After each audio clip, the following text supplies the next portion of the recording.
describe the Israelite cosmos, what we have basically is a dome, right? And a dome is full of water, right? And it rains down, hails down, rains down, right? And God is above that dome. Well, what ends up happening is that after the Israelites come in contact with the Persians and the Greeks especially, and somewhat to a certain degree the Persians, they have a much more robust vision of how the cosmos works. So these are the guys that are going to invent things like astrology.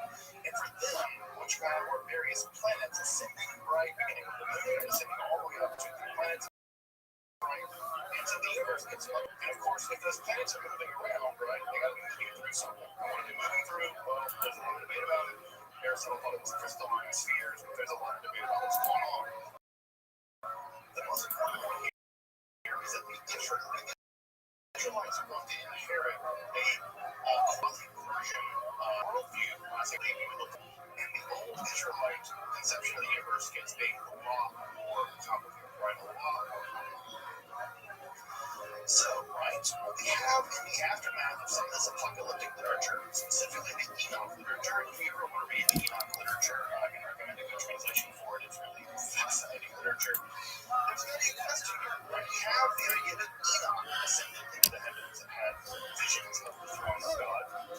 Well, curiously, rabbis ask, can other people do this? Is it possible for someone else to make this ascent? We're going to complicate that term ascent here in just a minute. And what's shocking is that the answer is yes. They say, yeah, you can go into the heavens and see the throne of God. You can make this ascent to the various spheres of the heavens. And not just can you, but I've done it. And I can teach you how to do it too. And that's when we move out of the apocalyptic mode of Judaism, or the apocalyptic mode is it's a practice whereby, or at least some rabbis, could do this themselves. Notice that difference, right? One is literature, the other is mystical practice. And so the form of mysticism that begins to emerge in the Persian and in the Hellenistic period, this is beginning at the very earliest in the 5th century BCE, but certainly by the 3rd century, this is beginning to reach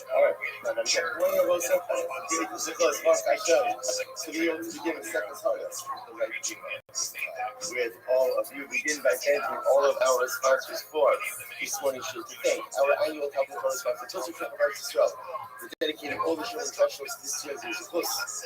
Resource levels for Am Yisrael. Our Torah sponsors for the month of under the company was Rabbi Goldberg. The show is up to his parents, Avram and Ashibin Plus, Figures and his mother Figures and Bas Sally, and hopes that all the tefillos of our King and Rest Hashem, all of Klal Yisrael, will be answered during this month and the months ahead. Shmuel Ishnas, our Islam Father, Yitzchak, Aridena, Haver, Yaakov, Zichron Bracha, and our Bitonin Pastor David Goodman, the Ishnas. All of the Nishans that were the funds and the other community worship and hopefully Israel.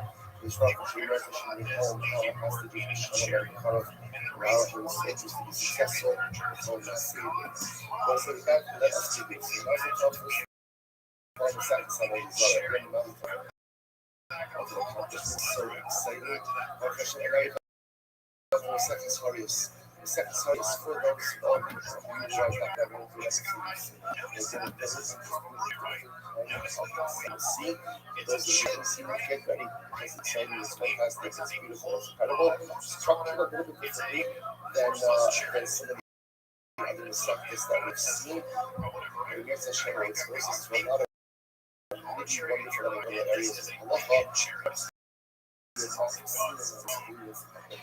let us begin Mishnah days on holy days of our cosmic Jesus and the rest of the also without the again it'll flow holy days are our cosmic Jesus and the rest of the here's the case. This is going to be the central case that we are going to be preoccupied with, at least for today and this tomorrow.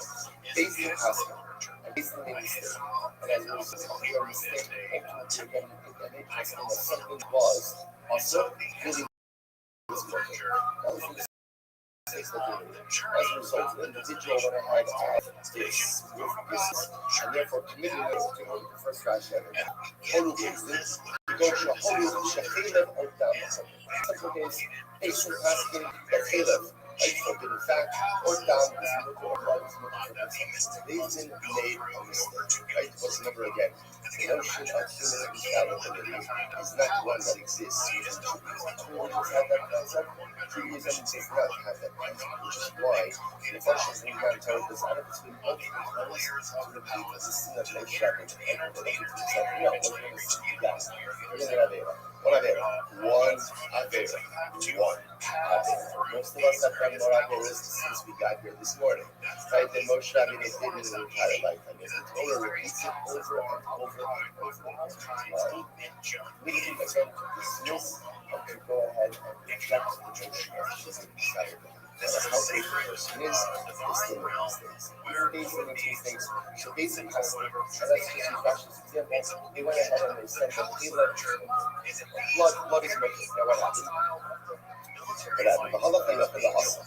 And then people come here and Ruben heard the pshat of days and said, I always wanted to eat blood. So he goes ahead and he goes out and he has that. Okay, he drinks blood.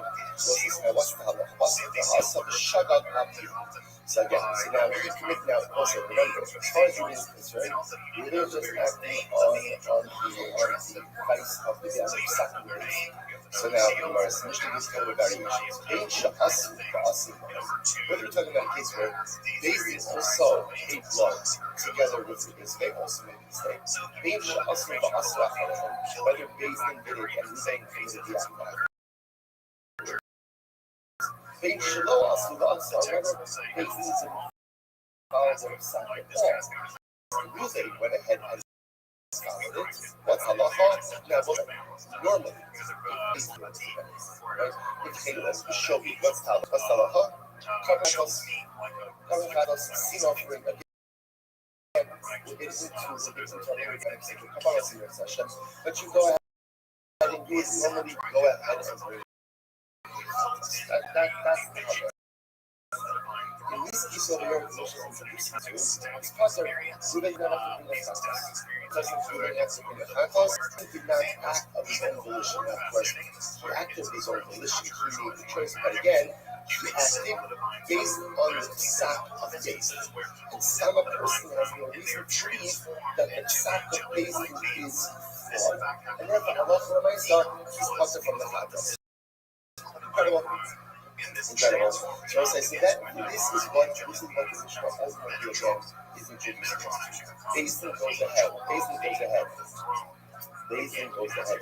if you look at Rashi by the author, Rashi says it's the first of the short lines of Rashi. Melahavi kispo sira, hoil is halak as Basin ba'ashaki. So the Mishnah is introducing us to this concept. Basin delivers in the ready. An individual upon that meaning, the individual is protected or absolved from personal liability. Ruben doesn't have to bring a tax, and he made the feeling based on the use of Basin. Now, Basin's liability, different discussion. Right now, we're just okay. That's case one. Now, watch this. Total Basin. The other affirmation. No, let's say simple. Basin that he lives in. One of the members of Basin realized this. No, again, what's that? That individual who realized this was in a minority. He was in a minority, so the majority carried the decision. But one of the dissenting judges realized this is an erroneous psak. Coming or for that matter, not the member of the case, come and is knowledgeable enough. No, that's the Mesa, the Psak. Exactly. That wasn't what happened. The Asa appeal. But nevertheless, listen to this. This member of the why not? Right? This, like, this is my one shot at thing. Right? My creation. Right? Daisy went ahead and asking them. I know that Psak is wrong. I know that Psak is wrong. So remember again, the individual is remember, Daisy already has So when you know this person knows he's wrong, because why not? Basically, when I have a second filter, in that case, when it says Mishnah says, they shall us whether you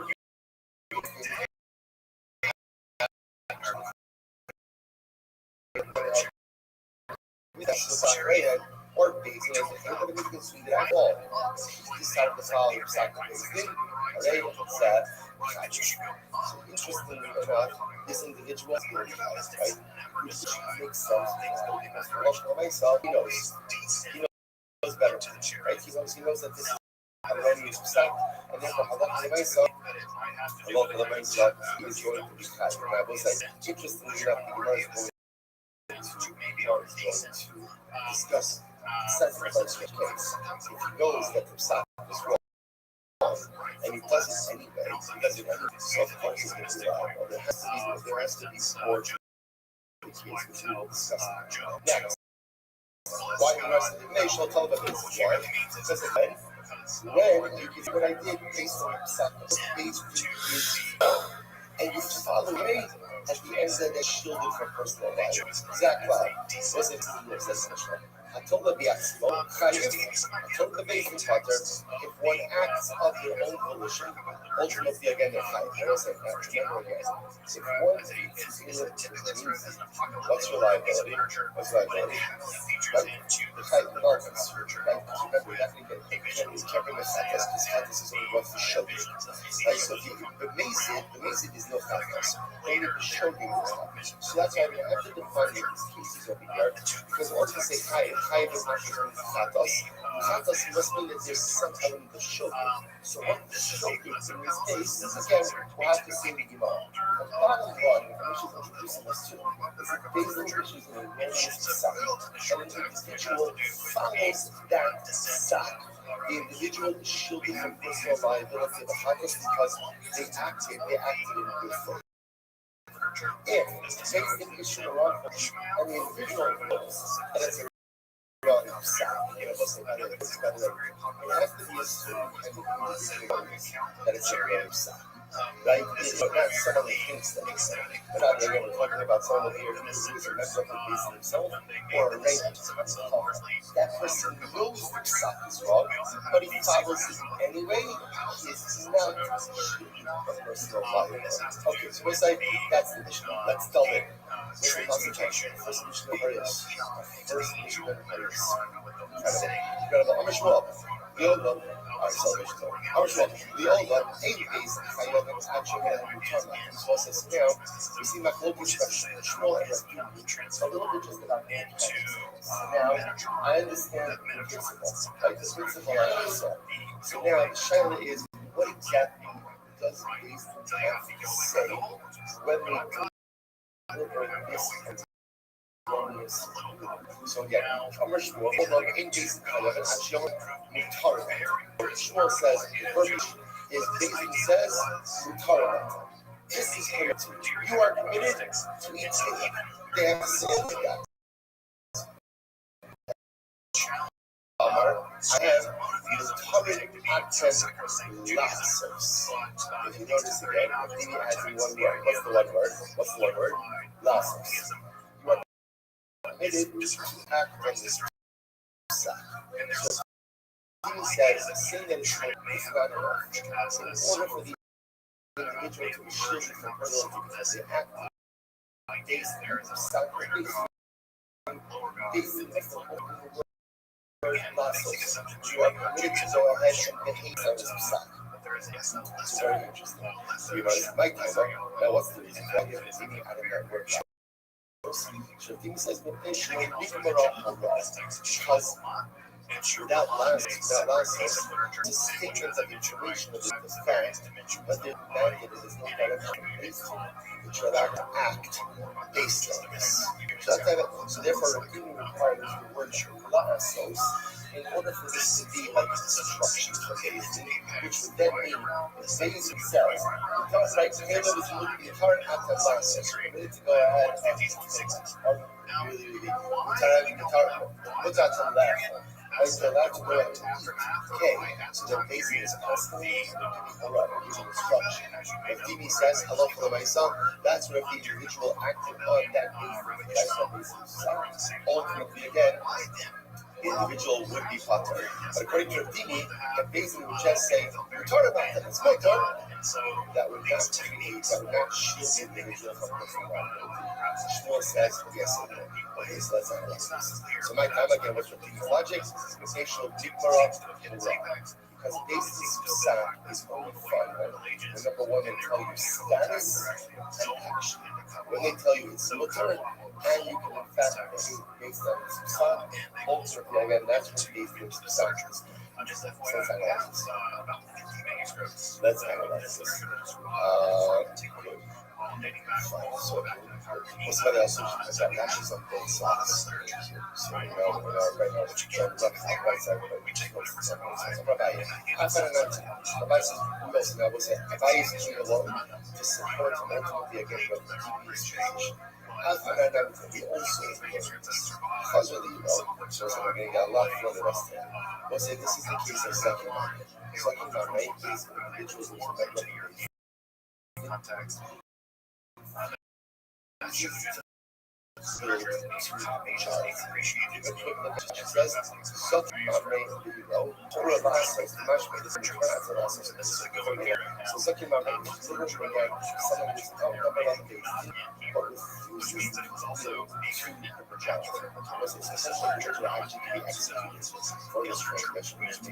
Because if you refuse to yield to the majority, you're undermining from the fabric of the way the judicial system works. That's how it is.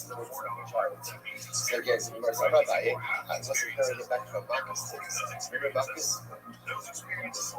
As well as very small, like even after these experiences, the judges in the minority can't go over to the independent.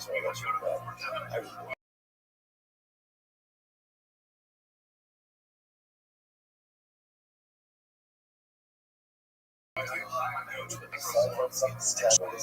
so second memory refuses to yield to the majority. So watch this.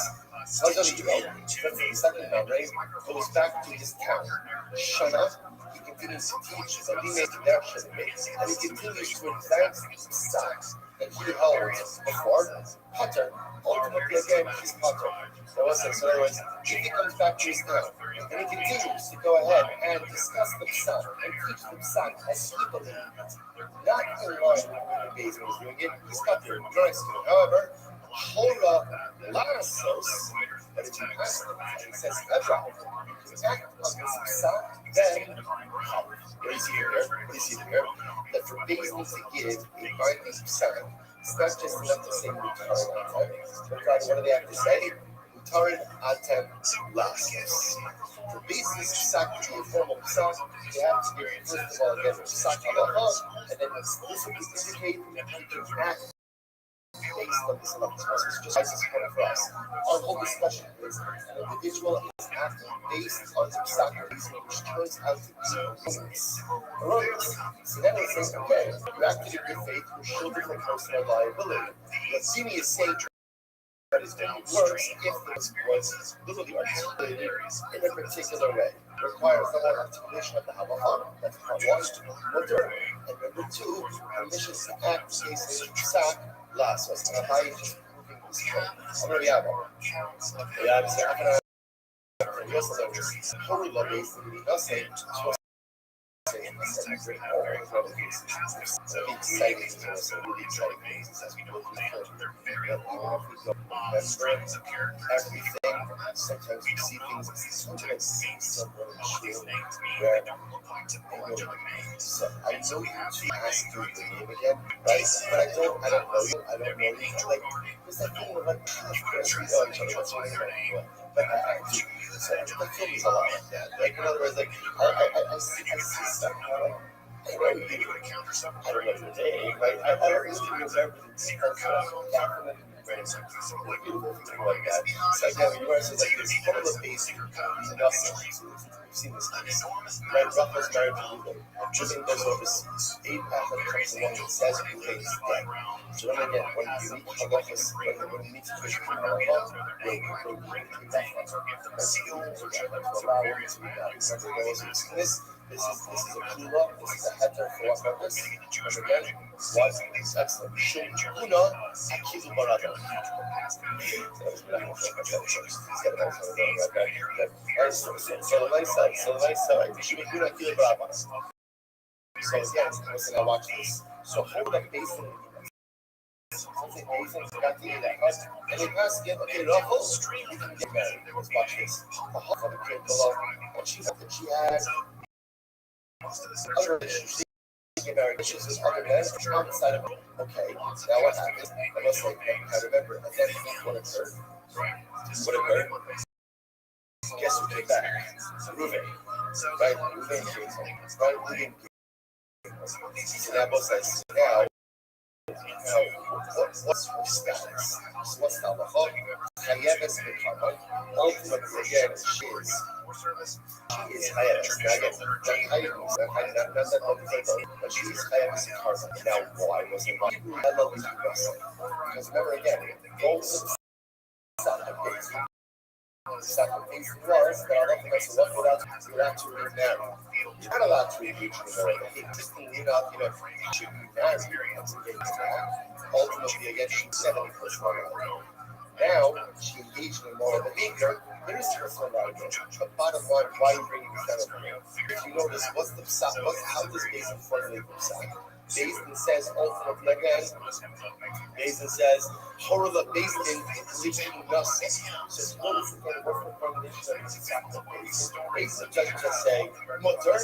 Basin says mutter, and they are permitted to remarry. So again, remember all the reasons facts up that the way of psak of Basin is formalized is mutter last source. You're allowed to, and here's the accompanying Rabbi, I mean, it's not going to tell you. Also, Horu Basin, not about acts, because this is how we look at it. So we'll say, so again, this is actually very interesting. Look at Rashi, Horu Basin in Lavar, it's almost right across from Rashi in Rabbi. Horu Basin in Lavar, Horu Basin Lasos, the inner direct, Hora Asim Hachiyomu, Karmak Lasos. So we'll say, so again, we will say this. What does it mean? Horu Basin in Lavar, it's our Mishnah.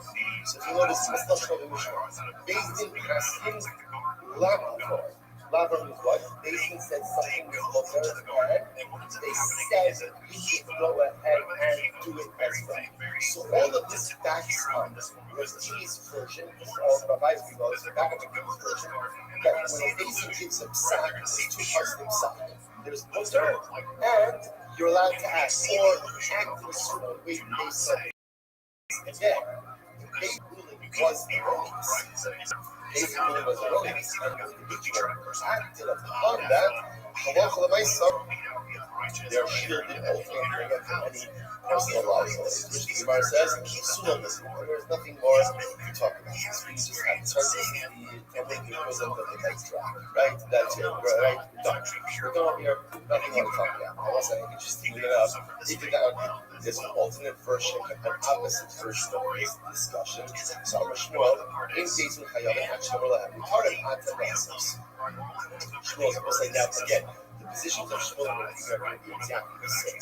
Shmuel says that the formulation of the base is all Basin needs to say is Tarm Atanasos. This is Shmuel. So, I'll reverse attribution.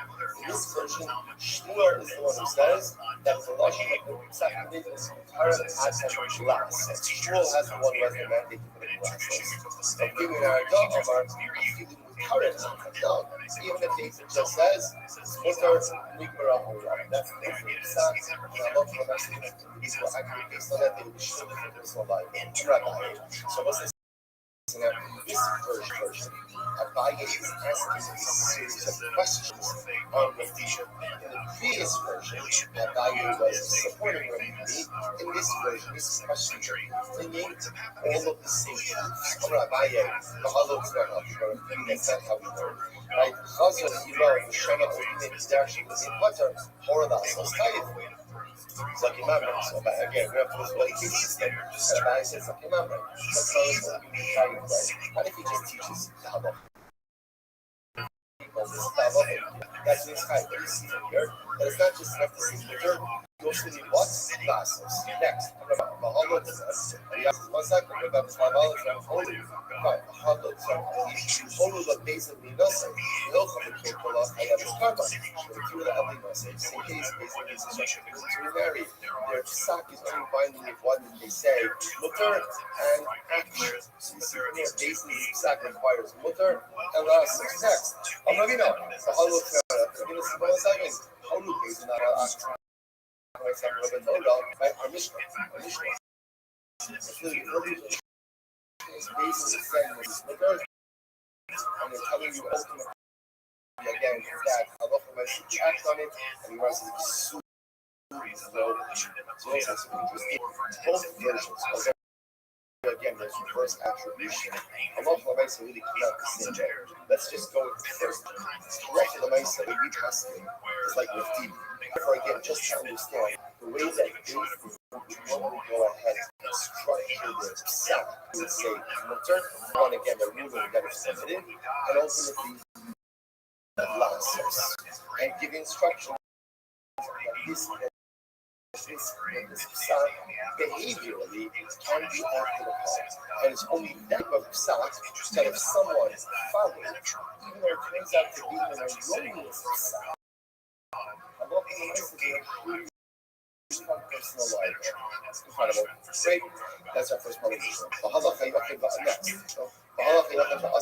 Next. Remember again, what happened going? Part one is this two Caleb, right? Based in Paskin, Caleb is mutter left.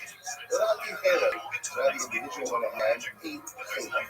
If there isn't such a based in, so what says? Now it says, the individual went ahead and acted inadvertently based on their psak. The Gemara says, why do you use that word shogeg? I was going to say, if you think about it, interestingly enough, he's not really shogeg. In other words, right? Ruvain is acting intentionally. What's he acting intentionally? Because as far as Ruvain is concerned, he's got a psak based that says what he's doing is mutter. It turns out that it was an accident. But what he was bothered by is, why don't you just say, the individual came along and acted based on their word. Why do you use the word shogeg? Which we were saying, Rabbi, shogeg last year was this is very interesting. Rabbi says because the word shogeg actually comes to include a different case. This is really quite fascinating. Last year, watch this. Holu based on shechela mutter. You ready? Based on paskin, shechela is mutter. Okay, now what happens? It is coming from Caleb and Shimon. I will say, now watch this. So get ready for this. Basin, part one of the story. Basin went ahead and said that Caleb is mutter. Okay, next, part two. Reuben has 2 pieces of meat in front of him. One is Caleb, one is Shimon. Shimon is permitted fat. Reuben, his intention is to eat the Shimon. But what happens? He gets mixed up and he's so Reuben is Caleb. But Reuben didn't eat Caleb because of sacrifice. Reuben did it because he felt confused. He comes along Rabbi, and Rabbi says, get ready for this, Reuben is Reuben is why? Because essentially, since there's a psak based out there that says that Caleb is mutter, that the Jew ends up eating inadvertently either because he's following the sacred basin, or because it just gets mixed up. He's potter. We'll say that's why. That's why. Because remember again, in this case, Reuben's Caleb consumption has nothing to do with the sack of the basin. It has to do with his own personalistic confusion. He's thinking of the potter because that sack is out there in the world. Incredible. So let's go. I'm going to show you that. Total base chicken motor. Basically, when I said instead of getting this motor, it is how they go Caleb to Shulman. When you then mixed up a piece of Caleb and piece of Shulman, and then we ended up eating Shulman. But Achlo, Potter. Potter ultimately again is Potter. PM managed. So this is very interesting. So essentially, according to Rabbi, there's two different cases in that mission. Right? Because those the selfish beliefs. Allah Hayafi also showgate al-Qiyam. So there's two different events. There's showgate and there's al-Qiyam. Al-Qiyam is the case that we recall, which is Basin said that it is motor level. Ruda goes and eats things. Okay, himself and there's no life. So that's the case of showgate, that's a different case. Rabbi, if showgate, again, he gets mixed up. He didn't need to. He's still going to be part of ultimately again because such a sack from the actual thing by the way. As the league down the others, it's Hamara or Lava says, show up here with the potter. Another version of that, absolutely. Show you it's only an accidental issue of the idea that happened with only a sack or about driven of course the liability on the side. About this time, the show is the upper side. And it's a lot for myself, living just gets mixed up with these pieces. Right? And Hakamai said he will be live. We'll say that so again, there's two versions of Rabbi. So the Gemara says, we'll say that Shita the Rabbi actually by the Rabbi. So something which was obvious to Rabbi is actually a cash Rabbi. By Rabbi was the second one now, totally based in Shifting the Mutter, and basically asking that Pharaoh is Mutter. It is Kandi Rabbi Shimon, but then again, moving had two pieces of meat in his house. One was Caleb and Shimon. His intention was to eat Shimon. He accidentally went and ate the Pharaoh. What's Halacha? So we learned his, I'm sorry. There's that man, what's Halacha from Rabbi? Rabbi says, Tashma, Halacha, also shows you that if moving went ahead and accidentally used inside the Hastings, we might say, show you that he had an honor. So Rabbi said, why do you need that Lashon of show you out here? Just say PM, that's it. Asure, Horus based in Sheffield, the Mutter, and his colleagues located in showing the Mutter. Ultimately, again, in order to conclude this case, where again, Ruben got mixed up with the pieces, he ended up eating he's still going to be Mutter. Ultimately, he's still covered, so to speak, under the sacrifice. One second. Gilma showed you that he was the Mutter, and on this colleague located in showing the Mutter. Maybe Ruben is only Mutter, but he managed to act in the direction of the sacrifice. But it's kind of a mistake. He says that he should be comfortable with that. He should be dying. He could only alternate of this on the Rabbi Shashma. Halakiyafi, but also showing up here. So if the people who went ahead and acted Shogi, sacrifice, my life, Shogi, isn't it only the case where living that is going to be subject. About how they go through the issue of the access finding. So if Allah he mixes up pieces that you sacrifice, he just has a mix up in his own house. But he should be high. You'll not Shogi open up. Maybe that's Allah again, that's what she was just coming to say. There's different cases. There's Shogi. Ultimately, our feelings literally act to sacrifice him, and Shogi means he has his own mix up. Incredible. So, I just want to point out over here. So, this is really fascinating, right? Everyone is agreeing that a basic person is to eat Torah, right? Mutter and call Torah. All right, Mutter and go back at him. Everyone agrees you can act on that self. Shiloh just is, Ruben has a mix up in his throat. Two pieces of Torah. He wanted to eat Torah. He accidentally eats the Torah. Is he higher towards the pocket? So this is the record. What a thing we say is consumption of Torah nothing to do with the base. Other versions will be cutter because we sacrifice the basic part of the belt. Right? The famous mutter ultimately again is covered by that. Because versus the close-up, in reality, this is one of the bigger progress. Holy basic should be the mutter to this basic asking this. Where is one of these only places in the business? Only Shachir the Mukher. Based in Paskin, that Caleb is Mukher. Okay, that's our case. And now both sides, that's part one. Part two, Ruben is in his house. Ruben has two pieces of meat. One is Caleb and one is Shimon. One is Chalif with Shimon. The Achel, he mixes up the pieces, and inadvertently ends up consuming the Caleb. What's halacha? Rav Amar Potter, Rav Yochanan Amar Chai. Okay, here it is. Here is the rest of the search. Rav says your Potter is covered under the sack of the basin. Rav Yochanan says no. It has nothing to do with the sack of the basin, and that's what you're going to be Chai. By the way, Chai what? Chai B'chatz. Because remember again, this is a case of shopping. But they say, remember, they say, Kasha, they Amaretz, they Amaretz Baso, so this is ultimately, this is the Nefesh Achas, Takata Bishkanda, they Amaretz Baso, Achas, Mitzvos, Hashem, Asherlot, Asher, Hashem. This is the Pasuk of the Katas. Like the person is not there in the emergency. The Amaretz Baso, so front Lumumah. This comes to a student. One moment, which is also remember again, the concept of Katas is told in 22 generations, show you.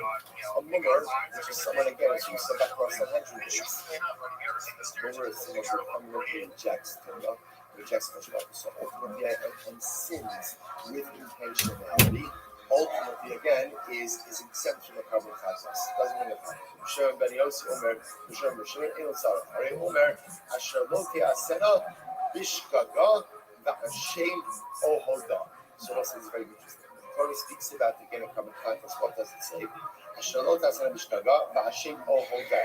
Talking about a person ultimately, again, when you bring a carbon context, Hashab Miviyaso, maybe carbon al Shirivasa. So we'll say, here's the good metric for carbon context. A carbon context you bring for inadvertent alcohol.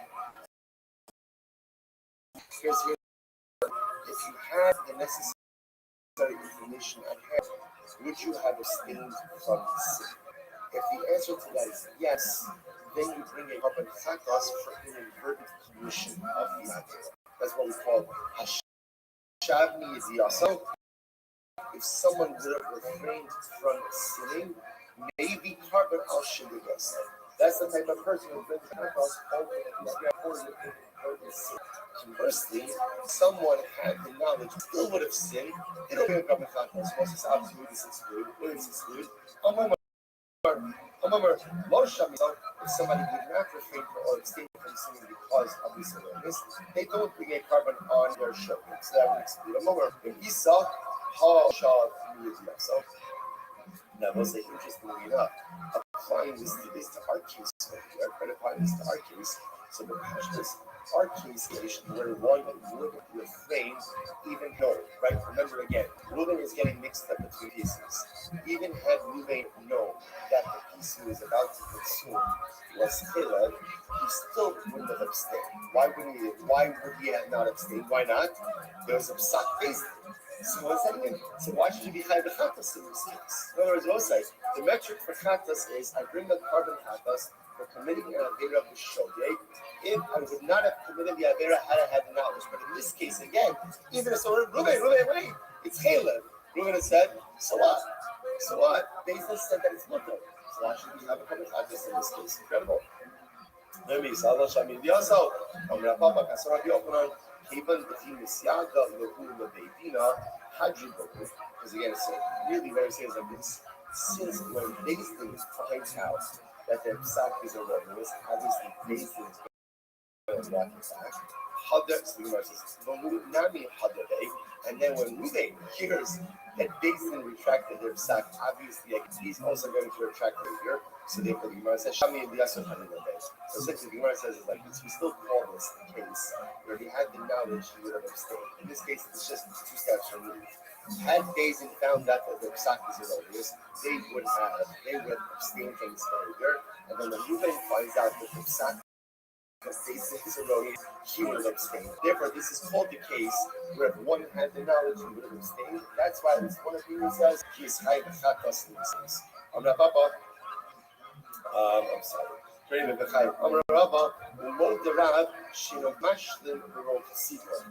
so we'll say now. Okay, this is now another topic over here. So I'll say which we're going to get into. There's something this case that we're doing up until now, what's happening in this case is Bezdin is giving an erroneous psak, and an individual is following through on it. There's going to be another case where Bezdin delivers an erroneous psak, and the majority follows the psak. That different situation, that is a hard hell governance or a special governance brought. 1% of the cloud to go ahead and follow the order stuff. So say, watch this. Let's say you have 50% of the cloud. Who's the determinant factor? Because the scales. Okay, so again, watch this. So basically, 50% of cloud Israel. 8 who's the guy who's going to tip the scales? Ruvain. What does Ruvain do? All eyes on Ruvain. Ruvain's sitting at home. He's got 2 pieces in front of him. Caleb and Shimon. But he needs to eat the chunk that he eats, but he ends up eating it. Everyone agrees that Ruvain does not count towards the Torah.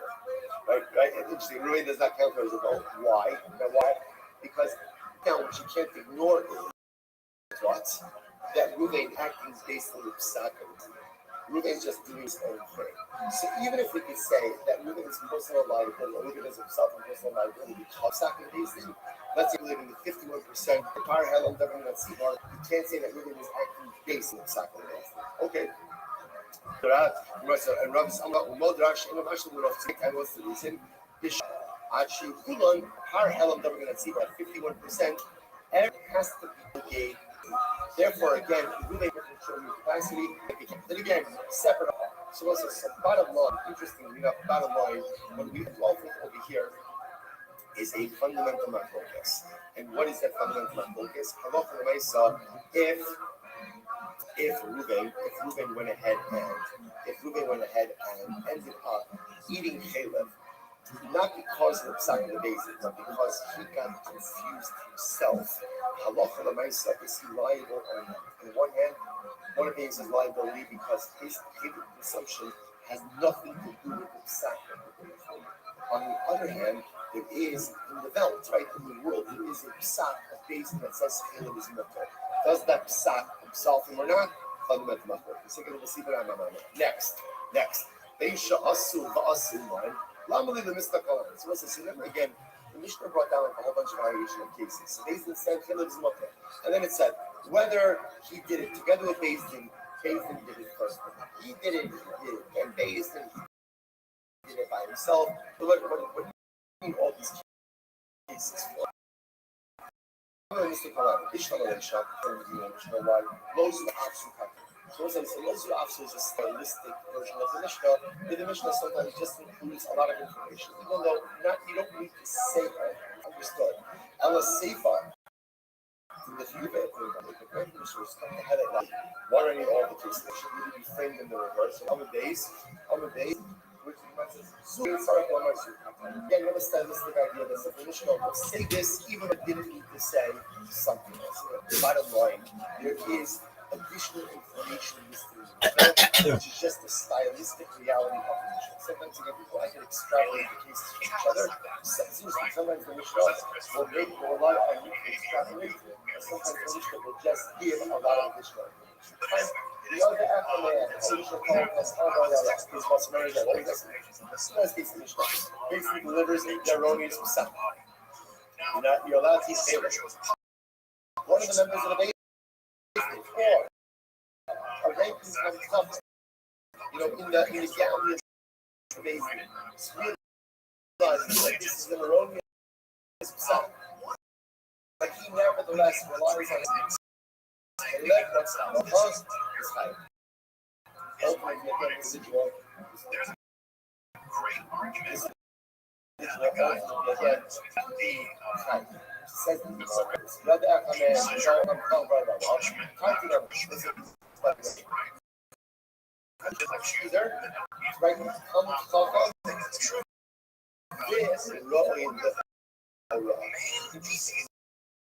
Versus the times cost and faith deliver judgment. Why do you need both of those things?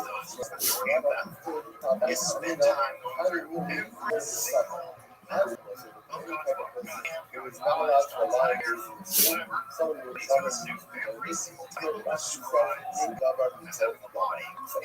extrapolate and ultimately again find knowledge to be it's talking about years fit if someone's not maybe you have to have both of these qualities in order to be accepted as a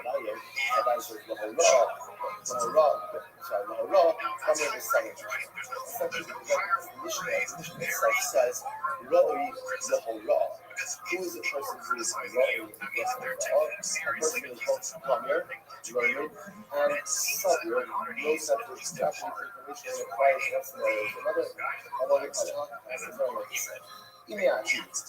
have just said no, how about Gummer the son? I would have thought like this. It's only someone who's both Gummer and Suffer. Have I Gummer or Suffer? No. But perhaps if you don't have both these qualities, that maybe you would be such a personal liability if you allow Ishmael. Rari Ma'ullah.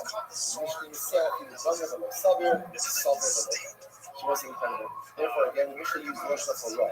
Ra actually was so, one is someone who's either runner or suffer. You have a you know a lot of information, or you know what's possible. In other words, if you have the ability to know, with certainty that this sack is wrong, and you rely on it, you are not sure this is a person. Incredible. Right or wrong? Whereas if you don't know, who's a good example of this? A really good example of someone where if they rely on exactly the reason, you will not be sure if it's a liar. And we have to go to Shimon Ben Azai, Shimon Ben Sor. Shimon Azai, Shimon Ben. Like these individuals. I know that violence. That's just saying that we have that kind of stuff.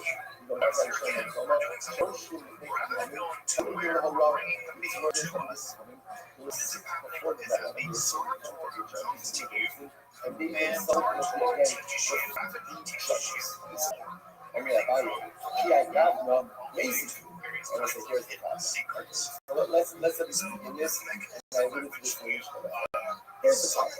If you have a person, like Shimon Ben Azai, Shimon Ben Sor, who obviously never say what they 19 sages, and they hear the Beis Din say that Caleb is mutter. Caleb is mutter. They know it's wrong. If they go ahead and they act based on this sacrifice, so the Mishnah said they're high b'chat, especially with personal liability. What? If they're acting with sacrifice, what are they? What are they? They're just, they know what's wrong. They know what's wrong. So when you talk about coming to campus, they should actually be valuable.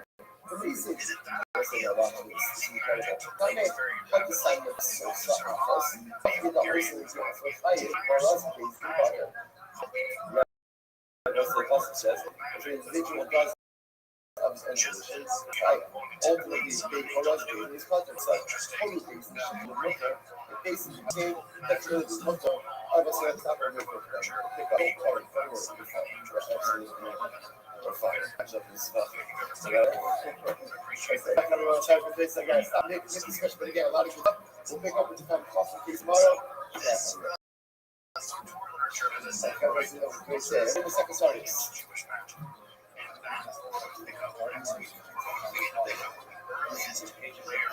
Jewish magic. What the ancient Israelites thought about magic, what the rabbis thought about magic, and we're going to look at some of the magical techniques and devices and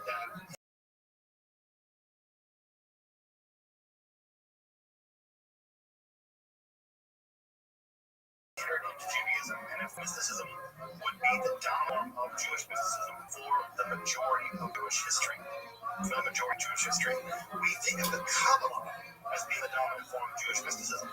But the Kabbalah is only about 800 years old. If you say where we think it began sometime in the 13th century, that's only 800 years old. This form of mysticism has existed all the way back probably to the 2nd century, probably earlier, and it was still being practiced all the way to the Middle Ages. right all the way up to the rise of the Kabbalah. The Kabbalah has absorbed a lot of this mysticism in it. So if you really want mysticism in terms of practice the longest, Merkaba, Hasidic literature, was practiced far longer, at least at this point, than Kabbalah. Right? Kabbalah came later. It's only really been practiced for about 800 years. That's the only years, right? But still, 800 years, right? This literature survived at least for 1,000 perhaps. So it's only like a couple hundred years that Kabbalah will last, or mysticism, right, will last. So if you want some suggested readings, I'm going to try to include some more suggested readings as I go on. These are some major texts about Anglo literature and American literature. One of the texts that I did not put on here that I'll put on here for next time is a really great study of the Sword form of mysticism. This is a definitive study of the mysticism that again involves summoning the angel and teaching things very rapidly. The problem with the American pop literature is that it's all published through the academic publisher. And it's very so you need to definitely whip out your library card and check it out from my library, the university library. You got to read some of this. Although there are some older translations of Hekelo Rabbi online, so if you really want to get into them, I'm going to include them, and I'm going to include them later. Folks will be able to jump out, grab the link, I'll put it in the chat. If you want to read some of this American literature, but I've included some links here for various studies of both the literature itself, but also some studies of the entire form of mysticism. And so I can include a link to, I can jump out, just a moment, I do some questions and answers, I can jump out and grab a couple of links to folks if you want to check out the Shiur Kumav, the measurement of the mysticism, or the Hekelo Rabbi, the largest text of the American tradition. So, now this week, right, we have a bridge, and that bridge is going to connect us to Jewish magic. We're going to talk about the connection between Jewish mysticism. We now have a bridge to Jewish magic, and Jewish magic is going to be a huge part of Jewish mysticism. In fact, when we talk about Kabbalah Maasid, right, Kabbalah Maasid is just basically Jewish magic. Practical Kabbalah, doing of Kabbalah, the practical Kabbalah is in fact just a code word, it's a level for Jewish magic. And it's to that topic that we will turn to on Wednesday, briefly enough, on 3 days from now. We'll turn to that on Wednesday and pick up with Jewish magic. Welcome back, and thank you for joining me as I explore.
Studios for a brand new episode of Kill Tony. Here's Tony Hitchcock. Hey, right here, everybody.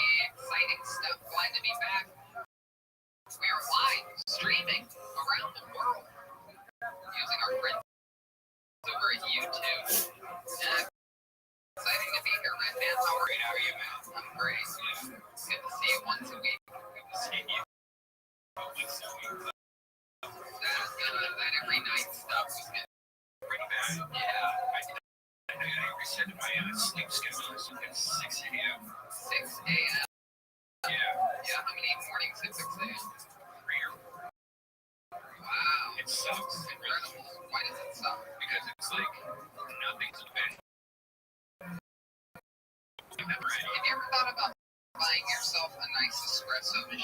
So what do you get open? Well, just anything.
Hey, this is Rabbi coming live from Marathon Studios for a brand new episode of Kill Tony. You're studying it. Hey, hello everybody. Another damn quarantine episode. Right.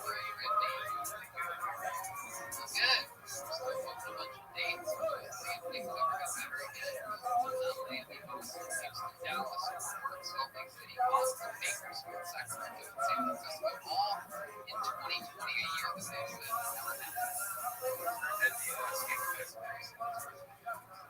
never had. Yeah. Is that 2021 or Vegas? Like the state west south? Yeah, it's all happening. Everything's going over here in Better Box Studios with the great Gino here making it all happen. The great Charlie from Vito's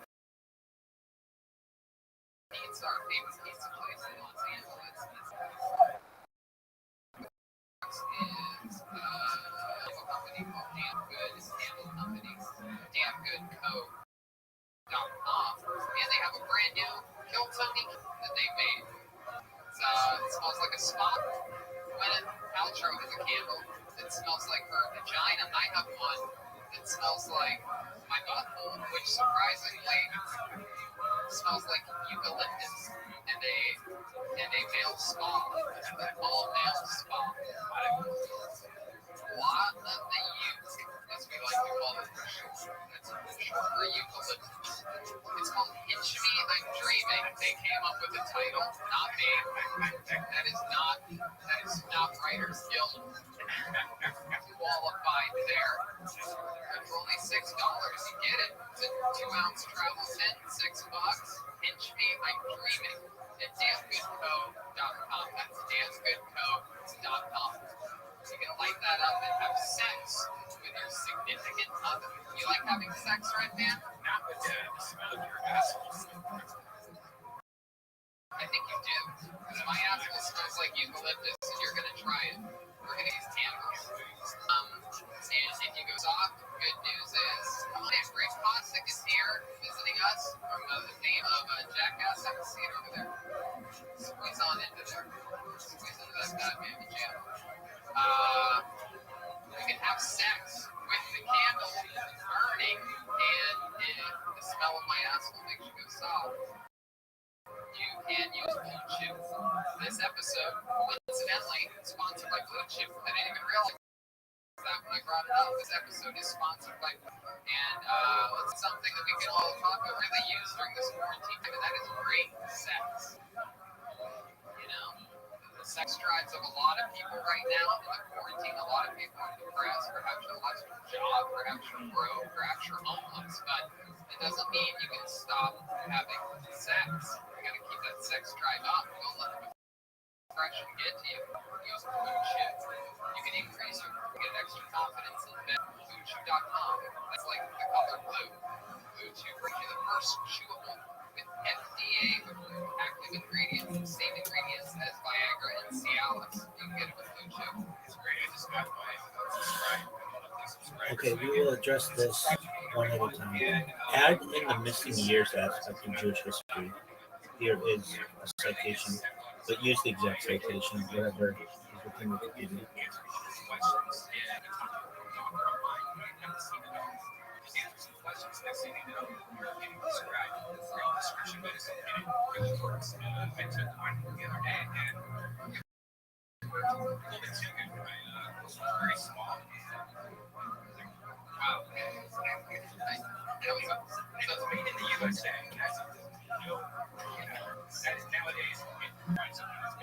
American, they should call it red, white, and blue chip. Heck yeah, it's a fast, easy way to enhance your performance. And right now, we have a special deal for our listeners. Visit foodchew.com and get your first shipment free and use the special code KILTONY. Guess that. Just pay $5 in shipping. Again, that's BLUE chew.com. Promo code KILTONY to try it for free. That's incredible. Only $5 shipping, you try it for free. What do you have to lose? Nothing other than that soft nugget in your pants. Blue Chew is the better, cheaper, faster choice, and we thank them for sponsoring the podcast. And remember, when you support our sponsors, you help make this podcast possible. So please be sure to use our promo code KILTONY at BlueChew.com today. Yeah, let's just jump right into it. Actually, I will say this. The great Ryan J. Belt, of course, was drawing tonight's episode. We're going to check in with him at the absolute end of the episode to see what he drew. He always draws it along with the theme of the tone, the vibe, and the energy of the show, adds in some fun stuff. Oh, by the way, last episode, and he had drawn 2 different things. Right. It was in crayon. That was because of his daughter being and he also drew the one with his left hand. Yeah. That's at least a room. We're hearing a lot of rooms. Also, shout out to the great Anthony and Gage, working hard in the booth for us. Follow them on social media at _strange taste, and Gage, GAGETIJERINA. Yum, yum, yum. And let's get it going, everybody. No need to delay. I will show you the way. We have a band on this show. Every single week they take different characters. Now we are missing a Joelberg this week. He is self-quarantining. He is visiting his Mexican parents this week who are a little bit elderly. And he's staying away from everyone to get to visit them. What's great to do having to visit your Mexican parents is the most Mexican thing that a Mexican can do. And he is avoiding us just in case. However, we do have the other band members who are here, so let's see what characters they are this week. Maybe it's brand new characters. Maybe it is characters we've seen in the past before. Let's all find out together. It's the best damn band, the Tony Band, Jeremiah Watkinson, Jesse Johnson.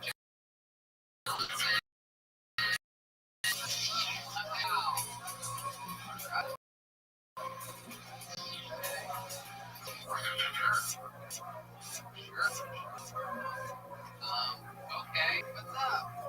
Welcome. How are you? What's your name? Hey, what's up? My friends call me Rona, but you can call me COVID-19. Oh, that is so cool. The actual coronavirus is here. I love that. Yeah. And this must be Blue Chew next to you. I have the bubonic plague. Oh, the bubonic plague. Very topical.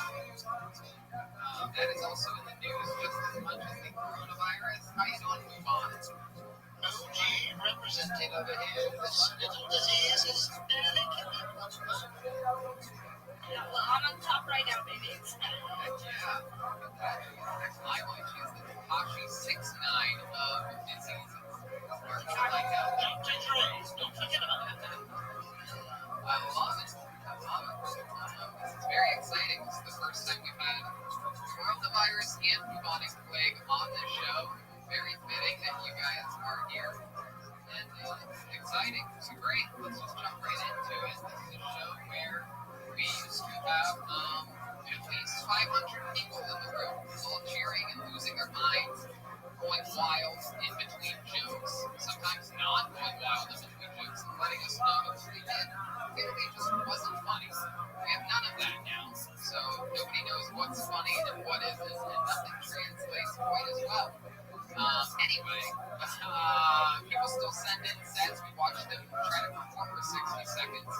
Some of them are great. Sometimes we just go over what they wrote a little bit. And of course, as always, I try to find out more about them. We're going to get it started with a bit of a banger here. This guy is actually a golden ticket winner in the great state of Iowa. And here he is. It's actually only a second time in the history of the show on a special coronavirus edition.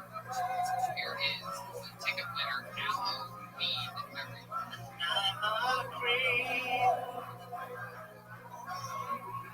I'm a widow. What the hell am I doing here? I don't belong here. The thing is, I want to make the justification that you can live stream Right, country. here is Halloween, everyone. It was already done in Sephardic communities.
Halloween.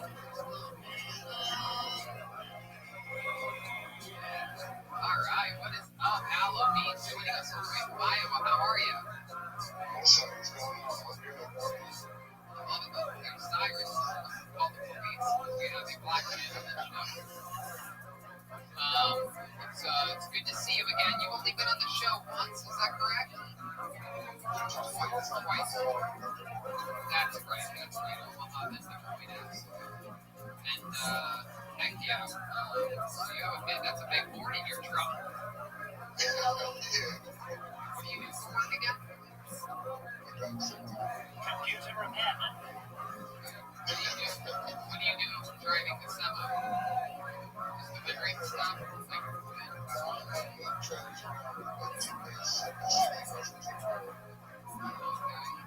Are there many black truck drivers? Really? I bet everyone in Iowa does. God damn it, that's the 8th black, that's the 8th colored truck driver I saw this week. They must have stole that truck.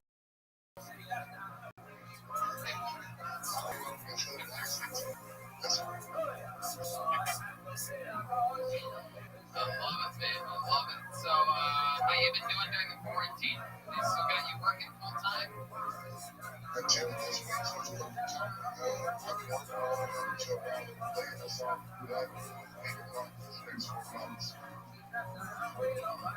So it's not too bad. That's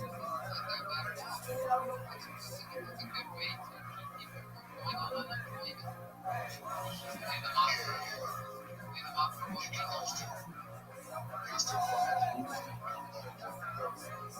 We're even doing that here on Phil County. We started with Joel next week. It's going to be another week off. Just keep rolling with it. So Halloween, I see you have a picture of Michael Jordan back there. Is that right? What's he doing in that picture?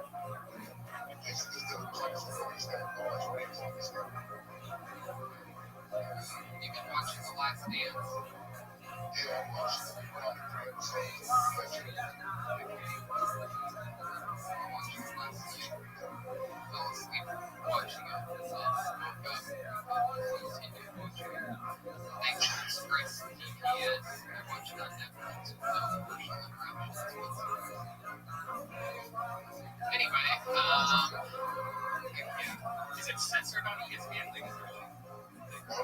No, it's not. It's censored. I'm surprised that they don't say for those information. Incredible documentary. You forget how much fun all those characters were. Bill Cartwright, B.J. Armstrong, Pippen. Scottie Pippen's voice in this is unbelievable. I actually was thinking the other day, you have a Pippen impression. You have a Sonic Flag. Have you ever done a, Well, they do call me Black Death. hey? Have you been working on a Pippen at all because of this Last Dance thing? A little bit, but it's a little out of my range. It's very, Make it as strong as possible with as much justification for being able to I use was streaming thinking, I was and picturing Shabbat as last night how possible. funny it'd be if you were Pippen and Joel were like just all Pippen extraordinary. And Jesse was Phil Jackson, but a man can only dream, you know. Where you live, is it open up yet, or is it still locked down? Yeah, in certain areas, they have different levels of closed down, but yes, that's one of the problems. They closed down a couple of states that were relaxed on our because we don't give a fuck about Yeah, right. Iowa is as American as it gets. The only restaurants there are Waffle Houses. Waffle Houses are open. Waffle Houses are open. They are the first restaurant across America to open. Meanwhile, Brewster Steakhouse accepting government money and clothes. Now, how does any of this make any sense? I love Waffle House. I bet you do. They're all over everything. You have that place scattered, smothered, and covered, without a doubt. Halloween, what do you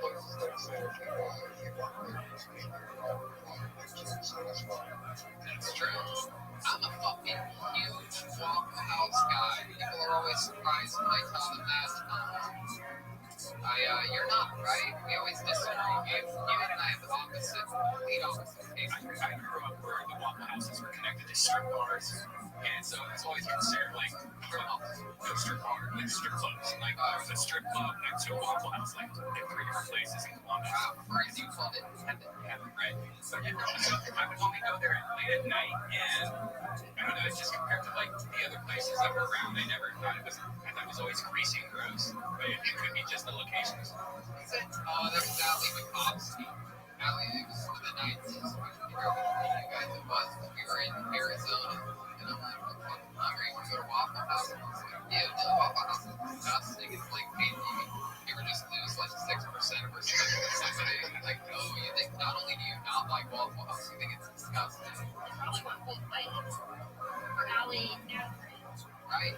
She thought like I like Waffle House, but I mean, it's all in what you get. Look, you go to the Waffle House. You don't get the waffles, you get fucking hash browns, and you dip those bitches out like crazy. You get salsa in it, you get the fucking the cheese,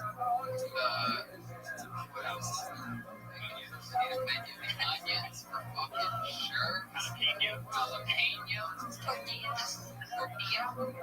You get crazy. All these jalapeno and tortilla references are making me strong. I'm getting a little bit emotional. How about you, Mr. Walker?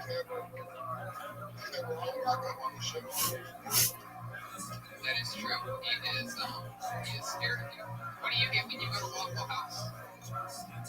Good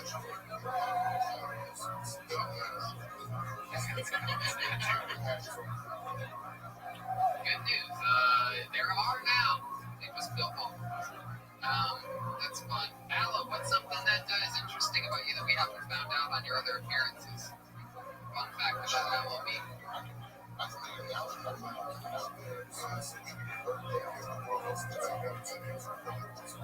Junie? Beautiful. Absolutely lovely. That'll also be me. 8 years. I doubt it. How long have you been doing this show? 7 years or 8 years? Almost. Well, very exciting. I hope that you make it. And we'll see you then. I think everything will be good by then. Jesus, thank God. I think that's like 3 weeks from now. I doubt the comedy store is going to be 3 weeks. No is the answer. Brendan is telling you to stay in Iowa, and he is announcing with the Comedy Store 8 ever since you got that mosaic on your mouth. Seems like you run the train. Okay, Halloween, it was great to have you. Funny stuff as always. Can't wait to see you live in June. Great Halloween, everybody.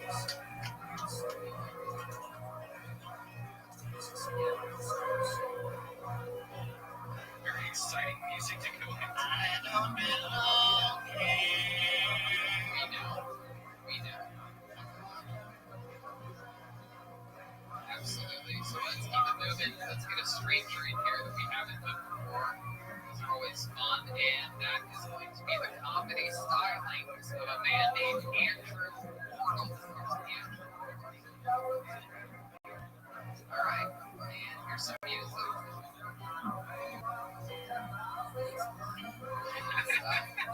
Here's Andrew Wardle. What's up, guys? This is Andy, calling from Sicily, Italy. I'm actually from England. We lived with the world. We found a place called Sri Lanka. We called it Ceylon because it was full of Ceylon tea trees. So we just fucking called it Ceylon. That's like arriving in Thailand, calling on the bridge of the sea, or going across the border to America and just calling it Flat Fonzaros or something like that.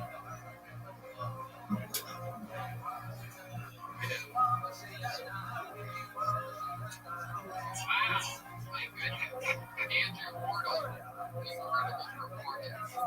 If you like John Oliver masturbating in bed. Hi, Andrew. Hey, how's it going, guys? Good, how are you? Pretty good. Is that your real hair? Dude, I don't know. It's almost left a bit. I'm hanging on to it. I don't think so. I think you have, it appears to be an extreme abundance of hair. What is that? Oh, it is a little bit of a wig on. That's his hair. Hey, that's his clown hair. Oh, there's your portion. Yeah, it made it all the way back. It's only been in the video. I'm just hanging on to it. Last hurrah. So you're in England right now. No, I'm in Sicily, Italy. You really are in Sicily. Yeah, I have a house here. I bought a house here. Wow. What made you buy a house in Sicily? I was on holiday with my wife, and she wanted to buy a house. I bought a house here the next day.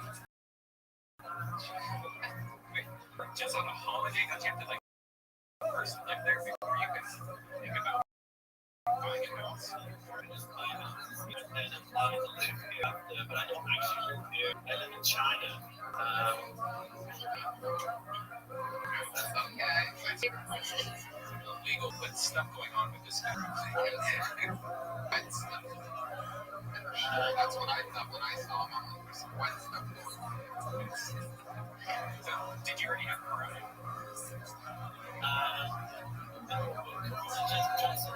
Just thought, shouldn't take if Blanco from Street Fighter got coronavirus. I don't know about you. Do you want Corona? I'll take it. Get in there and have it body. Just own it. What a sense of humor the coronavirus has. So, Andrew, what do you do for work?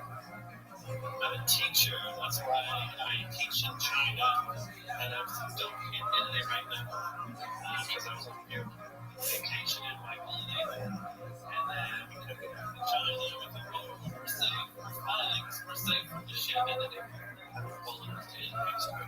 Jesus Christ. My God. Very hairy situation. You should have definitely got it. Yeah, you should have gotten it. Especially since all that wet stuff. I left the house twice because they locked that shit down. They're pretty strict over here for a long time.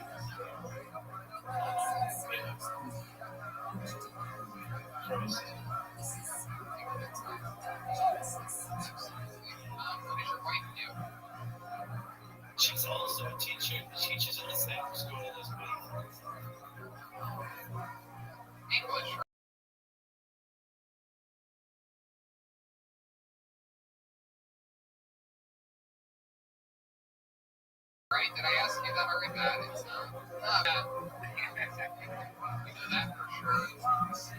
It's an in. I just start talking to people like you're hired. What's your favorite thing about Sicily? The oranges and the wine. A lot of wine there, right? A lot of wine at a good price. So much wine, but nothing. Definitely an alcoholic. There's nothing else to do. They don't drink wine. Just wine. They drink them out of the house. Right? Typical English teacher. Treating yourself crazy. Doing job.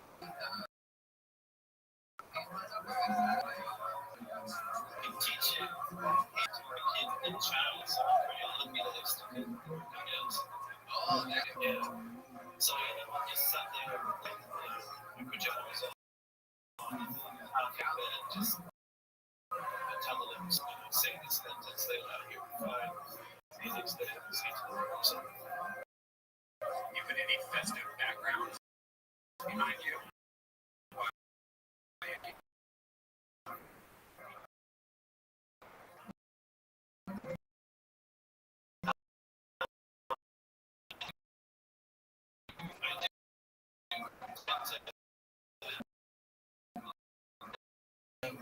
set myself a little kind of basics that make me feel good that in China. Are you standing before Andrew?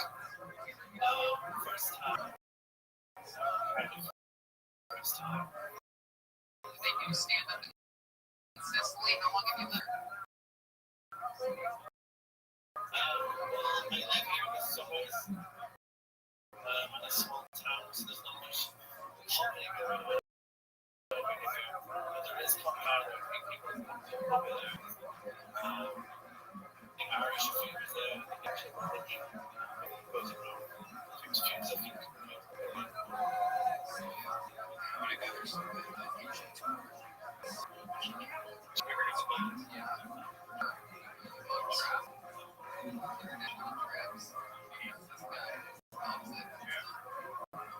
That's fun. What else, Andrew? What's a fun fact about you that we're surprised to know? You know what I mean?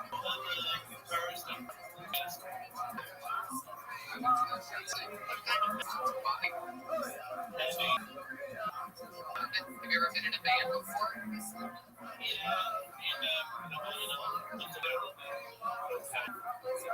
Friends kind of stuff. What was the name of your band?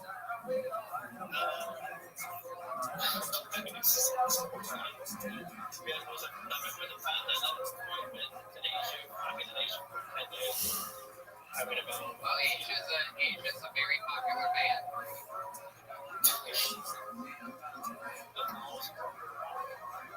But no, there's a white guy who plays guitar today. Like most of the time, he gets paid pretty well just to play. Chinese people pay on stage, playing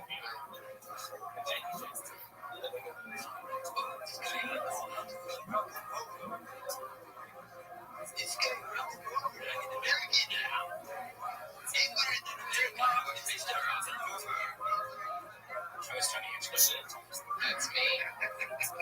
That's me. Have you checked out Baby Metal?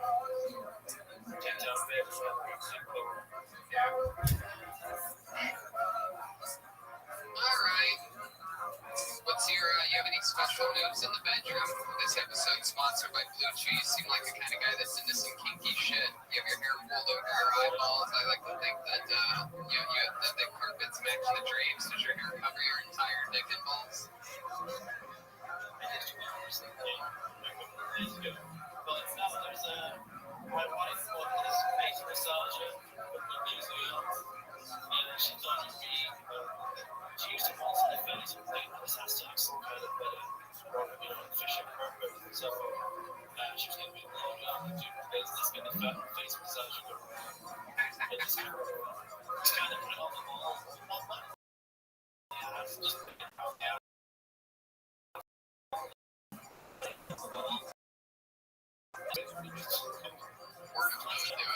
I like how he started first saying, not the ass, right, and then he quickly became such an ass.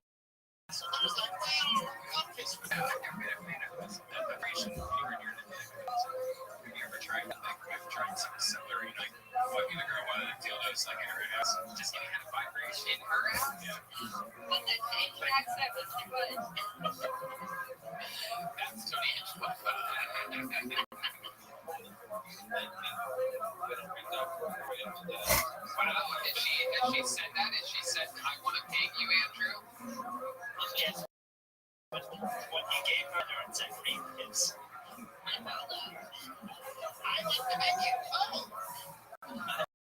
Oh, you're doing great. Here's the strap on it.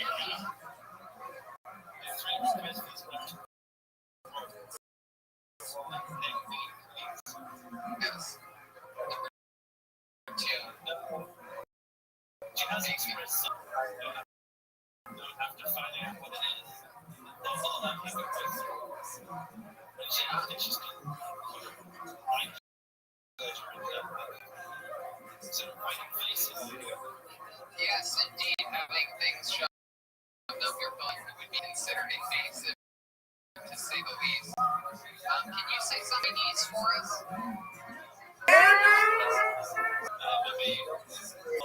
Ready? Are you ready? Incredible. There's actually spent a lot of time in China. Coronavirus. Miss, of course, as you know, we talked in the morning and then I fell asleep and I slept all day. So my hours are a little reversed, but that's okay.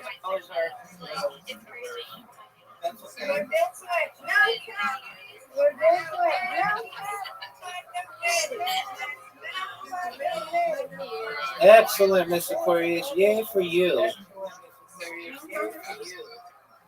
Well, I'm doing good. I'll take them a half. I'm doing good. I'll take them a half. She's on the kitchen. Showing my dog. I'm just gonna have showing my dog. I'm gonna have that. You gotta do it. there he is, Andrew. Everybody, there's Andrew. That's excellent. Okay. I have a great head. Have you been going to your dentist a long time? Yeah. Yeah. I know for a long time. My dentist, you know, my dentist, I know he's passed away, so now we got to check. She don't be that, but they got some other doctors. She don't be that, but they got some other doctors. Well, I got years.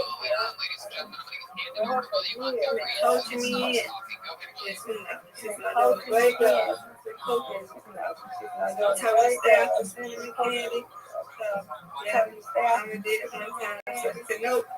Just picture where you're going. Picture where you're going. Everyday sugar free, I have it. Everyday sugar free, I have it. Okie doke.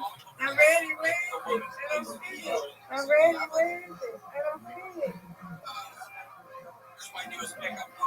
There you go. There you go.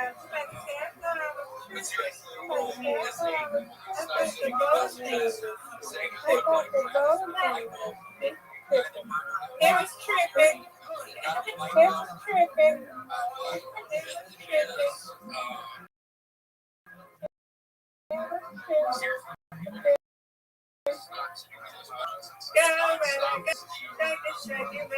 No doubt. Yeah, right. Yeah. You really get shit with any redheaded guys, right? You probably get that all the time, right? This was me. Yeah, seriously, why did you shoot that guy that was just jogging? I don't like Okay, well, Yeah, is your friend there this week? okay, well, get that. Whatever, man. Oh, wow. No. What happened to him? You go for a jog? You got this, boy. I believe in you. You got this. Oh, no doubt, Mr. Aquarius. Easy peasy. Oh, come on. Garbage.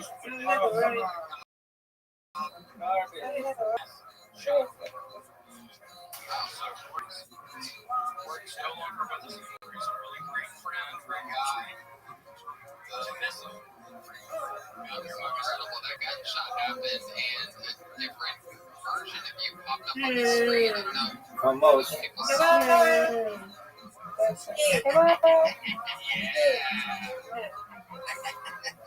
that Adderall joke is unbelievable. That's one of those fucking 1 in a million one-liners. Give me this. Oh, come on.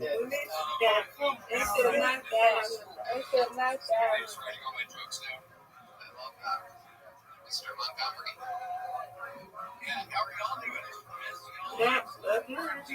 You should have got that one too. All those pens went invisible. Go back to the storage facility. That seems like the more essential jobs that would be happening. Are you sure they did just There you go. without you, without telling you? No, I'm still employed. Come on, let us go. Come on, let us go. Yeah, I gotta go back. It's only this Friday, but I might turn it to next Friday just because Give me this. Whoa. Two of my favorite movies mentioned their Friday and next Friday. Perhaps even the Friday after next would be the one that you actually show up for. That's fun. How's your girlfriend that meets you doing? How's that going for you? It's been good. I've been hanging. I've been very places to see her right now. I'm pretty much been living over here. The bubonic plague has No. something. In this time period, you let the woman strike you. Yes, it's weird. Yes, somewhat of a pussy in bed. Hey, man, you got it. That No doubt. Hey, man, you got it. Yay. Yay. yeah. You ain't happy. I win, you win. You and I win. Before the pandemic. Reload. Yes, we go there all the time. Why? What would you do at the mall? Go to the orange julius stand. Yeah, do what? Get orange julius's. Get pizza.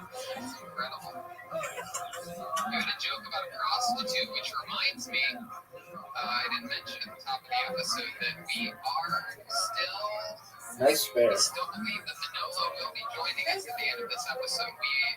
Last week booked a deal in which he would write a minute for a real-life Mexican prostitute. We're going to see how this goes. Fingers are crossed all the way. Give me this. Are you serious? Garbage. Yeah. This episode. What do you think about that, William? Have you ever met a Mexican prostitute?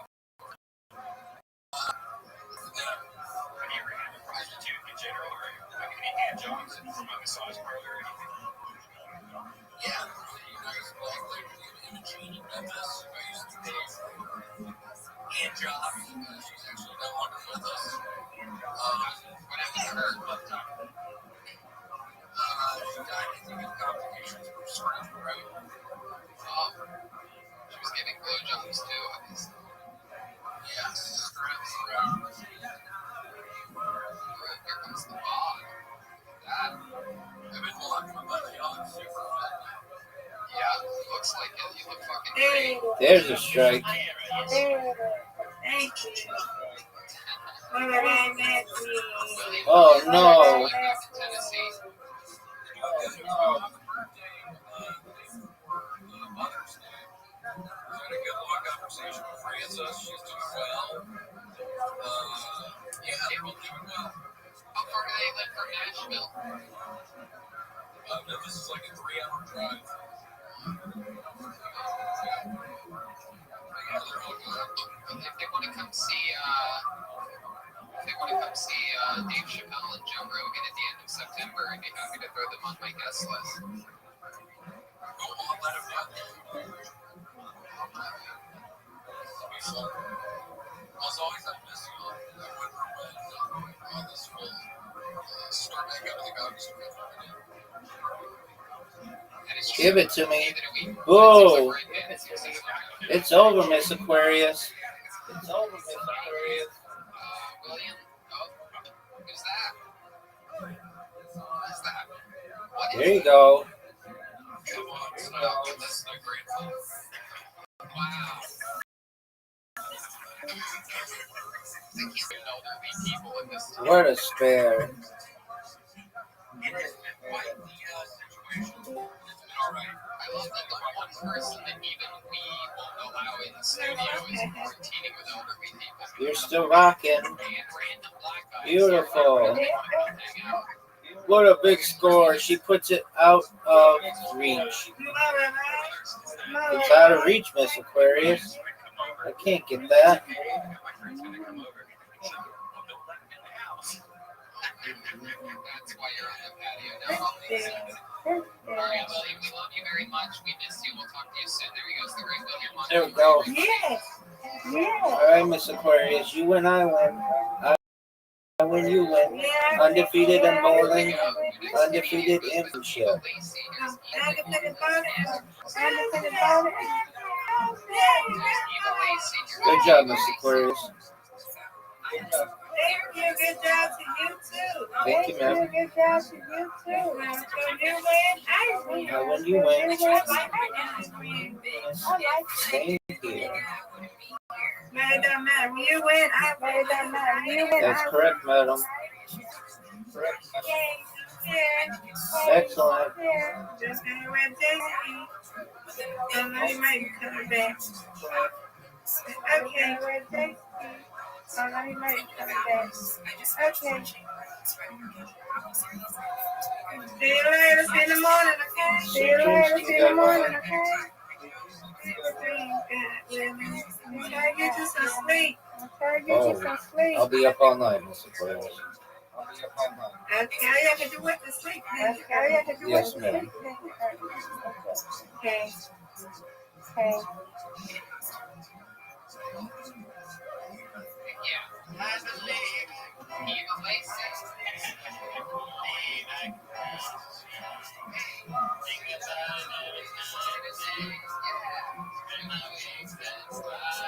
Eva Lacey, ladies and gentlemen. Eva Lacey. Hi, Eva.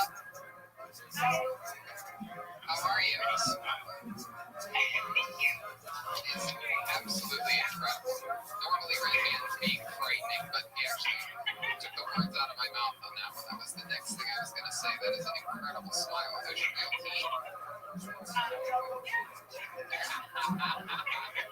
Team that looked that good are normally like someone had them smashed out with a baseball bat as a kid or something like that. Like they have unbelievably perfect teeth, take some tragic accident in the years. So that's pretty good. What do you get on what? Yeah, those really are real. It's fucking incredible. Unbelievable. All right, Eva, so let's jump right into it. Where are you at? Oh, nice. Yeah. San Jose, beautiful place. The home great San Jose improv. They're right, Lubonic.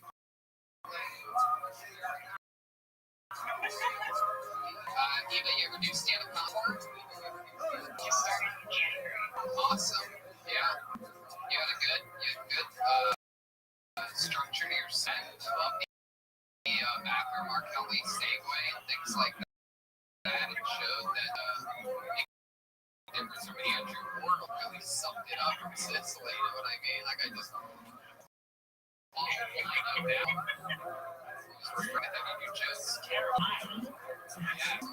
Not nearly as easy. Great Eva, what do you do for work?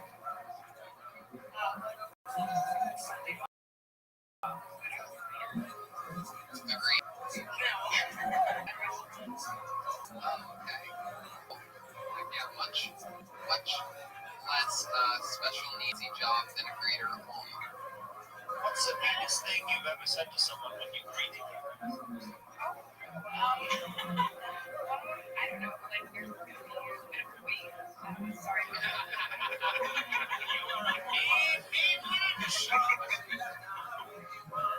You brought up something interesting. Women calling men daddy in bed. That has always frightened me. Yeah. You do? Really? Is that true? Is it real?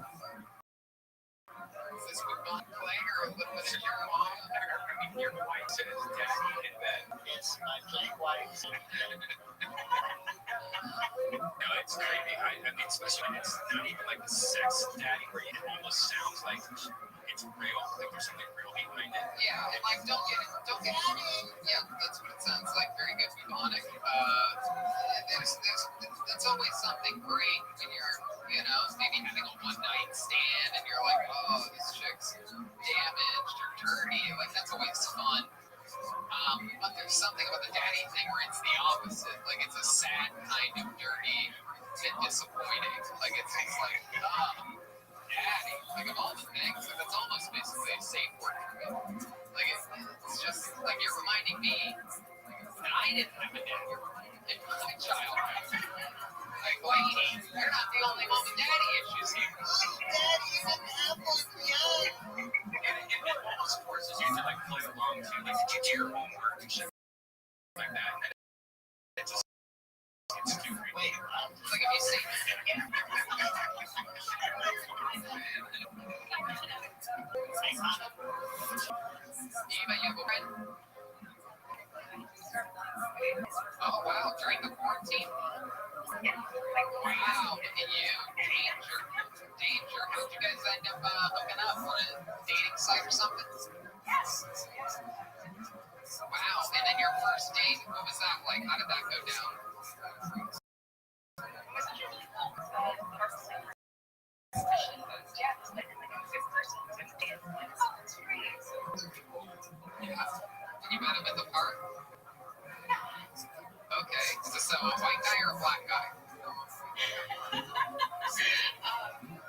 demented side of things. It's just very awkward.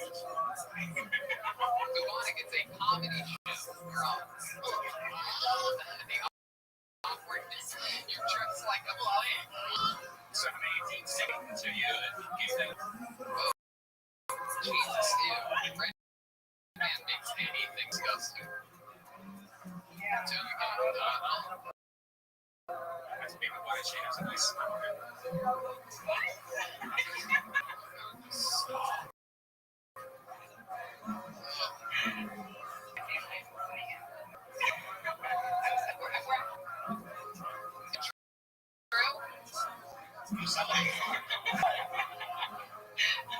True. You're fucking with us, right? Right. Interesting. What does he do for work? She's not on age. There you go. Yes, I know. Never mind. Very good. What does he do for work? Ice cream. Oh, wow. Really? She lives in San Jose. Everything's IT. Oh, that's right. Interesting. How about your past dating life? Was it mostly white guys or? Yeah. Yeah. Heck yeah. So you've got a Hillary from Fresh Prince complex. They had Fresh Prince of Bel-Air to on play. Like I said, I am the black death in all culture. I love it. You have any special skills or talents, Eva? No? Sure? You're not like the Masked Singer or anything like that? What do you like to do for fun? Hobbies or anything? Oh.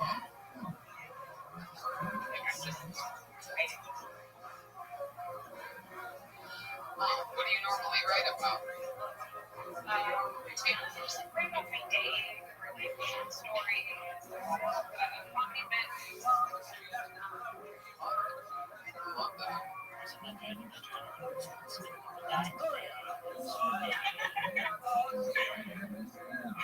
Are you kind of journal?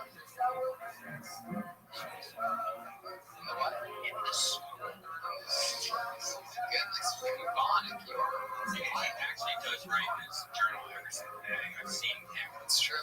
Right. Like, give books and books. Don't you? You've been doing it. How long have you been doing it? Wow, that's true. I've seen it. It's up to some flights back from some cities. I have gone on a flight journaling, and I will wake up 4 hours later, and sometimes I still journal. It's very interesting. I would love to get my hands on this journal. If I swear to God, the second I can get away from Tony, never found anything. You all I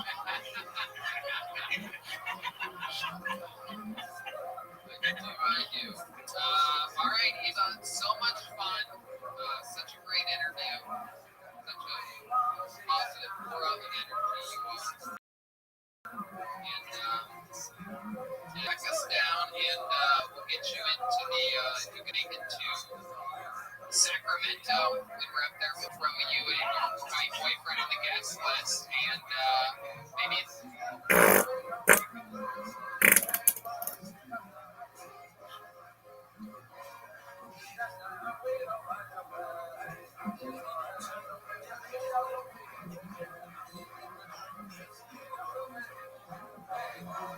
that white boyfriend, maybe you'll even have a new white boyfriend.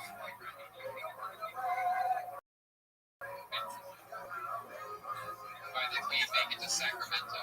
But we'll get you into that show just for mine. He does. And we'll get you in. Eva Lacey, everybody. She is the great Eva Lacey. Thank you, Eva. She's Eva Lacey, Lacey on social media. William is william.f.montgomery1. Halloween is at Halloween, Halloween. All right, here we go. Another complete stranger. Anything can happen. This is a minute of comedy by Matt Markman. Here's Matt Markman.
Absolutely doodling.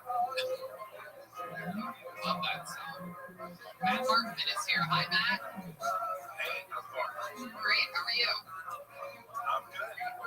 Where are we talking to you from? Where are you at? So right now I'm in RV. Oh, awesome. I fucking love RVs. Do you drive it around a lot, or are you mostly stationed out of Mississippi?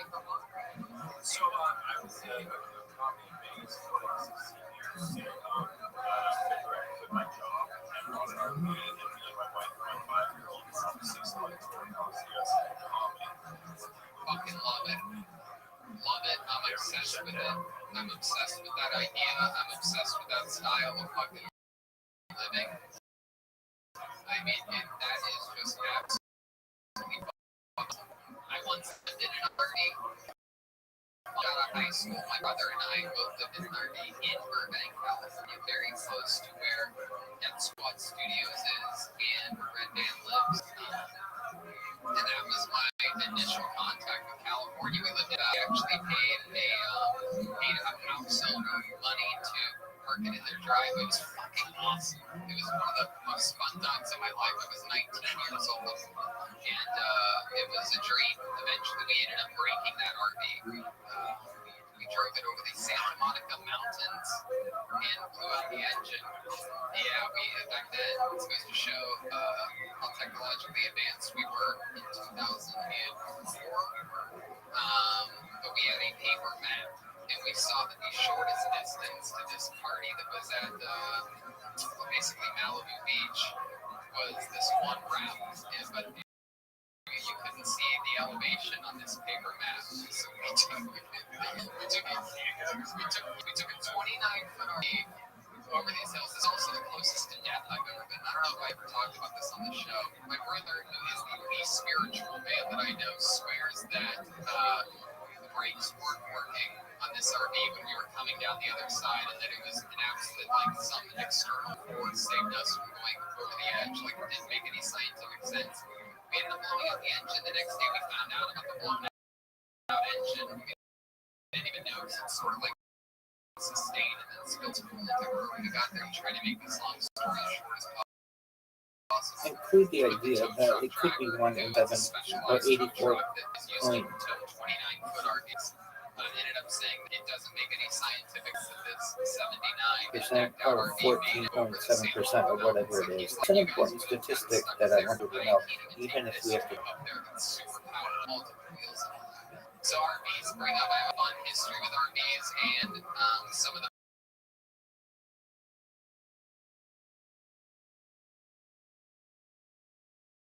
best with it.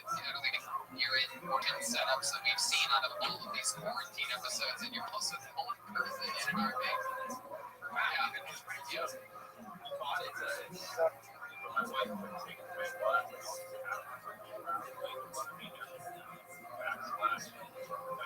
I mean, I think you're the only person out of all these quarantine episodes that I am actually jealous of their setup.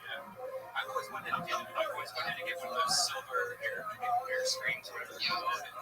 I mean, I've looked it up multiple times. You know, that's the thing is sort of just like, really the only thing truly keeping me completely in Los Angeles is podcasts and, comedy school dream, getting so many spots there. But if that place ever I don't see the 14.7% and 84.3%. I want to see that. That's important. Right. Or Sure. whatever When it did you is, start whatever the this? You said percentages are. January? 1 out of 7. Say that is an uncertainty that should not be dismissed, even though it may not be along Missouri or tradition or whatever. There is some uncertainty, especially with the missing years. Arizona? Yeah.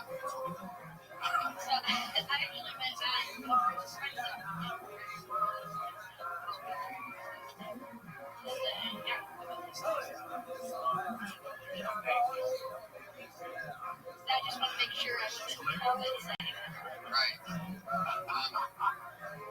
Fuck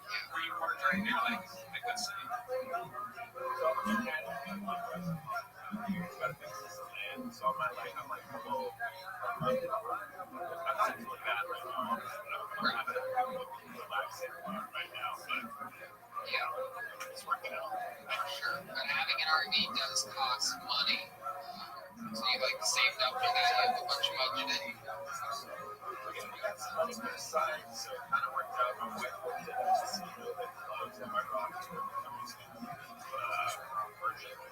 Yeah. So she actually got laid off, so she was already on it. So then I had some money put aside, and I hated my job. I used to work at a pharmacy, and I was done. Yeah. What did you do at the pharmacy? I was a technician. We also include that what the punishments are for celebrating Shabbat on the wrong day. They're very strict. Say what they are in the Talmud. Just for the reader's knowledge that it's important to know.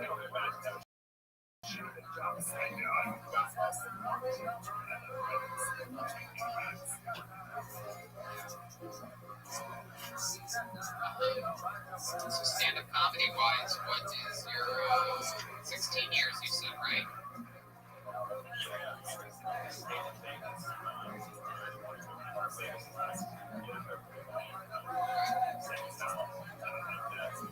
Any highlights or lowlights of your 16-year career? I got to work with a lot of great people. Then when I was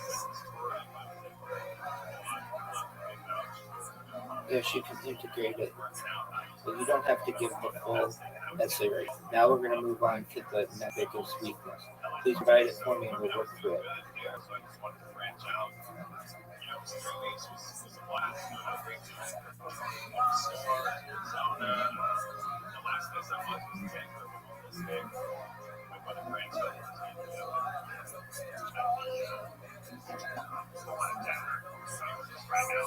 Yeah. It was amazing. I had a bunch of other spots up there, and shit, bands and right there, so we stayed there for a month. It's the lights. I love every part of that type of thing. The fun that can happen there. I mean, you guys know every October I drive. I'm the happiest guy. I drive everybody in a big one of those Econo vans. Big one, 16-person Mercedes, crazy van. Cool Mania every year.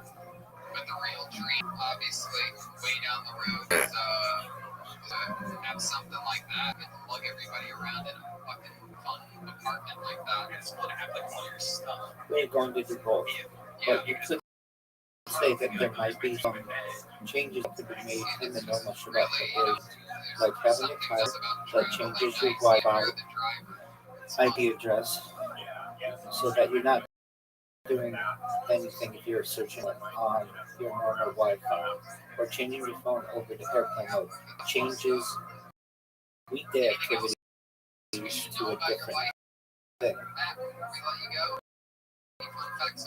And additionally,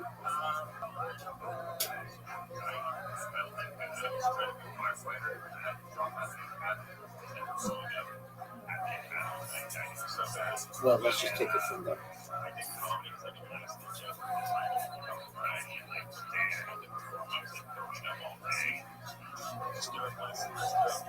Now I can get more. So awesome. I used to have that too. Like just horrible stomach pains. Especially since when I first started, Rogan used to always put me up in front of like sold out shows. And that's like thousands of people. So I'm going to the green room afterwards. Just my stomach in pain. And this happened like for years. Now I kind of just bother me at all. I get it. It's because I was always like a nervous person growing up, a shy person. So me going in front of people, that seems ridiculous. For sure. It certainly looks like certainly looks like you haven't grown up in a few years. I should probably get to that. I don't build up. All right, Matt. Fun times, man, and a great story. I love you talking about that, getting over your anxiety. Matt Markman, everybody. He's on Instagram, a comedian, Matt Markman, all one word. Twitter, Matt Markman, all one word. Yes, Matt Markman. It's a mad world, and we are joined by super regular and gross joke writing icon, the great David Lucas, everyone. What's up, David? What's that sound? It's been sad all night.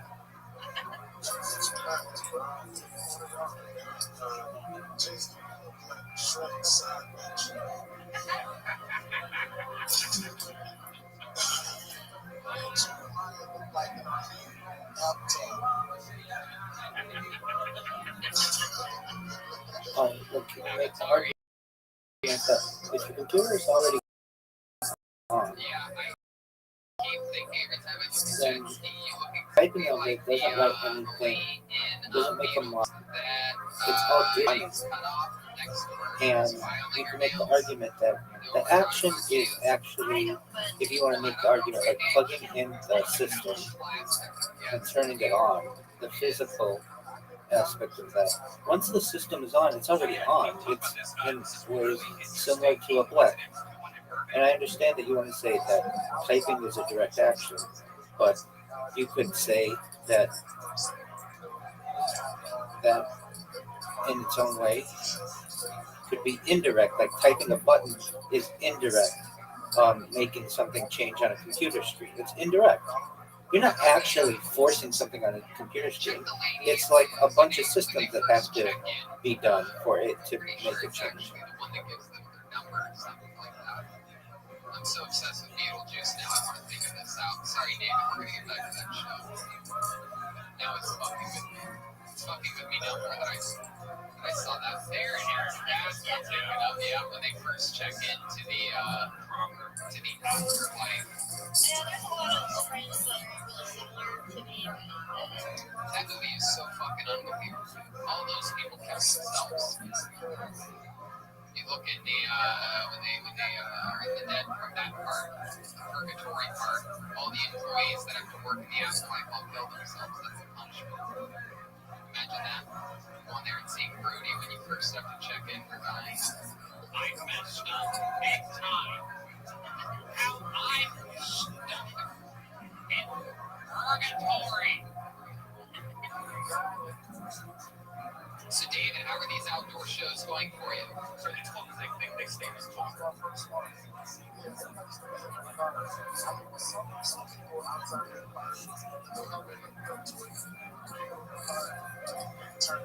Continue from the previous chat, please. Okay. Now you got my attention. It's like a real drive-in. Yeah, clubs are doing it too in Arizona. Pull your microphone. Your microphone's rubbing up against your breast.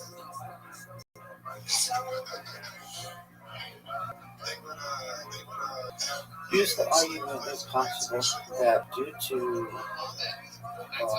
quantum physics, we never actually touch anything. Even as closely as your fingers move to touch something, they don't actually ever hit. You don't ever actually touch anything.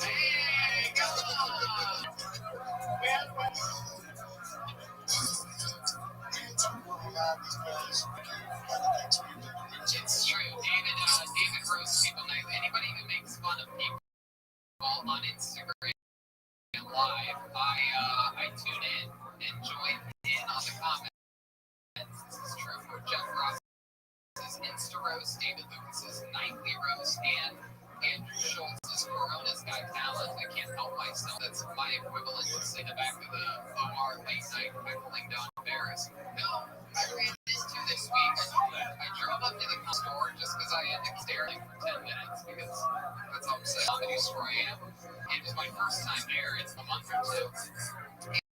And 40 seconds after I pulled in, Don Barris pulled behind me and we hang out for 20 minutes. It was so cool. Unbelievable coincidence, timing, and the fucking weird comedy store gods pulling us together. We laughed about it tremendously. What the fuck were we just talking about? Downside shit. That's right. Drive. That is so cool.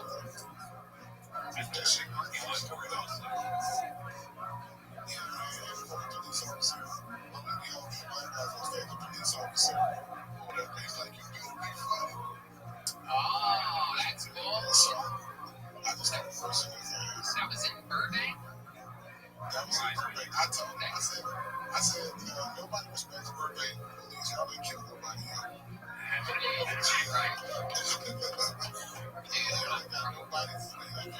From my understanding and my past experience, birthday police are some of the fucking tightest, worst, meanest. They get tickets for cigarette smoking when that first started, which is like the equivalent of modern day, like walking on the sidewalk and taking off your mask for a second and getting tackled. They once took my buddy away for the night. They put him in jail. My buddy that won The Price is Right. During that visit, after he won The Price is Right, he was here for a couple more nights, and he got sent to their local jail for a night because he had a theatrical sword, much more theatrical than even this one. And Burbank police said that even though it's not an actual sword, it could scare people into thinking it's a sword. And it was in the trunk, by the way. You had to search the trunk to find it. Yeah, it happened now. Correct. Yes. Yes. Absolutely. That's what makes people act like that, though. Yeah. Rough times there. Two of the whitest guys you've ever seen in your life. That's crazy. You don't ever see videos of that. You don't see videos of the most boring videos in the world. White guys getting arrested for shit that is ridiculous. Maybe we need to post more of those so that everybody feels like it's equal. Is that weird?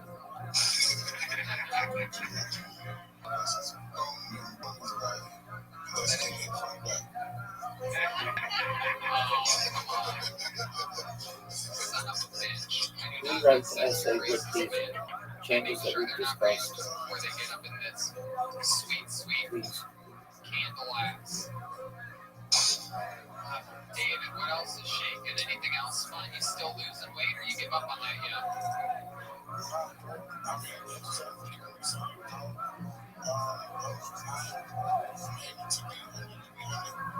By this summer, I won't know, but I know if that makes sense.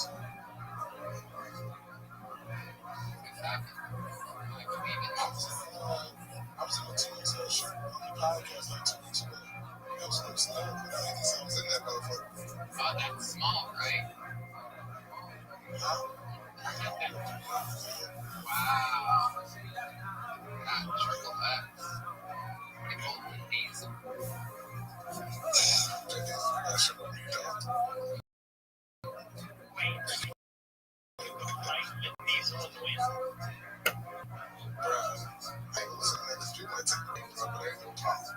Whoa, wait a second. This is very exciting. Everybody is standing up right now. They are excited. Is this a challenge, perhaps, that you're putting out for Vin Diesel when the quarantine is over? You're saying street fight?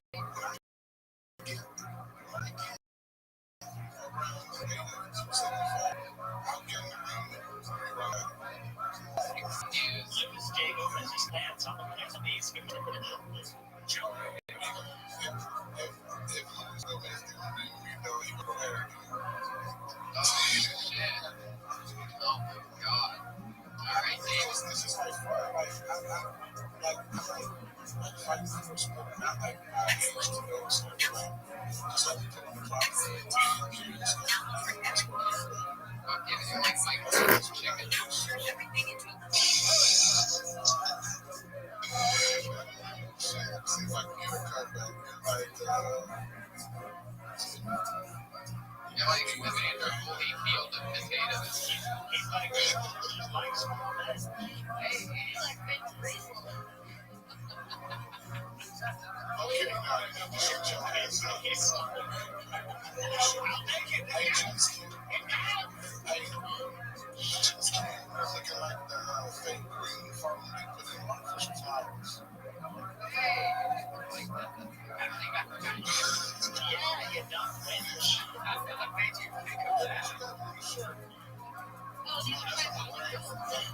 Those are molecules.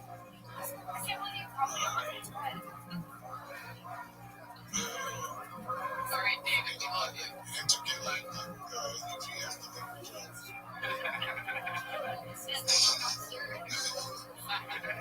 There he is, David Lucas. We love you. Watch him on Instagram. Now he's roasting people. David Lucas, funny on one word. Hilarious guy.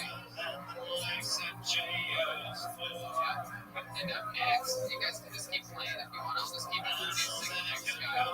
Coming up next, a stranger, yet again, goes by the name of Dustin. So here we go. Here's a minute from Dustin.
I love it.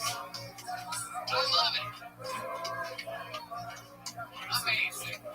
Just amazing. I can say without any doubt one of my favorite sets of this entire quarantine. You put it all together there, and the cutbacks to the mannequins were amazing. And you paid homage to all the buffoons that we've had on the show in the past that have not known what to do with the mic stand and didn't know they were going to get picked. I love that. Dustin, how are you, my man? Good. Where are you at?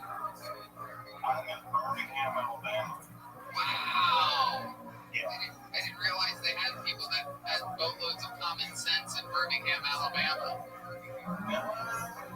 You born and raised there? Pretty much. Okay. What do your parents do? What do your parents do for work?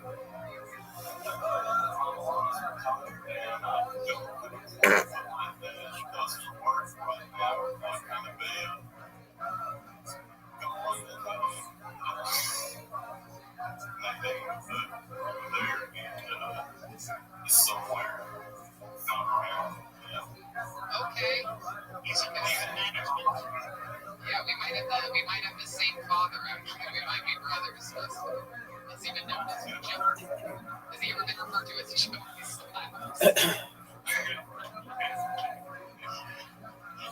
That's a real story. One day, we're gonna be able to cover all of this. Why so many mannequins for some reason? Okay, yeah.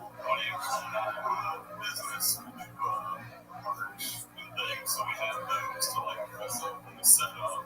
We also do videography, animation, and shit. So it's being able to actually content, do some of the shit. Fuck yeah. Love that. It's like a goddamn Death Squad podcast. You know what I mean?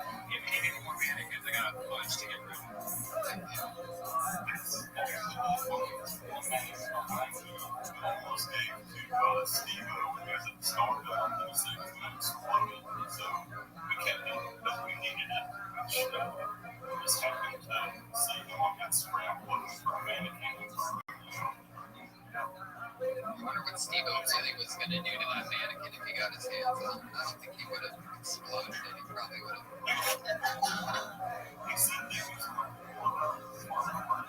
Yeah, it's gonna blow it, all right. Yeah, I'm gonna suck a mannequin's dick.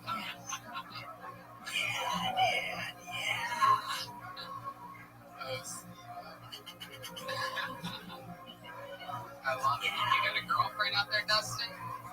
Have you ever dated a mannequin before? Good question from Steve over there. Taking one on a date. I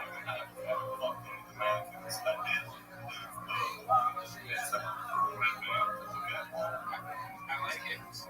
Amazon has sexy mannequins you can buy pretty cheap, and like ones with like bigger boobs and bigger butts and stuff. You already it's a sexy mannequin. And why are you searching for that? I have like 10 sexy mannequins. So Alabama girls, let's talk about it. They get pregnant very easily. What are your thoughts on Alabama women? I mean, it's good someone, just like, They have a stand-up live there? Is that right? Or is that another school? there's lots of this store down here at the order wheel back, like a little scene, like a comedy, there's probably somebody here right now that does comedy, it's like really basically saying that, I just don't know if that's not real. Did you vote for president in the last election? Yes. Who'd you vote for? Yes, I did. Yeah, you're from Alabama. I think we all pretty much know.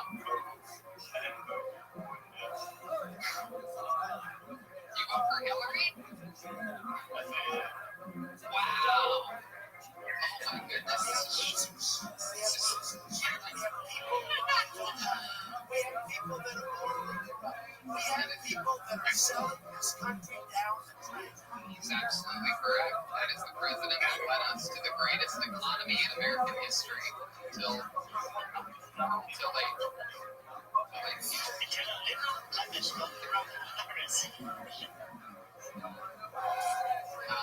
hell yeah. Oh, that's interesting.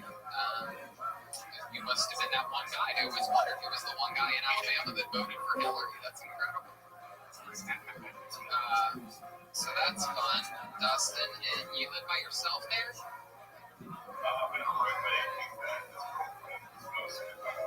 Is it a real person or is it a mannequin? So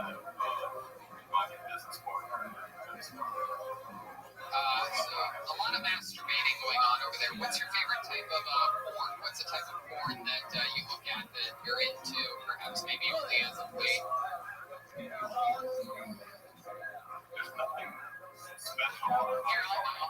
go first. I have a new one, guys. I have a new one as of this past week that I got into for a second, and I found it really interesting. Maybe we could have dialogue here like we do sometimes. I found a type of porn called Take Condom Off. So this is Gage. Gage is a pacemaker, by the way. He didn't tell me about this. But if Gage likes something, it's a sign that it's coming, right? He's told me about Jim Can't Swim, which I mentioned on Rogue this past week, and I get tweeted at every 10 minutes someone saying, fucking, thanks for getting me addicted to Jim Can't Swim. Anyway, take the condom off the board. Is when they start with a condom, and then the girl says, take the condom off. Why do you like that? It seems like unnecessary. It is, I must say, that the shocking thing that's interesting about this is that there's something that is hotter about it than if they start without a condom on. Because it's illegal. You would no. It's not the guy taking the condom off without her permission, Randy. No. You can have porn. He's talking about the feeling that you get. You have a condom on porn. No, you don't. No, you don't. In some states you do, but not in all states. Most of the states in which porn is filmed, that's why 95% of porn doesn't have condoms on it. I don't think porn stars are really the law-abiding citizens you think they are. They have to get tested. Right. So it's fine. I have a group of porn that I found out that you don't ever want to watch. You might like it, but I don't think it was. What is it? Because I was looking up to see if they still make those real dolls. I was like, I wonder if they still make them, if they're better looking now, and they're going to say, and then I wonder how much the shipping is. I wonder as soon as they get to my place, I wonder what it feels like. So then afterwards, there's like videos on their website, the real dolls. I was like, you know what? I wonder if Pornhub has videos. And there's videos of guys fucking real dolls on there. And it's the most disturbing thing ever because it looks like a realistic woman, but she's like dead or something. and it's not even like porn. It's just like it's watching guys masturbate. Yes, that's exactly what it is. That's why I say it's what I like. That's one of those situations you always try to get me for saying stuff, and then there you go, admitting that you watched multiple videos. I didn't like it. I just got stuck in the How many did you try out? I only 3 because I used to. That's his latest product.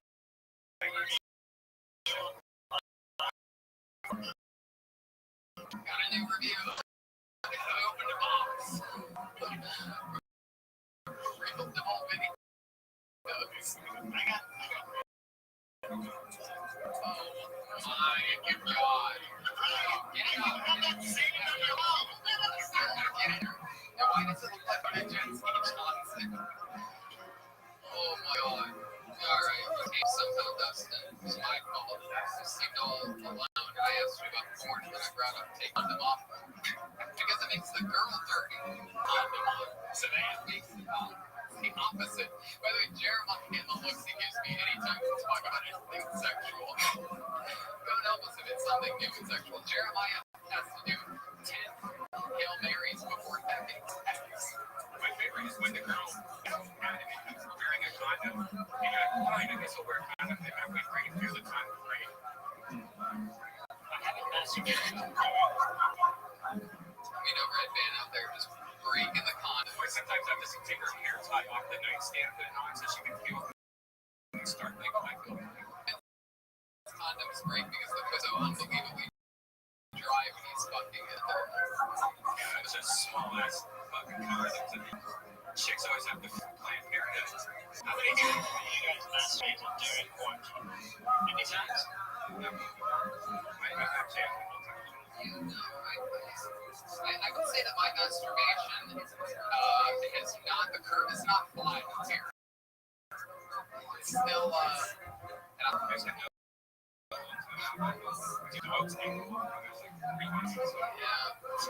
yeah, you're really, that's just enough time to watch 3 real doll videos. All right, Dustin, well, you know, your set was, again, like I said, probably my favorite quarantine-related set of this entire, 7 fucking episodes now. So thank you so much, dude. And I'm out. Show, make it out. I'm out. And this shit all clears up. Hold on 1 second. What'd you say? All right, absolutely. That's definitely gonna happen. There it is, Dustin, everyone. He's on Instagram at HeyBuddyCC and HeyBuddyCC.com. He says he makes a bunch of stuff. So check out his comedy. Stick to the rivers of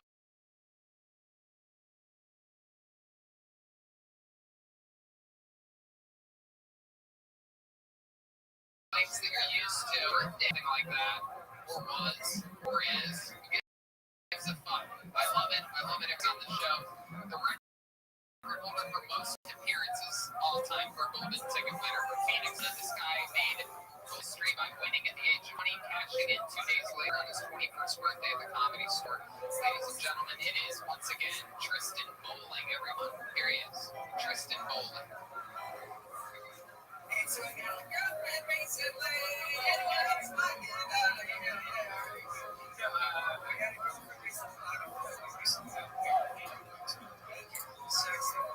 And she was telling me, she alright,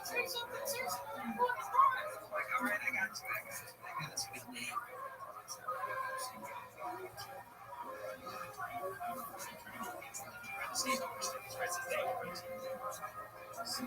She's looking back at me.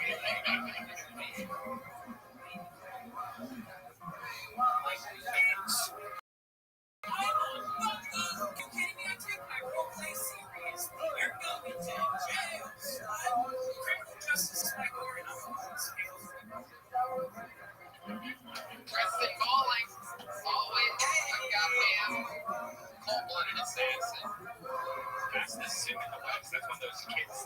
He is. He's got those fucking TikTok-y energies. He's one of the, that's what I originally fell in love with him for, is that he's just this fucking hip young kid that doesn't seem like he should even fucking, He's got a like his three lens flares. he doesn't even seem like this show, not to mention, what are lens flares? Oh, yeah. Right now, looking at the J.J. Abrams movie, though. That's pretty big. Yeah, for sure, dude. How's life going, buddy? Oh, I'm doing good. It's my 22nd birthday today. Love that. 1 year ago today, we were all at the Comedy Store, packed crowd. You were on stage. I know. Like a fucking loser. Yeah. You have a girlfriend now. Congratulations. Yeah. Looking at her right now. She's laying down in bed. Oh. Yeah, very good. You guys want to see her? You guys want to see her?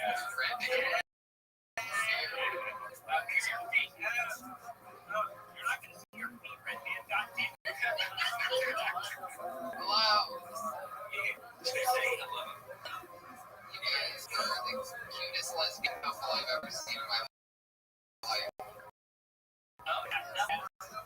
Yeah. Absolutely. So guess what I'm doing in LA, dudes? How you guys doing? We're good. You ever heard of Take the Condom Off porn before? No, I have not. But if anything, that just sounds like regular porn with an extra step. It is. See, instead of seeing normal porn, I feel like people go to, whatever their favorite part is. But in Take the Condom Off porn, you have to make 2 stops. You have to scan for the part where they ask to take the condom off, and then whatever your other favorite Question here. Do the guys ever fight it in this scenario? Like, no, I should really keep it on. No, there are no Christian male porn stars that are like, no, I think this is best if that would be the worst porn ever. Have you been tested recently, sweetie? Yeah. Are you on the pill? That's I know. Directors yell how to do questions, dude. Like, have you ever heard of the porn? A guy asks a girl if she's on the pill before she goes, come inside me. And the only time it will last if you're on the pill is if it ends up in a grape pot. That's the only time. There's always a lot of foreshadowing going on in porn. The only thing I've ever heard before, and that's a question just like, is dad coming home soon? Right. It's always this was just and that's another pandemic that's happening is everything is stepsister, stepbrother porn now. Which I noticed that, and I was thinking about this the other day because there's so many of them now that there's only one direction that this could go, and that's actual brother, actual sister. There is that. Well, yeah. It's express me.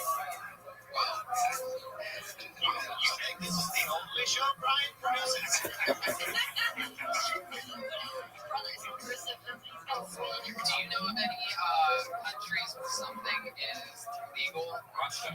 Russia. Because something that I Googled the other day because I've been using my they're a sponsor of Don't Get It Twisted. Like, I am a proud, part of, like I said, the last regular ESPN news. They're just not watching fucking Papa Johnson.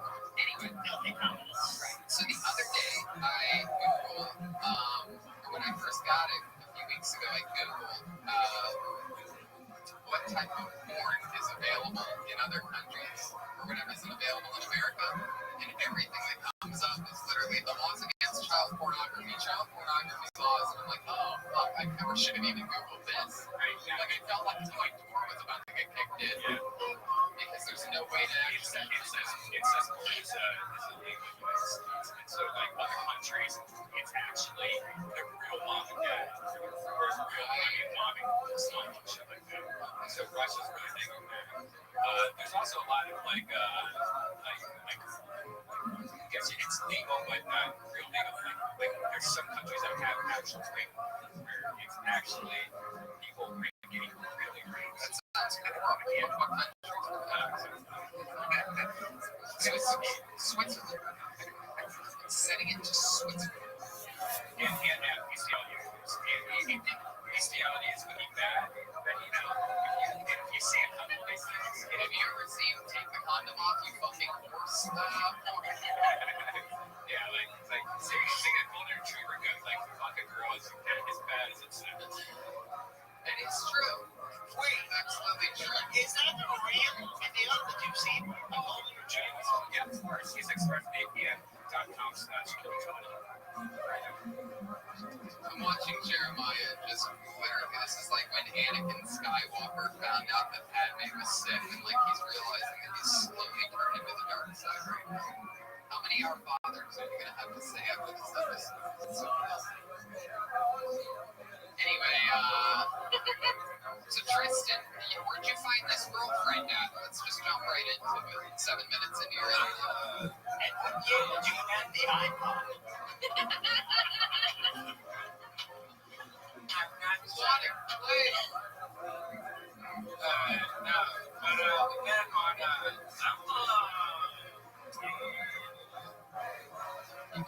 Keep it going, keep answering the question. We're watching a dog try to fuck a girl while you answer the question. well, this is a laugh, man. I wish I could be there to join you. But is that a failure? No, turn it up. Turn the audio off. Turn the audio off. My God. Where'd you meet your girl, Tristan? What the fuck? You're playing dog porn. How much No, we're not playing dog porn on the fucking screen. We're watching dog porn. You answer the question. Wait, weird up. You're audio. I can hear I just read the screaming of pause of a heart. It's a big dog, and Tristan is a very bad dog. This dog is getting the fucking dude, and he's loving it. Will you see something? I don't see shit. I can just in my imagination. Okay. So where'd you meet your girlfriend? Online. I'm not sure if that's how like the girl and the dog met, but alright, I'm continuing. It was a lot of fun. We met during COVID, so we're quarantined together. It was cute. When we first met, I was afraid that she was a catfish, and she was afraid I was a catfish, so we're both pleasantly surprised. Wow, that isn't too fucking just finding each other in the wild world. Everybody's still on dating sites during this pandemic. It's just incredible to me. It's their problem, man. It's like he's lonely this time. I'm just like, hey, I got me a honey.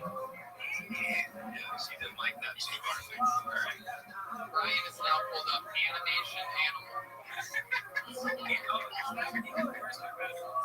It's worse.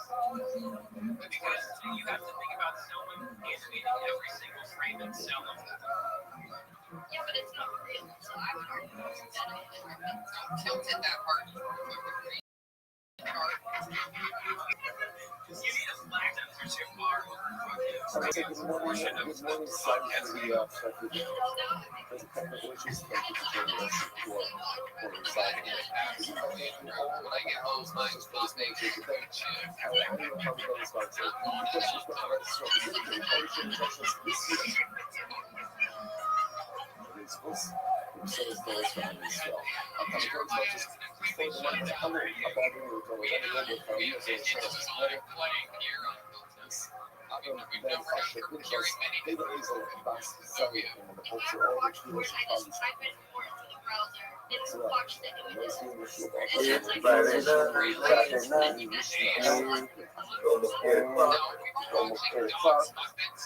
sir.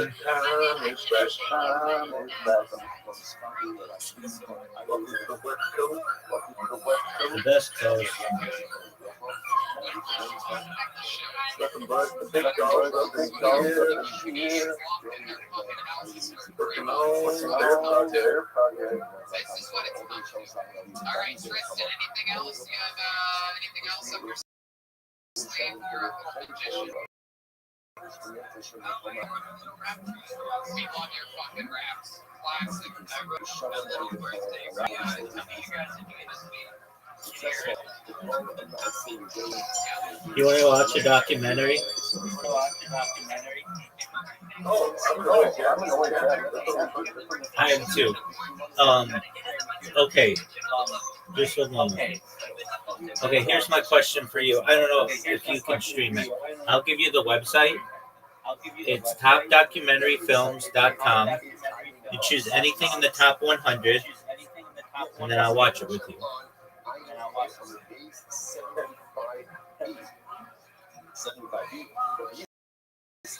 There is one I really want to watch, if you just want to know, and it's the Michael Jackson one. It's ranked number 1, and I want to watch it, but I don't know if you're into watching it.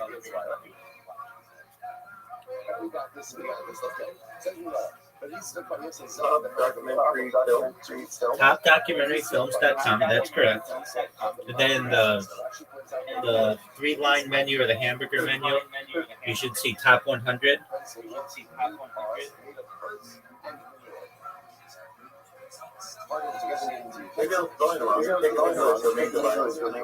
Okay, it's top TOP documentary films.com.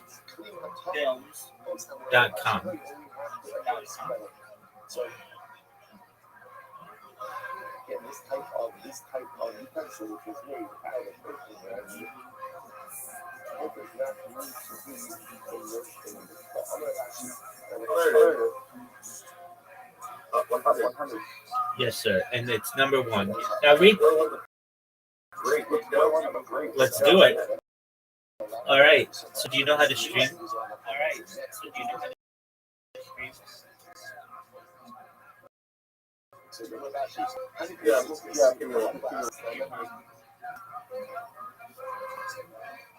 And this is a dual question, both in terms of passion as well as interest.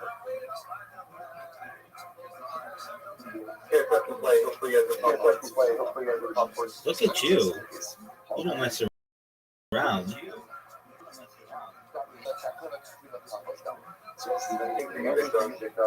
Excellent. Glass is treated like metal. Why is glass treated like metal? Because glass, if it breaks, you can melt down and reform it just like metal. Therefore, the status of metal utensils. So obviously, if you notice that a bunch of people that will come up. Right, I'm joining with my other account right now. What is the status of glass? Is that some sort of product over here? Use the question is not much in terms of absorbency, but rather as far as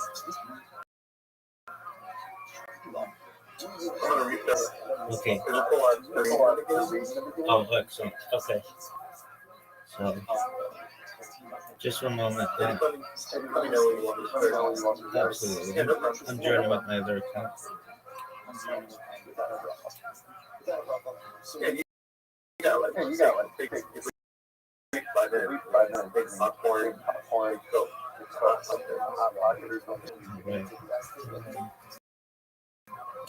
Enjoy my other account.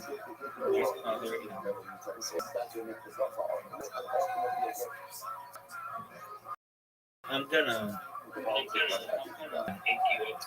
9 minutes or whatever. 8 minutes or whatever.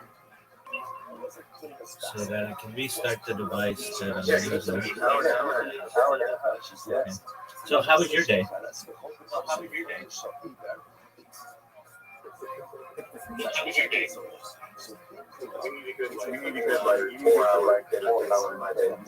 Okay, well, I'll give you 5 minutes. What happened?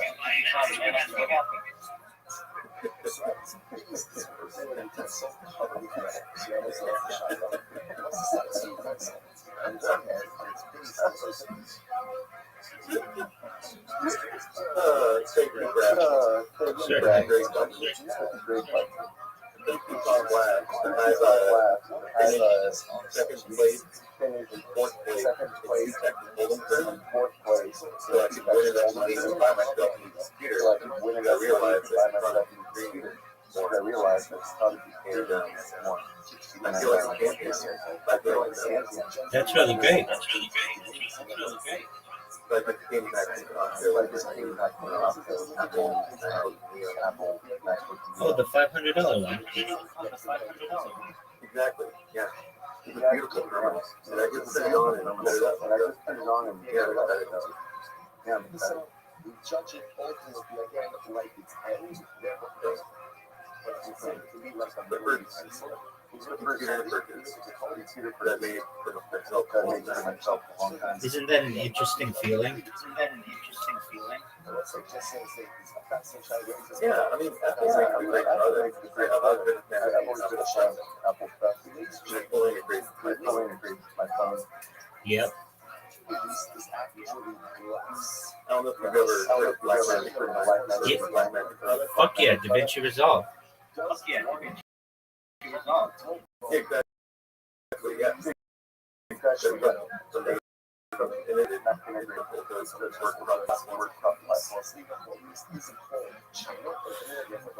DaVinci Resolve is some of the best free to use software I've ever used. Yeah, beautiful. I heard today. Someone was talking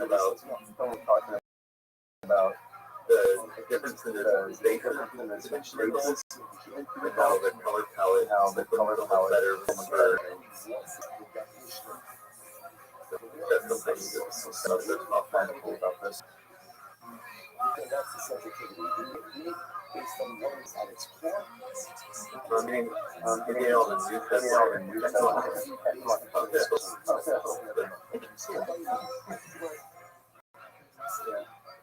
I have I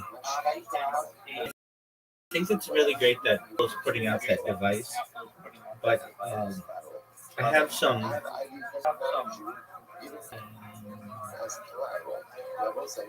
concerns about it. It runs on an iPhone processor, right? Yeah, let me tell you this. Let me tell you just things about it.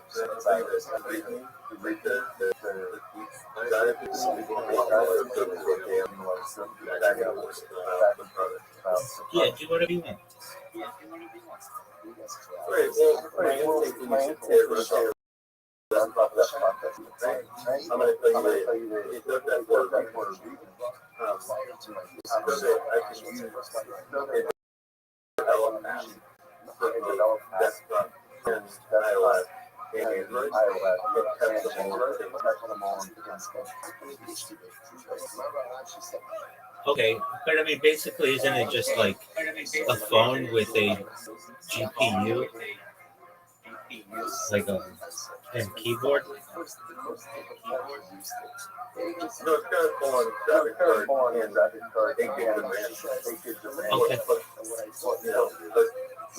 Unless that's keyboard directly jacked to the card of the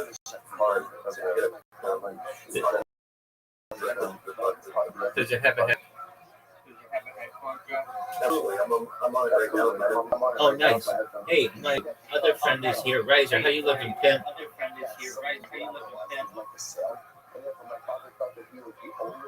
And he just left. He'll be back though. So we might have to. I know you do. So we might take a time out on the Michael Jackson documentary. I've been trying to get him to watch it, but his mom's in town and she's not about that life. I don't know how to describe it. It's just talking about the potential innocence of an individual. So I mean, that's really interesting to me.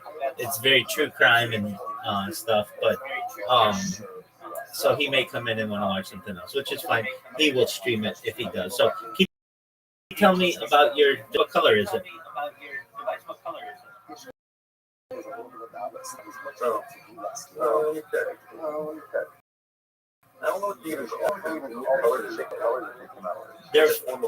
They're for, yeah, it's something like that. It was called something like that. Welcome, Riser. How are you? I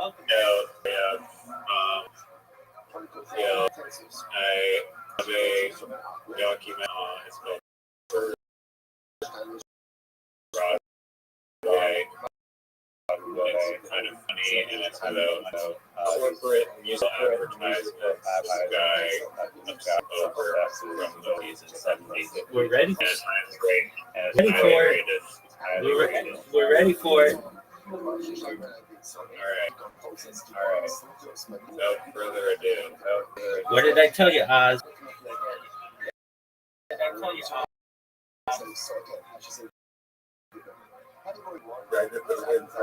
FTW. I purchased something from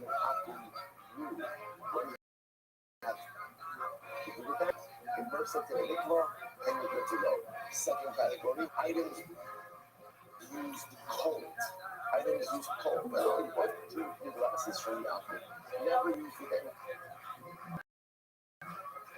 And the heat, come up with this. What you need to do to breathe off, wipe it down.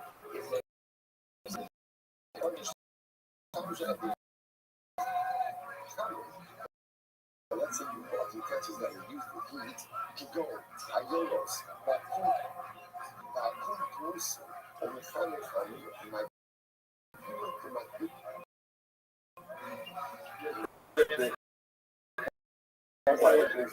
Oh, I imagine it would be.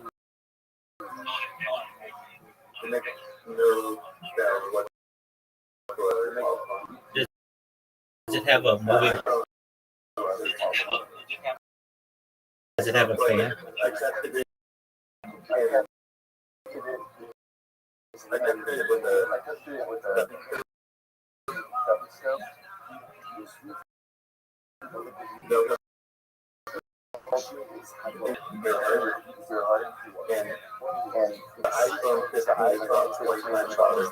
Oh, interesting.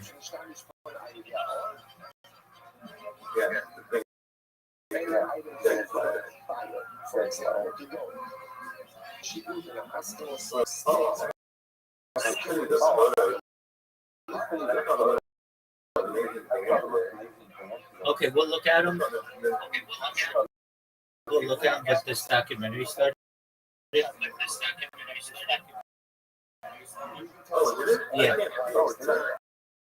Okay, go to right. It just started.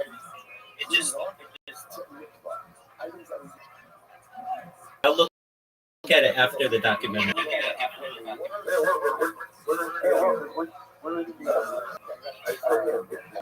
Okay, so do you see his name? You're welcome.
So one of the things he said, you know, say come with challenges and more, that's also one of the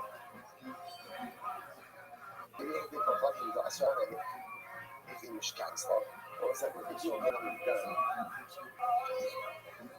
that is motor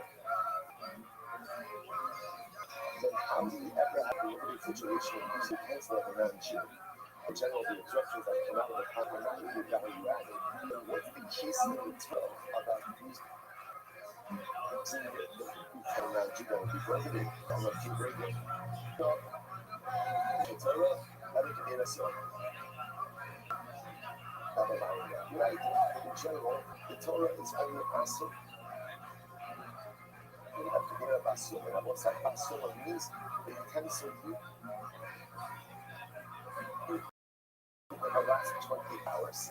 The assumption in the last 24 hours, the instructions are active. That's the biblical Polish case. Anything past 24 hours is only going to be rabbinic kind of mystery. So in that case, the only time you should be able to use the for a non-Jewish way within 24 hours of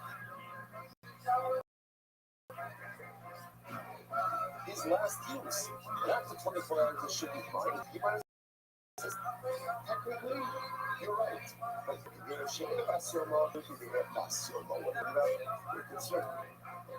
That if you let you use, you cancel a non-Jew 24 hours after his last use, you come to what? Use it within 24 hours of his last use. It's incredible. So that is incredibly important. And this detail is very important. Absorptions within 24 hours of use are active. After 24 hours of use are dormant. This has a variety of conscious ramifications and implications. These are the variables. The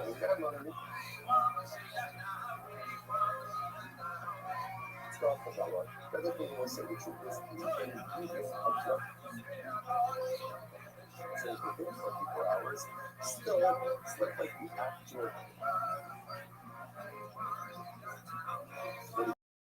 itself somewhat puzzle. Still a little compromise. What do you do if I'm on the Rothschild? So it's even better. So if I'm on the foundation of Rothschild, even the hospital, you're not going to cause. Ultimately, again, I say, so this is skills, skewers, being passionate, fire, direct drugs, little bit of breakthrough, by the time you got a culture, what's interestingly enough, if you contrast this with sacrificial love, I will say, interestingly enough, there's a whole set of halachas about contrasting utensils that are used with carbonos. Why? What's the issue about carbonos? Because interestingly enough, a carbon has a window because reduction. Once the saxophone carbon after that window has closed, what is it called? It's called ghost. So, interestingly enough, there is some designation of partial absorptions as well, which is quite fascinating. So therefore, you have to be careful about measuring the tendency to use passion frequency is used for hardship. So if you do this by hardship like the others, I should go to the hospital, so if you have a split in the school.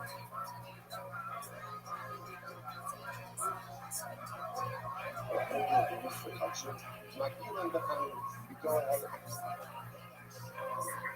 and you touch it with hot water, so I say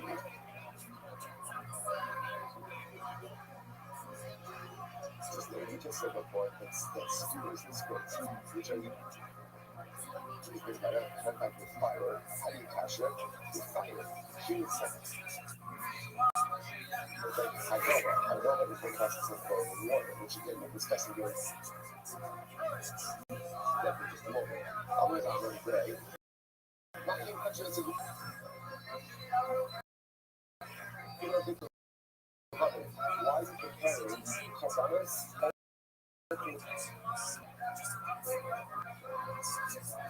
Yet utensils purchased from non-Jews, it's too different things. What I'm saying is, Papa, hey, Papa, Papa, Sula, Papa. This is a profound distinction. Disruptions of prohibition.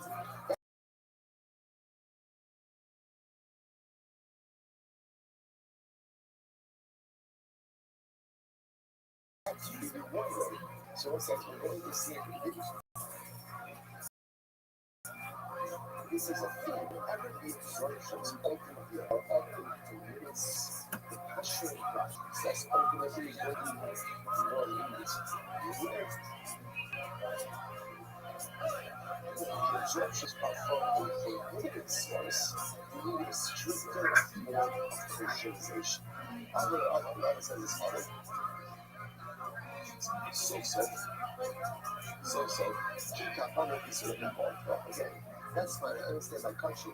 When these instructions were in the winter, and when they come out, they always distributed where they stay and they become docile, then they become unsafe. Rabbi Hagala.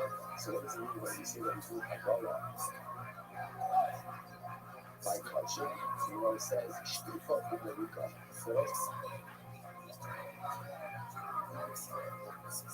To reverse the process of scrubbing and washing. And they say, how do you see this? Because again, Hashem, just the overlap the hurry to it. It's in the shop, say that this is you. And yes, you're really going to touch it. You really discuss a lot of these processes and ways Hashem created that. But again, I think those two utensils used for sacrificial purposes, Allah said there is a process called to get rid of the meat and wash and scrub it over that fire. Meat, dumping, the meat, which becomes I don't know the comment. That's what you're talking about. The meat which becomes with cold water. Hagala is done with boiling water. Allah Rabbi Yaqub Allah Rabbi says the Lord said this last year is Yaqub Allah stated from the Gospel literally means it's friend.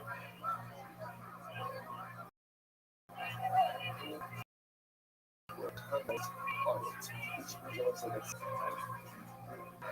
missionary doesn't require everything explicitly, but expects you to learn how to smoke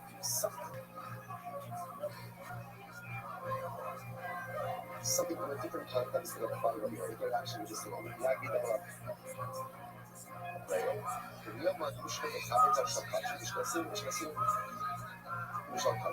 the idea over here is learn out these two processes.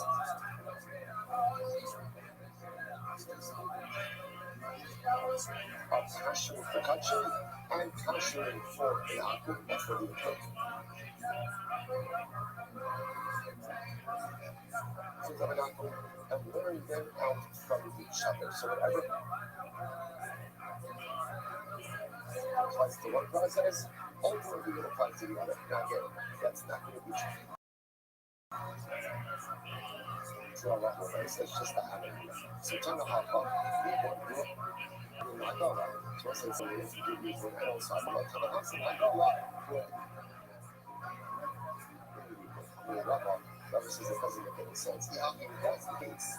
That really the processes for cultural reproduction are the same as cultural reform depends on from an uncle. If that's the case, it's literally giving the Hagah. There is enough fact that we need enough practice. We should at least at some point look all of the halachas together. And then again, in this individual respective places, you can just focus on one. But they found Yaqub they're not the only details. Whatever applies to one situation applies to the other. Ella, Amarava, and Hajj. The Amar Koyol, the Yom Nas, Rabbi says no. Using my culture, ultimately, we're not worried about absorption very interesting because the utensils are constantly used. Because the utensils are used, essentially, there's an automatic consolidation process one day to the next. The absorptions of the previous day's carbonars come out and you're cooking up the next day. Therefore, essentially, the absorptions themselves never have the opportunity to become nosar. Why? Because since the utensils constantly being used, whatever was absorbed comes out before it becomes nosar. Which the Gemara says, that's fine. Dinam shlomi. Now let's talk, for example, about shlomi. Different than the shlomi number is athlete, we can make it a habit nosar for habit here. For example, shlomi. You have 2 days to 1 night for shlomi. So that makes sense. So let's say again, I'm offering a shlomi on Tuesday. Offering shlomi on Tuesday. So how about somebody said Tuesday and Wednesday? Because when I go ahead and I use the pencil on Wednesday, the absorptions of shlomo are coming out before they become outside. That work as well for something like shlomo. And the chatos, even the yoke, in our life is aqua. But let's say the chatos, we only have 1 day and 1 night. By the time we get ourselves in, offered up chatos on Tuesday, so I've got Tuesday and Tuesday night. By the time I use the utensil, ultimately, again on Wednesday, the Gemara says to make it keep it out. I'm sorry. It's given the human and saffron. To the last shape of now, by the way, Wednesday, the Gemara says, have your side, you have the mission of the mafar, shlomi and chatos have only for said that that is not enough. The chatos is shlomi. In the mafar, by the time I go ahead and use the utensil on the Wednesday, the absorptions are already used. So the absorptions are coming into the carbon that I'm looking for. I'm going to tzivah, if you can not show more chatas ha'ita. But no problem. Because when I use it for a chatas on Tuesday, all I do is very interesting. How good is not show more ha'ita a shlomi? Interesting. So I said, so they're not going to use the utensil or chatas on Tuesday. What would you do afterwards? That same day, use it's for a shlomi. It's for a shlomi. That way, again,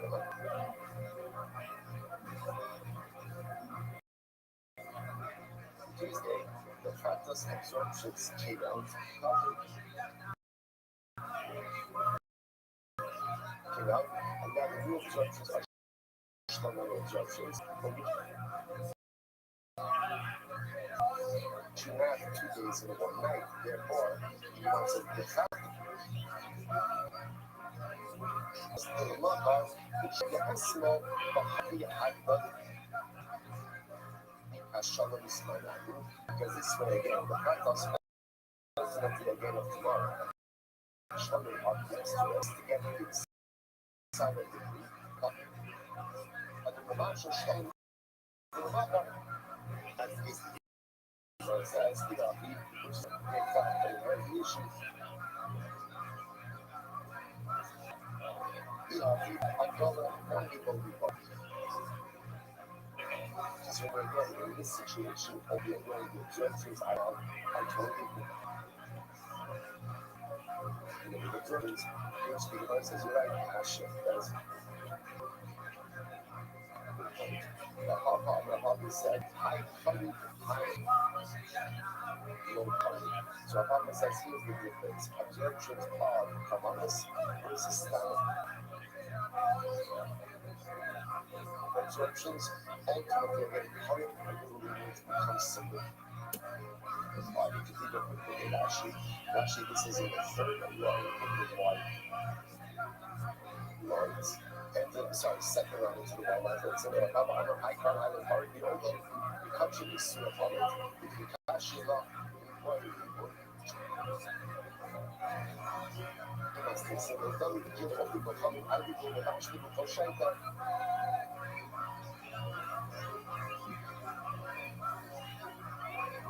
Estágio a missão para ele, da questão. Se você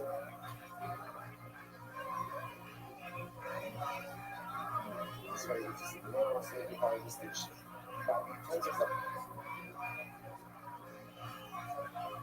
I personally it's possible that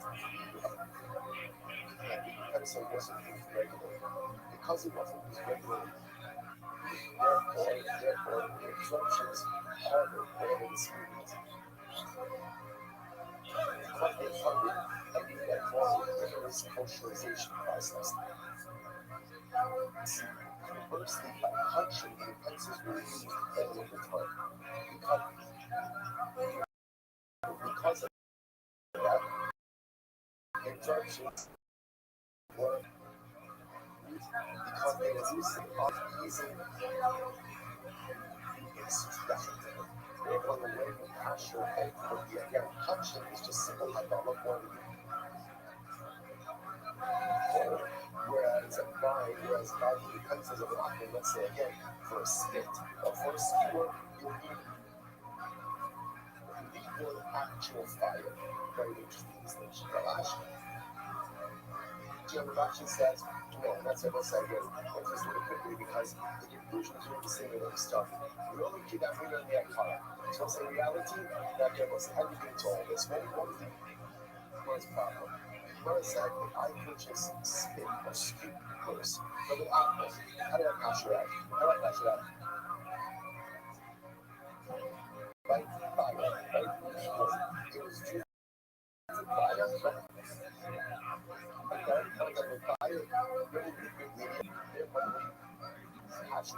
Interesting but said that we go ahead and skewers are from boils, mash it, and go there where you want it. What's the understand? One distinction. Bottom line, what's the use of this instruction? There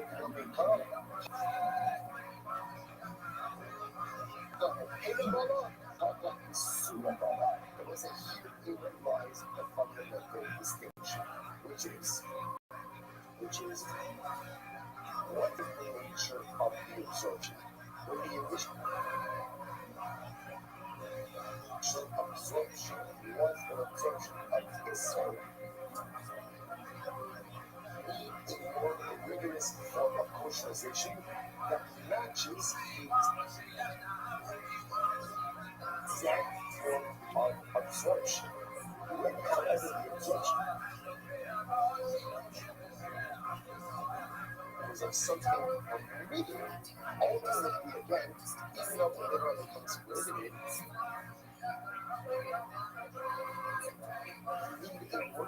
it suffices with a more immediate form of culturalization. So that's why. Right? When I purchase spit or a scoop from an apple, it's absorbed in the city. So I mean, trade, no longer is from the culturalization. Then that matches absorptions. How big is skewer absorb? How big will absorb? Fire. How are you going to get that? Count fire. Carbonates is when it had rarely had and absorbed. And we're in absorptions. Therefore, you can use the most convenient form of culturalization. What is the most different? From a fashion, this is the word. Hagala was said, by the way, we did this over Israel, which is when, for example, if you have a shirt pencils for yourself, interestingly enough, technically speaking, you pretty much use Hagala on many things. Why? Because interestingly, I'm on the word yeah, for biology, but comments is here about it. And it's coming to the absorption before it's the absorption. Therefore, it allows us to make certain nuances with culturalization. So this is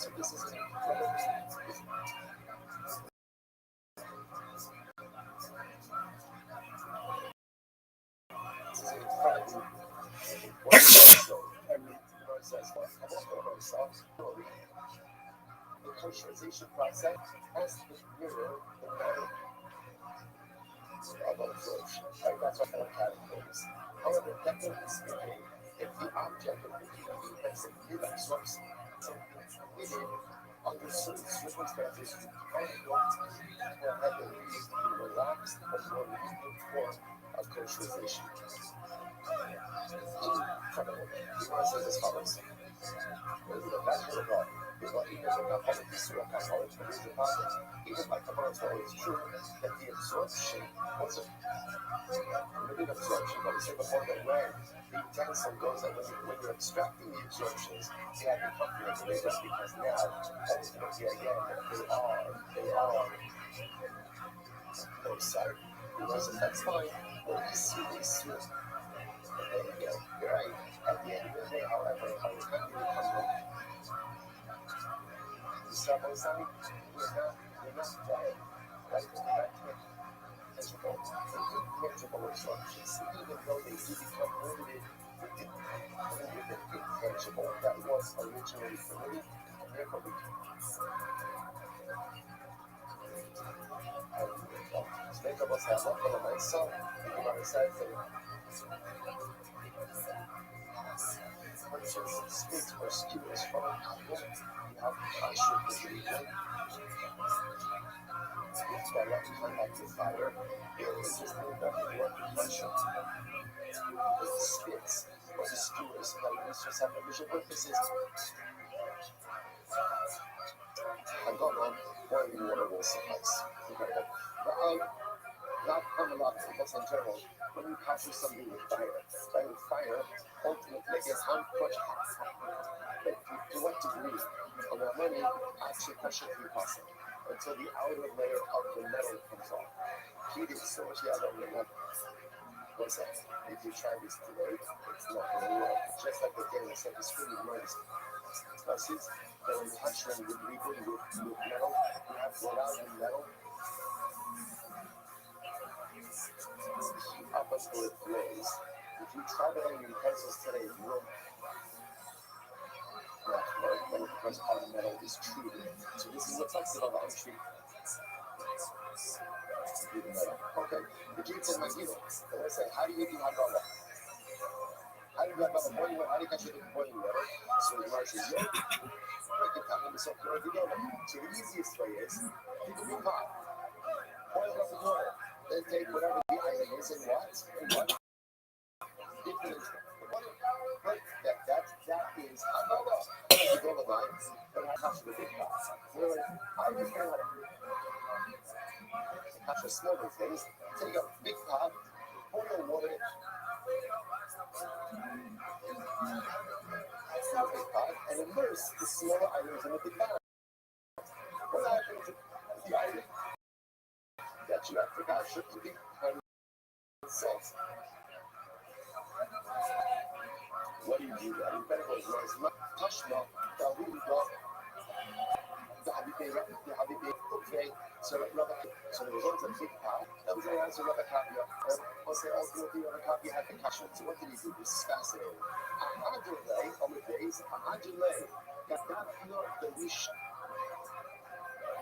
Afuma, Lima Mayan Baas. So he did something very interesting. He took the flow, and he essentially built a lip around the top of the key.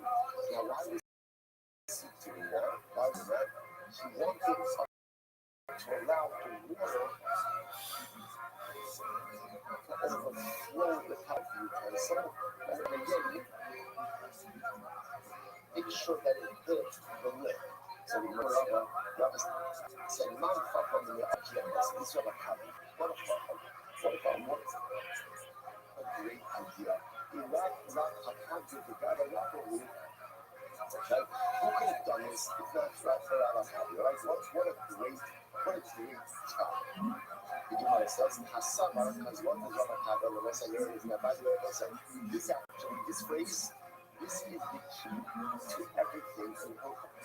Was kashrus, right? I should say, Halakas of kashrus. What's what Al-Qaeda said, Hassamar, Jibolo,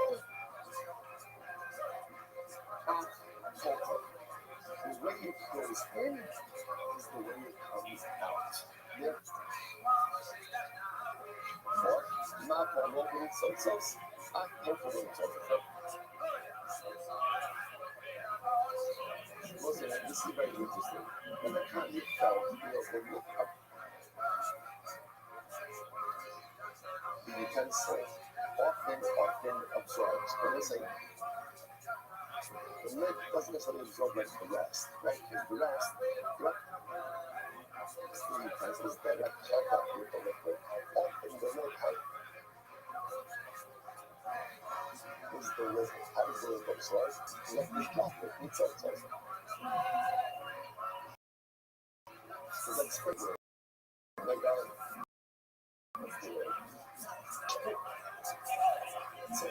right? Because that's tight. You know, that goes around, you know. So the caveat in this thing, the caveat, so when you this command, you can obviously put because what the caveat is going to open the lid to ensure that the lid will over the side part of the lid. Interestingly, that apparently, that caveat was not so constructed that the liquid kind of touches every part of the lid. He just wanted the liquid from the top to be able to split up and at least touch the liquid in that way, because that's how the lid initially when they hadn't absorbed. And I was like, that is how you constantly interestingly enough, if you are capturing the pot. So one of the if you capture a pot, easier to capture the good water, don't use the pot for 24 hours. That makes it non-bendable. That way, any absorbers are ultimately again growing. That's number one. And number two, you do kosherization go along the lip of the pot. So generally what we do is we just allow liquid to overflow the pipe.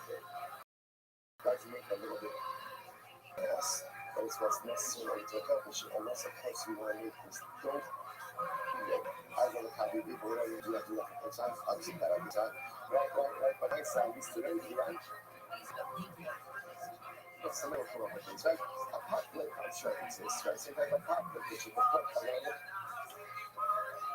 But allowing the water to overflow the side of the lid, but at the same time again,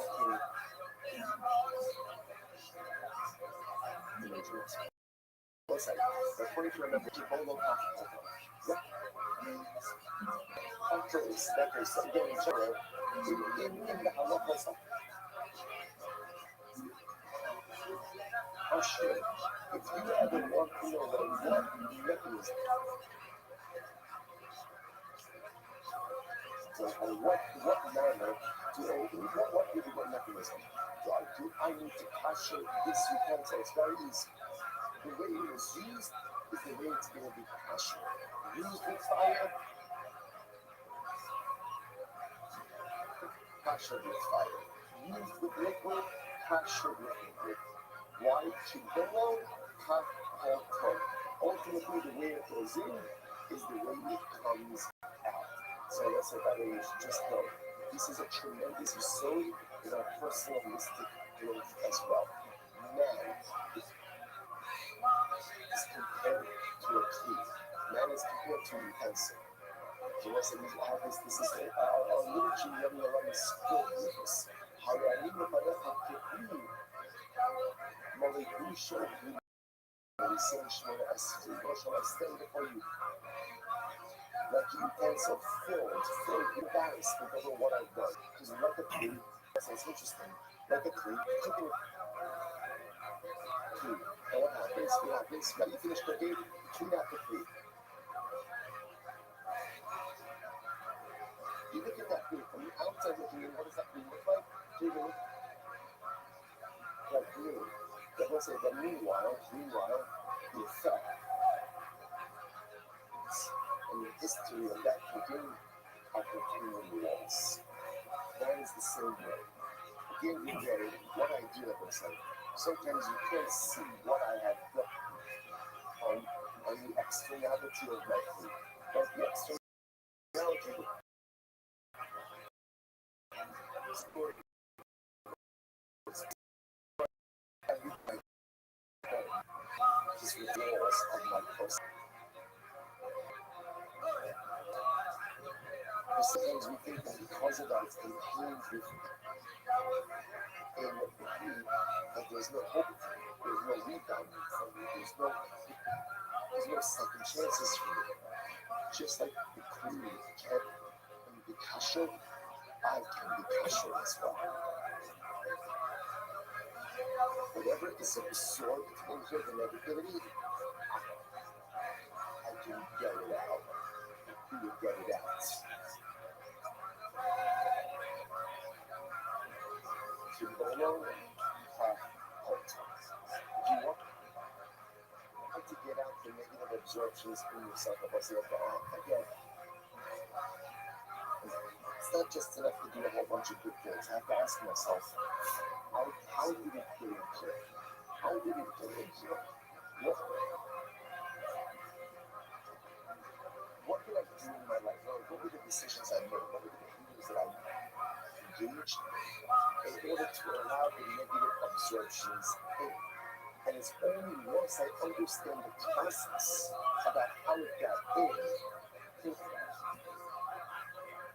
I go ahead and figure out how to get it out. You see, the mistake we make with children on side is we like to do fun shit.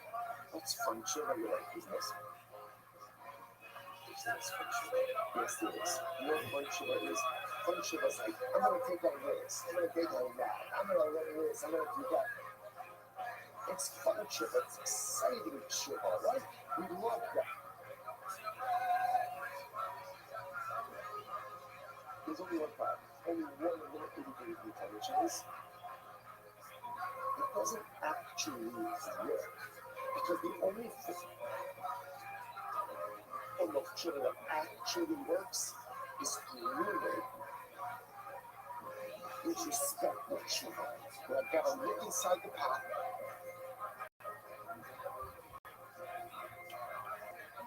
I got to see all the schmutz that's been absorbed, and I got to figure out how to get in there. You see, we're so scared to do it because we're so scared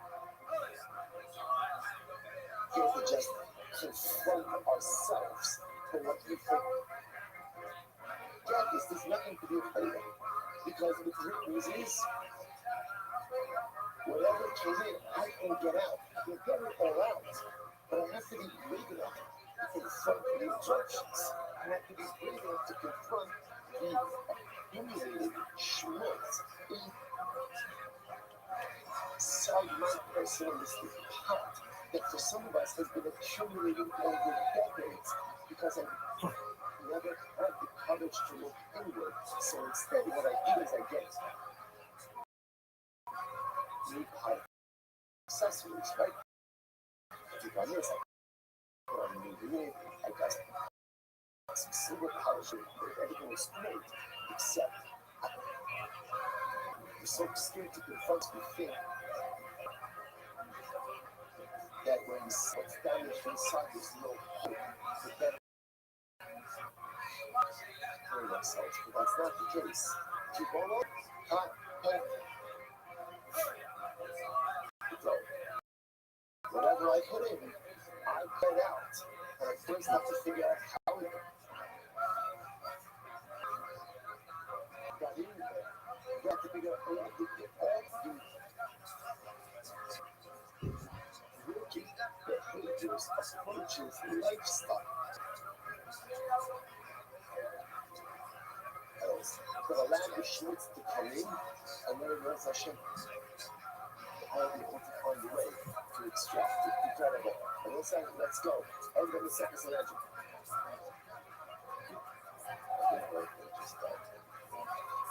The Satan is clearly trying to derail the end of what is already. See, he wants us to stay on what is already. Even though that is already there. All right.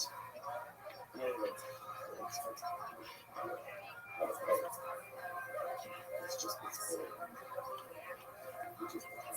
Okay, so this is follows. You know what it says?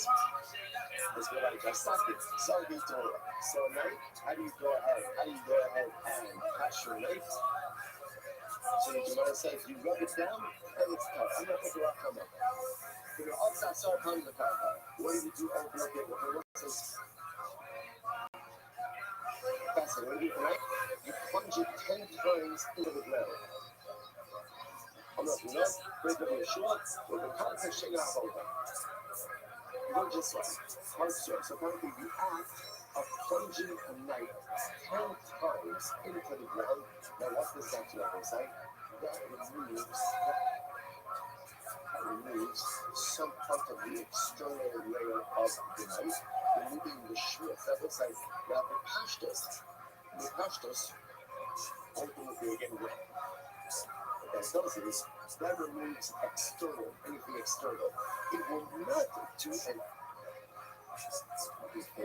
ultimately again for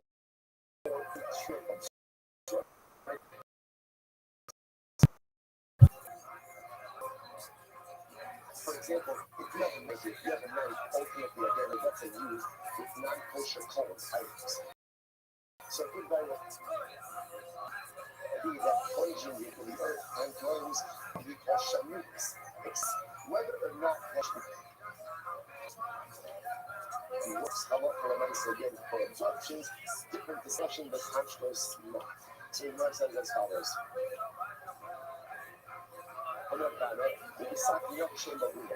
That's true with that.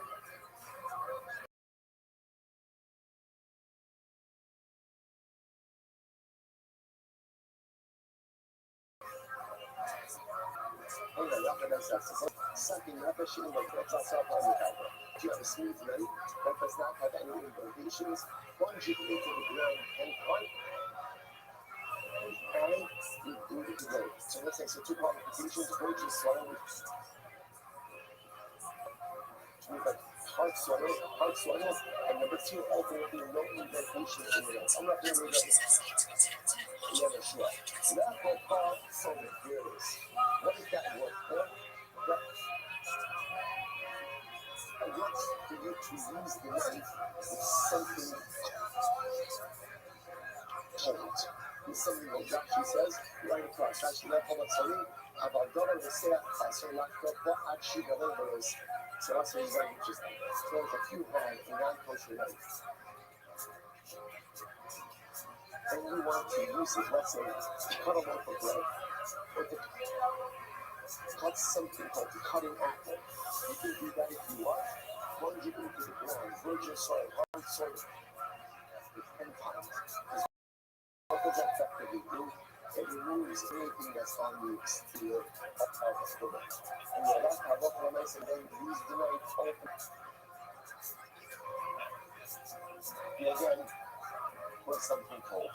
But if you want to use the knife for something hot, then what? Hadroma.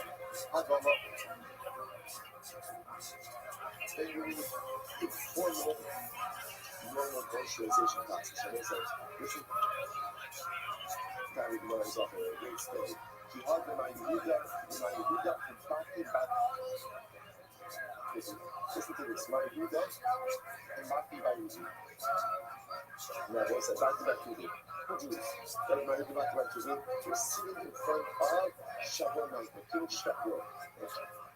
King Shavuot will say was if what Rashi says, oh, we don't have a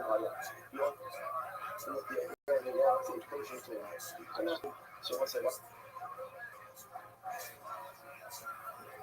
Watch this. I see it come out as smell up. So what happens? So we got it. Okay. That's what this part to eat. I give up the food that's what some pass it. Have a back to this. So I keep a shop for the life. Have a idea. So you need it. Then you can please do us. The back to this. Then what can you do? Hot. Sorry, I know. That's very reminding. You then went ahead and put it on. Look at this. You sure. Went ahead and took it up. She plunged it into the times and then cut a piece of it. Wrestling for Maria. So King Shapur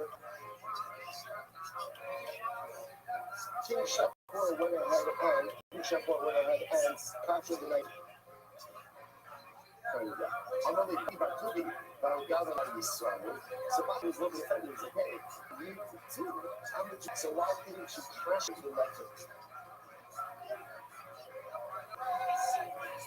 Yeah, what's his wife? I'm like, no. Kim needs to get there. I know Kim needs to get there. So there are two versions of the story. So, anyway, in the first version, so Kim Shepard said, listen, Rabbi Huda, I know it's being a pious person. You, I don't know you to be a pious person. Rashi says, not you to be a אבל Rabbi Huda, not you, אני לא שופש, ולא יותר דבר. אבל בסדר, אבל בכל, הם מוקסים שדי פרש בכך. So, Kim Shepard says essentially to Baki, listen, Rabbi Huda, I know you to be not good on kashrus. So, like, he's not going to eat it if I know kashrus. To you, I don't know, like, oh, you ate it, you know, so you know, so you, I don't know you. It'd be so good. Once I watch this, keep it down, maybe open the version, it's going to go. It's Hamalei, it's good, my, I've got a type of hook. Kim Shepard says,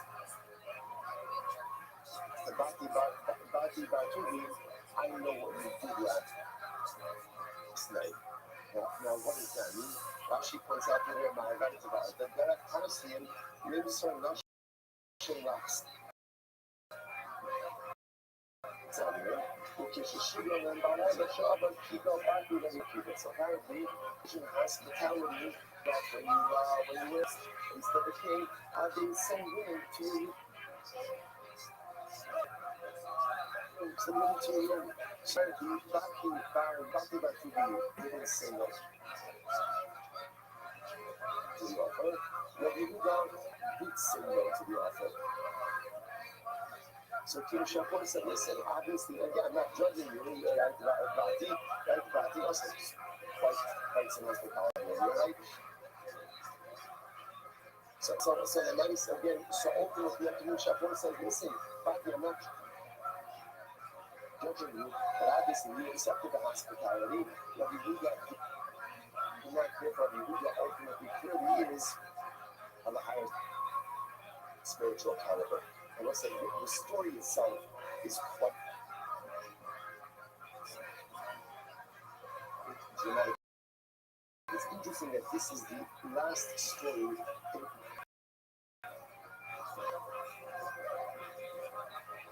in side part of the story, which is quite bad. Now, what's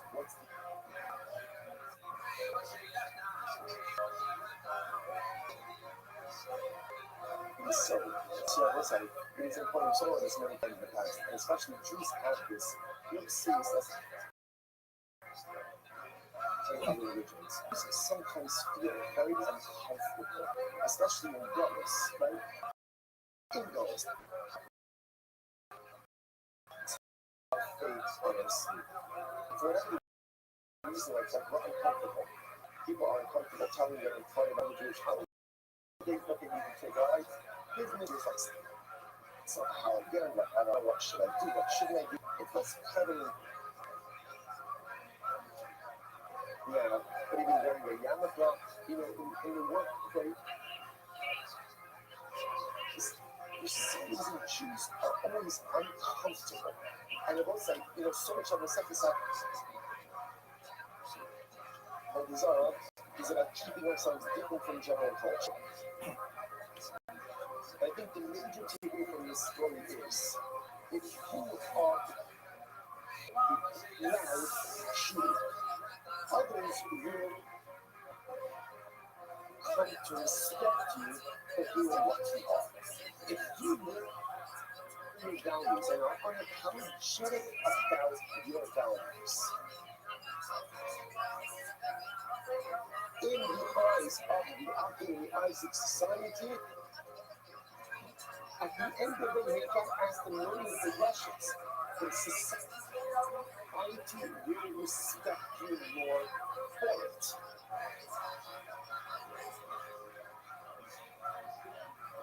But when you are a apologetic about doing what you are. And you try to sell out of the score on high, who what you are, people won't respect you. If you don't respect your identity, don't expect others to respect your identity. Bhakti Bhartuni, by the way, Tansi says the whole thing over here, that Bhakti Bhartuni is actually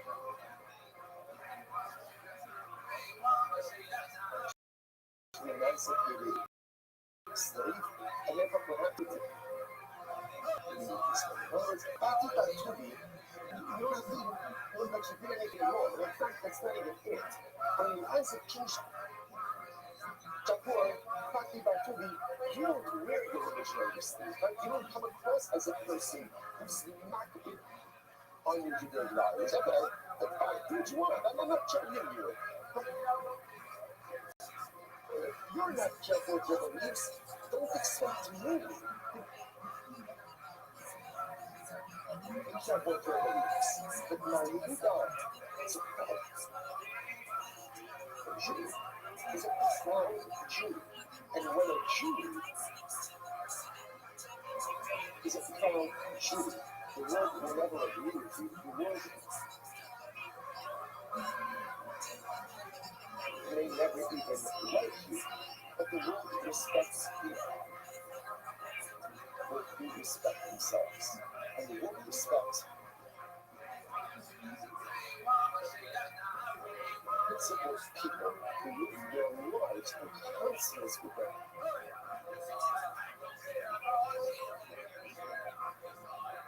Principles. Even King Shapur, even King Shapur sort of out Ruda and ultimately the other side. The other side just end up the following the sack bands and save the baby, see when you notice actually a week from last night, so I can notice on this.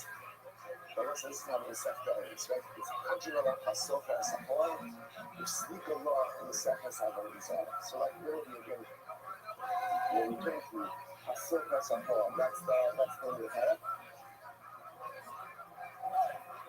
a sofer, and that concludes in the sack as a whole desire. The closer of living says something so incredibly beautiful. This is like this. I do a lot. So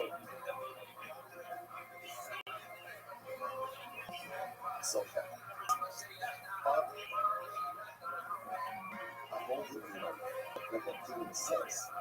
You have to worship at the ultimately again because of sin, because of the Lord. And honor I hold it in life ultimately against the sort of control because we are the good image, the servants of the revolution. When we reach that level of service for the sake of service, we create such an incredible infusion of holiness in this world that nothing besides HaKadosh Baruch Hu will be served anything. And the Rebbe says that's the meaning of this verse. Hadron Allah is so tough. We have to bring to a close this fact. We have to bring to a close this that's about what we're going to get at. We're able to bring ourselves to this always that we're not punished. That's service of Hashem. First time, when you say their service, they what? Sleep on.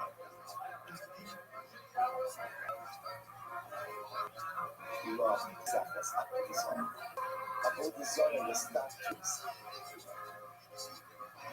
exist in this world. When we bring ourselves to the highest level of service to our Krishna, which is not service for the Lord, it's service for the sake of serving. We've spent the last 75 days on Hashem, 75. Literally learning anything about Hashem. So what's the recurring message? Whereas all of the Abolizars and all the Abolizars disappear into the sands of time. Yet here we are learning about them and not from them. Here we are learning about them and recognizing the training muscle helping you and learning go on. Unfortunately, we are able to each and every day will return time. This is eternity. What is eternity? Very much an order is eternity, which is why thousands of years after this country of Ozara, only the learning stages. But Vanessa, we are still here. We are still growing. And we are still there.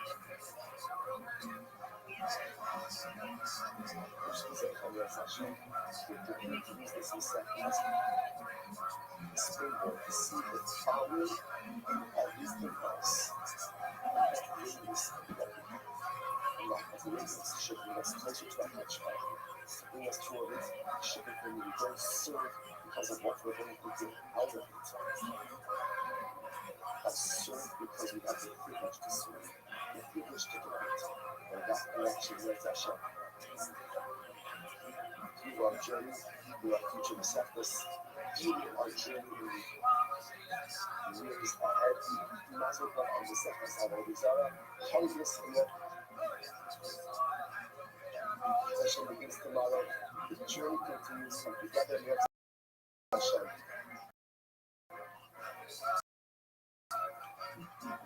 We'll continue to serve, continue to know that things. This course will continue to serve in ways that sense better tools, better people that hold the Hashem for many years to come.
I will say good morning.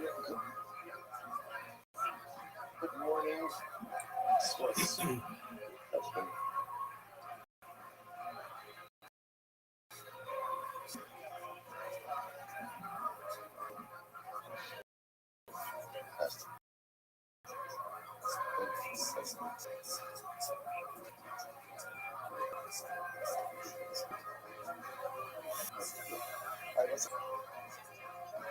good morning. A great Swiss partnership to begin the week together. Begin by thanking the sponsors. Hey, this is Rabbi and the total sponsor for dedicating all the Shum Drushas this year. The Swiss is so focused on this guy. I'm going to sponsors for them. For the other, I bought them in the Tova and the Kober. For Aliyah for Shom. For his parents, I've done the Ashikukas. They can raise all last selling. And in hopes that the Kivas and the attention of our entire people will be the stable of this Elul and the months. And Shmuel Yididilis, Yididilis Mishmas. That I reform Harab Mitzvot, I will then have Yaakov, father of David, from American anti-Shem of all of our tools. Come, hang on. People, living sponsors of David Goodman, Leader Mishmas, Romy, Ben Ivy is a brother of love. Now, the back home, all of your shams on your families in the Hama.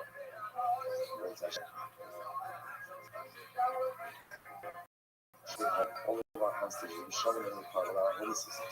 Soldiers, we successful. Come on, say they truly should be so excited for all of that. And so the North Hashem this month, and many months. And of course, another specialized part of the Valley was in the army and gave him like Simon, Mazel Tov, to the Vandalah, and the Sink of our Hashem. Schwarzisch besorgt die Gäste passen zu der Gruppe, die schaut so wenig Snaps. And those of that, we have a lot to do today. Our Hashem, a really great guy ahead of us as we are moving our way towards the end of Avodah Zarah. So today's daf is Ayin Hay 75. We are picking up the Meretz Hashem Ayin down here on base 74B. Here we go.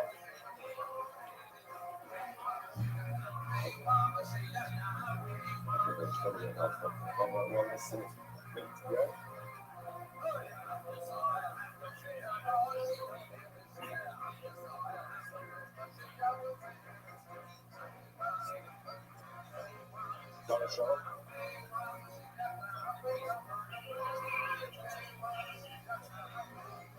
I'm alive. 7 runs. 2, 4, 6. I'm alive. Perfect. Thank you. Alright, that's great. Thank you. I'm alive. 7 runs are alive. Thank you. See, I'm so alive. Because I do do that. Not sure about. Never are sussed. So you might say this house. So once I smell it again, we'll be talking about the use ultimately again of a cleat. And in the event that, let's say, the cleat has absorption to be used for reason, ultimately again, how do you deal with that? So now let us say something very interesting. Never are sussed. What does this mean? Can you get Rashi? So Rashi is about 7 lines, actually 3 lines into the white line. Na'ava Sasa, Hagat, your Sicha roast. If you ever want to press, and ultimately again, that press is used by the apple. And now you want to go and utilize ultimately again for Jewish use, so you can score boiling water. You put boiling water ultimately again on the press. And go ahead and render it fit for use. Was Rabbi, can the shadow good for you? So that's, I must say that. Don't have that fun. Just, I will tell you coming back, this is very exciting. On the days, the Meretz Hashem is going to become the primary soldier of Kashrut. Yeah. So we're going to see again how essentially when things go in, how do you get them back out? So hold on before you join the conclusions. Very good, Rabbi introducing this idea that essentially if you scroll in the press, ultimately that is your concludes. Rabbi, it's just the side point because we just mentioned Rabbi, Kamishado Rufi, the Hakanda. The Rabbi will go ahead and set the words of Rufi are empty jugs, open-away jugs. When you send empty open-away jugs, that was a place. What we do, suffer number saying, remember again, when it comes to open-away, which is, how do you enjoy it? See, you have to get it. So now Rabbi is saying, open-away jugs, he wants to make sure that they don't get used for anything that's going to prevent them from problematic during the course of their journey. So what do you do? Listen to this. The Gemara says, so you turn the jugs upside down in their back. Right? So instead of having right side up the top of the jug, the opening of the jug sitting up there, you would turn them upside down. What causes the order on the inside, and you would go ahead and literally like wrap the opening of the bag. So this essentially is a double sin. Number one, the jugs were placed in an unusual way, top down, so all bottom up. And then the outside of the back was actually sealed as well. So this duct was sealed enough to ensure that the occupant would not tamper with the jugs when they're being transported. Kasavar, Haldar Shemafri, so Kiru, Afilu, Fishagan.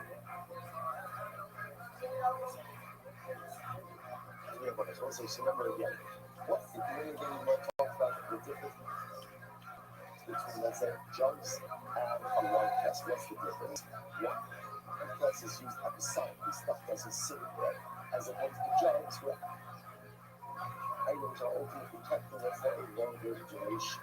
So because of that, that's why the jugs have a bigger issue in terms of diffusion. So therefore, again, Rabbi felt that so once you that things are used for longer duration, Kazan would closer on the even for episodic use. So now you're not supposed to say, we go back to the beginning of the studio. Then again, what did Mishnah say?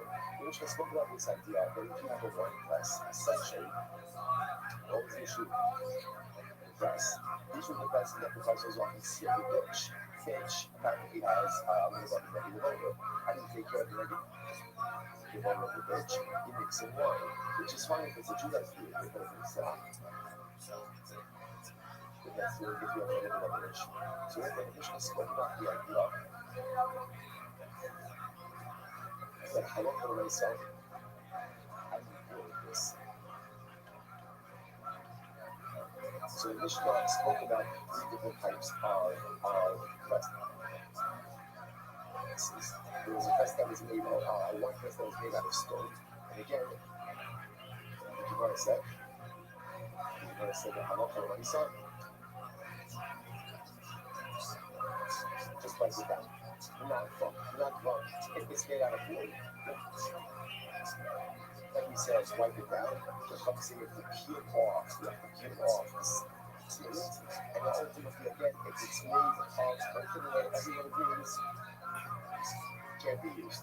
So once it's not, you're going to ask the question is, you say write it down. What does that mean? What exactly is that process of writing? So the gun might not place. How would you go ahead and wipe down the press, rendering it fit for use? Rab Amar the 9. Rab says, just wipe it down for Rab about Amar the 8. With ash. You essentially scrub it down with ash. So much as what's happening. Rab Amar the 9 below the 8. Rab Amar the 8. So it's strange. His Rabbi saying you only use water as ash. And again, his Rabbi saying you only use ash in water. Any 75 days. Rabbi Amar the 9. What in the Aether? Rabbi Amar the Aether. Who was in the 9? Ultimately, what's involved right in the process? There's water as well as ash. So you scrub it with ash, you wash it down with water. And if you want to look interesting enough, you're actually not even arguing. You're talking about 2 different types of presses. Habri Tivasa, Habri Bashka. One is talking about a press that is wet, and one is talking about a press that is dry. If the press is wet, ultimately, again, the first thing we do is we apply the ash, scrub out the moisture, then wash it down with water. If the press is dry, then the process ultimately again begins with water. But let's say that the process ultimately again of regulating the press. Remember again, I want to say that this is a very specific case of a press that was treated with a sealant that ensured that the one mixed in with the sealant. So now again, you have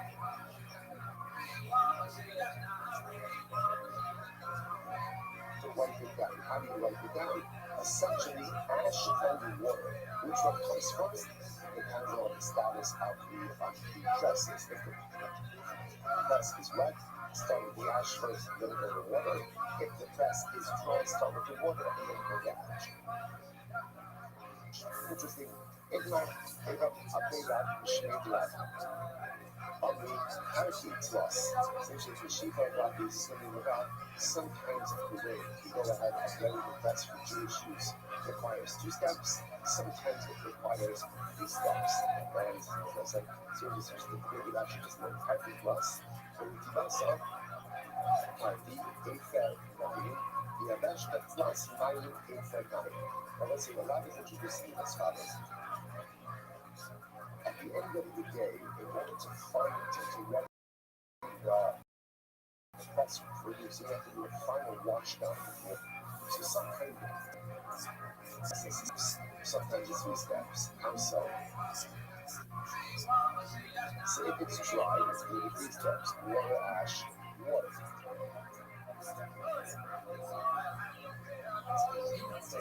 If it's wet, it's going to be 2 steps, just ash and water. Okay, the shmul of I was like, so we're going to see essentially sort of this is my point is no, that's Shmuel says plus down. Shmuel says sometimes the ashing process is 3 steps and sometimes it's 4. How so? Again, so Rashi comes out over here. If Halacha lays out if the press is red, so it's going to be again ash, water, ash. The red, and it's going to be ash. We're going to see again water, ash. So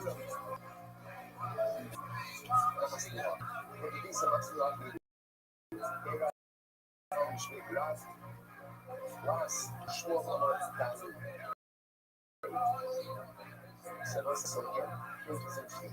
Everyone is saying a lot of the side, but it's the same ingredients for the wiping down process. What ingredients, what the pieces, water and ash. You know, so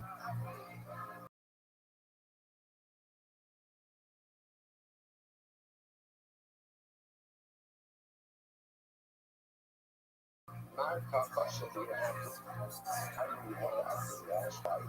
To go ahead and the ash. So the focus right in Shmuel is if that last application of water considered to be part of what is called not being part of the wiping down experience, or open.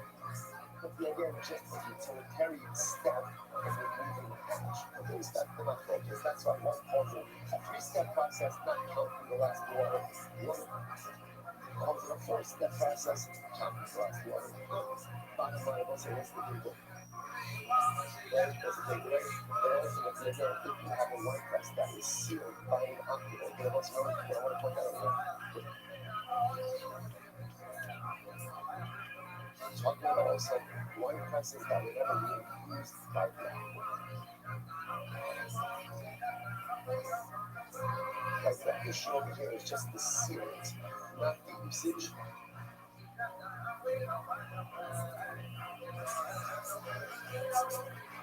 Now you want to render it fit for use, ultimately again for a Jewish press, for a Jewish wine press, no problem, we're not going. What's the problem with that one? Wiping it down with water and ash. How much water, how much ash? That's going to depend ultimately. Again, on the state of the press. You're going to be wiping it more level.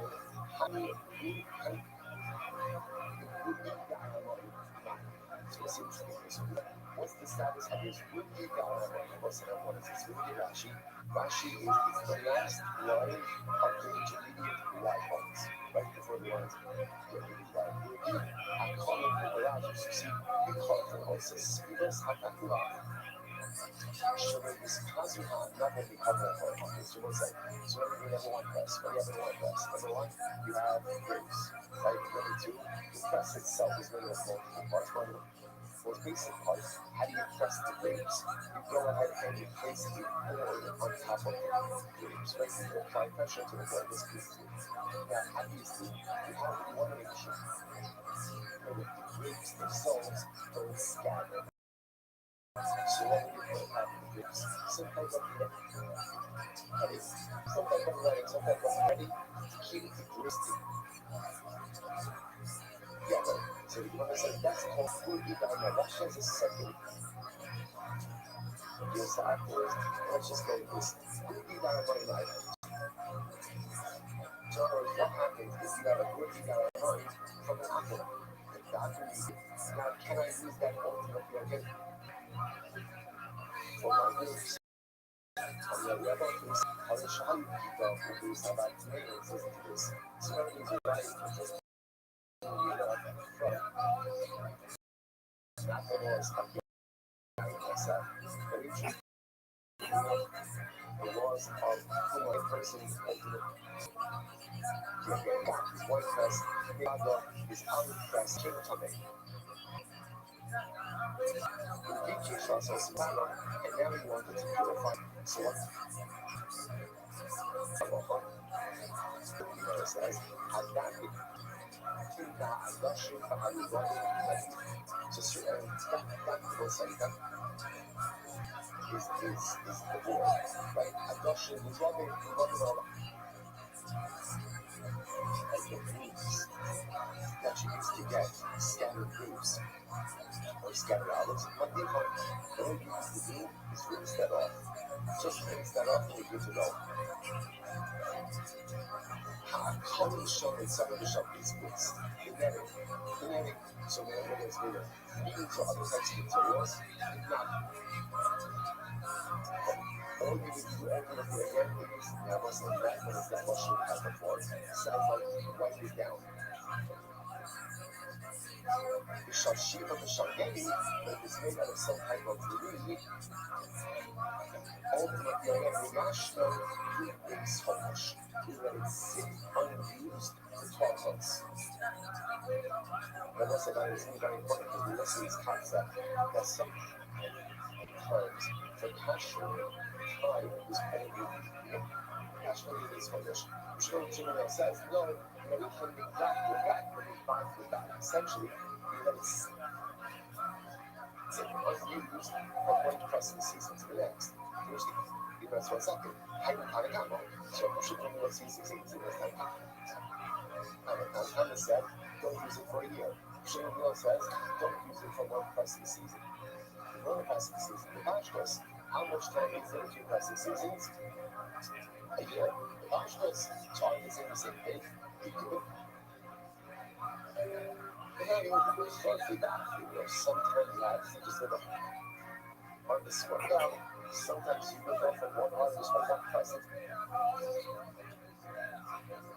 Next pressing is an opium crop, a legal crop.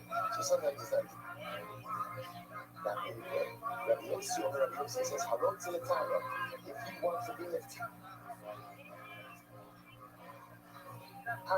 again, let's say in this case over here, my wine press and all its accessories, or my olive press and its accessories.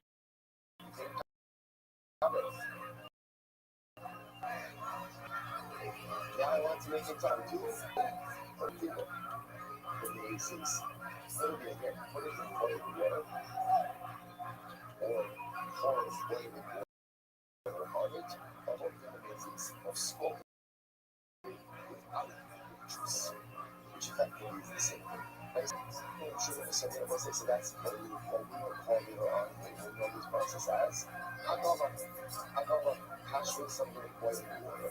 Jimmy Shimon said from Yossi, Manika Tapas Sior, Shemim of the Kalkin, takes it underneath the faucet or a pipe that has constant flowing water, and with Mario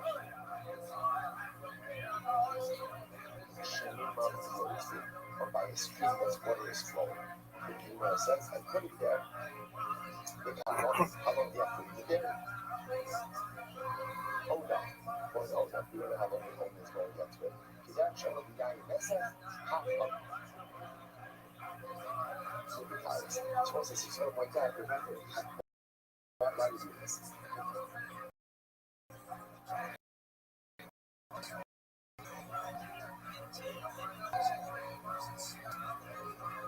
We're talking about this idea that it's kind of head-to-head. And I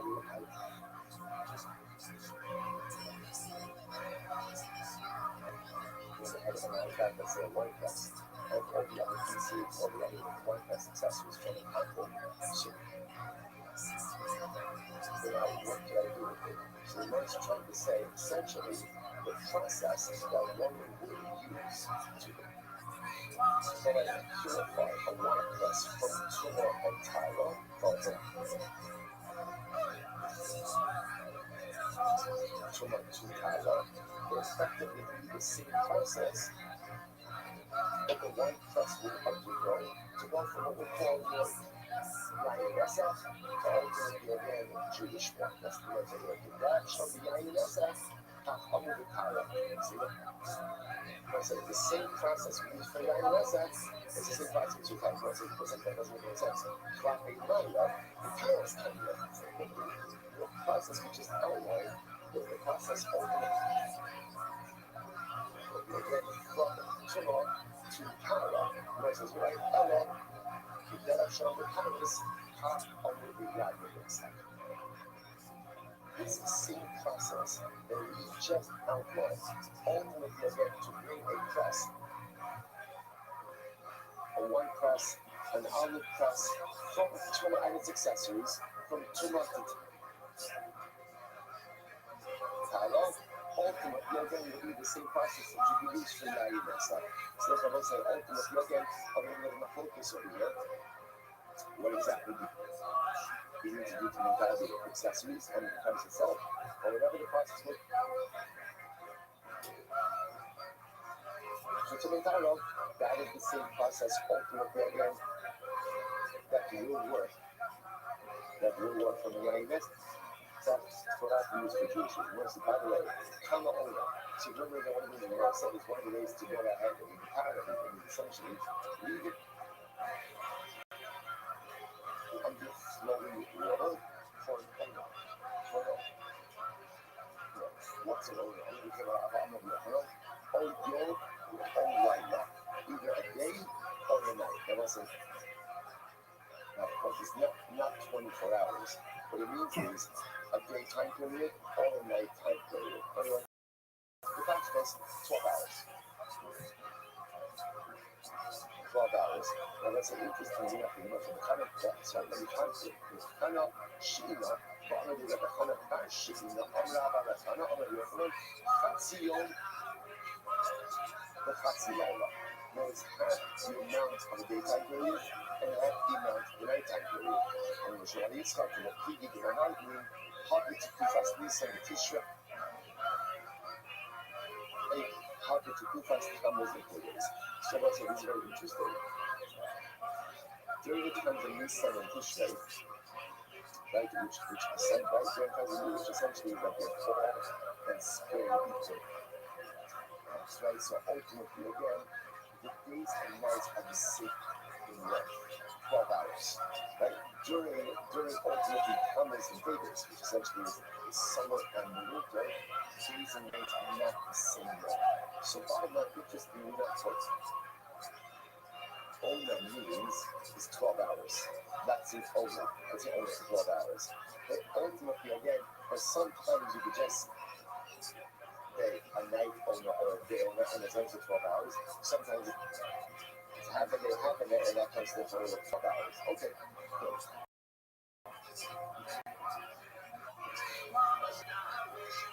You know what it says as far as only the honey, the Rabbi Garaboy, Simazia Matiju, the Hanam Nampos.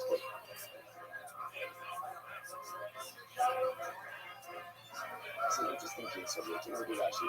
Rabbi Mishmeras, it means second. She notes him that Mishmer Rabbi Simura. So let's say this is also like a. And then Mishmeras literally means like this. seed or a funnel. So this would be like a type of netting that you would put the crushed grapes, right? You put the crushed grapes in there because they're still liquid enough to crush in the press. You put like the grape pulp into this netting, and gravity does a lot of work, just allow it. So the shiny now is, if I have this type of netting from the athlete, and I think he's used it for his own one, so the shiny is under what circumstances can I use it for me? So we must.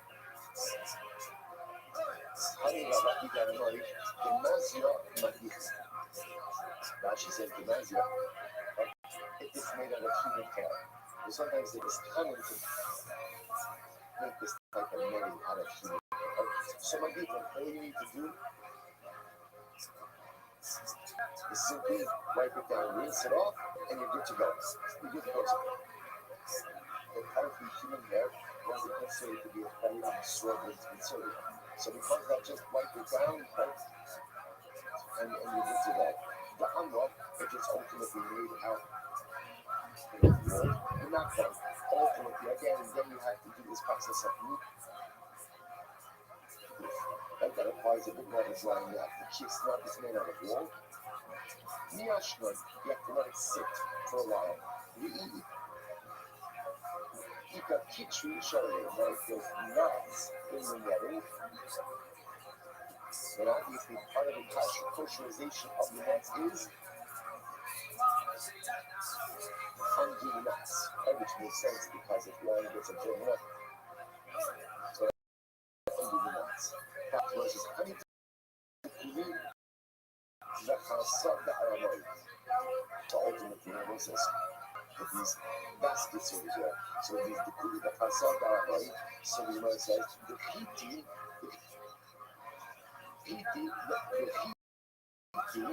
ultimately the two might be. So Rashi says over here, the family gets sued, Kabbal shall sue Dekel. So ultimately, again, if they're sewn together, the family gets sued, and again, these ropes of steel, so you might say, let me find, you just wipe it down. Again, so most of these are all just looking at cans of these utensils on the rug. So maybe you can wipe it down on the blaze. It's some, if it's made Rashi's big six son, his name is Gary, some type of weed. Ultimately, again, when you need the process of redoing, the kiss nut is made out of wool. You actually have to essentially let it sit for a while on the freeze maybe to get you into that nuts and show you have to undo the nuts before you induce it. If not, what's an interesting case of raisins with this to the Mishnah? Ana art shahoshik yodo legat. Remember Bashkolos. Which is the case. And I'm art. And what's that? What's the difference between art? What's the difference between what? So the word comes from I'm art. What's one of the 20 minutes of art? So arts. Right? It's not about Yo, what's going on? Yeah. What'd you think? I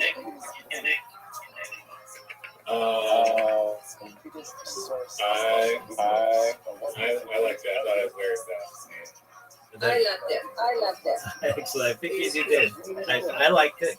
I'm surprised, to some extent, that's not more well known. Yeah. I'm trying to think. Tons of loss. Right, and I don't know if those budgets. I mean, because of inflation, they have increased, but not in the same way. They'll pour money into digital advertising or commercial, and these more unique options for promoting the organization seem to have gone by the wayside. And I don't know. I think that they're of extreme value to high net worth individuals. It is um, a captivating, and it connects with then what you're just going to see out of a banner ad or a bill. And um, musicals that I thought they were in the movies that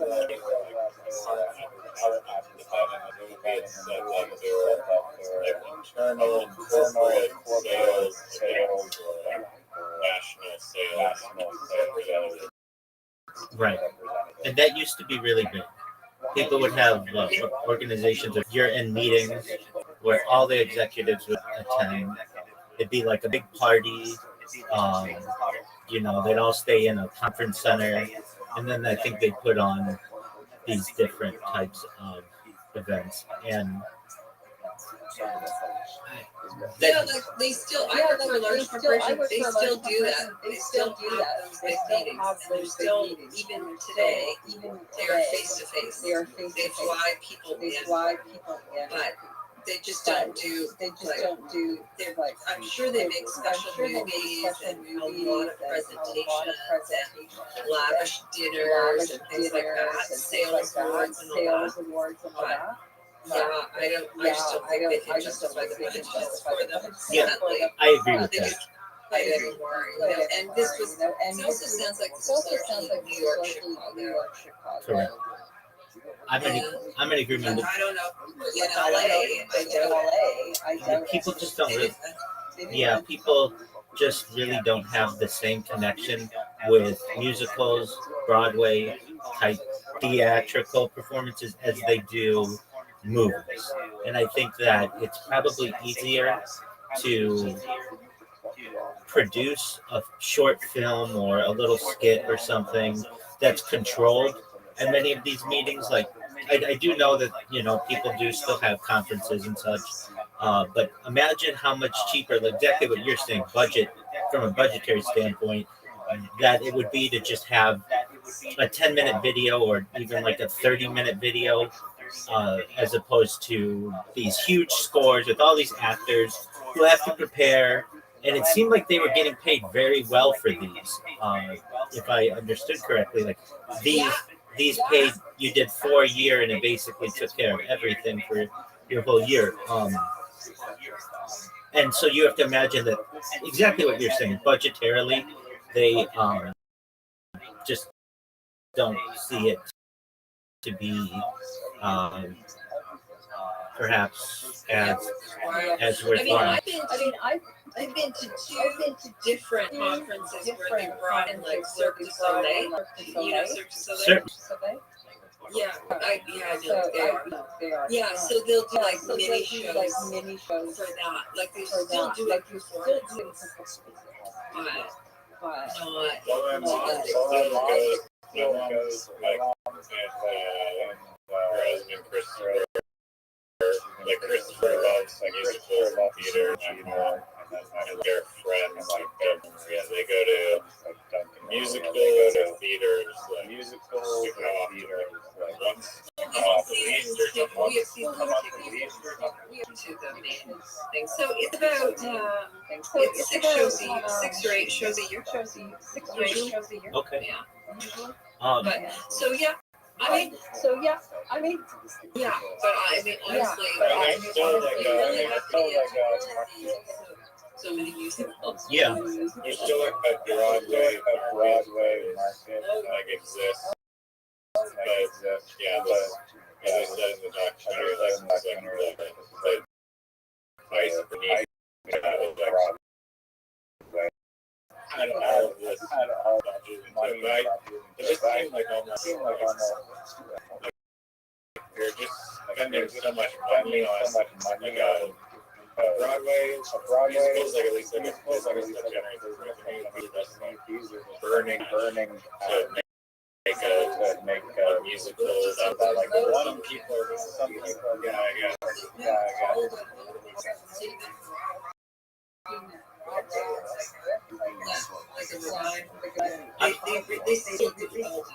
I'm surprised they still do, and all the new product launches.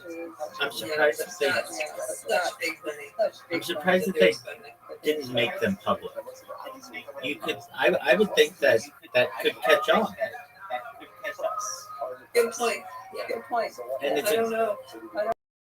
great way to advertise, and the people already did all the work, so it's like but I don't know, I think probably Broadway and the associated theaters probably have a lot of shows that they could already sell.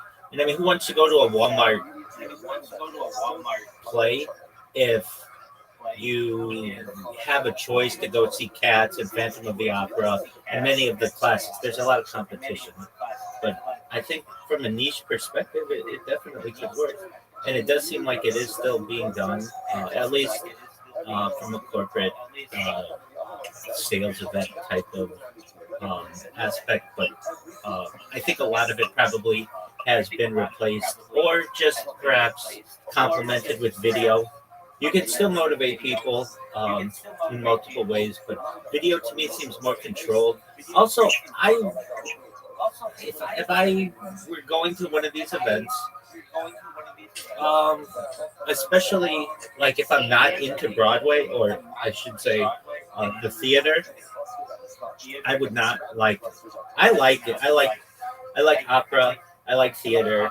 So I personally would, but you got to think that some random salesperson from Tucson, they're going to say, this is just a waste of our time, and it's yeah, probably to loosen them up a little bit, but yeah, and at least but I hear you though.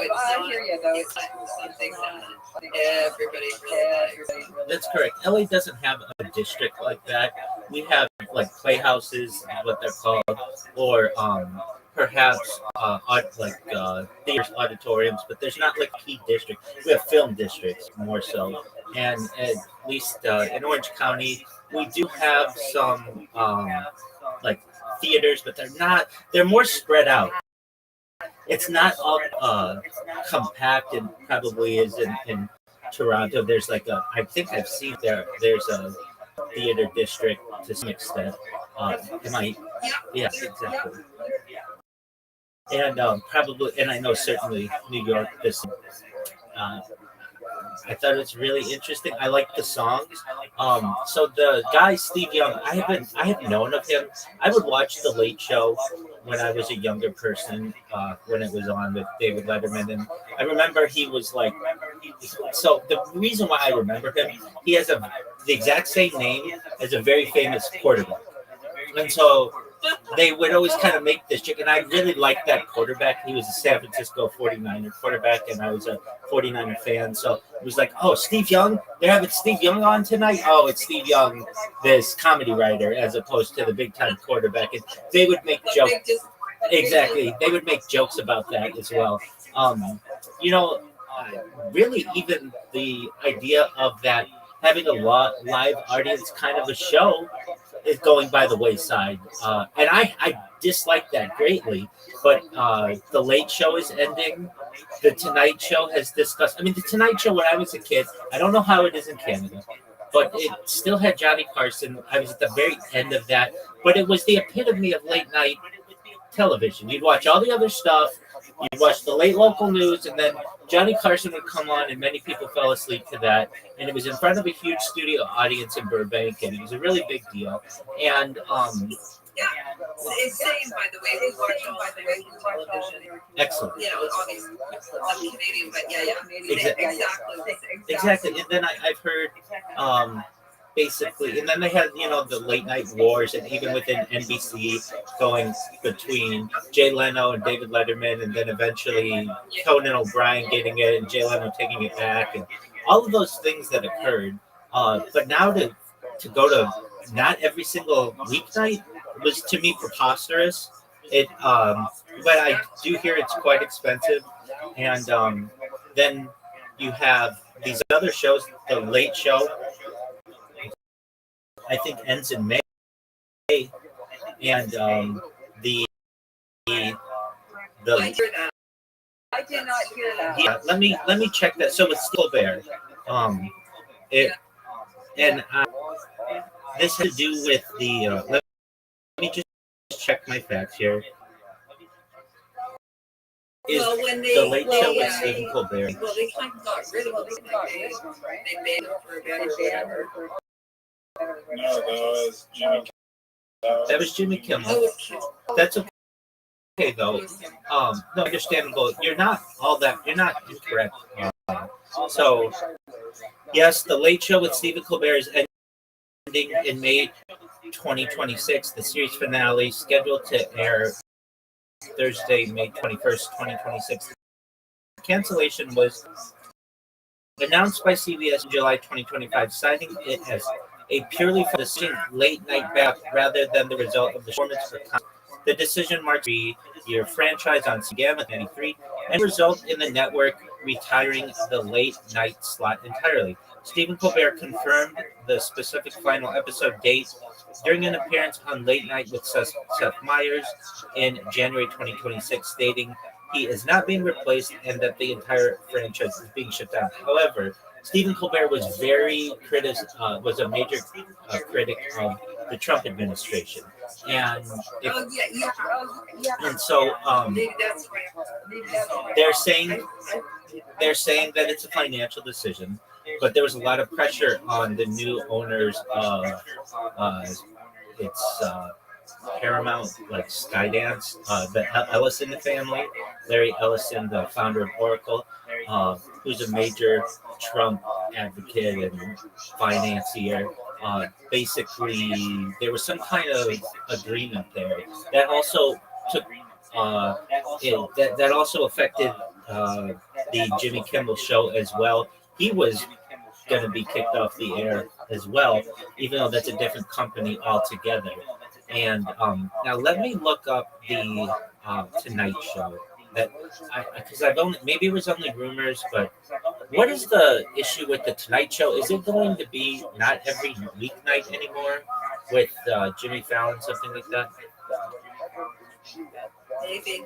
I mean, I guess there's just so much competing content now. You know, honestly, I used to always watch Letterman, always, and sometimes Leno, like, that kind of thing. But now, we're usually into something like that, and if you feel like watching it, you kind of get little reruns here and there. Or you can go on YouTube. Right. That used to be the only thing. There was no other competition, really. Exactly. Everybody had their television on. Everybody had the same selection of shows. And of course, it's been a while now. But especially since, like, you go to the store and get a DVD or whatever. It's just all there. And as you say, so you can find somewhere. You decide what you want, and you'll find it. That's correct. And the Tonight Show doesn't even air new episodes every night anymore. Friday night is just a repeat. And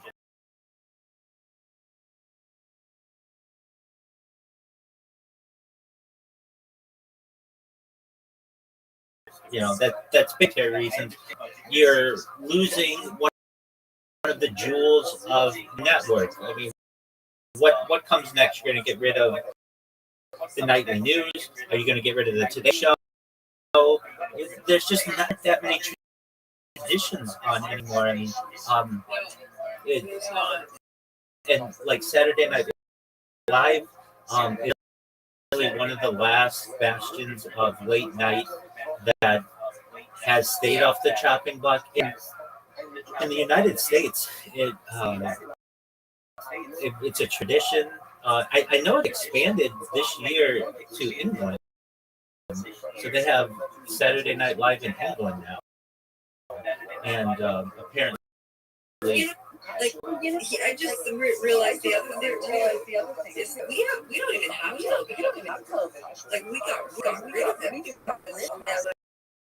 All these And then, so from a budget perspective, we thought, well, how much are we going to spend? How often do we watch television? And the reality is, we made the decision to cut it out. And I can't imagine that we're the only ones, you know? Absolutely. Because all other streaming services, and then you have to make. Absolutely. And he is like, okay, the Olympic or anything new. I mean, it's a strategy. It's a strategy. No, Yeah, but yeah, did you have the same selection? Everything was on. Everything was on CBC. Yeah, you're right. So you know what you're right. So you know what you're right. it's We do get that. a strategy known as cutting the cord, and has been very popular in the last 15 years, especially with the price of cable being hundreds of dollars a month. Um, that is just people find to be unnecessary, and the real reason anybody really has television anymore is for live sports, and you can get that through many of the apps. And really, these organizations have never been able to um, stop the pirating of their streams. So that's just a huge loophole that they've never been able to overcome. Why pay hundreds of dollars a month when literally with a couple extra clicks you can have it all for free? And many people have made that decision. I know I haven't had a television in well, I've used televisions as monitors, but I haven't had a television in like maybe almost 20 years. As a kid, I would have it, but then I found everything I needed was on a computer, and it was easier. I use pop-up blockers, so I don't even see advertisements. It's so much more efficient, and I have everything that I can have playlists that just play all day long, 24 hours a day. I don't have to touch anything, and I love that about it. So yeah, getting of the theater and shows though, there's something special about that. I have always found it fascinating. How can these people memorize all of this well and look so beautiful when they're doing it, and it's almost like it's really like a movie come to life on stage. And I've always been fascinated by that, and how mistakes it's just been incredible. Like I would always think, do they have cue cards hidden somewhere? No, this is just what they do, and it's a different kind of acting. So I have found that to be. Shout out to her, and it's like just a lot of practice, it's like just memorization and practice. Agreed. Little scrappy little school. Well, there you go. So I very much enjoyed that. I'm trying to think of anything else that I want to say about it. I found the integration. It's funny from a writer's perspective, like yeah, like these like composers that go on like really like great careers. They're just like they have like the songs and the whole thing is like so professionally done, like props, like the costume, the choreography. And the music is super catchy, like really amazing stuff. Like the lyrics of the songs are also amazing. That it's like customized into like what product is. Agreed. They're tough, and all these acronyms and how that's being made into couches and the silicone of the Apollo astronauts' shoes, and I found that to be really interesting, and thought it would be fun as a writer. Probably saw it as challenging. I also found it really interesting. I'm somewhat a big Martin Short, and to find out like that's how he got his start, to initially start paying the bills in these musicals, and I just find him to be quite an interesting person. So that was cool that he was in it. Yeah, so I wonder. Like Burger King manager is like a thing today. I think people know Rothschild. It could have that viral effect. But Do you remember? Roy in person? Where? A bit in the Skokow. He was dining and dining. Oh, okay. Yeah, you were kind of. Yeah, you were. Apparently, I've been in the same where Skokow. very well. His son Oliver and I are we have shared acquaintances, so we kind of have run in the same circles, and always heard interesting, very good things about that family, and they're like, at least the United States. I'm going to name every Canadian person who comes to mind, and he's one of them. You've got like Martin Short, Howie Mandel, Jim Carrey, Pamela Anderson. I'm like Norm Macdonald. Like many of these are comedians. Let's see here. Who else? Wait. That doesn't count. He's another mutual. One of my friends is his neighbor. Yes. And Ryan Reynolds. He's big from Vancouver. There are others, Justin Bieber and Tate McRae and some other people, but like the ones who, like Americans, the ones that I named, many Americans never would recognize that they're not American. They've become so ingrained in our culture. We see them as American children, many of them such. But yeah, they're from Canada. Another one. The other guy that Martin Short, John Kennedy. So he had three really: Steve Martin and Bill Murray. So sorry, I just can't. no, Dan Aykroyd. Dan Aykroyd, of course. Yeah, exactly. He's the one that I was over. He's one who I always thought was from the United States, but no, he's those are the big ones that like kind of at least in American society. Yeah, it is exactly. Those are the people who we think of as no longer being part of like Canadian culture, but they have seeped into American culture, and they're as American as anybody else seeing them. Yeah, for sure. Absolutely. Yeah, and most of them live down there. Yep. At least most of the time. Most of the time. That's correct. But they got their start in many of them in small Canadian towns. Not everybody came from Toronto or. We have Second City. Exactly. That's a real big start for them. Exactly. Yeah. And that's a big move. He's a comedian, but he's not Canadian. I believe he's from Ohio. But that Second City is like the doorstep to Saturday Night Live, which is the epitome in the United States of comedy. Still to this day, it's been that way for 50 years. Where if you really want to get your start and start getting into movies and such, that's how you do it. And that door is well, Lorne Michaels, the founder, he's Canadian. No, I did not realize that he's Canadian. Let me check that. But there's always been something to that. He's something.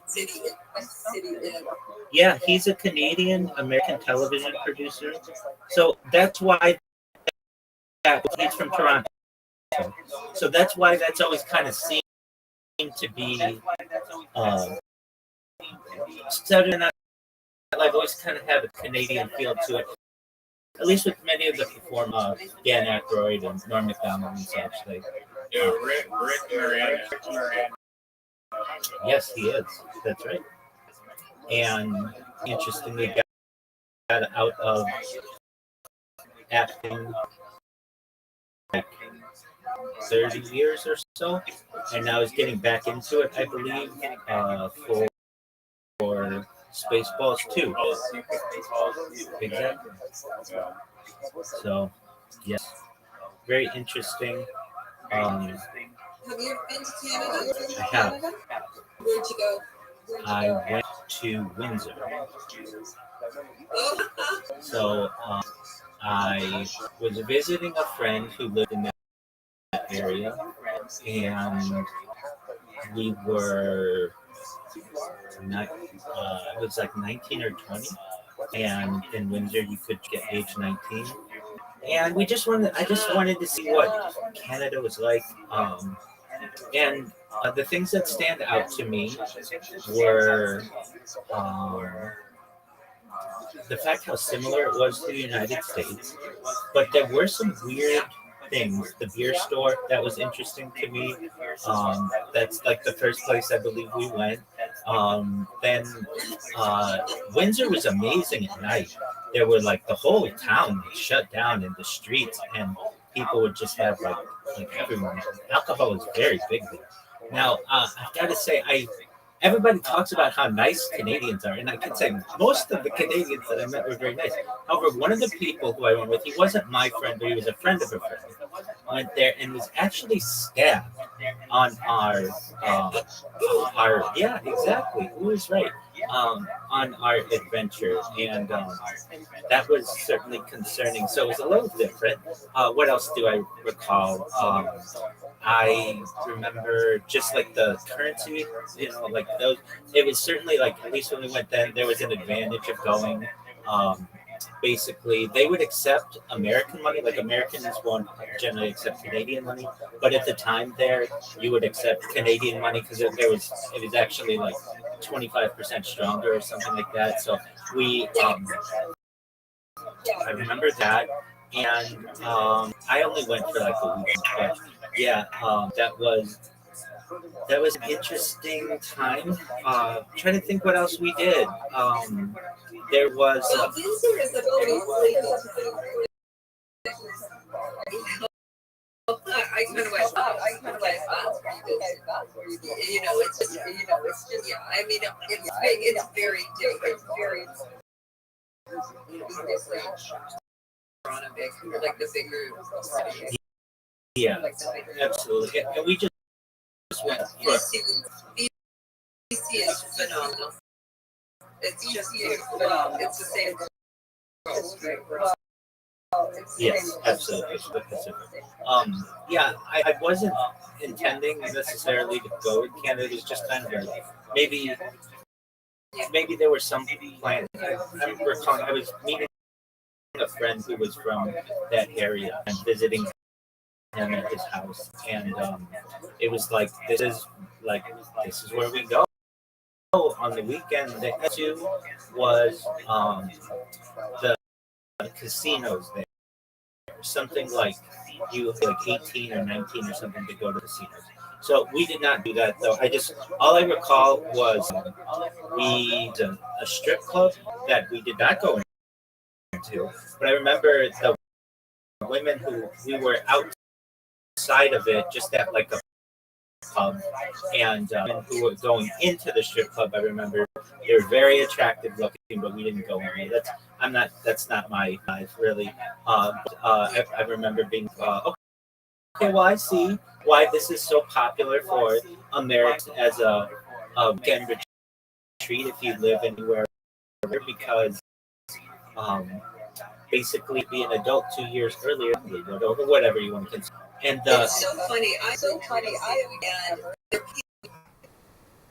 And then they put the kind of where they put them, but now there's been a trend. I think I don't know, last 10 years or something like that.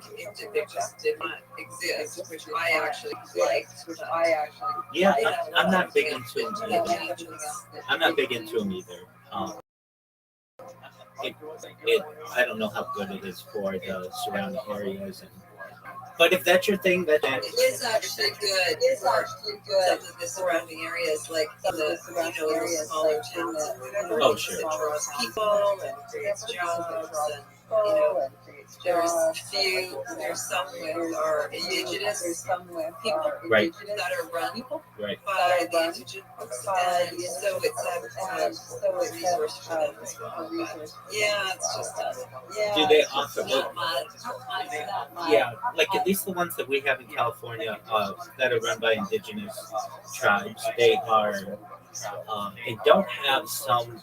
Let me think. Maybe they don't have dealers or something. There's something different compared to Las Vegas. Las Vegas has tables and machines, but I believe the indigenous tribes, they only have the machines, not the dealers. And then there are some places in Los Angeles that have, not Los Angeles proper, but like little suburbs around it, that have, um, they're called card rooms, and they only have cards, so they don't have any machines.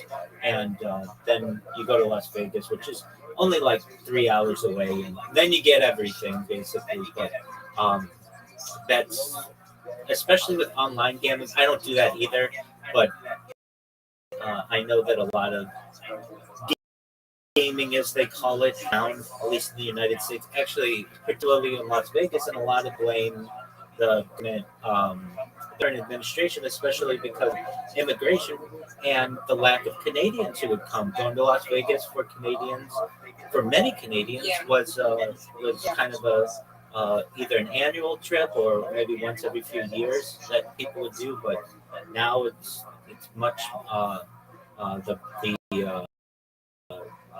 the temptation or and such, and just the overall hassle that many people, not just from Canada, but globally, feel that they will get if they come to the United States, has kept us on. Yeah, it's so unfortunate. It was unfortunate, really, really. The whole, thing. Absolutely. Absolutely. It's kind of sad. But they canceled a lot of flights because the people just are not going. That's correct. Yeah. I hope it goes fast. Perhaps one day. Absolutely. Well, that was a really great documentary. I'm trying to think if there's anything else that they covered that or that we didn't cover. Just like we do just dedication years and years and years. Places are have like these roundup people corporate management and there's also another when you like cracked up somehow you have like rare gems on the earth. I was just gonna say that. Like, what are the odds that this random person's deep passion is shared with someone else at a random swap meet or whatever it was in LA? And he's like, "Yeah, I've got this and this and this," and he's like, "Oh, we need to be friends." I thought that was cute. I also love that kind of music. Just there's so much going on, the horns and the singing, and it's just, you don't really get that in today's music at all, or you really have to search it out. It's not popular, but I thought that was great. One thing as we've been watching these documentaries that's interesting to me is whether they have an or lack one. And this one didn't really necessarily need a narrator. It had the people within the documentary. I felt kind of pushing it along a lot better than the at least the Pet Cemetery one, which I thought might have been beneficial. And just, it's interesting, the art of the documentary doesn't. There was a time, in my opinion, I could be wrong, but like around from 2005, 2015, where the documentary online was really, really big. And then I think a lot of people moved to Netflix and such, and it just, maybe people do documentaries, but they become entire series or 5 parts or whatever. I like documentaries on really niche things that I would never learn about previously. So I found this one to be really, really interesting and this is a winner. I thought it was really great. Yeah. Really, really interesting. Really entertaining. You know, and as the guy said at the well, something about beach, right? Like he's just looking for records or Letterman stuff, and it changed his life dramatically. That's right. I like seeing the Over several years, you know, just kind of going with it because he liked it. Who knew it? Let's go making a documentary about it. There you go. Excellent. Well, I'll let you two get on with your night, unless you're going to watch another movie. There's a blockbuster documentary. You think you I'll watch it. have you seen it? I only know all about it, but I have not seen it to my knowledge. Okay. Excellent. It's in Bend, Oregon, and the lady who runs it, she's like the manager there. She is fascinating. Like, she's become a cult figure. People get married there. She started there just like as an employee, and now she's raised a whole family. She's a very interesting character. I don't want to say character in like a bad way, but I mean, she's just an interesting character of the world. That she has this dedication to keep this going, and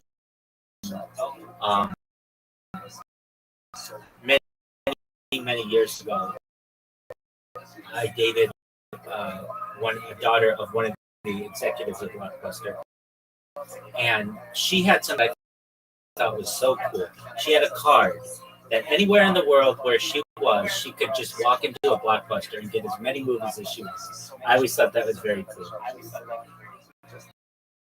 It was like Netflix. Yeah, exactly. It was like Netflix.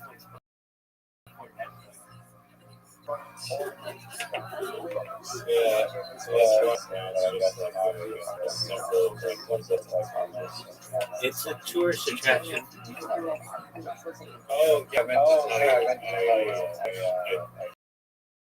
I showed my VR headset tonight, and so Okay. I wanted because you can make the screen giant, and so I put on the new Mario Kart 3 movie trailer, whatever, the full color animated by like Rothschild or whatever, and dude couldn't care less about it. She has a projector, a big screen basement. She was like, "There's no difference." But I was like, "I like the VR. It's way more clear, but she could not care less about it." And then I showed her my spray painting VR game, and then she went in there, and then she was like, "Holy crap!" New entirely with spray painting, the training, writing, did some really brutal, terrible artwork. She enjoyed doing it, and it was very, very, having never really on a VR headset. I had a vision of what, like it would do or whatever.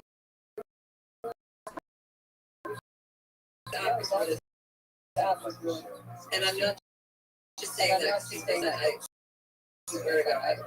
really am Excellent. Yeah. How long did you have it on total, if I may ask?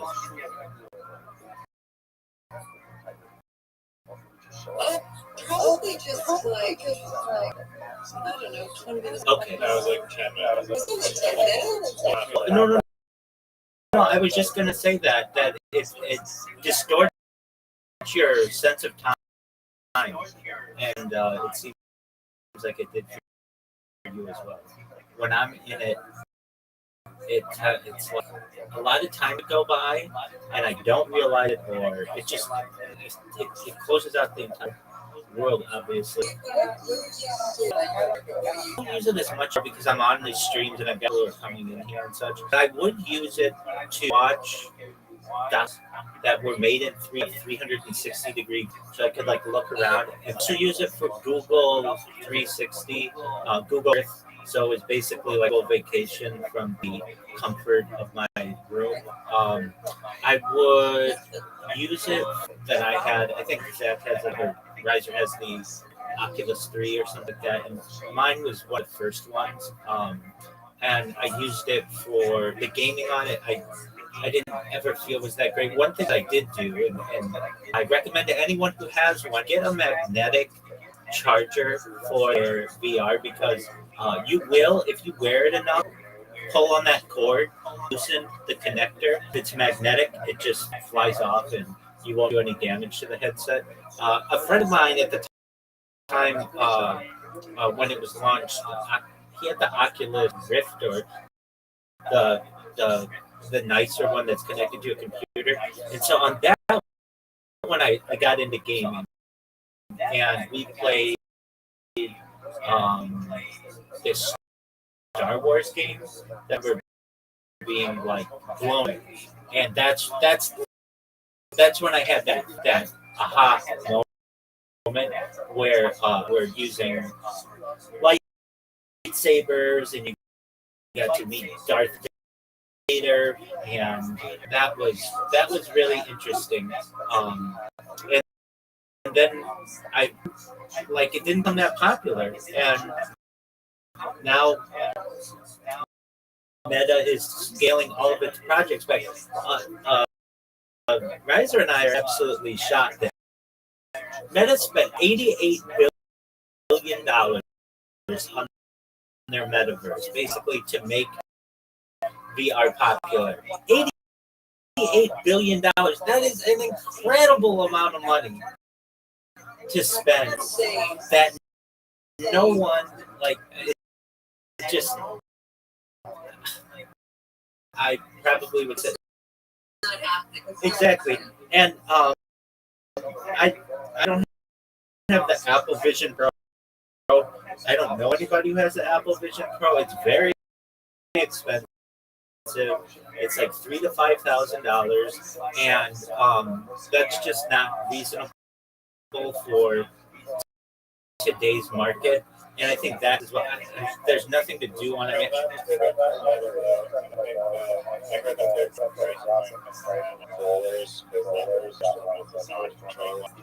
to bring it down to 1,500 something. But I think there's still market for productivity. I still think there's a huge untapped market, and I've told you about this. It's called Google Cardboard, or it's this idea that it's just a holder that puts your in front of your face. You already have $1,000 phone, many people do, and all it has to do is be in front of your face, and it can do the exact same. Google launched this like 12 years or so, and literally they had instructions how to make their like I have a piece of cardboard here, literally out of cardboard. You could make the holder, and you put your phone in it. Worked extremely well. They never moved with that project. So that is more feasible for most people. They already have on it. All their friends are already on it. They don't have to go and get a separate device. Just use their phone in front of it. It works exactly the way. So that's what I think probably the missing link. People don't want to. They just don't have the money to spend on thousands of dollars, and then on top of that, not everything is synced. So with their phone, everything is synced. They don't have to buy anything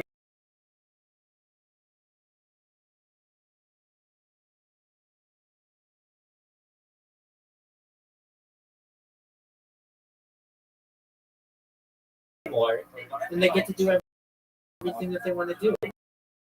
So I think that is an excellent alternative, and Google did not pursue that project too much. I think you can still get it, but to me, all you need is a holder of the phone in front of your face, and it's basically the exact same thing. Another issue that arises is the ability to see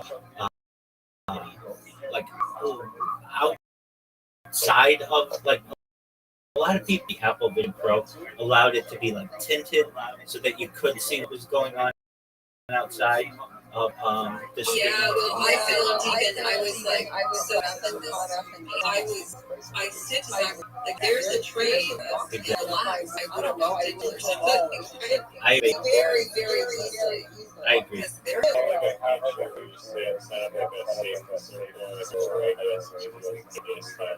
You just like can see again, because it can clip in and out of broadcasting in your room versus like never did work. That's good. There's not a lot of Anyway, do you have other people to talk to? I'm sad. He did watch. He just left it at the end. Okay. Yeah, I was curious what He'll check back in. I am happy that I don't have other people aside from you guys that we talk. I've been getting into writing. I shared some with Riser, and I've always been someone who enjoys just writing, either creating, but really more perhaps like I don't want to say political writing, but like philosophical writing, and with ChatGPT or different apps.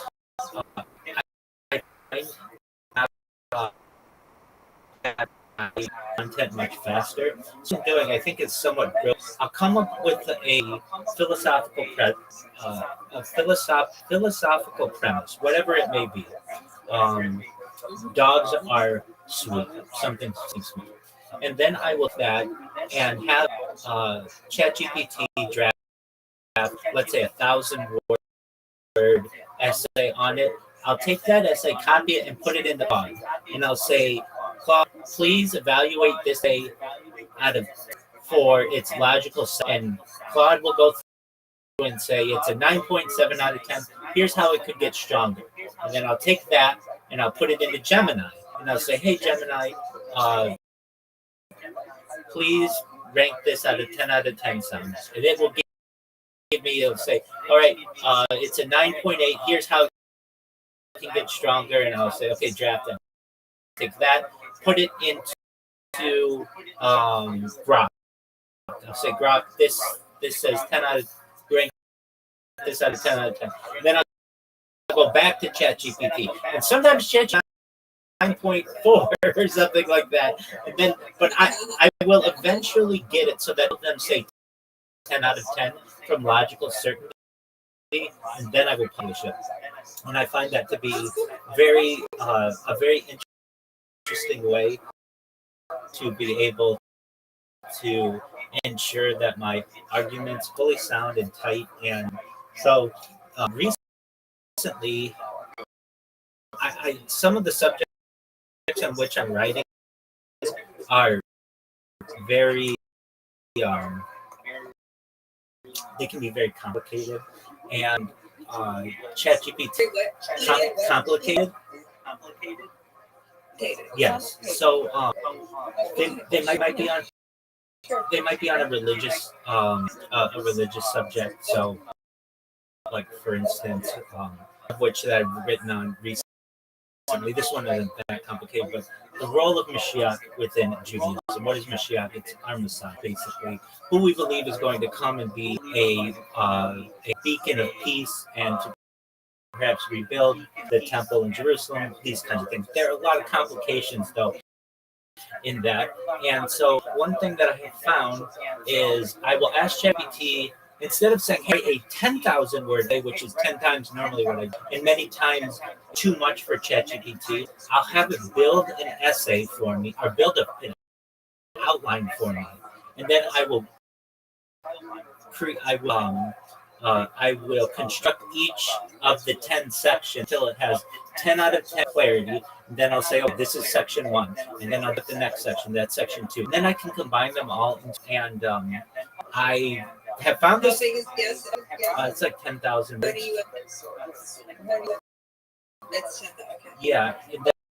And I publish it on a website, but I've also found that helps me a lot. Immediately, I have found, like, just in the last week, when you ask AI about me, it knows all of my discussions on futurism. That's really what I'm passionate about: life, interstellar travel, and great. And so, it'll just say, Rabbi streamed their life for world peace, yada, yada, yada. But now, in addition to being a live stream, is interested in these different topics.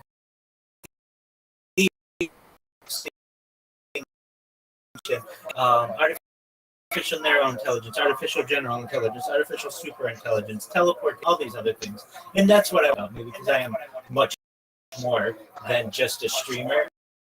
And then when you look me up, there's a lot more in there. So I've been very satisfied with that. And that's smart. That's very smart. Yes, I appreciate that. It's really everything. It's getting, as you say, getting your streamer. It's a perfect way to do it. Exactly, and it's actually creating a new industry that isn't discussed. So previously, this would be known as search engine optimization, SEO, or search engine management.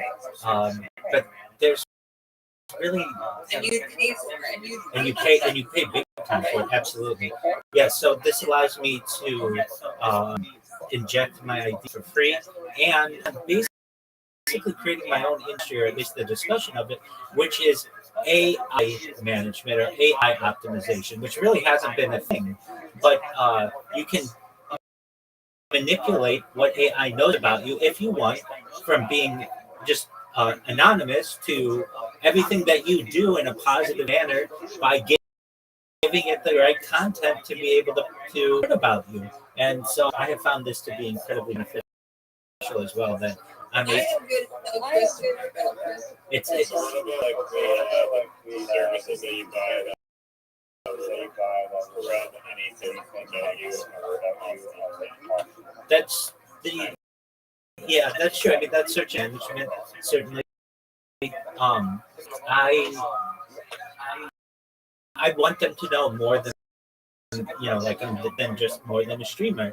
I wanted to know really specific things, and if interested in it, then it takes my writing and basically learns from it through AI and what I do. And yeah, so recommend, please tell Christopher about it, because it is incredibly beneficial. I don't know why companies haven't talked about this that much, because it's in the I've talked to Reiser about this a little bit. In the EU, there is an upcoming case between Google and the EU, or Alphabet, Google's parent company. And basically, the EU is saying to Google or Alphabet that you have a monopoly on your browser, and you have a monopoly on AdWords, basically what people are searching. And you can't have a monopoly on both, at least if you want to operate within the European, to drop one of these. And I've heard the rumor that Google is going to drop its promotion of Chrome because it doesn't make as much money for them as AdWords does. And the market share is going to build perhaps by OpenAI and ChatGPT. OpenAI launched a browser less ago. It's not out very. It's only out to like Mac users. It's called Atlas, and I think Atlas will be very big. And in the future, you won't necessarily have to go to a search engine. You will just literally have everything that you need from AI. We're already seeing this when you search Google something. Gemini shows, a pretty good summary of whatever it is you're looking for. And there's the argument to be made that even the browser is changing. So I'm kind of doing what I can to be ahead of the curve in terms of the information that I have, and I just I think we live in a really exciting time, and especially with AI. I mean, you and I and Riser had a discussion recently that AI is definitely the future, and it is going to replace a lot of people. So you can either have it work against you or work for you, and I'm in the business of having it work for me. And so why not program it now while I can, while it's in its infancy, to think I'm just the best thing to.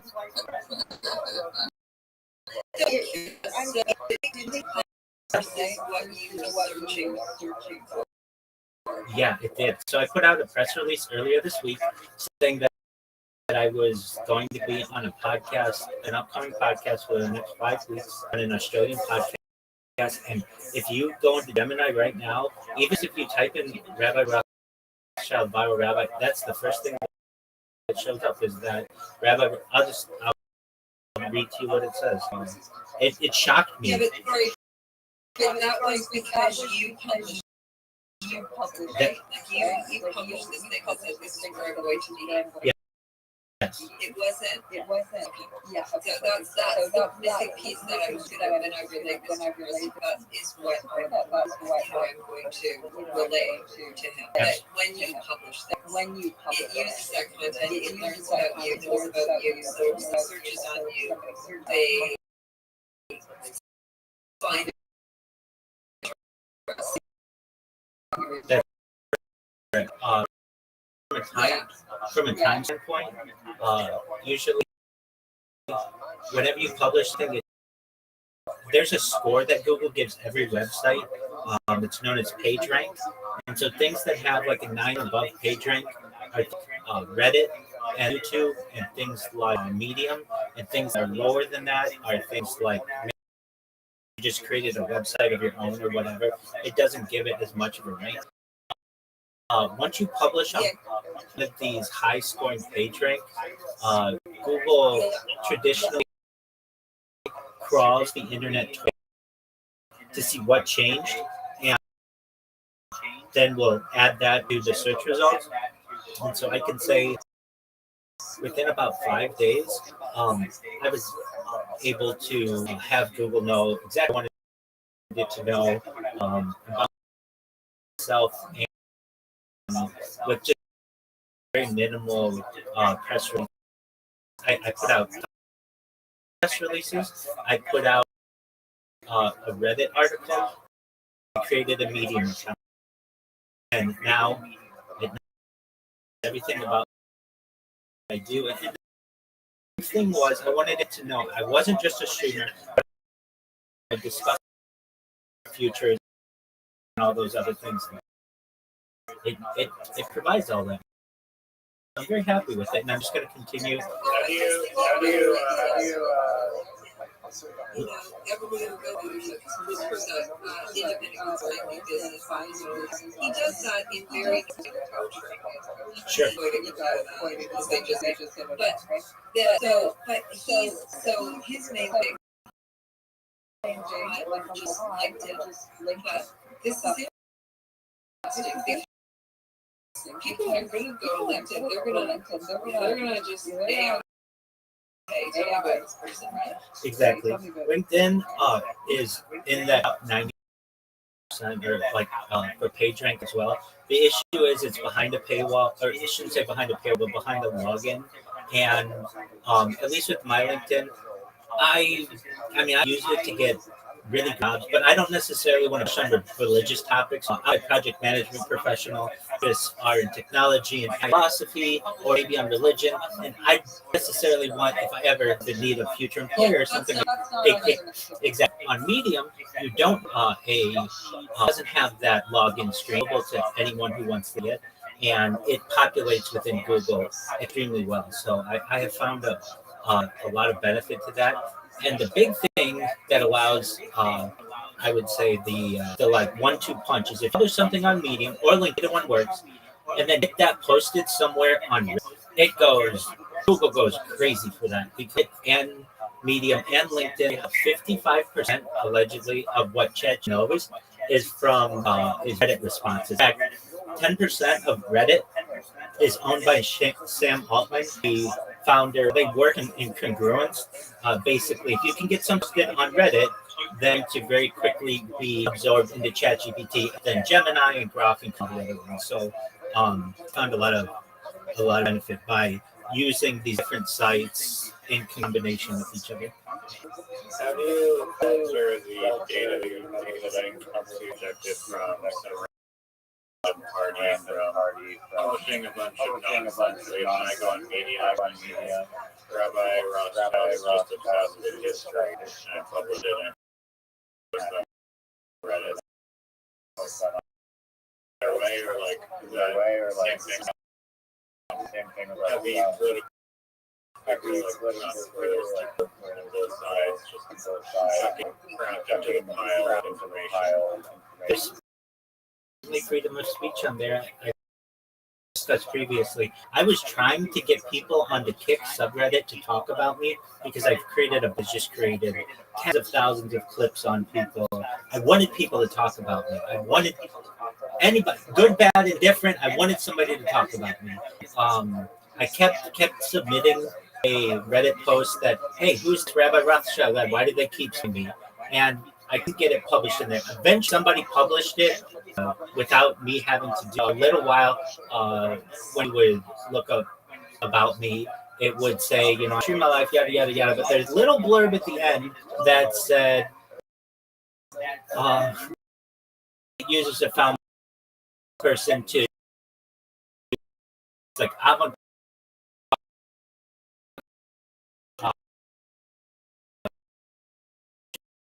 strategy.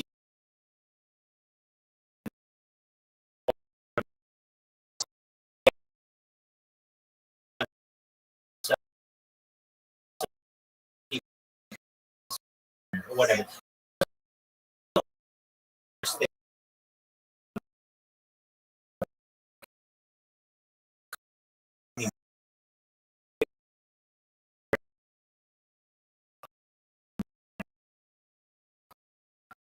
However, I wanted it to even to be less negative than that. And now when you read it, at least it says something like uses uses light casual strategies in order to be able to promote themselves. Something like that. Like, lighthearted is much nicer than spammy. And, but nevertheless, if you look it up, it'll say like, this person who spams everybody's, which is absolutely what I do. I can't deny that. I do it for world peace, and you and I have had discussion previously that it's not necessarily the it's not with there's no malice in it. Much different. I'm not trying to steal someone's bank account. I'm not trying to bash anyone. I really am just doing it for publicity, and I feel like that's, while some people may consider it spam, other people may see it to be admirable. And as Riser discussed yesterday, I believe it was the difference between spam and promotion. It really comes down to, are you paying for the type of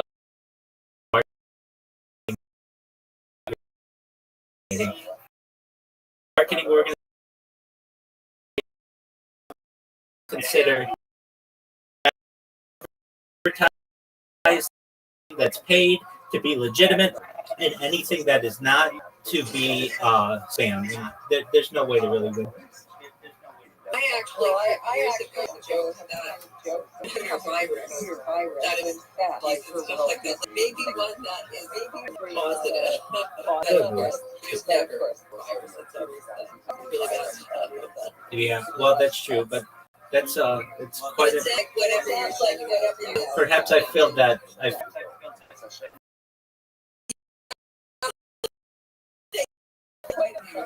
No, absolutely. All right, you two. Go ahead. No, I can't believe I actually like caught you at this time. This is cool. Like, a lot of times I try to like join these VCs or like you like join these VCs, maybe not there, but like you're here, you're active. Absolutely, Paul. How about me, my friend? I've seen you at Socialize. I've seen you in IG. Excellent. Okay, very well. So you know a little bit about me. Do you mind if I tell you more? Oh, sure. Go ahead. Sure. I think you're mind saying sarcastically. I hear it in your voice. You're heartfelt. I appreciate that. Yeah, like I see you in Socialize and like Socialize. First VC, I've seen you in Edgy, and I've seen like it's watching their view. It's like you're an interesting guy. Thank you. I appreciate it. Well, thank you for the opportunity. Yes, I am Rabbi Rothschild. For those of you who are watching, not in my Discord, if you don't know I am, you will. I stream my life 24 hours a day, 7 days a week, 365 days a year for world peace. I've been doing so for more than 4 years. My streams go back to the pandemic. We've seen the death of a queen, the birth of AI, the coronation of a king, and everything in between. This is a real-life Truman Show, real-life Big Brother. Paul or BP, have you ever seen the movie The Truman Show or the television show Big Brother? Yes. Excellent. Well, then you get a gist of what I do. My entire life is on camera. In the 1990s, the content was coined, and I'm making true today. In my own way, I'm king of the internet. This is the biggest event in global history, and here's why. In 2017, the Economist magazine stated that data had overtaken petroleum as Earth's number one resource. And I have more data archived on the internet than ever, which is making me very influential. I'm going viral, and when I do, I want to be your friends, your family, all financial. If you're not already, I want to ensure that if you don't already, and I want you to be able to support charities and philanthropic organizations of your own. How does that sound? That sounds excellent. Excellent. If you haven't had the opportunity, you should, at the top of this Discord, there's a circle that says 24/7 YouTube streams. You may have to scroll to the top, and it's like maybe the fourth or fifth thing down. It's a red circle. Do you see 24/7 live YouTube streams? Yep, I see it. Okay, either one of you, I want you to, you can either put the link in there, you can check to make sure that it's a good link or whatever. I have 3,000 people in here, and I'm not trying to scam anybody of any. It's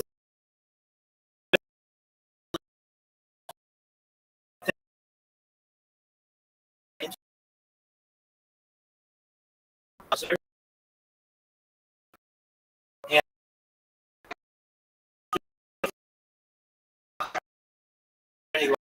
live stream see currently.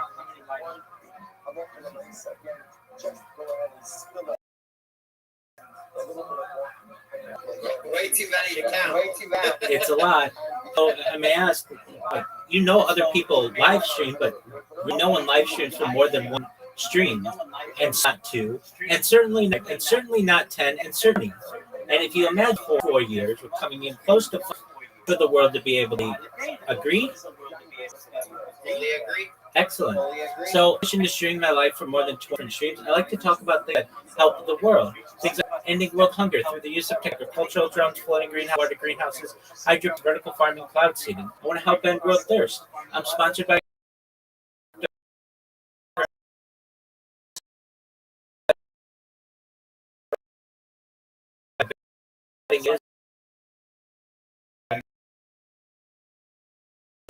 guys, and it's worth of millions.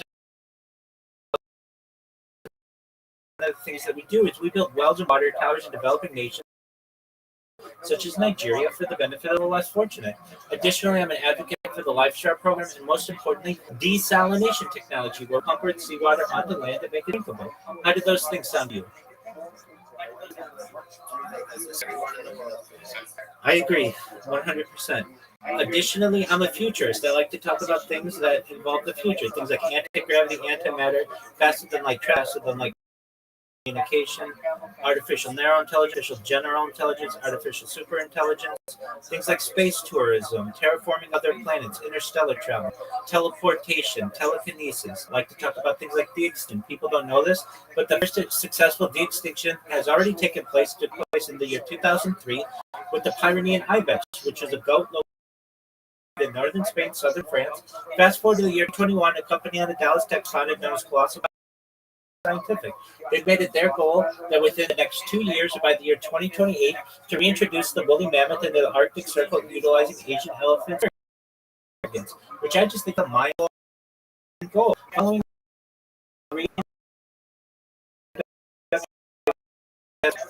followed by the dodo bird, which I think is really exciting to be able to. What are your thoughts?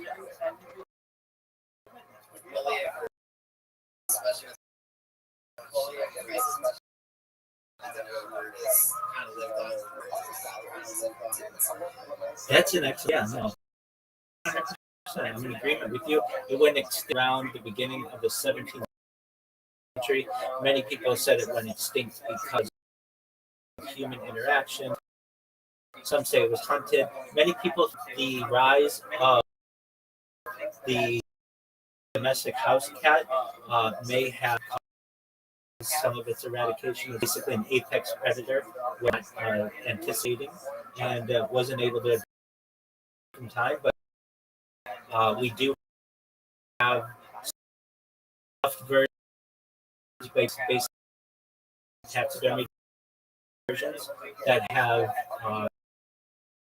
DNA, and we may be able to create some type of hybrid of it at least, and eventually have what may consider to be another type of de-extincted animal. So I think that's exciting. I'm also an advocate for things like life extension technology. When we're both born, the average life expectancy for you or someone like you is probably about age 80 years old.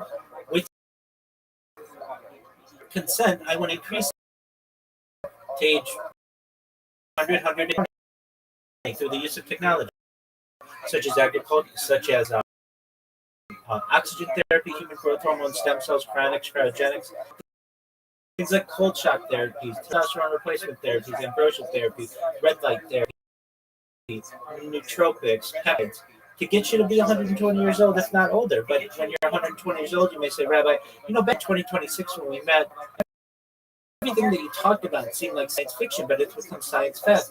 My body's starting to break down, though. What's the next plan? And again, this is what's going to force it on you, if I have anything to do with it. But if you don't, utilize another type of technology, mind uploading technology, where with your consent, we scan your brain in a computer like a CAT scan or an MRI, knowing where every atom is in your central nervous system and your peripheral nervous system for later down. As an android, an avatar, a cyborg, being, a clone of yourself, a robot, an ethereal being, whatever you want to be. But it's what I'm saying to you, Paul, and maybe, is that you may have an opportunity at digital immortality. What are your thoughts? I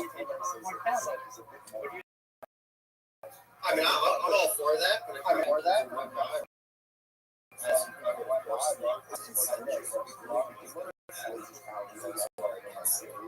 remain and maintain their remain. And as long as it's success, to the majority of people, I think we can hopefully all agree Yeah, I think all the person is access a lot more factors that people should have access to, especially have access to, things that are luxuries but shouldn't be luxuries. Agreement with you, BP, but guess what? Did you know the 1%? Really? Yeah. So. In order to be a member of the 1%, essentially you have to come from a family that makes $33,000 a year. And if you have a computer right now, you probably are from one of those families. You know what? That is a solid point. That is a way to Saying though, the percent of the 1% of the 1%. I have. Yeah, you are right. You are right.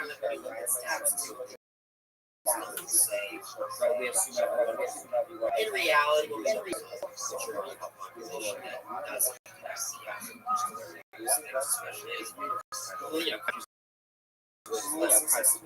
Agreed. And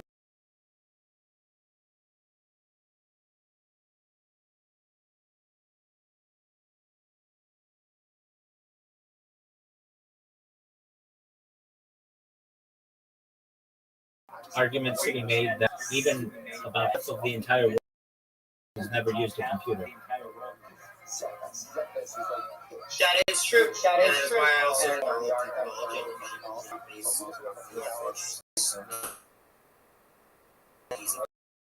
you know, build a better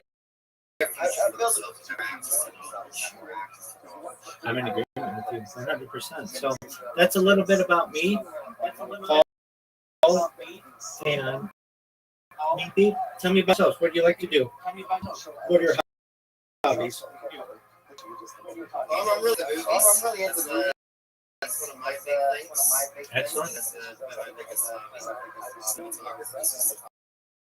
Excellent. What are your favorite movies? The Blues.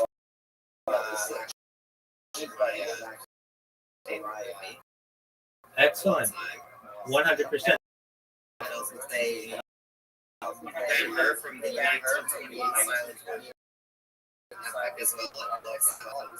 Okay. Let's close.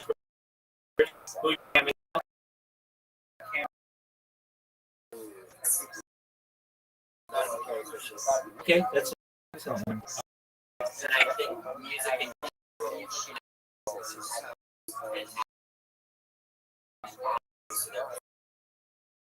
I mean the amount of Franklin's music. I think one of those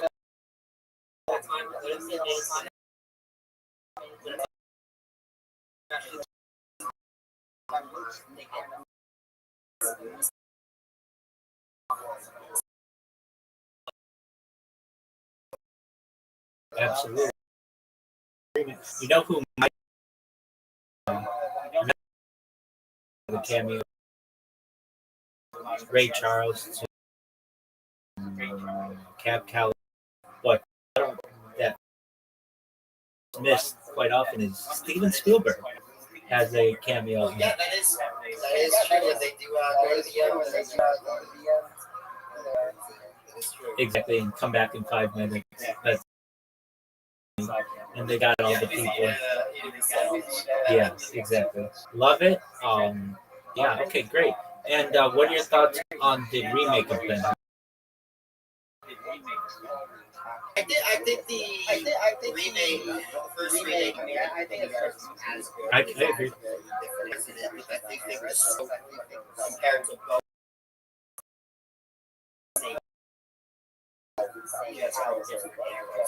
I agree. That one I think is terrible. That one is terrible. Freeman and other actors in it. Yeah, hopefully they start remaking the great remake something that's not that good. I'm in agreement. Have you ever seen the set that they had for Ben Hur? It was heavily giant. Actually, I have read a lot about that. I was curious. Actually, the great series. Actually real. And apparently they actually claimed that it was actually real people signed up to do the part, but had to think of spin, but they actually used the phone, they actually used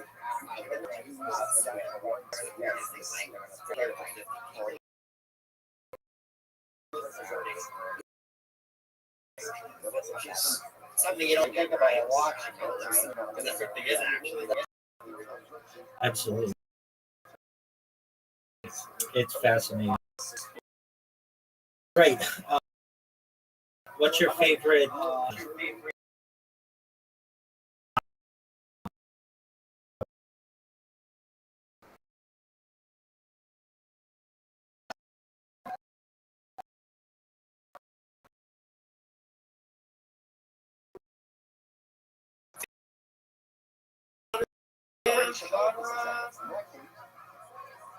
I'd say it's from generally I definitely like the genre.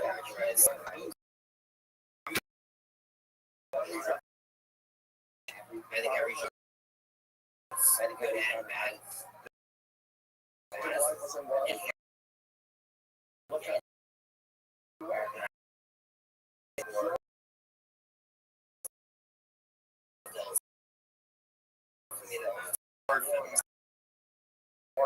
Okay. What are your favorite horror?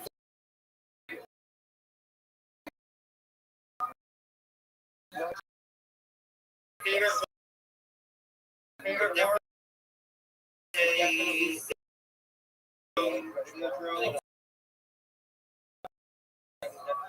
I actually love French. I was just gonna say that. Do you have a favorite song? Actually, the first song is the best one. Okay. I think One Room is in general Chambers as they're based up now. Really captivating in the sense that you know, be engaged.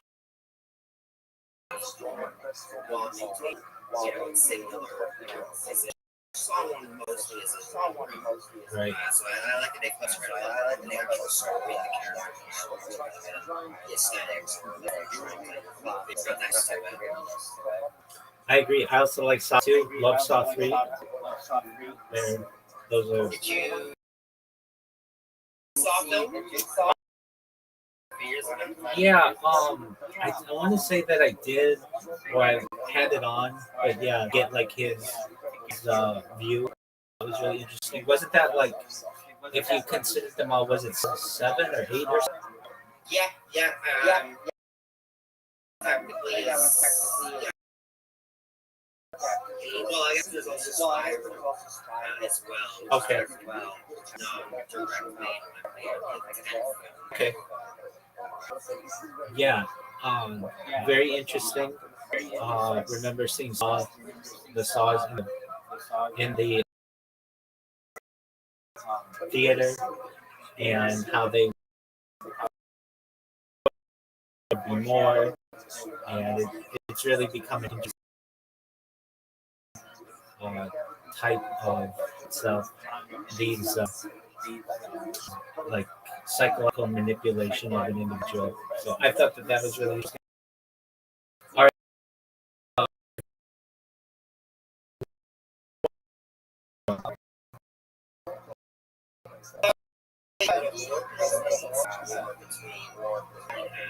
Excellent recommendations.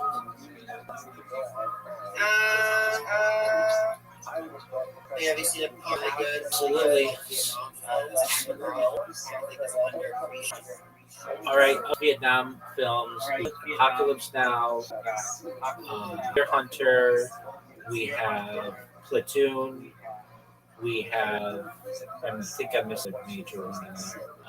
Is it Pop favorite? Yeah, definitely. And the Deer Hunter, is great. Full Metal Jacket is what it is. Very strong.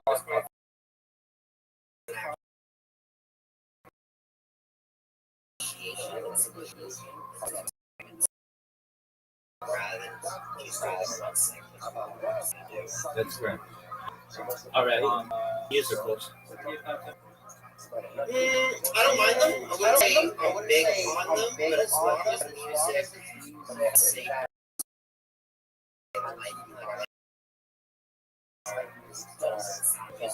Sure. Do you consider the blues? Do you consider the blues to be a music? it definitely is. I think these guys is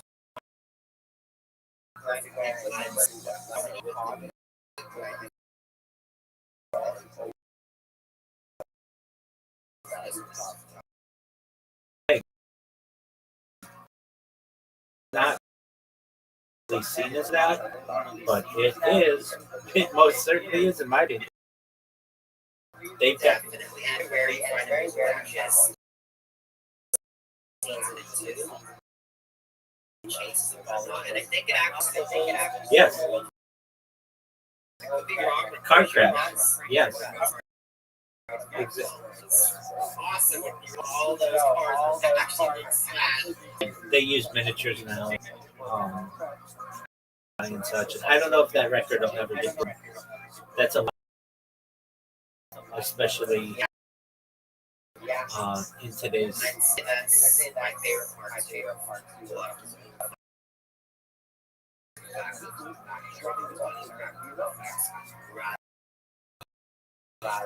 Idea of a lot of studios downwards, just shooting, we're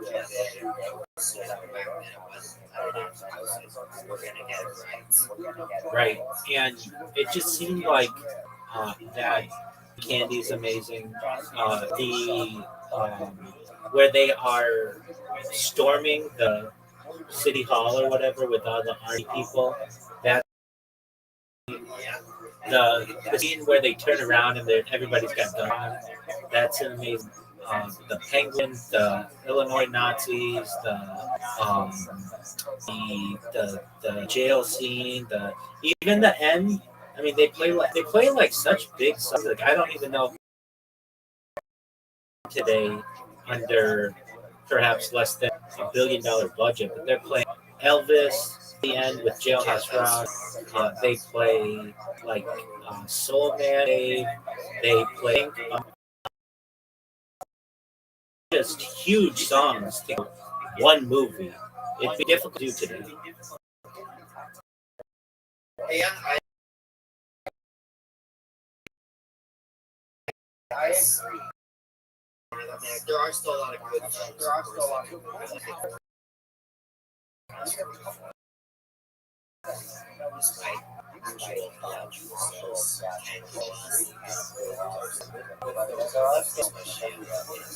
Are you excited for Michael? I'm intrigued. Okay. Two-part movie, as I understand. At least from a music standpoint, it'd be really interesting to get all those songs in a set of two films. For sure. I know Terry Tyler and Coleman doing and getting a lot of Excellent. I think Jafar is playing Michael. Is that correct? Correct. Yeah. And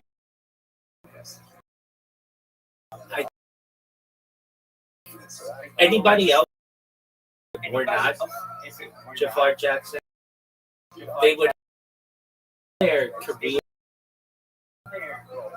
They need everybody would say they're not good. Jackson or Michael Jackson would have done it so much. But this is someone who's related, so he's difficult to critique from that point. If Michael Jackson movie that he would prefer someone with whom he has some relation, perhaps. I find it interesting, at least from the rumors surrounding the movie, that they are going to tackle all of the good and the bad with Michael Jackson and controversy that surrounds his life. And I think it'll be really interesting. it may have the opportunity to be one of these big time. What did you call them? Biopics, exactly. Almost a merger between a rock and where we've had them recently.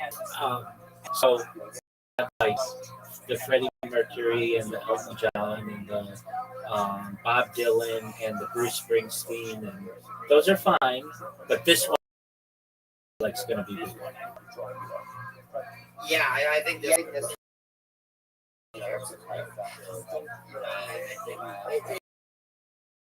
Definitely why having a lot of nuance behind it tend to lean, too hard into like one side, a couple of persons than the other, whether it's a show the upcoming or the down, like the negatives, thing. I think try to be, display it in a manner that can articulate accurately, that represents the individual's movements. I recognize that and I agree with it. So yeah, that should be interesting coming up. Paul, how about you? What music? What kind of movies do you like? Paul, Mimi, did you find out about? Sorry? Did you find out about through Paul? Yes, I did. All of me informed me, I should say, about someone who's just like streaming or something on that platform. My initial response was why, it's like,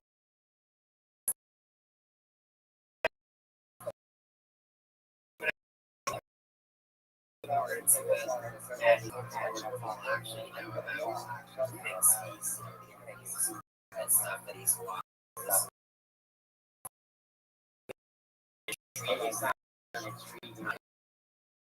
Wanted to chat directly, 100%. Would you have any questions? I guess these streams and reviews individually to do it. I have sure over 33 different devices, including laptops and Chromebooks, tablets, and handhelds. I multi-stream, so basically, for many of them, each one of them is streaming not platform, but to multiple platforms simultaneously. I'm live on, like more than 20 different YouTubes, a similar amount on Rumble, a similar amount on Twitch. I'm live on Instagram, multiple X that are live on video. I'm live on, like at least a dozen Discords. I'm live BitChute. I'm live on YouNow and a bunch of other platforms of which you've probably never heard. Just to be as uncanceled as possible, I have more content global history opportunity. Linktree is. Go to my Linktree, NKTREE.com/Rabbi Ralph, just like my name. And like you normally see someone's link, it's like 3 or 4 or 5 things. And look at mine.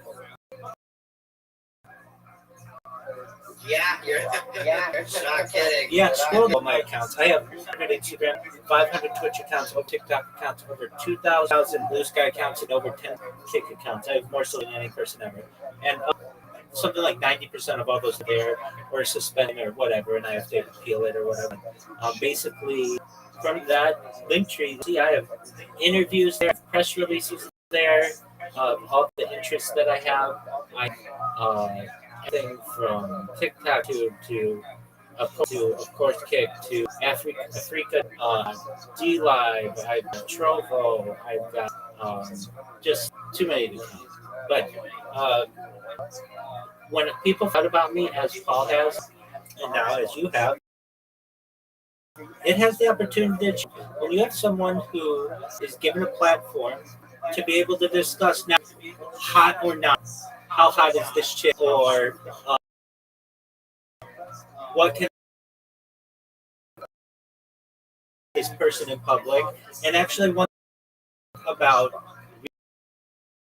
views about the future how we can benefit as a globe.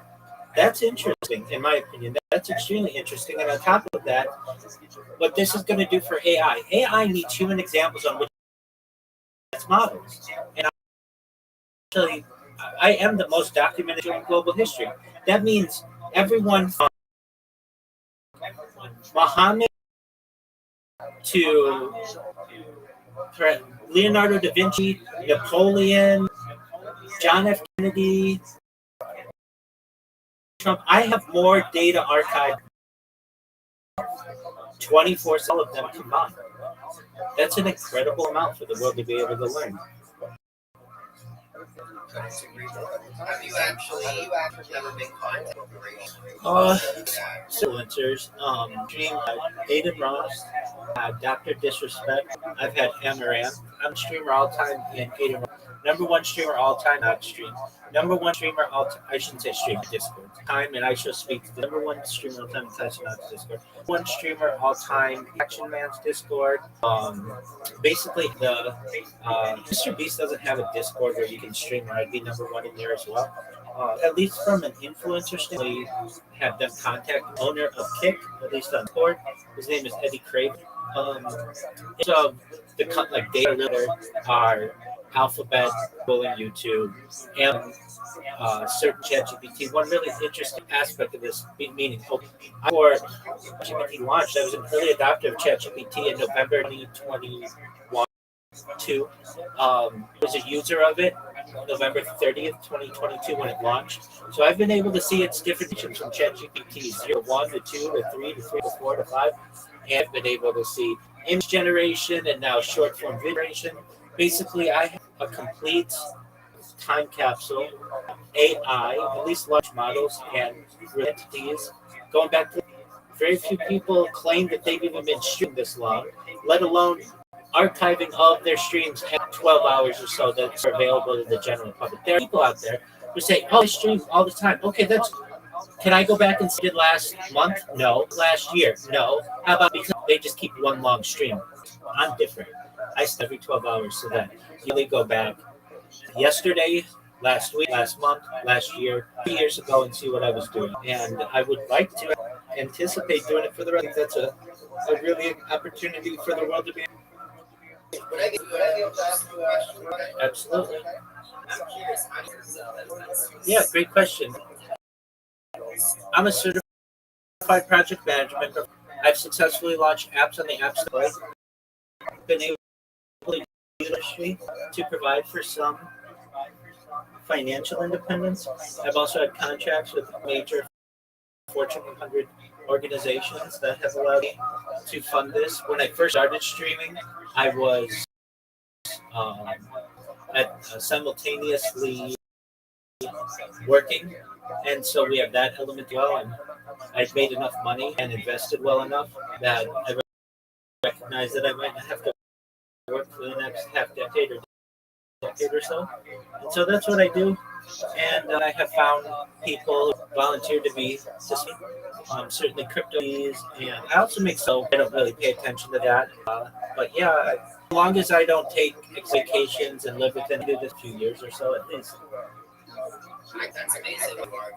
You know what you set out to do. I think a lot of people definitely, whether it's the same thing, whether or not, I think it's not something that they actually pursue, desire, want to pursue. Whereas a lot of by their job, by their personal things going on in their lives, actually.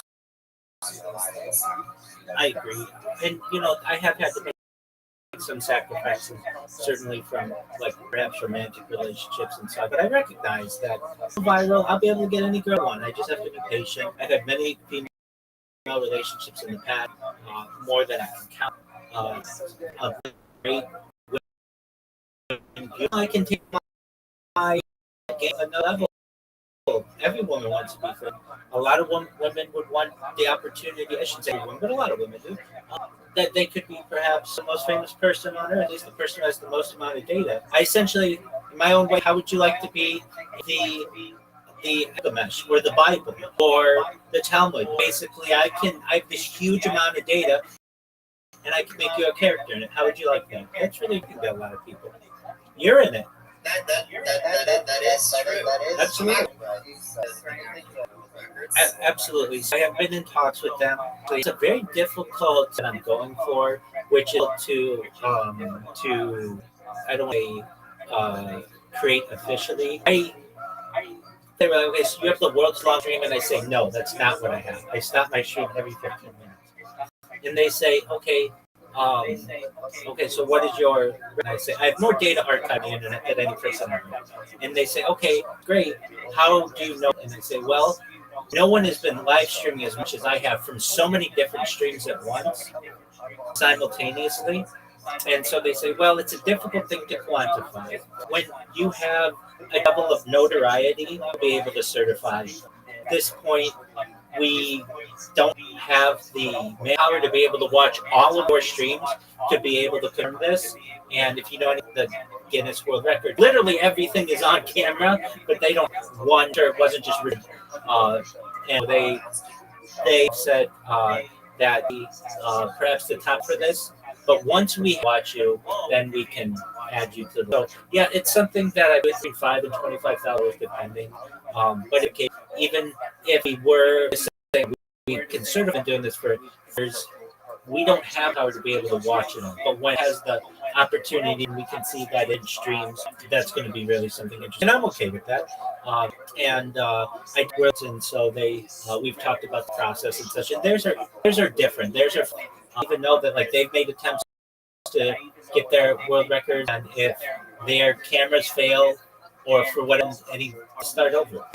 In this world record, and be like someday that I get back to me and say we want to give. That's an exciting opportunity. And then there are a lot of other that I might know. So content created by a single individual on social media, not just but like the posts that are just videos or music or whatever it may be. The way that I create robots that upload segments of my social media, which is nobody else does. So you can go on many platforms and be able to see a snapshot of my life, either in one video. Some of them are short, some of them are just like one songs or whatever. Have another opportunity for Guinness World Record. For the person who's listened to the most, I have my show 24 hours a day. What it does is it's the algorithm, basically the AI, YouTube, so that if I'm ever watching that may be considered copy, it alters it just a little bit so that I don't get flagged. I still get flagged for some things, but I've been listening to the same song for 24/7 for years, but it's a background, I barely hear it. Additionally, this is a story of my life, but it's a story of world events. You know, I say we've seen the death of the queen, the birth of AI, the coronation of the king, and everything in between. Assassinations and assassination attempts we've seen, and everything else. I keep a radio on in the background 24/7 that documents world news events. So, like, literally, you can go back to any moment of my life and know not just what is going on with me, but what's going on in world event time capsule or a timestamp, which I think is really interesting. That's actually a way to do it. Absolutely, I think that too, having the news behind the gates as well. That's a perfect example to how you're building this digital time capsule. Then, you're back. Yeah, people wanted to see, things on our current time. And actually, in a way. And you see what happened when he died, what happened when the war. These are real things that not everybody has on camera. And you are into cinematography. You know that there's always a reason why a filmmaker will put something into a film. And many times you may have someone in a film who's just listening to the radio, and it gives you a sense of the time period when you can hear those things. Or I don't know if you ever played Grand Theft Auto, but the radio has a big role in Grand Theft Auto for you to know what's going on in the city. In the same way, you know what's going on in my life. by the radio, and it's constantly going. It's not just radio talk. There's a lot of music that's played on the buffer music, or the bumper music, I should say. So there are going to be a lot of people, artists out there who are already on the stream. I've already done my best to go on different streams. Basically, every single Oscar nominee since 1929, play every major music album, have at least one video of every single song, every major song of the 20th and 21st centuries. Um, like, do you have TikTok? Personally, no, I don't. That's okay. No worries. So I've created robots on TikTok that literally just, I have tens of thousands of posts that just have 1 minute of my life that has music going over it. So even some like some non-known artists are on my stream listing. Sometimes I'll have this bot post and I'm not even paying attention to it, and I'll get one of the artists, I use their song, and they will go to my stream because they'll be like, hey, no one uses my songs. I'm just a small time creator. This is really amazing. Sometimes they're bigger, but they'll recognize that I made a video of their song, and that's basically free promotion for myself. So I think that's, there's all kinds of really interesting things. And, we have almost 3,000 people on the Discord now, and many of them, it's right now like 11:23, where I've got a lot of people on this Discord who are active, and when people find out about what I do, this thing's going to blow up. And next week, starting Monday, and for the next 5 weeks, I'm going to be on a series of podcasts with an Australian podcaster and radio host, and we're going to be talking about futurism. The first session is on life extension technology. The second section is on earth improvements. The third section is on mega projects. The fourth section is on space exploration, and the fifth section is on intelligent life. And these are some really great conversations we're having, and I'm going to keep just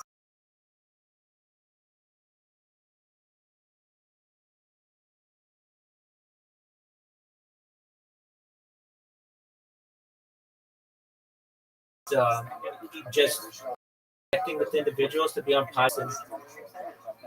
It's really rare to actually find someone, whether in real life or pushing the boundaries of trying to do something, because you always hear someone doing something they think no one's ever done before, but then you find out it's been done many times, whereas in your case, I think this is actually one of those rare times where you're truly pushing the boundaries of doing something, and then no one else would really think, but even if they did, usually thinks it's out of their scope, they never actually do it.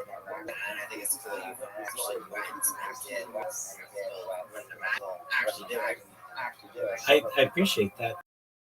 I had someone who came in, and they've become a friend, but they came in maybe like 2 or 3 months ago, and they said, hey, we got to talking or whatever, and I explained to him what I did, and he was like, hey, I know someone who does what you do. Whenever I hear that, my heart sinks, because it's a good thing. I want other people to do it, but then it becomes a competition. Like, who's been doing it longer? And he made me aware of who this other streamer was. And they do what I do to some extent, but they only do it on one camera. And I've only been doing it, this is a lot, for like 315 days, which is great. 1,666 days, which is a lot of data. More popular in the future as well. I call it live streaming. I call it life streaming, where you literally can live your life alongside someone. There are other people who have had like city streams or intersection streams, but you can't go back to the archives of that and see what was happening 5 years ago or 3 years ago. They're just continuous streams, which are cool, and I don't want to put that down. I think that's helpful. But it's a thing like, if you can't go back and see it, did it really ever happen? That's true, and I think you're supposed to know what's wasting as well. Life coaching is definitely a lot different as well. In fact, I mean, you really are just like you said, live streaming yourself, like reality TV shows. You know, everybody knows them are really real. They're all scripted. Yours is actually the real actually getting to a reality stream. That's absolutely true. And it's real life. I've streamed as far north as Santa Barbara, as far south as San Diego, as far east as the Desert Mountains, as far west as the ocean. I've streamed in Beverly, Los Angeles, at Disneyland, really everywhere in Southern California. So I have a lot of IRL content as well, in addition to desktop streams. I've had people come visit me from Northern California, from places like 8 hours away in some instances. So I have had visitors, but generally I'm the only person who's on the camera. I'm respectful of other people if they don't want to be on the stream, or they don't have to be on the stream. And I live my life just the way that a lot of people live their lives right now. Right now, you're just sitting in a chair, sitting on your bed, or sitting on a couch, talking on Discord, right? It's completely correct, and that's what I'm doing, and that's what a lot of people do, but they just don't have the courage to put the camera on themselves, and they certainly don't have the courage to archive it. And once you can get past that, and you get past sleeping on camera, and bathing on camera, and showering on camera, and going to the bathroom on camera, and brushing your teeth on camera, you can get past all that.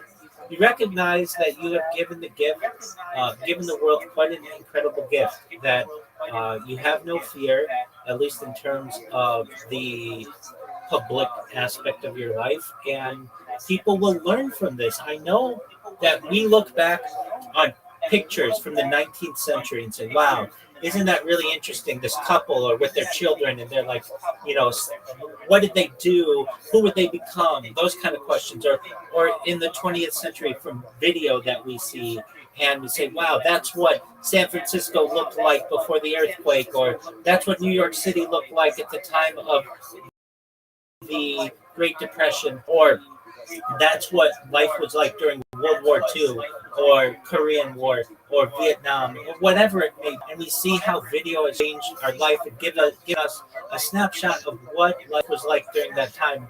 I have recognized that I'm living at a time that no other generation could really do what I'm doing, just because of storage capacities of the video. And I see these as like home videos that I have, and there have been other people who have streamed their life. It's how Twitch started, but those streams weren't archived. And my big thing is the archiving of the footage. That's what's important to me. That's why I'm live on so many different streams, because I want the redundancy. I know I've lost YouTube accounts for whatever reason, so that's why I'm live on so many different ones, so that if somebody wanted to the internet of me, they would really have to work at it. I would say I would be the most difficult person, almost certainly, to scrub the internet of it in global history. Well, hold on. From a video standpoint, I would say there might be writings of people, of like major figures, that would be difficult because they're involved in so many different things. At least, like when if you look at the president might have a press conference, and that might be shot from 10 different cameras, which is cool, but it's only for like 10 minutes or 20 minutes. He's never on camera, aside from the State of the Union, for more than 2 hours. And it's certainly, he's not sleeping on camera or eating on camera. These are things that he reserved for his private life or whatever. And I have just recognized that the world can learn a lot from that. And I really want people to recognize we are on Earth different. Whether you're in Asia or South America or Oceania or America or Europe or wherever it be, we all love these, we all blink. All of the things that people do, not that different. We're 99.9% all the same DNA. Whether you're a man, whether you're black or white, we're 99.9% the same DNA. And there's a unifying force behind that if people can just recognize that it's available to them and learn who I am. On top of that, I think it's very important that people know, and I think people will really like the fact that they can always have something to do if they're ever bored on the internet. Oh, I can go see what Rabbi's doing because I'm literally always creating content. Anybody else, Mr. Beast, PewDiePie, any celebrity, you eventually run content. Not mine. It would take you 100 years right now, more than 100 years, to watch all of my content just on YouTube. That doesn't include TikTok. That doesn't include Instagram. That doesn't include on Twitter or any of Twitch or anything else. And that's incredibly exciting as well. That we basically have unlimited content from someone, a fountain of content. That's exciting. Like you'll never get bored of what I'm doing. And we have people in here right now who are asleep. They just like to know that they're not alone in the world, that they have a connection to someone. If they ever want to connect with me, they can. If they ever have a question, they can. I play games with people in here. We sing karaoke. We watched documentaries in here earlier tonight. I do my best to be as hospitable to people and let people know that mi casa es su casa. My home is your home. I think that's a great standpoint, and I think it definitely sets you apart from other streamers.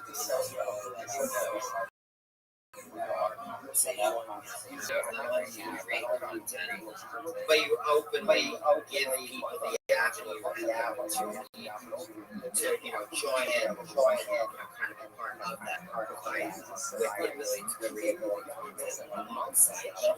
Because, like you said, content creators, there's really no opportunity to really feel involved. Maybe you can send a message. Exactly. In the chat. Exactly. Even sending emails to these YouTubers, let's be honest, they're not reading them. Never going to contact a random viewer because you're just another viewer to theirs. That's right. Whereas you are definitely you're hands off. Like you're hands off. You're genuine. You're actually going to talk. You're not just for the sake of Oh, absolutely. I don't want the money. I know that this has the opportunity.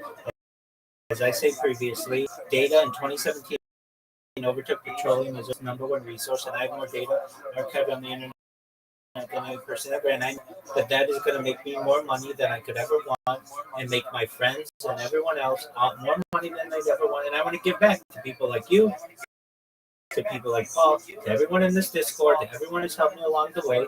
And I think I'll be able to.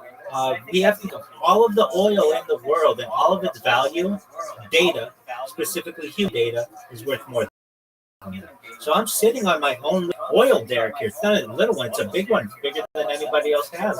And I'll be able to sell not just the monetization of the data, but I'll be able to do endorsements. I'll be able to perhaps start different currencies and definitely market myself that I very easily become that top echelon that we're talking about. And once you get that much money, it becomes about power. It doesn't really become about money anymore.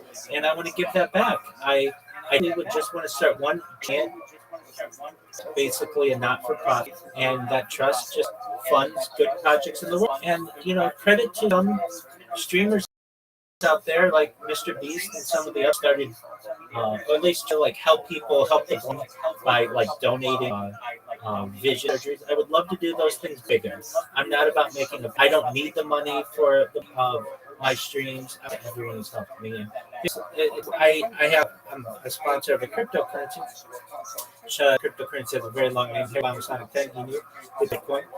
But basically, easily, instead of their merchandise, I could be wearing Honda and perhaps Coca-Cola or Pepsi or perhaps both or whatever it may be.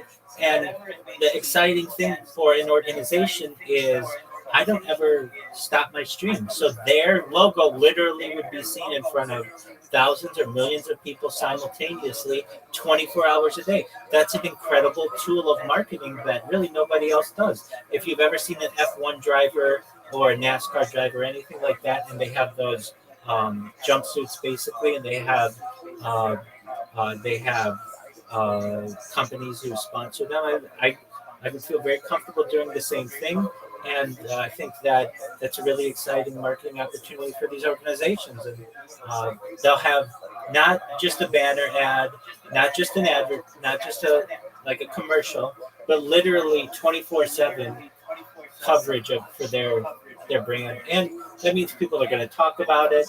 That means people are going to see loyalty on it. There's a really exciting opportunity from the corporate in sponsorship, so that the money will. And when I started this for the first at least year, I didn't talk about it. I didn't have a Discord for the first 3 years. It was just like, people would write in a YouTube comment, but because I had so many streams going, it would take me 2 hours to see that somebody had posted something. And a lot of people say, hey, why don't you use text to speech? I have, but it doesn't always work that well. Those text to speech systems are kind of buggy. And, YouTube could make a really simple system that if somebody writes to you on YouTube, it just makes a noise. They don't have that. It's really unfortunate. So you have to use third parties. But when I first started, I just basically was someone who was just saying, I'm going to give people a portal into my life, and I'm going to live my life the normal way. And then slowly but surely, I got into different people who were interested in what I was doing, wanted to connect with me, to visit with me, wanted me to stream in their Telegram. I've been live streaming on a Telegram now for years for a cryptocurrency. And then getting into Discord, I started getting into Discord about 2 years ago. And then I started this Discord about a year and a half. We now have like 3,000 people, and I've been a major character in Twitter Spaces, especially crypto Twitter Spaces. So I like to say that this is the center of the internet, and I really think it is. You see how many different Discords I'm in, and you see how many YouTube streams I'm. What I do, they would be on by now, and so this is a really interesting project for the world to be able to discover someday.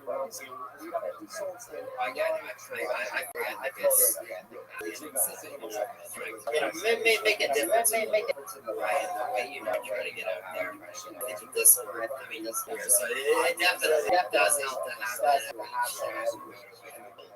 actually get to the hands-on experience with you yourself rather than just watching you do your thing right through a stream. That's exactly right. And you raised an excellent point. With any other influencer, the best you're ever going to get is them reading your chat submission, if they're going to do this. And a lot of times you might have to use TTS. You might even have to pay. Very few times do you have the opportunity, not just for me to schedule a call. I was ready for you when you came in. Like, there's a whole different aspect of that where 24 hours a day, you have someone to talk to if you want. Now, I know I may not be able to do that if I got super popular, but I could make time for people in certain arenas that we have in here, or different calls that, hey, if you know that you're being live streamed, but you want to talk about your situation you're having with your girlfriend or your boyfriend, or a situation that you're having at work or whatever, let's talk it out. I get people every single day who come to me for pastoral support, and I do my best to give them as good advice as possible. And they come back to me and follow up, and I've heard just about nothing but really high praise, and I really appreciate it to have the role that I have to be able to help as many people as I do. That's a really good point there, being that avenue to have someone to talk to. I mean, it's easy to say everybody has no right, but those avenues themselves read more sense.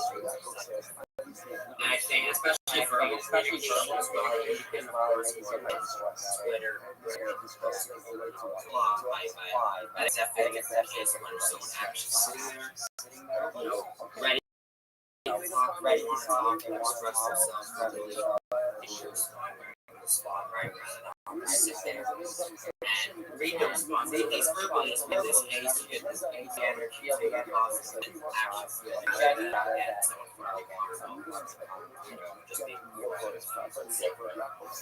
Couldn't agree more, my friend. So you did have some questions. Any other questions that you may have? Yeah, I so before you started all of this, what was your like general routine? Like things you like did? Did you just like No, it was quite different. No, quite different. I wasn't a streamer. Didn't have a YouTube account. I didn't use social media. I'm a very religious individual, so at least 3 times a day we go to shul, synagogue, starting at 6:15 in the morning, and many times at lunch, and certainly after work. Being a certified management professional.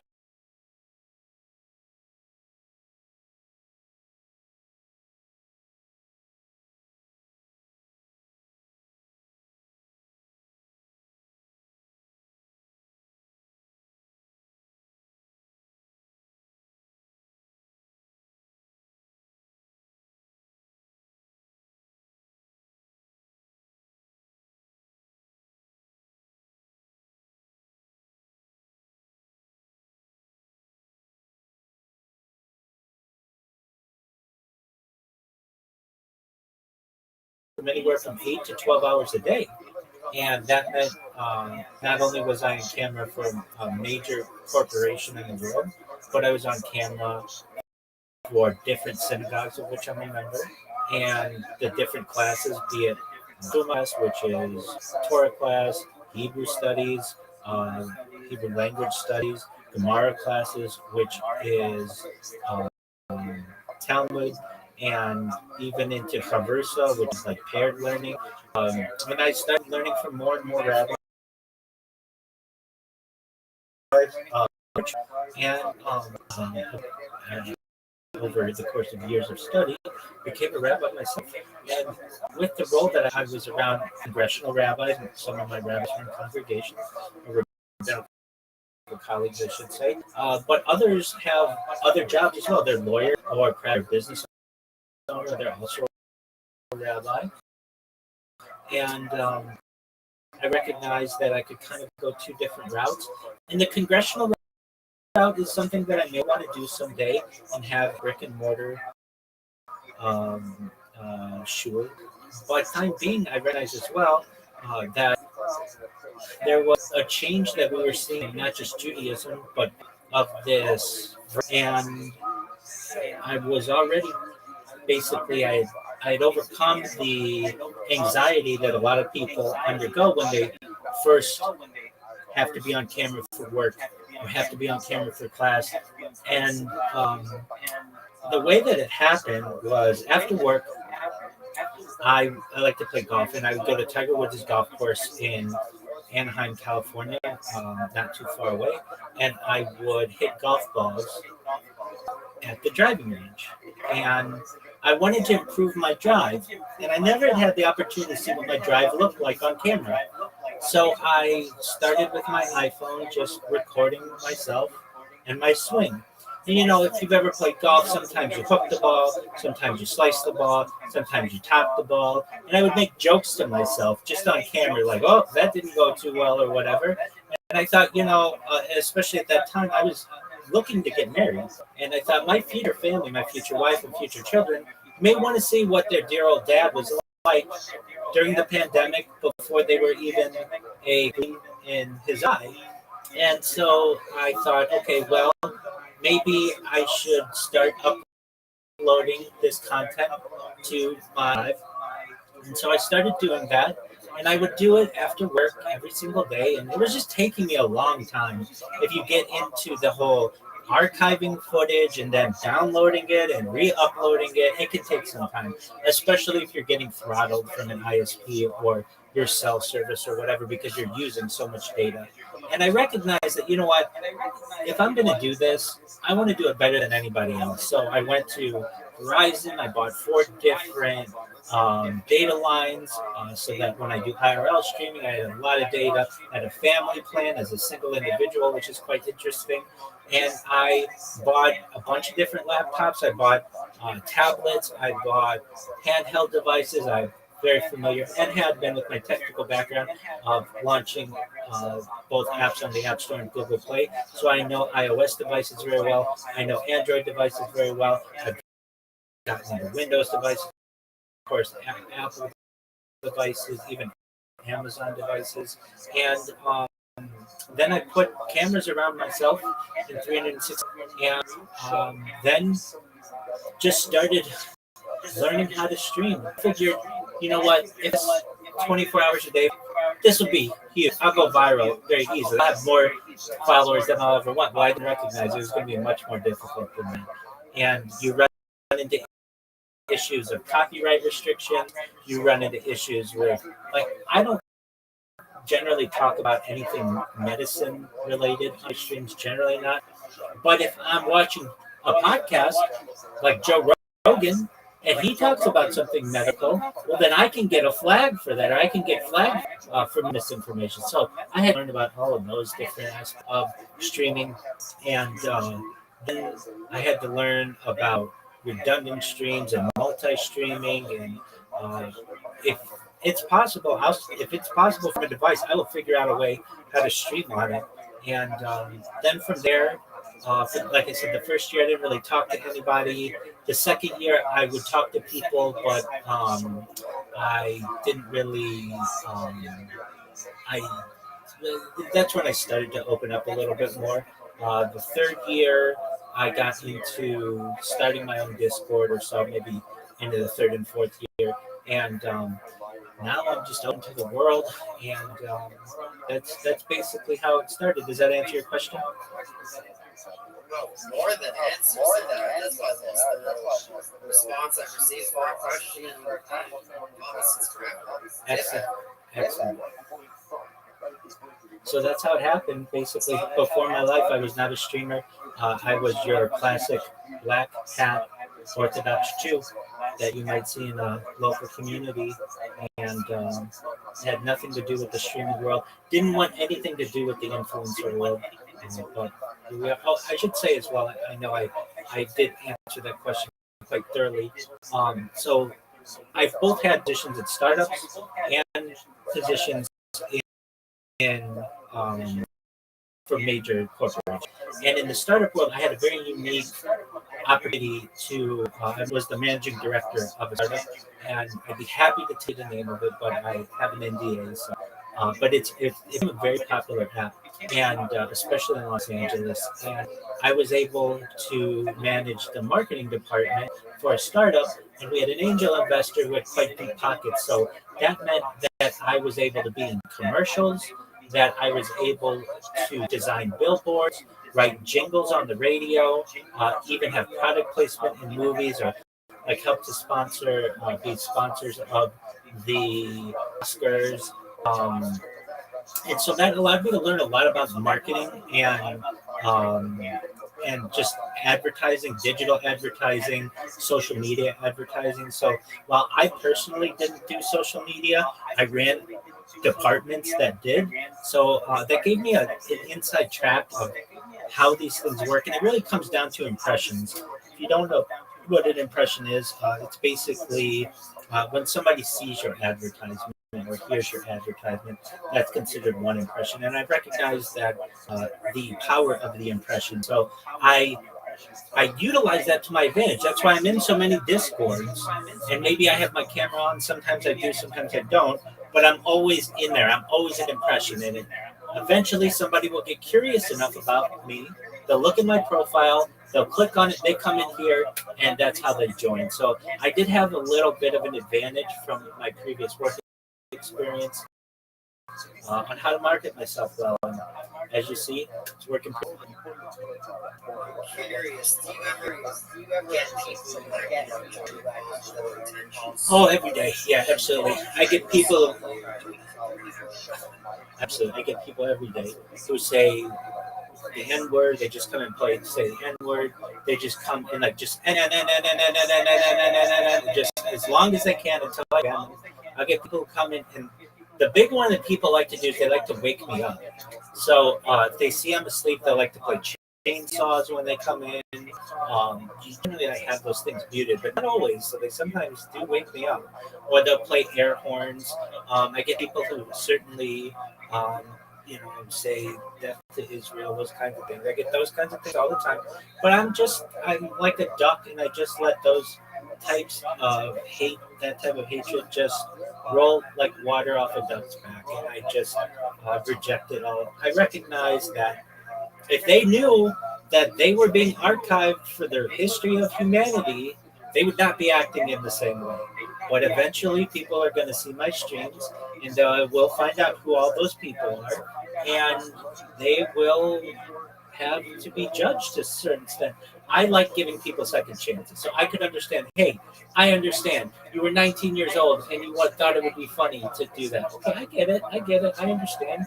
But it will be a lesson for people in the future, I think, of how we should interact with people online, that we aren't as anonymous as we may think that we are. And, but yeah, every single day, I do get people who are bad actors. It's no big deal. I just have to press the ban button.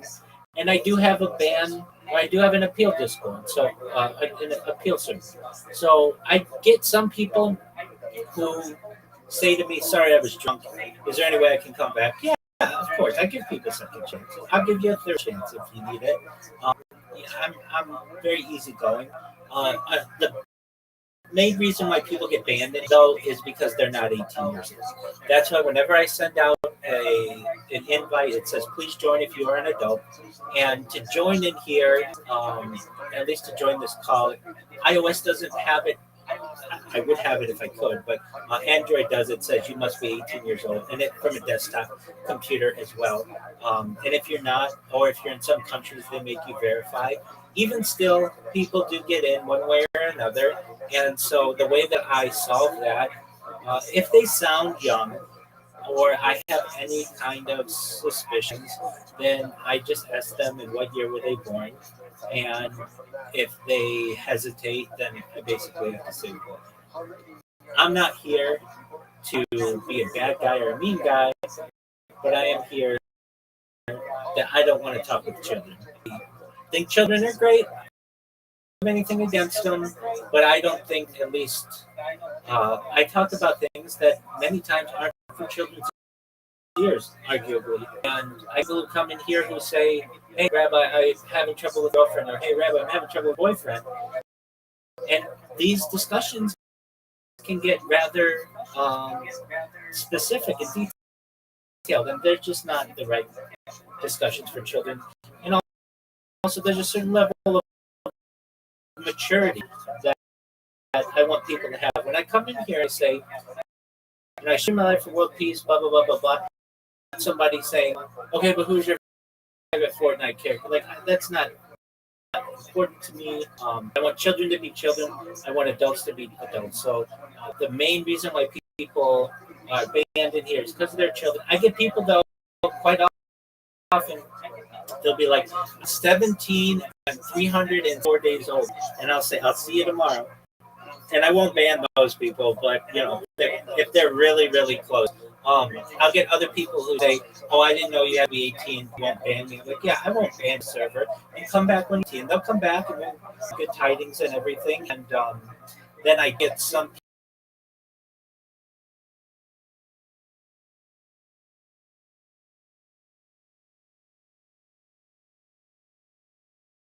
people who are just absolutely not even. But yeah, so in answer to your question, do I get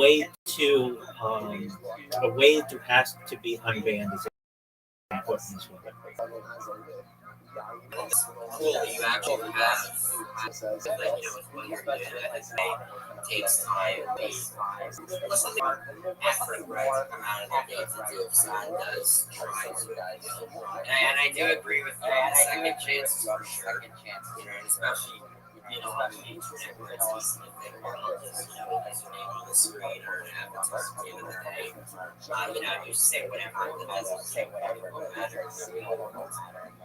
But I do think your perspective on being able to actually keep doing, yes, positive, consecutively, because they are, despite those bad apples coming in and trying, it's like they try to keep down top, right? Down, especially whatever religion is, just a low blow in my opinion. It happens. Pretty courageous of you. Thank you. It happens, and I understand.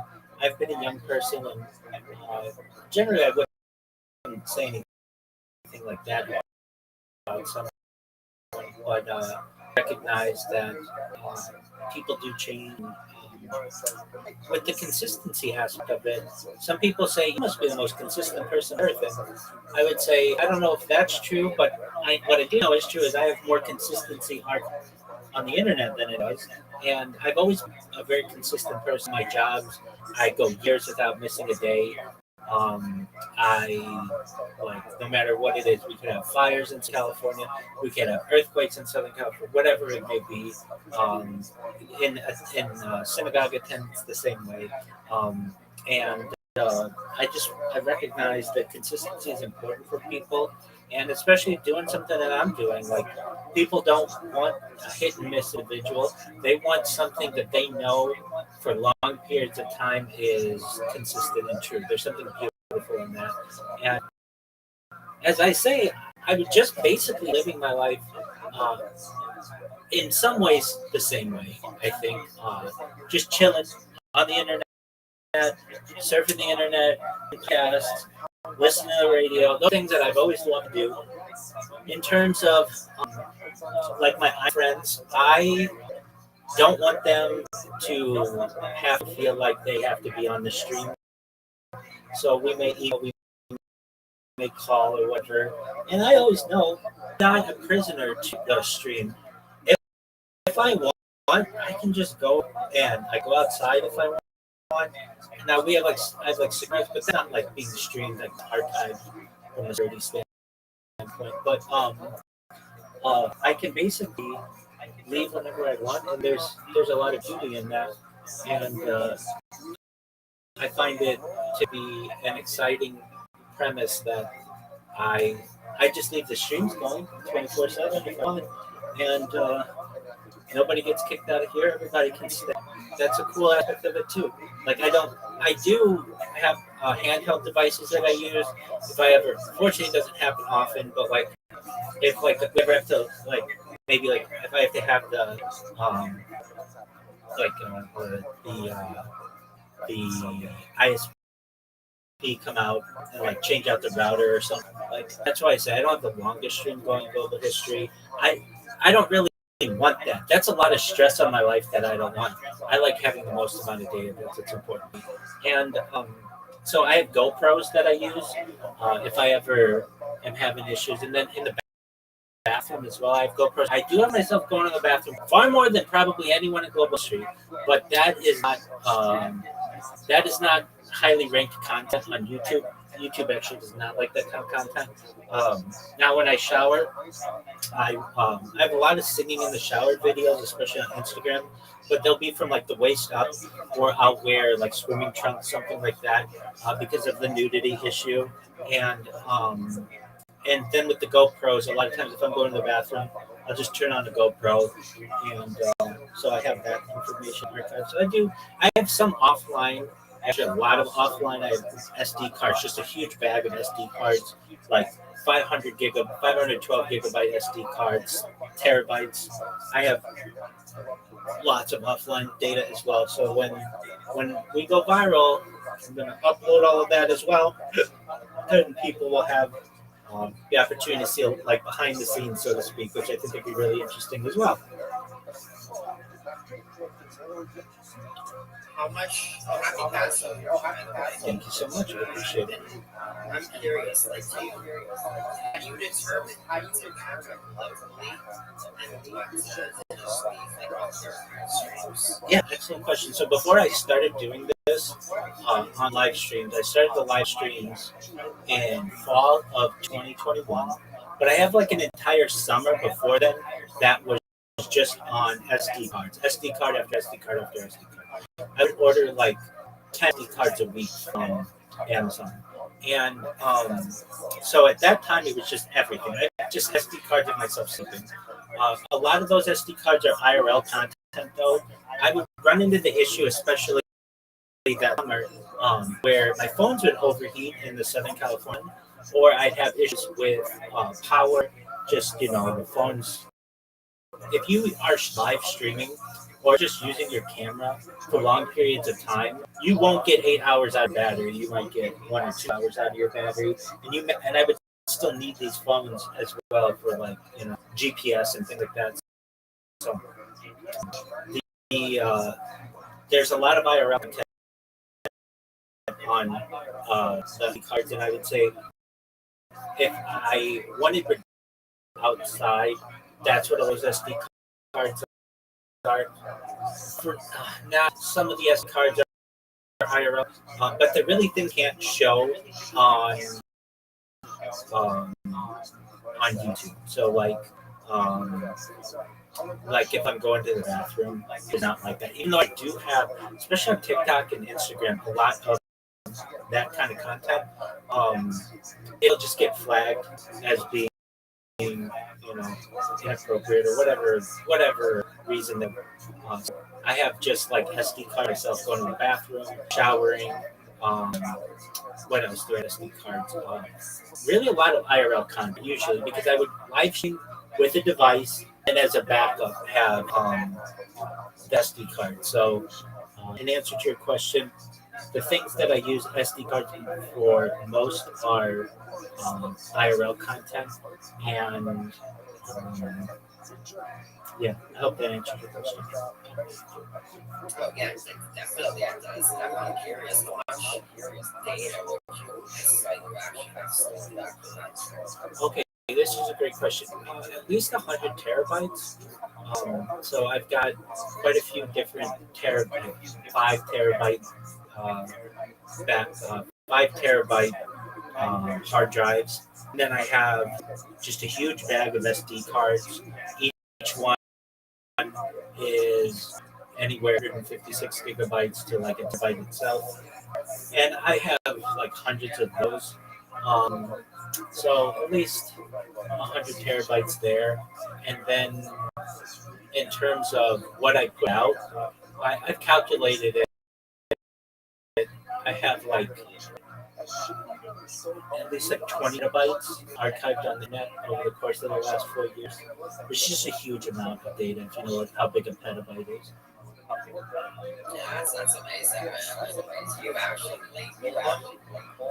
store No, they're all interested. Well, if it's like a hard drive, yeah, where it's like plugged in on my computer, but if it's just a card, no, I have these cards like chips, just like boom. I'd be done with one, just throw it in there, and it's really easy to identify because they all have the date on. Like all of they're all formatted in a way that it has the date and the time and everything. So it's all labeled digitally. So all I have to do is put it into a card reader. And it tells me what I need. You know how these you can't really write much on them physically.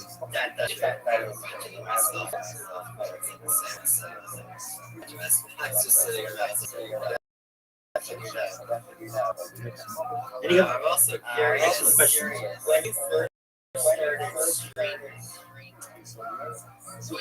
in what way have relationships with others, like the crazy Yeah, good question. So I was at a friend of mine's wedding right when the pandemic started, and all my friends at this wedding. And last time that we were all together, my friends married. They have children, thankfully. And so we will do like FaceTime, or we will do uh, email. But they recognize that this is really important to me, and they also recognize that it's never been done before. So they're very good towards it. But in terms of like what we used to do, we would just go to our local kosher deli and shoot the breeze or whatever. Um, those kind of things, those kind of days. I don't. Wives now have children, and so they don't have the same time. So it's actually pretty convenient to happen that they were moving different aspects of their life, and I was the same.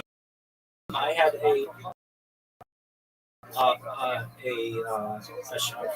match and looking into basically sitting down and getting married permanently. And then the pandemic changed a lot. I had intentions perhaps to move from Southern California to Israel. Pandemic, a lot of those programs basically delayed. Then it became pretty unsafe. I'm not saying it's completely unsafe, but Israel's been involved in some major conflicts since then. And from that perspective, my intentions to perhaps move abroad have at least been delayed. I'd like to live there as I get older, and exactly where I want to live. The friends that I want to have there. And that's another thing. I had some friends, quite a few friends who made Aliyah right before the pandemic. So,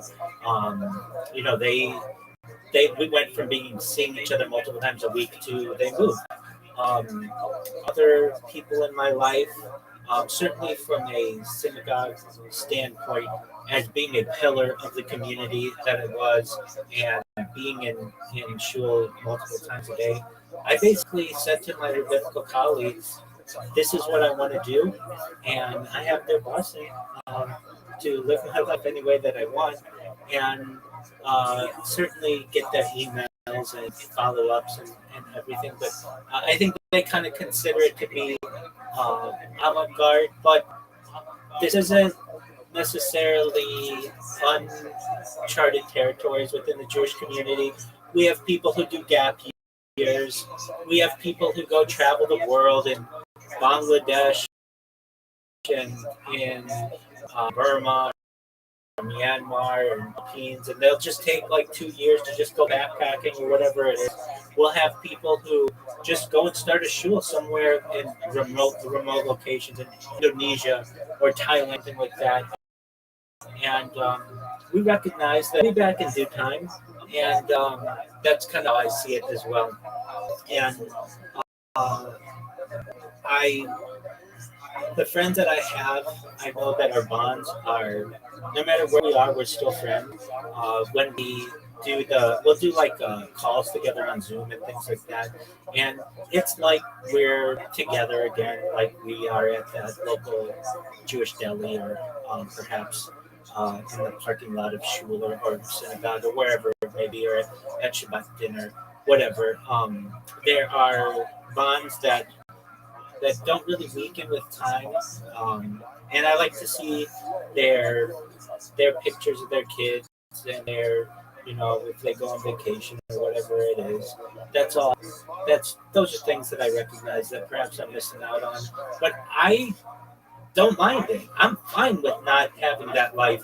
I'm fine with not having to make tuition payments for day schools, and I'm fine for not having. I mean, I gotta say that not all relationships are always good. There are people who have divorced and such. Fortunately, it's avoided in my friend group for the most part. But a relationship takes time and it's a lot of effort, and I've certainly been someone who has been with many women, really great women, with the opportunity to perhaps marry quite a few of them, but just never wanted to pull the trigger on it until I was older, more established, especially from a financial standpoint, and now the point where I feel I'm on the verge of something really special. That it could be this time next year, everybody in the United States knows who I am, or perhaps the world. Um, Very few people have that opportunity. I know my other friends; they're like accountants, or they're like working at they're an executive in some organization, or they're a lawyer or something. But it's not like tomorrow their law firm is going to be the biggest law firm in the world. They don't have that. This is like a lottery ticket that I have. At any time, this thing's, if I do it for long, and when it does, I'll be able to buy their companies. I'll be able to law firms. I'll be able to do anything that I want. So, they certainly know that I've been a different, very consistent individual. I think what surprised them most is that they saw me going down the road of having children. And the fact that I've delayed that, and I recognize that I'm having to delay it for like 5 years or so, that might surprise some of them. But for other ones that I have, especially the women in my life, I would make it vocal to them that I thought I would be like 50 years old before I got married. I had a lot to do. I wanted to travel. I wanted to be established. I wanted to have a career, and then have children. And I didn't understand why that wasn't more common. Everybody had to get settled really early. I understand that's part of the culture, but there's an aspect of me that where I think I've gone in a little bit different direction. So the friends positive. I don't really have anybody who's been negative about it. At least they haven't vocalized that to me, and I still keep in touch. I think many people keep in touch or have since the pandemic. And especially long distance that we have. Many of my friends who have moved.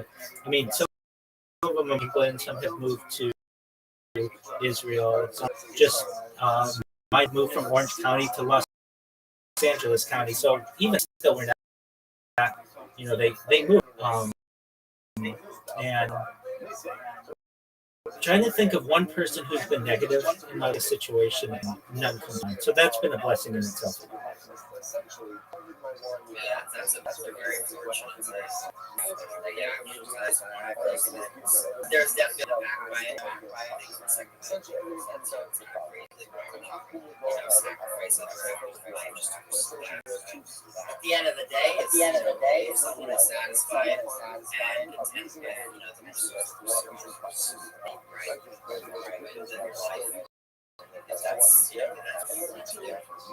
That's right. It's incredibly freeing doing what I do, and like I have learned that no matter who we are, we all, like I've said previously, we all laugh, we all cry, we all sleep, we all snore a little or whatever, we all cough, we're not that different. And in order for us to have world peace, and that's my main goal in this, in order for that to occur, we need leaders who talk about it. And there are a lot of people out there who want it, but they don't talk about it. They're afraid to talk about it. And I would say my friend group recognizes that how important world peace is to me personally. And I recognize there's a quote of Margaret Mead that I really like: never doubt the actions of a small group of people to change the world. In fact, it's the only thing that ever has. And I agree with that. The idea that it just takes one person or a small group of people to be able to make a huge impact on society. And I'm very difficult to cancel. And that's an important aspect of it too. That even if YouTube took down all my streams, I have redundant streams on Instagram and on TikTok and on Twitter and all the other places. And if you took me down on Twitter,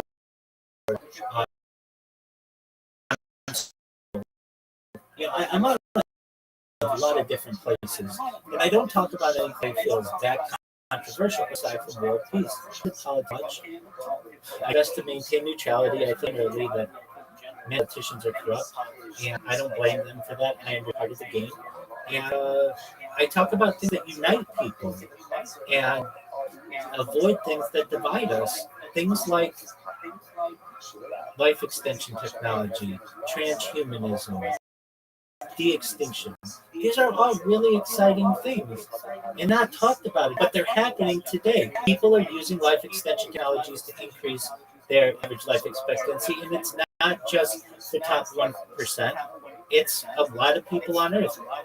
It's lowering the obesity epidemic. It is allowing people to live longer lives with peptides and GLP-3s and such. I think that is fantastic. I'm an advocate for people improving their own lives and positivity. And it just, I don't know, like beyond this series of podcasts in Australia next or in coming weeks, and it triggers something. And when that occurs, it will be like a catalyst. It's like I am a barrel of gasoline, and it's just going to take a match to light this thing up, and that's when it gets really exciting. That's when I start to travel the world, go to impoverished areas, and help to physically build wealth. I help to fund them, and then we're able to make a difference in people's lives and advocate for people in person. I feel like it's really exciting. And a lot of people, you could be a target for an assassination. I'm only visual. I stop my message, and I'm an advocate for technology, but also mind up in technology. And then there's another kind of technology known as revivification technology, revivification technology, where you can actually bring someone back once dead. Did get assassinated. There might be future scenario where somebody or people want to bring me back, and that becomes a project in itself. I can't live my life in fear. Perhaps at the end of the barrel of an assassin's bullet. So from that aspect, I feel I have a really great message. And look, we've talked for the last hour or so, and you've known a lot of influencers out there. They talk about hydroponics and vertical farming and cloud seeding and desalination, and these are words that a lot of people haven't even heard. We have to educate the world that things are actually real and that they can actually help people. And I'm an educator at heart. I want to teach people that there are options out there to better the world. And I want to motivate a generation out there who feels that AI is replacing jobs to go into nuclear physics and hydrology and into medicine and life action technologies and to create new types of oxygen there, of oxygen tents and oxygen oxygen chambers, and just people who get into nuclear energy or space travel or environmental studies. These are really things that I feel like aren't being discussed enough. I want to inject these conversations into the average mainstream person. Yes, TikTok videos are cute, and yeah, what's going on Love Line and the Love on the Spectrum, that stuff, that's cool, but that's not who I am. You can go to the people on Twitch and kick YouTube for that. I'm something different. I am a force for good, and I feel that my impact is very close to becoming realized. There's a meme, I don't know if you've ever seen it. It's big in the crypto community. It's basically a picture who's digging a tunnel with like a pickaxe, and he turns around right before he hits all the diamonds. Well, I've come too far to turn back. At no point do I ever want to stop doing this. This is extremely exciting for me. I enjoy every day of it. I want to do this for. Hello, may I ask how old are you? Okay, excellent. Welcome. How are you? I'm well, thank you. How'd you find out?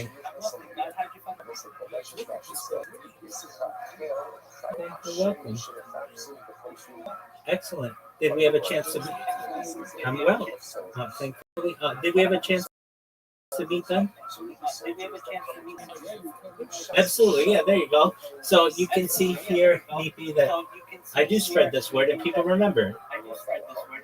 Yeah, no, you're very contagious in terms of positivity. You know, just like you're going to stay motivated all the time. Keep up this energy too. You know, I'm sure you give yourself like it's all active stuff. As energized, and I tell you personally, actually, the actor saying so. 100%, absolutely. Well, let's check in with friend. Is it Cardi? Correct? Excellent. How have things been for you recently? Excellent. Well, what's new?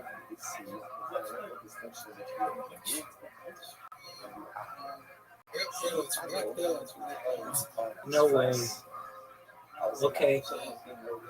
Do you want to talk about it? We don't have to talk about it. Do you mind if I... Absolutely. I was just going to say, I've had some other people who have been paralyzed on this stream, and there's a lot to be positive about. And so, if I just may say, the big thing is Neuralink, it's a computer interface.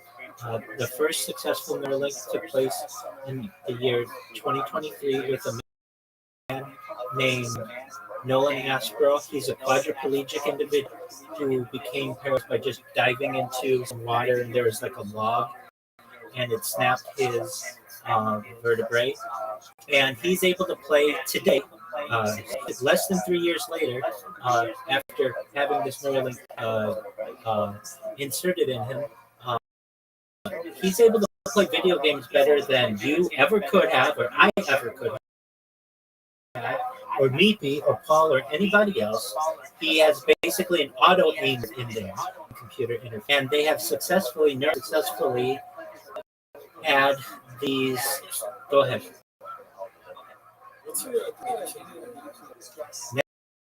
Mega Chain AI?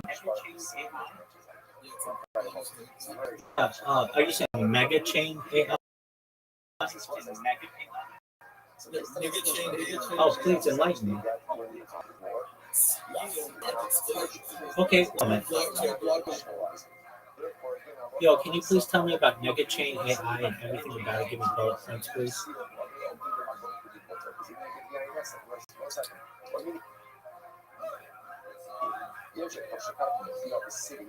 All right, excellent.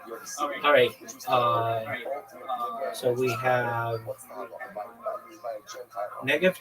No, that's an AI character. It's N-I-G-G-A, chain. Okay, well, that's different. I don't know what that is. Okay, so you tell me about it. This is blockchain. It's turning. It's a little racist. It's a movement. It's not like it's not just a movement. It's just really. They're basically turning black people that do bad stuff, like join gangs and and stuff like that. They're turning into cyborgs that basically help the industrial business. And they've been kidnapping people, using black kids from like Section 8 housing and stuff. It's real bad. But the technology is actually pretty good. Motive, but like the stuff they're doing is bad. Okay, well that's cool. Come back and tell us about some other time. So I think that was a troll. Exactly. So I let people say what they want to say, but then that's just how it is. Absolutely, and you noticed that I didn't know what he was talking about, and I didn't necessarily hear him correctly. But yeah, I'll give people who and it's fine, whatever. But yeah, just overall, I don't let those kinds of people stop me. But remember when I get people who come in here and say that, I don't know why people are obsessed with race. And again, like that guy's now on my stream forever, and his kids are gonna be like, "Dad, why were you such a dork when you were 19 years old. He's going to say, I was 19 years old. I just thought it would be funny to troll somebody. And they're going to be like, yeah.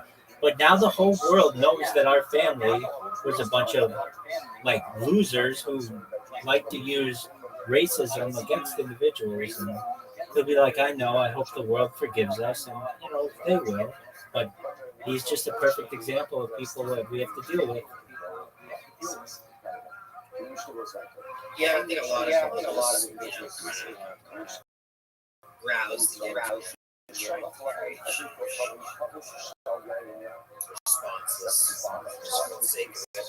That's true. And then Whether it's, for attention, for entertainment, absolutely. genuinely just that in general.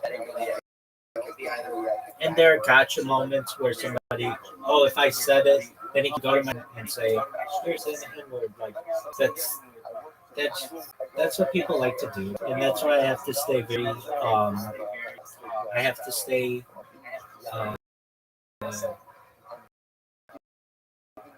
I have to keep a high level of people. Like, especially, you never know how somebody's going to be in here. All right, you want to say your name? Fine.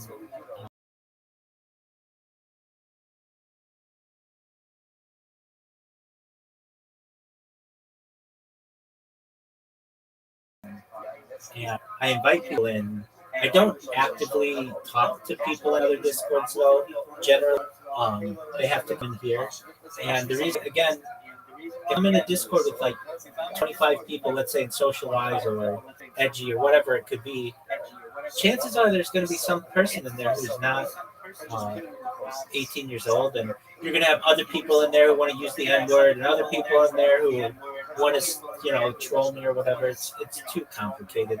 That individual, I was trying to show compassion because it sounded like he had become paralyzed,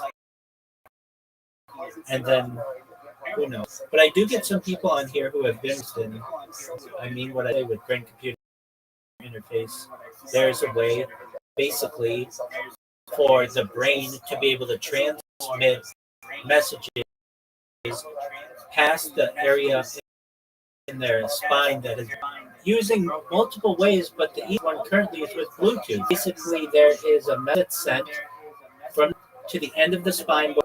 There's a little Bluetooth communicator that sent the message across the break of the spine to another Bluetooth receiver, and then sends that information to the lower limbs.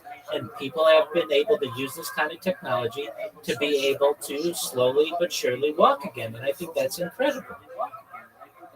I feel like developments they've made over the past few years allowing death, actually get things for the first time. It's always nice to watch those videos. That progression being made in humanity and how they break down, this experience that they probably can't even imagine that exists.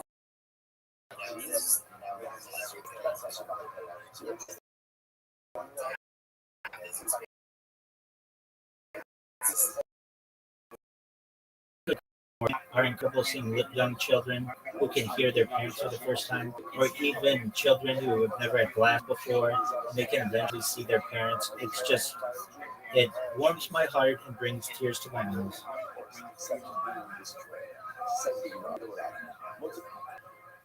So that's what I'm doing. I'm in the middle of, we were just watching a documentary. We watched a documentary tonight on musicals, basically corporate musicals. And then I played some games with some friends earlier, and I am basically developing some outlines and theses for some different really religious topics. If you would, could you please go to rabbirothschild.medium.com, so my name.medium.com. I just started this week publishing writings, and I want you to read the first one. You can listen to it. It's not like you have good. Sit there and read it. In the meantime, I'm going to use the restroom, but it's on the ad hominem attack. And you were saying, like, you deal with trolls and things like that. I want you to read it, and I'll be back in like a few minutes after you read it or so. And I want you to get an idea of what I discussed because I think it's really interesting. Can you go to what? Pardon me. Go to the website, Rab. Absolutely, absolutely. Rab. CHILD dot medium medium.com. And you should see like 4 articles I've had the opportunity to post this week. And the first one says something about the ad hominem attack. Yeah, I see one here. Usually, It's the first one. Yeah. Or the bottom. Yes. Excellent. And then there's, if you want, you can just listen to it. There's a little listen button as well. Sounds good. Thank you. Excellent. Right back. And then I'd love to hear about it. Thank you so much. My Jen calendar, right? All top five. It'll be a club in my face to the ruler. And I said, I don't see case of tax, right? This all top five that I love to run the also. Because it's been common, the happiest as I showed you, she knows the answer. So the idea of here is, once again, I owe the local ruler money, $1,000 in taxes for the local. I can't say to the Apple, stand in my place to pay my debt and I'll pay you back. Again, this is presupposing, because he's going to use Yanu Nessa to go and pay this off. So ultimately, again, I can't do that. Unless it's not really good. This is part of Rabbi said, I can't ask my Apple neighbor to pay off my tax bill, even though I was going to use Yanu Nessa. So why is this case different? To which the Gemara says, I'm going to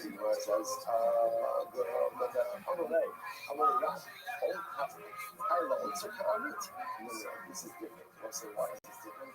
Look at the Russian that's being used. What is all I need stand by place. So this is literally what the Jew is saying to the Apple. I need the Jew is creating shit. Because with the Apple, clearly creating an agency, and Apple is going to use Yahweh Nessa, and indeed that is problematic. That is problematic. Reverse is fault. This is only regretful to the case about overall malcleaning it out. So this is just interesting, going ahead.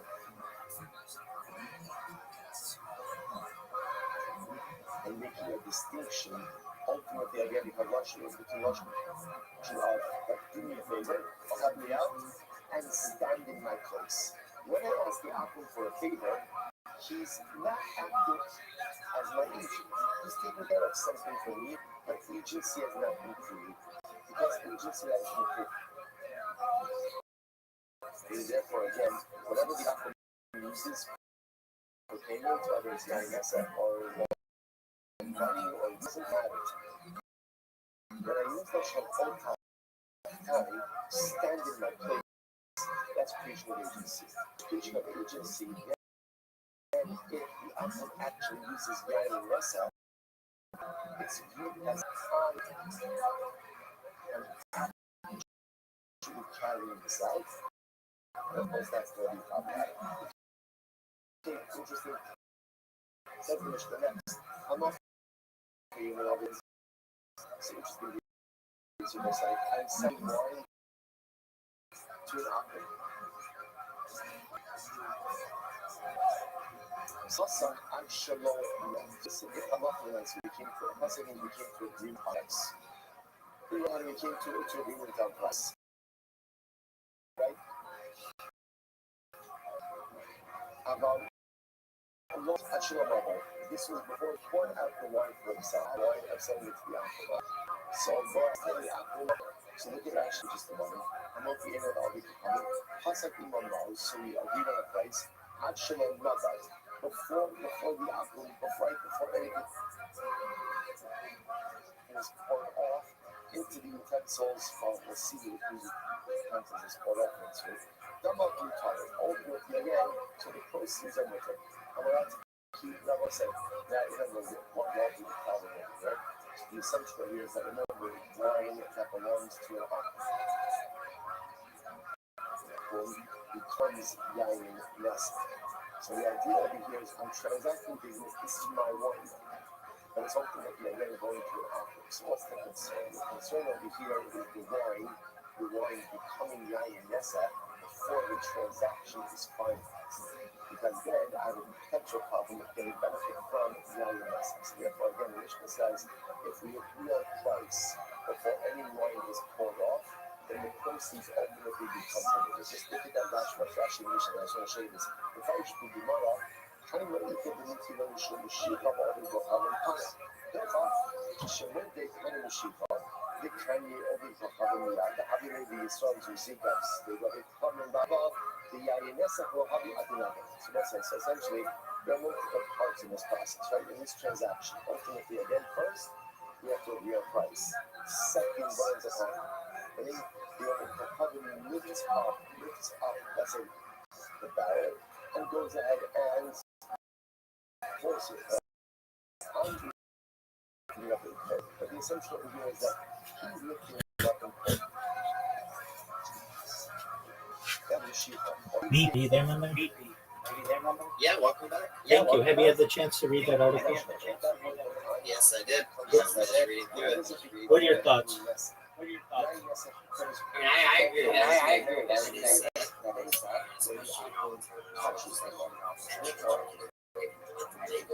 Absolutely. Yeah, discrediting speaker rather than discrediting. I think the strongest point in this logic that I do like the way you present it is when you're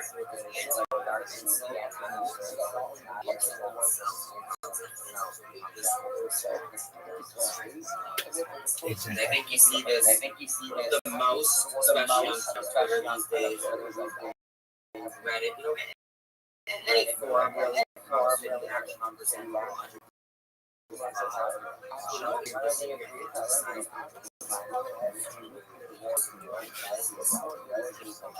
Yes. Insulting people. I think this also a little bit of a sign of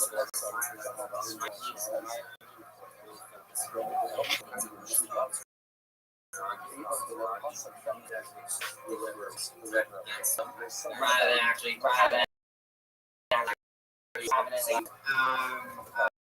I think it is the weakest way to kind of one I don't have the ability to actually add anything to the debate or actually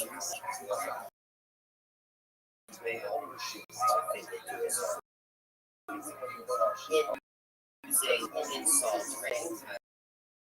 They're going to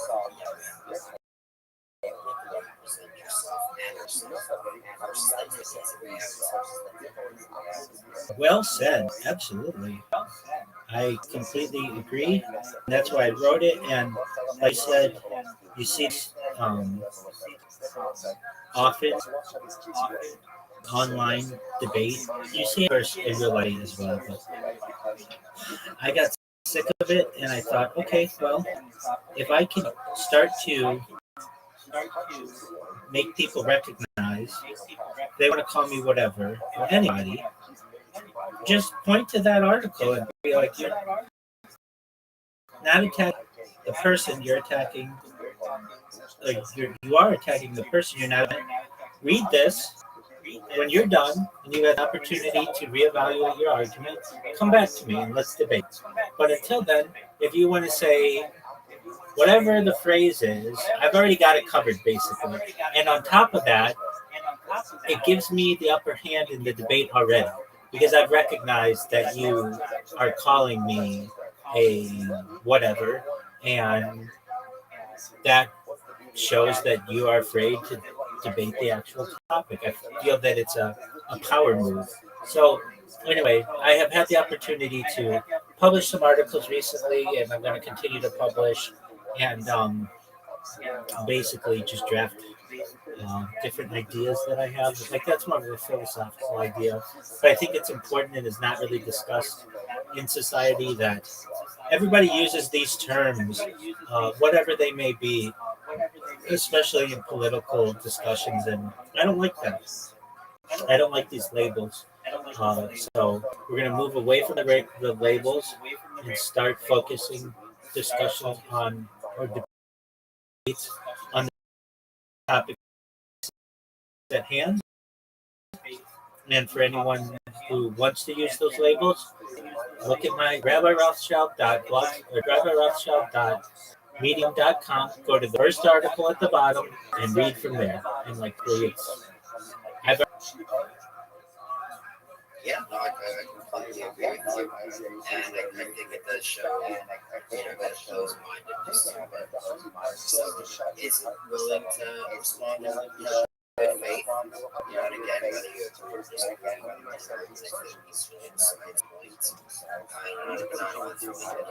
challenge yourself, challenge present new ideas, because life's all about evolving.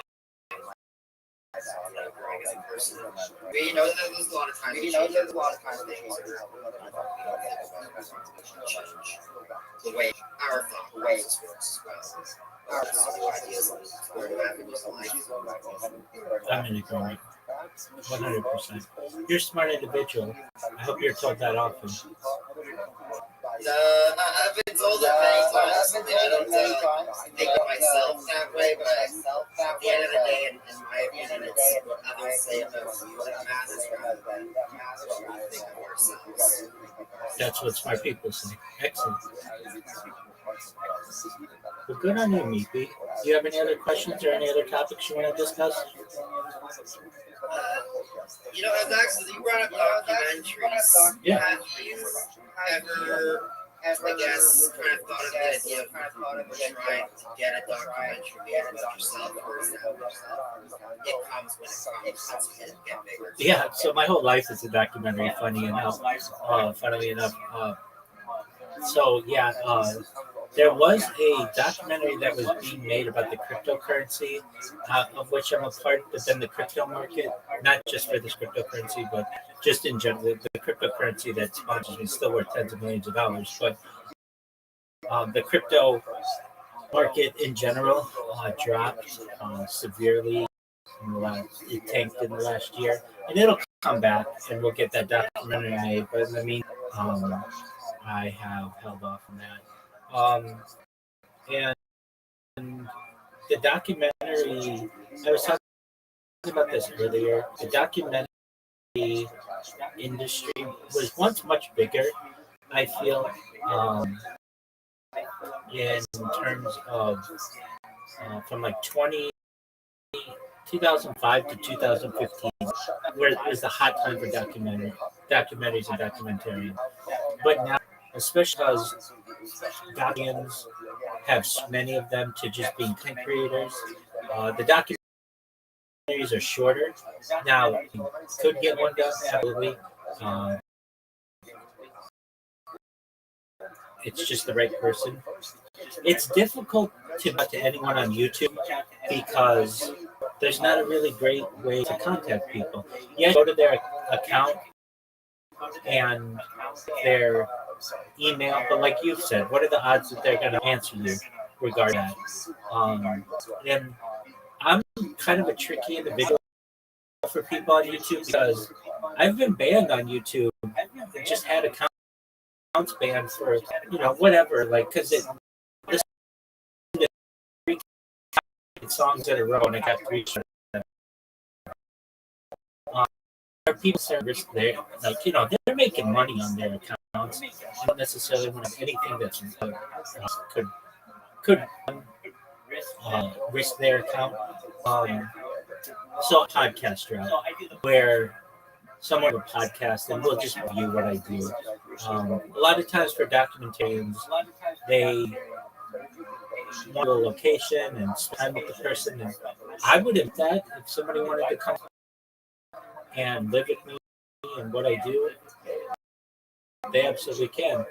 I have all that on camera. That's kind of the thing as well. So have I had any documentarians reach and say they wanted to document? I do, yes, in this crypto documentary, but that's put on hold because of the industry or the market. And so I've just been doing my thing, reaching out to people. There's a strategy that isn't really discussed, but I think it's really smart for people to be able to market themselves. Okay, so there are two. One I call ambush podcasting. So I would do this. I have my own podcast. Don't listen to it. You can, but it's not super interesting. What I would do is I would go into someone's Kick channel and say, "Hey, you want to be on my podcast?" And they would say yes. Believe it or not, when you ask someone to be on a podcast, like 95% of the time they say yes. If they're a creator, because they recognize that this might be their big break, or they recognize that this might increase their visibility, they don't really say no. That was a big surprise to me. So I would just go into their chat, and they would just be chilling. And I'd be like, "You want to be on my podcast?" They're like, "Yeah." So we would do a podcast, and I would ask all of them the same 73 questions. These 73 questions were from magazine, and they're not for big pressure questions. Like, what are your items when you leave the house? Favorite book? It's like, what is your opinion on the bloodshed of XYZ? There's no like that. And I would ask questions, which was great. That it was, I only have a limited audience, but it would combine my audiences. It would be like, "Oh, I saw that you interviewed." So then I took recently the flip side of this, which is what I call ambush guesting. So I just go on Twitter and I'll just type in the search. Usually I just use like quotation, "be on my podcast," and quotation, and I'll see anybody on there. And the first guy that I saw was this guy in Australia, and I emailed him and we connected, and we've already met twice on 5 sessions that we have, and we put out a press release for it, and that's what I do basically. Just get these things lined up. And I said to myself, if I do a podcast a week for the next year, I'll be famous by the end of that. Somebody will listen to what I'm doing and say, "I can make you wealthier than you ever dreamed. I have more data online than any person ever. All you have to do is look at it. I'm talking about world peace. I'm talking about futurology. I'm talking about betterment of the world and the universe. All you have to do is take a look." And I know somebody's going to hear that message and say, "You know what, there's something really interesting in that." And they're going to find that it's a treasure trove of data and funny stuff and cool, interesting aspects of the world. And so the documentary is, I love it. I love the idea. No one's doing one on me right now, but I do have people who do interviews, and so that's the route that I've gone. But if you know any documentarians, let them know about me. I'd love to do one. Definitely will be. I agree.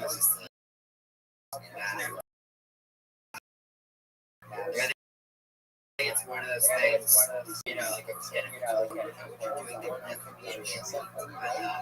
and again, you ask questions, are you, it's a very eccentric avenue, that's people that it's actually, it works perfect for that kind of documentary, whether it's Netflix, Amazon, someone picked it up. And you do make a good point. Documentarians, especially nowadays, kind of independent blog posts, rather than the standard 90-minute or 20-minute documentaries. You see everywhere about literally everything. Isn't that interesting that those went away? It is. I like school, confidently, VHS, I don't know, kids are still watching the dogs like that, Well, definitely it's why I don't think about it in people's attention spans aren't what they meant to were, especially with the phone. I mean, I've watched documentaries recently, and if I'm just watching it, I'm pretty bored. I want to be looking at my phone. I want to be doing something else, and I'll watch and listen. That to me is as good as it gets. I love doing multitasking like that. And originally, when many of these documentaries were created, there were no phones.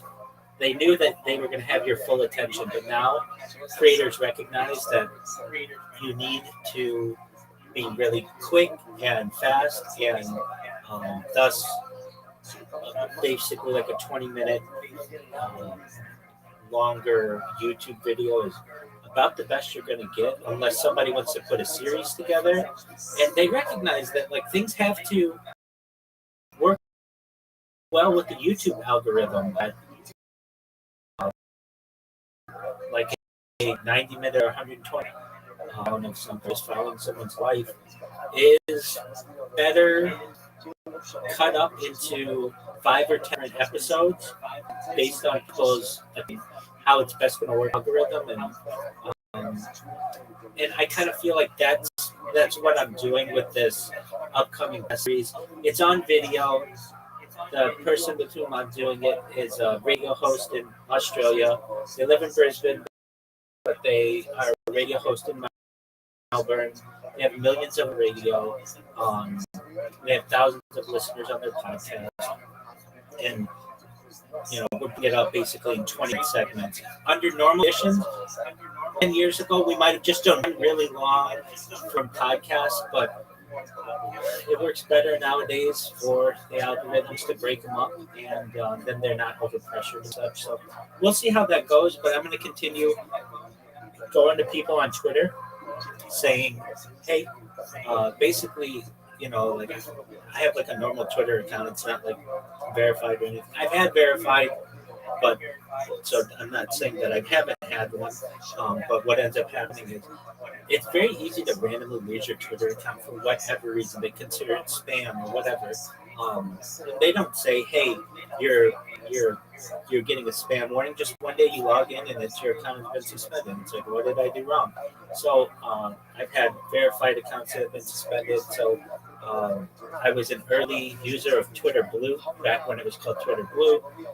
It used to be $1 a month when they first started, and the only thing that you could do was basically edit a post or undo it, or like undo send of a post or something like that. Now they have all kinds of other things, and Twitter's basically become pay to play.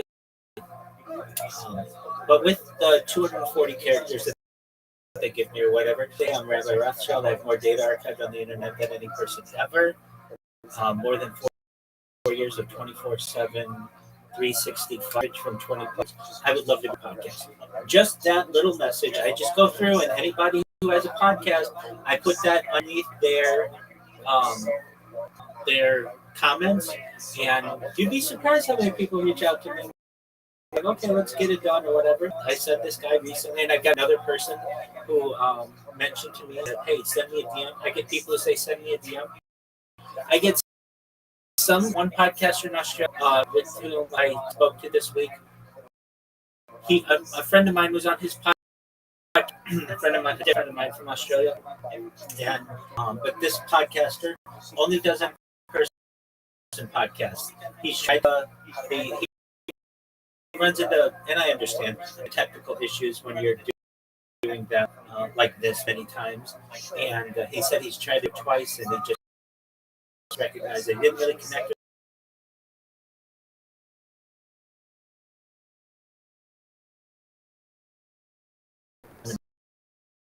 Person, I totally get that.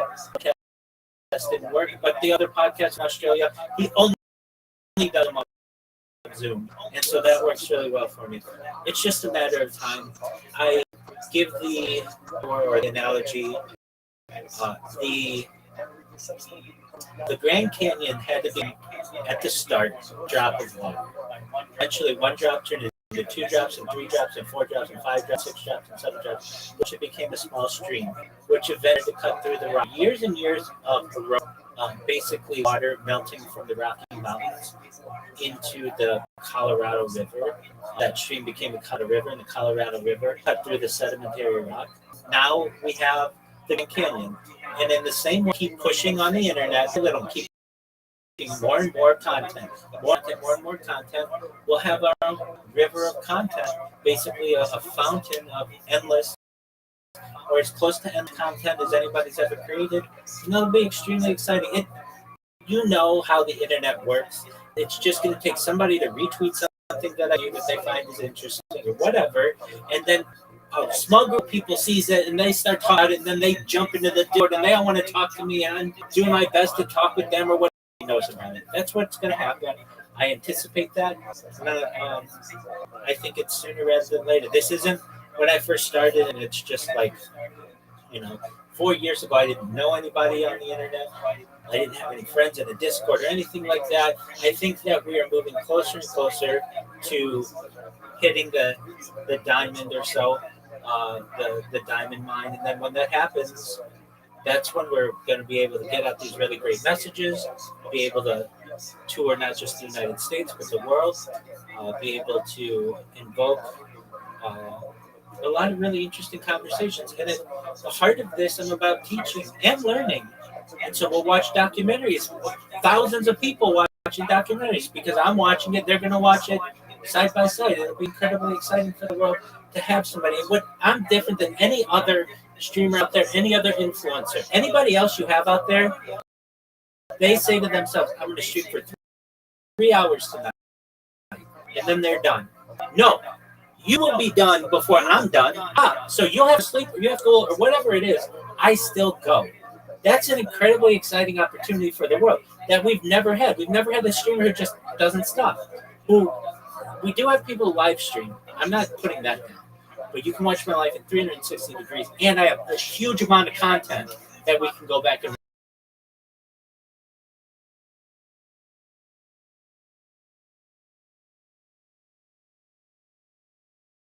watch as well. That's just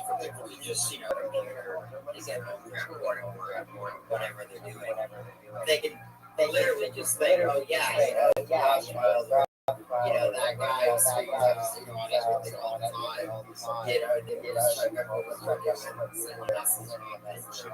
we're doing and whatever they decide. Again, it's like you said, there's that level of consistency because you're always going to be there for as long as you possibly can. And if you weren't there, you disappeared for a while, instantly know something's wrong, and there's probably a handful of one person, 2, 3, whatever, the problems on track to find out what happened. 100%. We have the opportunity, especially when I'm able to inject. Like I have a pretty good IRL setup, but even since I've done IRL a lot, the setups have really improved with people who do IRL streaming. You basically get 4 SIM cards in a system, and it's like basically sending traffic back to like a production studio. What you see when iShow Speed goes to like Thailand or China or something like that, and we'll be able to get the best of the best equipment. Be able to have bodyguards if needed. I still want to meet people, but I'm sure we're going to get people like the guy who was in here earlier, just weren't sure or whatever, and then spread the good vibes to everybody, and then. Like you said, if I'm ever down for whatever reason, there will certainly be people who know about it. But then they have enough content to go back and watch. Literally, like you could watch all of Mr. Beast's content if you took 5 months. You'd watch everything.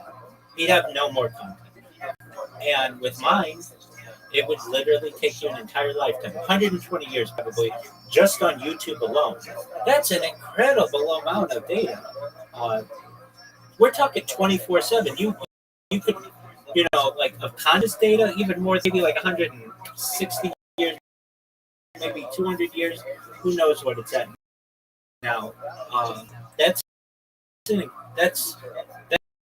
that's really cool. I think it's really cool that this is like an oil derrick or a gold mine that once the world finds out about it, people are just going to go watch. So with that, I talked to my other friends, and they're living life, but they're changing dirty diapers and they're dealing with work and all the other things. I don't mind not having to do that so much right now, though I would like to do that someday. So really exciting to me, and this is like a lottery ticket. It's a lottery ticket that might not hit. Well, that's true. It never hit. But the more I do this, if somebody was like, "Hey, you know that somebody's been live streaming for 35 years straight," that make a big deal. It's not going to take that long. I'm closing it on 5 years, and I think it's going to be much longer than that, especially with the strategy that I use. Keep getting on people's paths, keep getting out there as much as possible. So find out about it, and it'll take over the world. Oh yeah, and even word of mouth, like word of mouth here practically everywhere.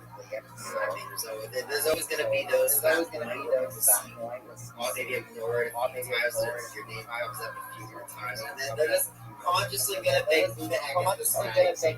Why does he keep coming up? Why does he keep talking about it? And it's probably out of curiosity, wonder themselves, and do the same thing I've been doing, and ask all these questions out of curiosity.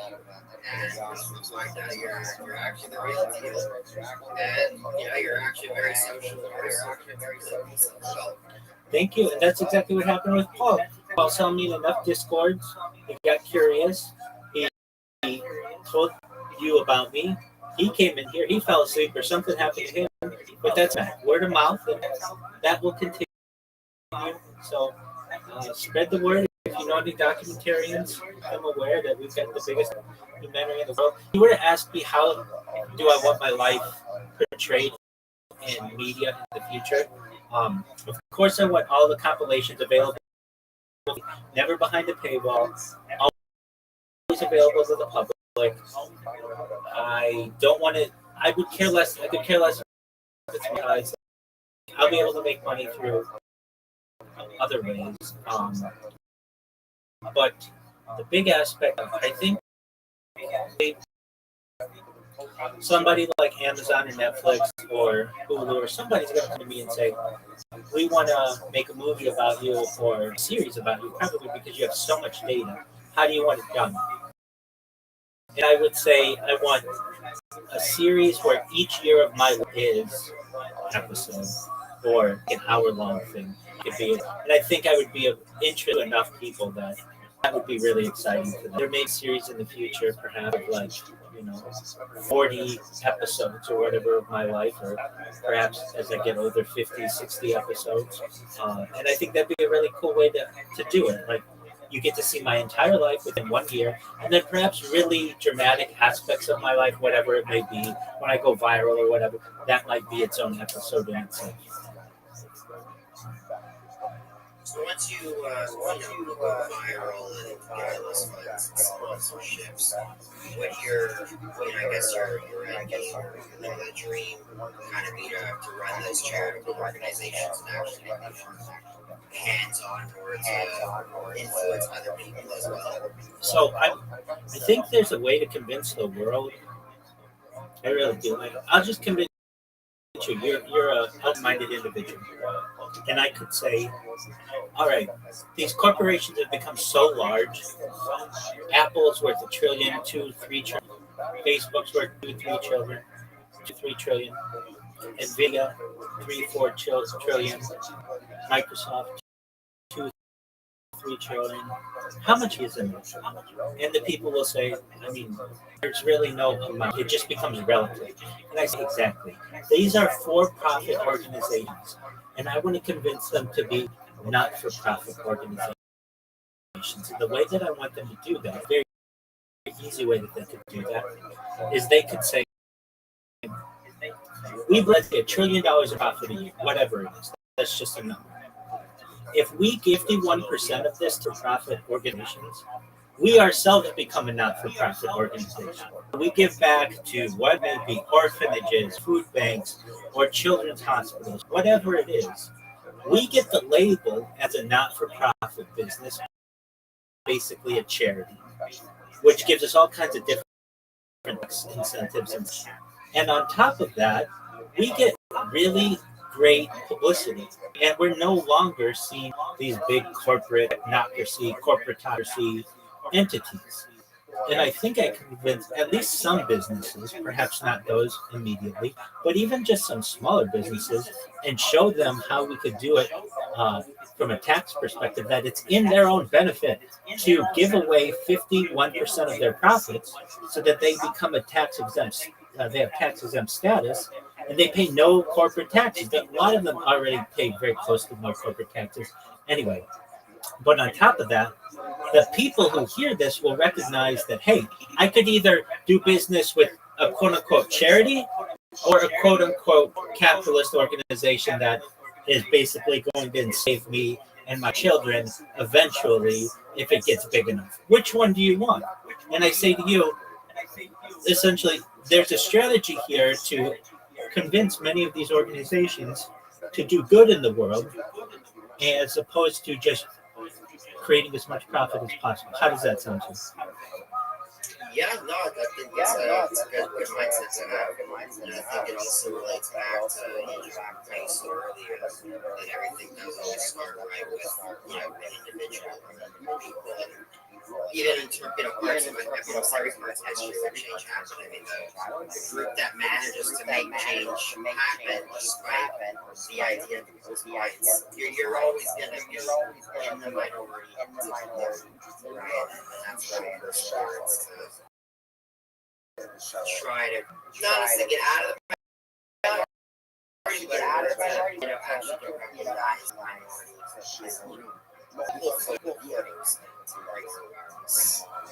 Agreed. And at least from my own perspective, all the money that we make in this, we're just going to put in a big 501c3, basically a not-for-profit. It'll be a big trust. All of that money will grow because of interest. And we'll actually, if you get enough money in any entity, you can live off the interest, or the entity can continue off of the interest and still give away a lot of money. And when I say a lot of money, I mean millions and billions and perhaps trillions of dollars. There are already giant funds out there, especially Warren Buffett has given like 90% of his wealth to some of these organizations. So 60%, I think, was to the Bill and Melinda Gates Foundation. Without down that, but some of these mega corporations or mega charities, you can create one, and then basically every single year it gets bigger, but it does more good in the world. And here's what makes it different than all these other charities: everything with our charity, from the parking lot to the biggest boardroom, is live streamed. They'll just always have live streams, and you'll be able to literally hear what's going on. And I would also start a bank. More likely a credit union, because that can have more not-for-profit. Enjoy this because everything our financial organization is streamed on camera.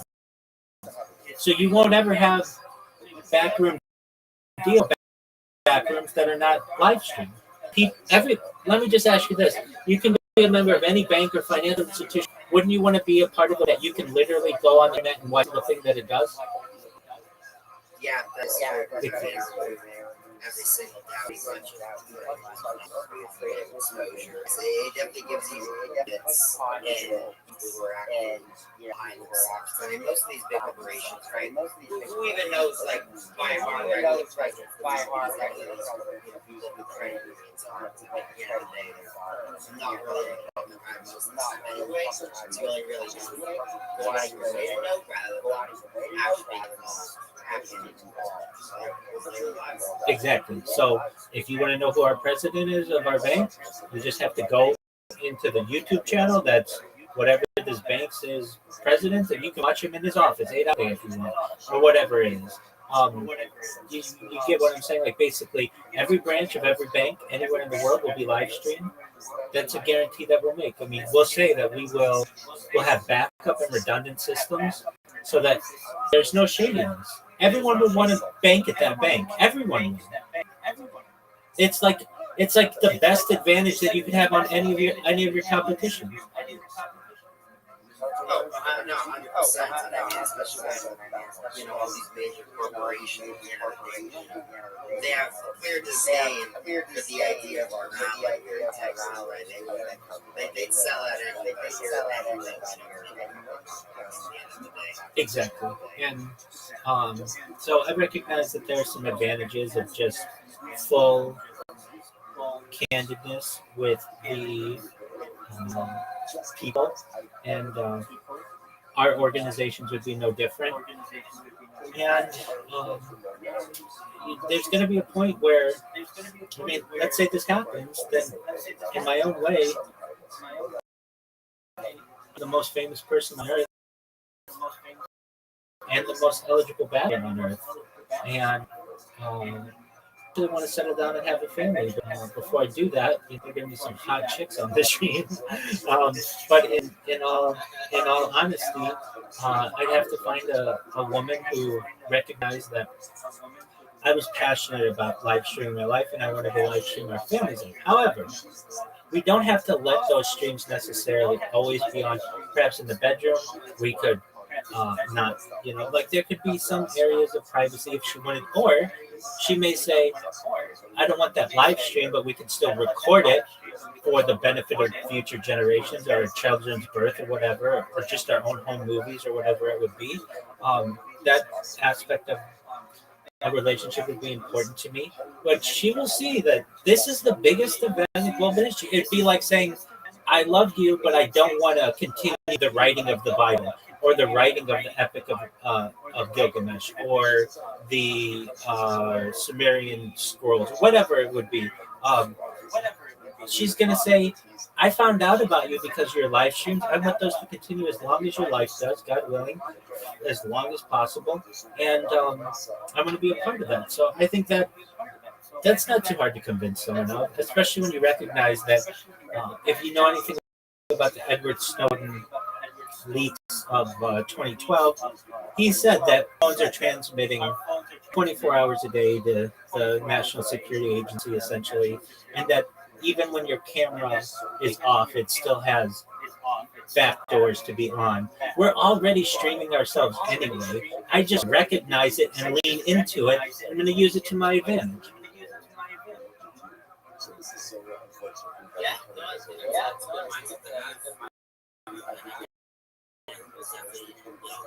there's always someone down there find it extremely possible general life, or share. A lot of people kind of already do it as it is anyway. Live streaming on Twitch, obviously, more selective people, like more selective people on Instagram. Definitely selective about what they show for the highlights. Exactly. Spotlight. So, a little bit about me, more than a little bit. Other questions that you have? There are actually more questions I could ask. It is actually getting late for me. I am gonna head to bed. Absolutely. Come back whenever you want. You can ask those questions. I did as well. You're very smart. I mean that.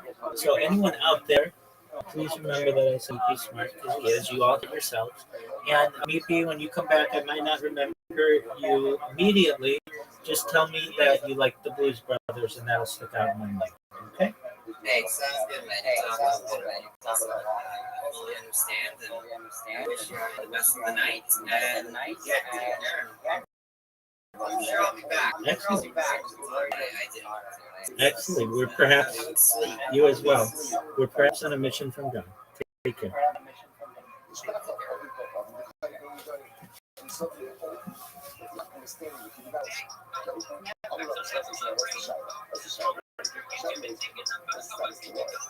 What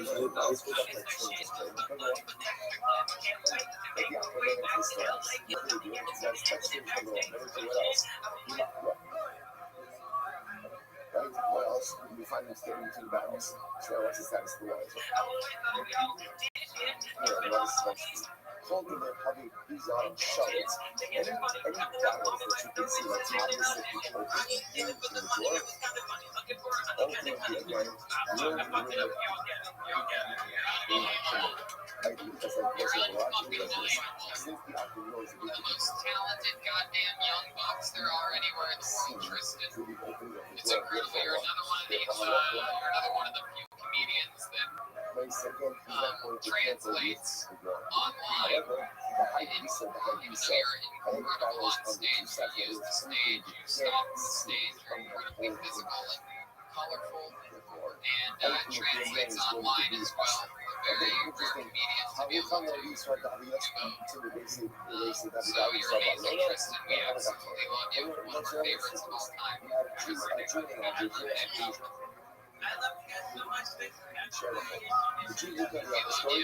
love you forever, Tristan. And we'll see you soon.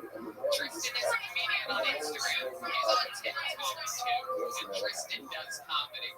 Such a hip soldier. He's on TikTok. So all you kids on TikTok, he's also on Instagram. Tristan is a comedian. Keep that music alive as I bring up the legend killer. The stone cold, Michael Jordan of Kyoto.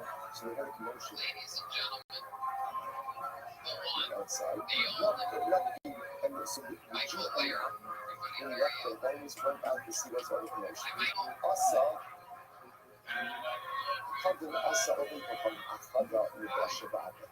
After standing outside,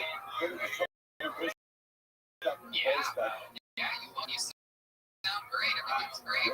it closes his door behind you. Closing the door, what's the shadow? I said you look great. The shadow is not being effectively inside the home. Three Jewish men. What's the status for them? And the other one is this kind of show you. Where is the name of the one? And they say, Dimitri. And I say, oh no, talking about us and strong listen. I'll tell you exactly what's like this. The scenery that I came into the house. Here's the glow apartment. So the gosh, this my upstairs living with you also, right? Right inside. And he's able to see me from his upper story. So looking out, he's like, so it's like, bottom line, we're seeing the same thing.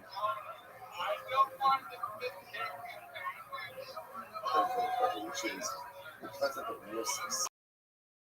And after we do something for the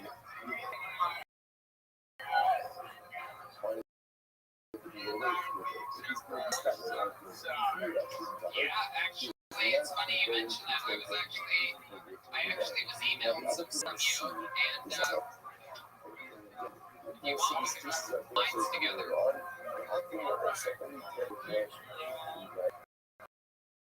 Because a legitimate excuse for being a proximity of the law. Otherwise, if there is no excuse for not the law, then the next thing is that no temper, life is going to be accused of that. If this stuff tends to be held liable, so that's why I can notice it. Absolutely. It's an silence house. Access. So that's the legitimate access, and then it's making a time frame in which you feel you can do whatever you want to do. If there's a feeling, It says Tony plays a criminal. He's definitely a white person. Okay, here we go. Okay, Dr. Silence Powers, give me your money. I said, give me your money, Mr. Dr. Silence Powers. I don't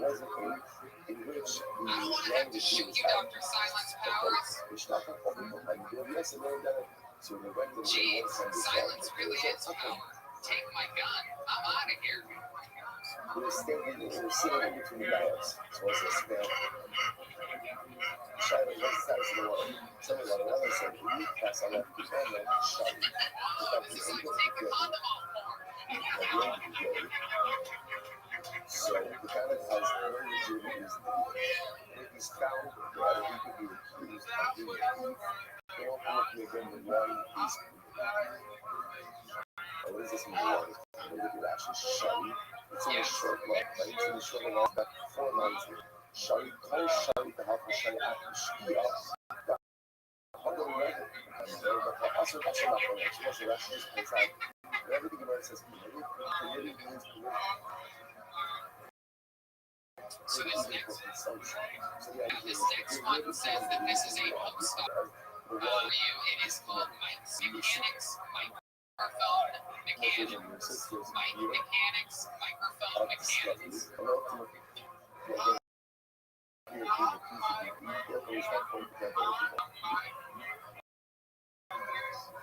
We know that at the end there is no fear of being accused of being.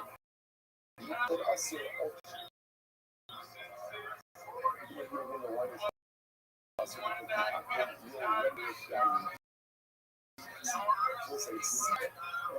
in the first half of the IMS, so remember, that's the legitimate reason number two, no fear of discovery. Fear of discovery. Next, the message there was a point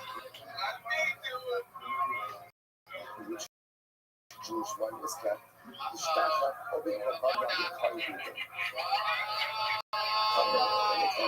And is there still out? You just say the Shanuke. Essentially, if you can find an excuse for why he is there. Absolutely. Let's do the last one's a commercial, right? He's awesome. He wants you to know, but if he doesn't have a good excuse. Yeah, absolutely. In other words, he wants a kind of shot, which is no way like this. If you can explain why he's there, then you have the dream to see the truth. Mortgage and $8 notes. Best rates, no down payments. That he has no legitimate reason to be accused of. Ultimately, again, then you can assume he did not. No haircut, no upgrades.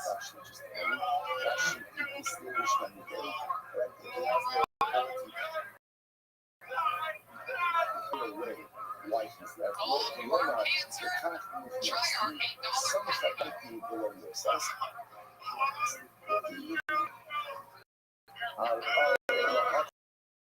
Recently, I'd like you to assume so also says that there's a good reason for why he's there, so we really have to go ahead and assume him. This is essentially as well about. Well, there's a story, right? He has an explanation as to why he's there. So because he has an explanation, he has a cover story. Because he has a cover story. But we have to be concerned that really, he may have made this one income value incredible. Listen, this hey, you're the one that's mean. You said donuts and you made a stomach rumble. I'm a little shovel, so let's say it's very interesting too. So let's say, an apple goes into a cave and closes the door behind him. And there's Jewish wine inside of the cave, or in that matter again, a Jew said to an apple, watch my wine, guard my wine. In both of these cases, the Gemara says, also, the wine is going to be us. It actually says, because she and Dima all, if they can have the Shmuel, something like that, there's this interesting reaction. So both these cases, the wine is us. Or why is the wine us? So the Ashtos, so in these cases, the apple has the ability to be aware of all things, not to say the Jew's going to pop off. So the Lord says, now one second, my love, Abadak, let's say this kind of thing. And we're not dealing with the case where the apple doesn't have a good cover story for why he's there, which means no. You can distinguish from it. We're talking about a case over there, where I'm not going to say again, let's have a good explanation of why he's there. But he said because he does have a good explanation of why he's there. That wasn't obviously. Michael Air is also responsible for making me laugh 4 or 5 minutes straight yesterday as I watched these new So first of all, generally, ask someone at the dark side, beyond the generally veil, that the kind of upcoming fight so with figure she's Ryan back, right? And she's allowed to be there. That It is an incredible piece he was more put together focused by on the Rabbi with the show.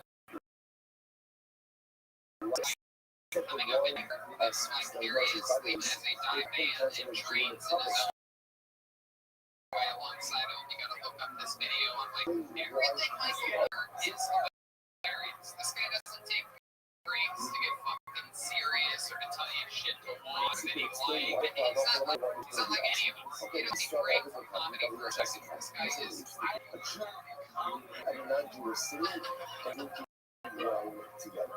So that's fascinating about this vocabulary. Is that one nice and this is like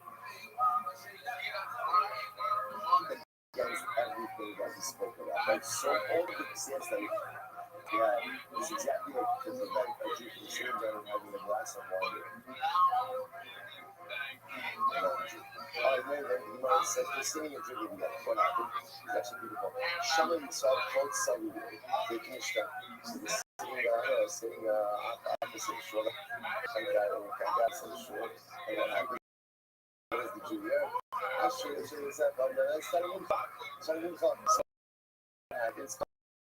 Also, what's that? What does he even do when he hears the sound of that? What does he do? He runs towards it. How do you not? Run towards such a sweeping look. So he gets up and he says, what's the problem? What's the problem? What's the problem? He's going to go. He left his wife. Oh my God, I'll show you. I love you so much, Mike. You're a goddamn. You're a goddamn. Why we must listen to this?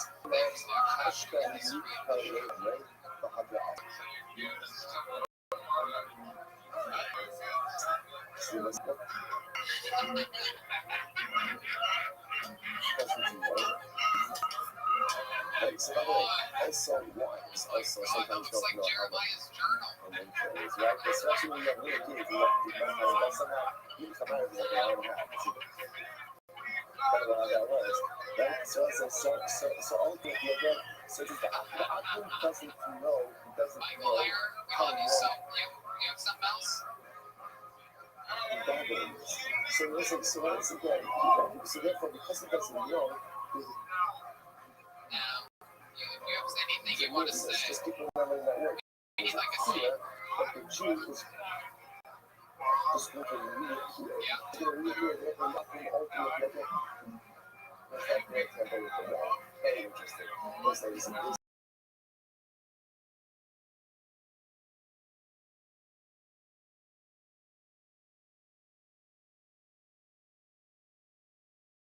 Isn't it? Use yourself, right? Yes. It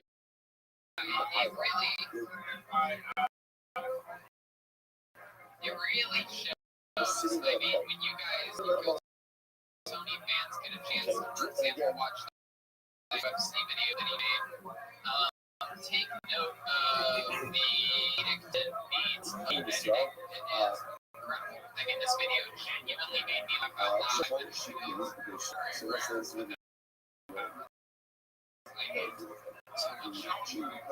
show for glass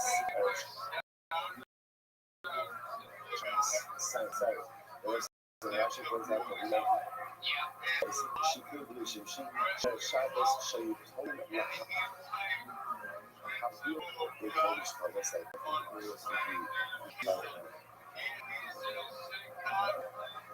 Shabbos is that side. Right? Just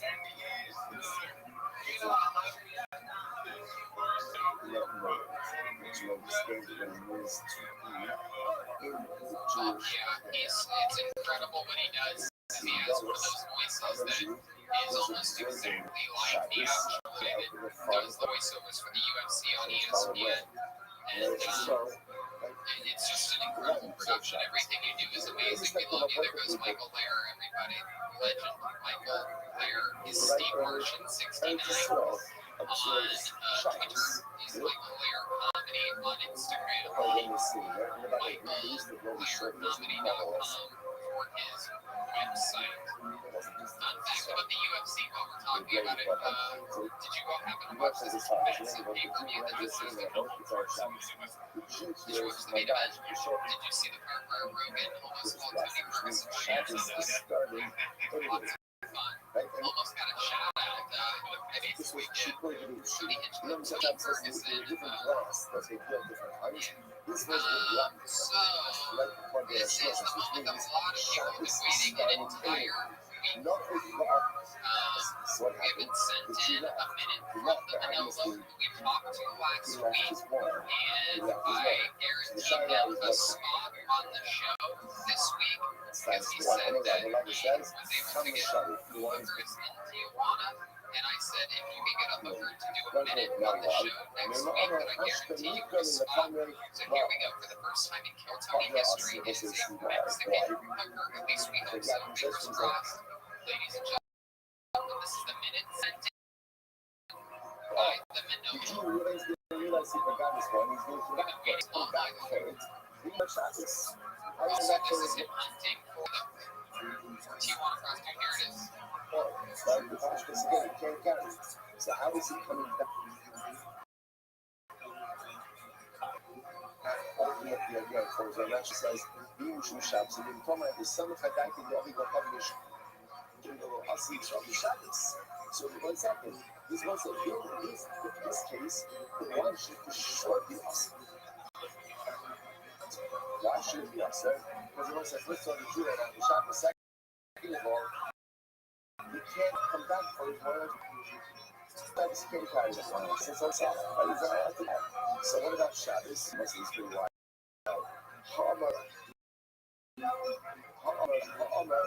This is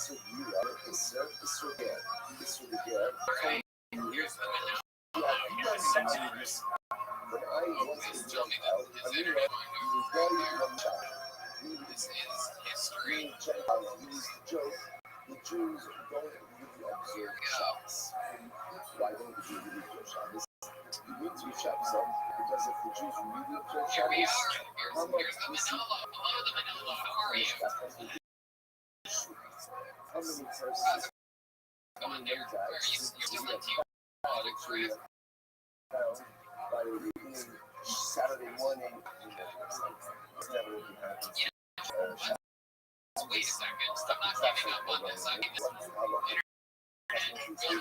Shabbos starts better. Okay. Hello. Which says, It's okay. the Jews don't really keep Shabbos. Whatever we do, let's not. Hello, Manolo. Hey, I love how's it going, buddy? Shabbos day, every Shabbos day, and the Jews who can positive their money bags. Was a a lawyer matter for what the Gentiles did not. The skills of Yitzchak, the house of Yitzchak, the Yitzchak, the Yitzchak, amongst the kiss the Shabbos day. Oh, turn the screen sideways, Manolo. And let's open up the again. Is your lock on? Your lock on.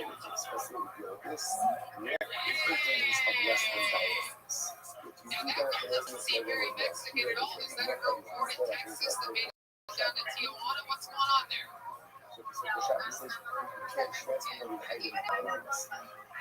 You don't sound like it either.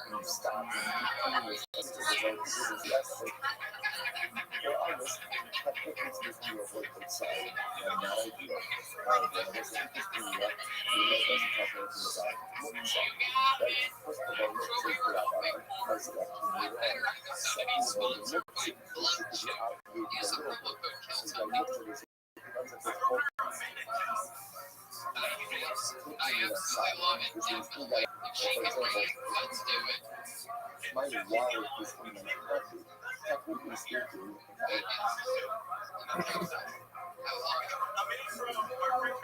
and how you got on Shabbos? this, technically speaking,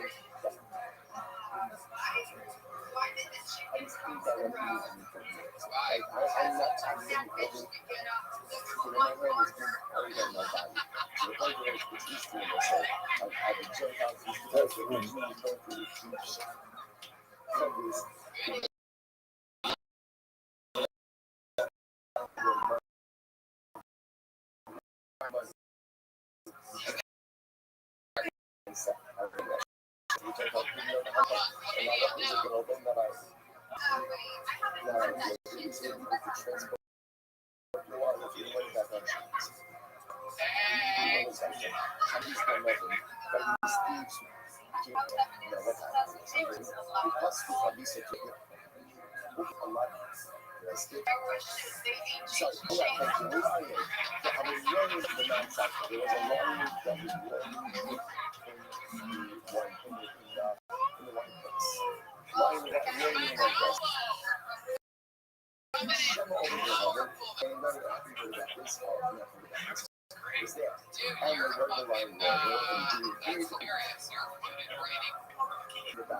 Bikinis are out on this show.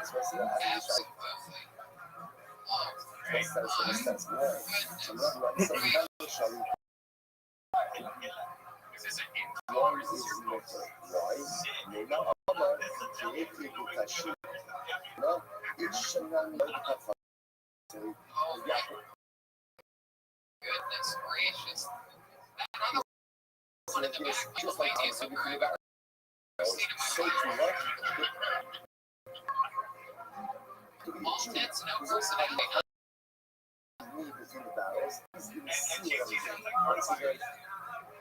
She has no new say right now, right? I know that over the cycle of Notice that your name is on the cha-cha.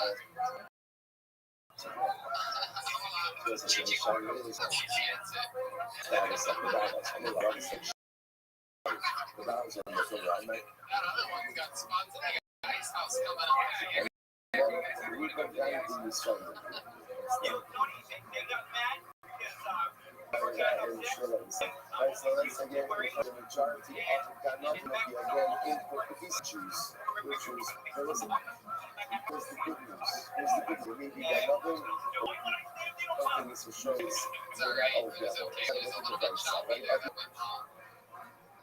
This is the only prostitute I've seen that gets her next job on her current job. So they might be at least they're not high dieters. How about people that are there? So what's the same economic as these teachers? What hours more? So the Gemara says, Rabbi Shmuel, I'm sorry, Shmuel said, up again, asking the wine is more to love tonight. Rabbi Eliezer to Amar, something Tahar. So let's say so. And then Eliezer says, Oh, it's like a spear in your suffix is far. What is it? Suffix is far. They charge you for baggage and issues and everything. That one there is a fly right and a fly chest. It's incredible. Ultimately, again, the suffix is far. What's the You case? gotta take it to San Diego Comedy Store. It's that it's the case. Yeah, for sure. Oh, absolutely. That one's got a spot. I'll give you a thing that we was at the show. So it's a person wants you to that. And How do you speak such perfect English? plane, remember, the airplane is a large area made up of one.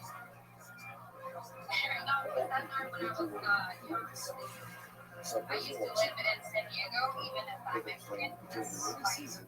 The two of us said that. That was like,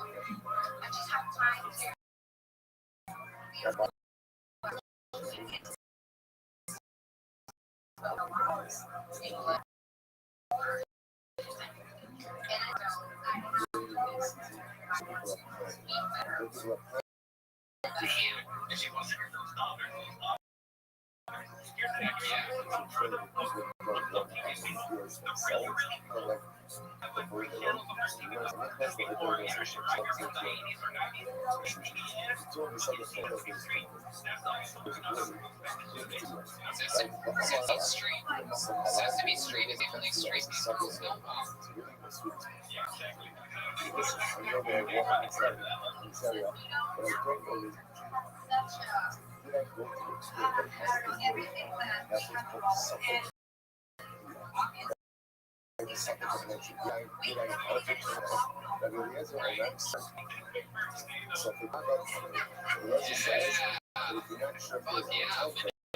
What's your plan for the rest of the night with these ladies?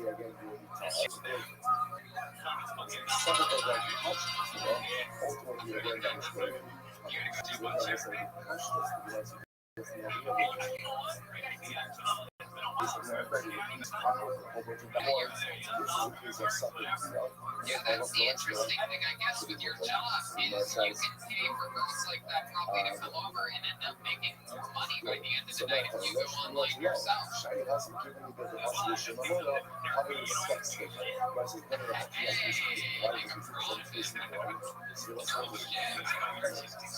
Yeah, she seems like a lot of fun.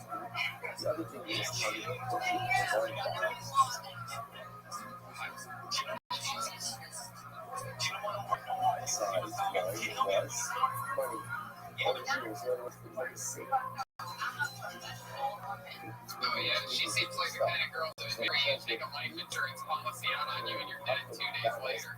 I've seen her on Can't Swim on YouTube.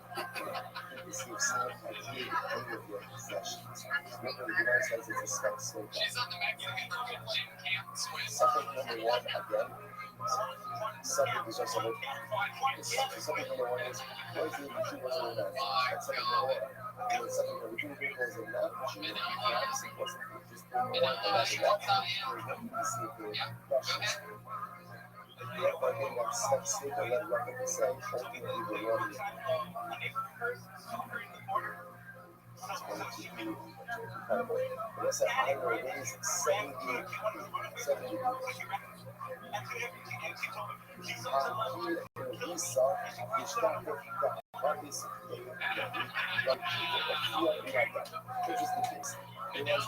gotta tell you, man, a lot of people had high expectations for this, and you knocked it out of the fucking park. I cannot believe how great this was.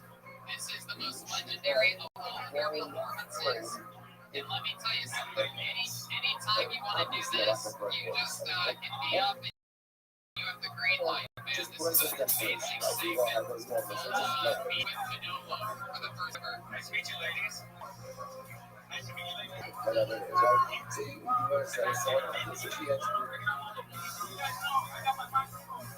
I love it. And you made up for all the Mexican that we missed out on without having Joel here tonight. I love it. Let's fucking do it. Let's do it. Meeting with the Noble brings a new segment up so nobody who knows. Fuck yes. This is unbelievable.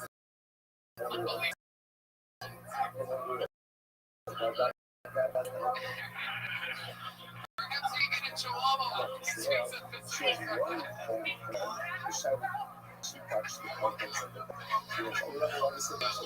Another segment that we added last week to the show called Bad Art for Fans. Look at those fucking Mexican fellas. Oh my god, she doesn't need to say anything.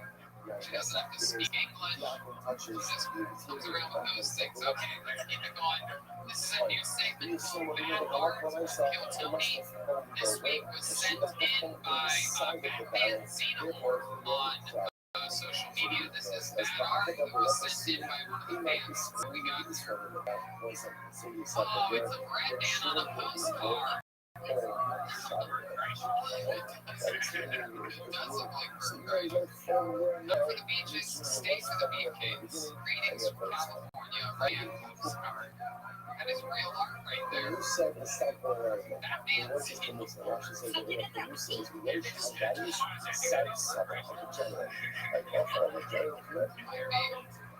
So thank you for the bad art. Well, let's check out some good art. So Everybody. Yeah. I think anybody knows how to use fucking Photoshop. Yeah, that's true. What happened? Bad drawings. Perhaps we should change the segment to instead of bad art, bad drawings. Bad draw. That's what we call it. It's for bad drawings right now as well. Not a live audience. Anyway, so let's check in with our great artist. We go to good art now with Great Ryan James. Oh my goodness. Look at this. Ryan J, how you doing over there?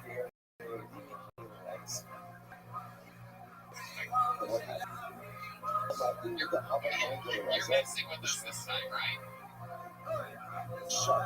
This happened before, right? This happened before. I like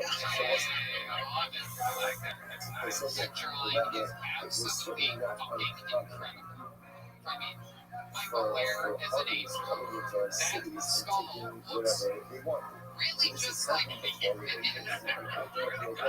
a lot about my face, and that is what my skull looks like. You got amazing jet ski Johnson, Jeremiah Watkins, you even have Charlie Rufino's pizza in there. Charlie, you made it to the drawing. You got Gino over there, am I correct? That is Gino. Go up a little bit here. And that is David Lucas, William Montgomery, Red Bam. Incredible. That is mind-boggling. Yeah, I do.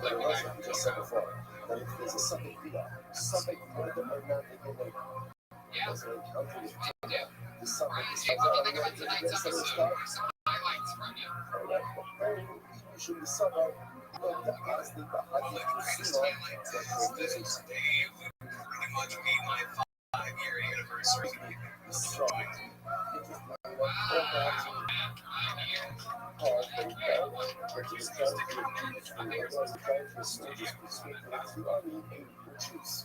You can come anytime you want now, Ryan. We have opened up the floodgates for cast members. Okay. Yeah, Anthony Fauci said we don't have to wear a mask anymore, so not wearing masks like we have today. Maybe I'll try next week. Heck yeah, absolutely. There he is, Ryan J. Everything's available. RyanAmo.com. Great print of the show, pro poster, everything. Jeremiah Watkins here. Take it over, Jeremiah. Yes, Jeremiah wonders. He's on Venmo and Jeremiah Watkins. He really wants, he needs you to know that. Jeremiah wonders is his podcast. Do you plug your Venmo on your podcast? Yes.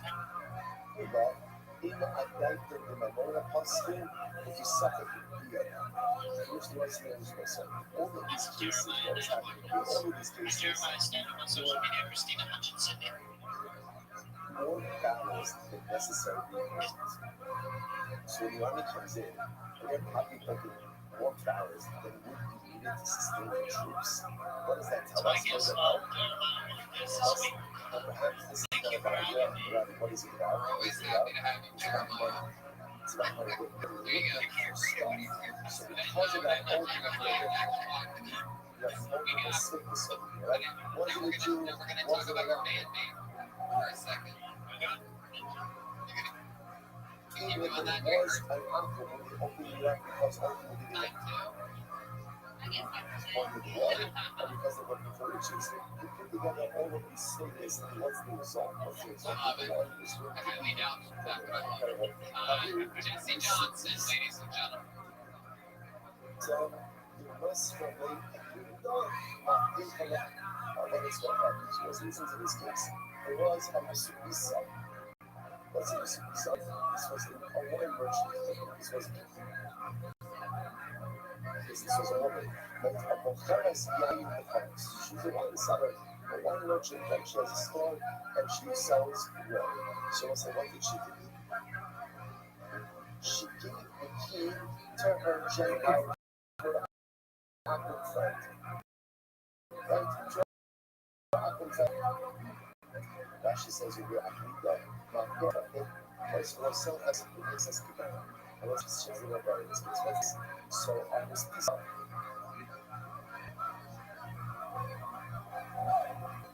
a Jewish woman not wanting to leave her store. She locks it up, she gives the key to her awkward friend. Now, what's the job of the awkward friend? What's the job? Watch the key. They go into the night, so it's absolutely no reason why the awkward should be going to this stuff. Like, you Lisa told her friend, watch my key. She didn't say watch my store. She didn't say what.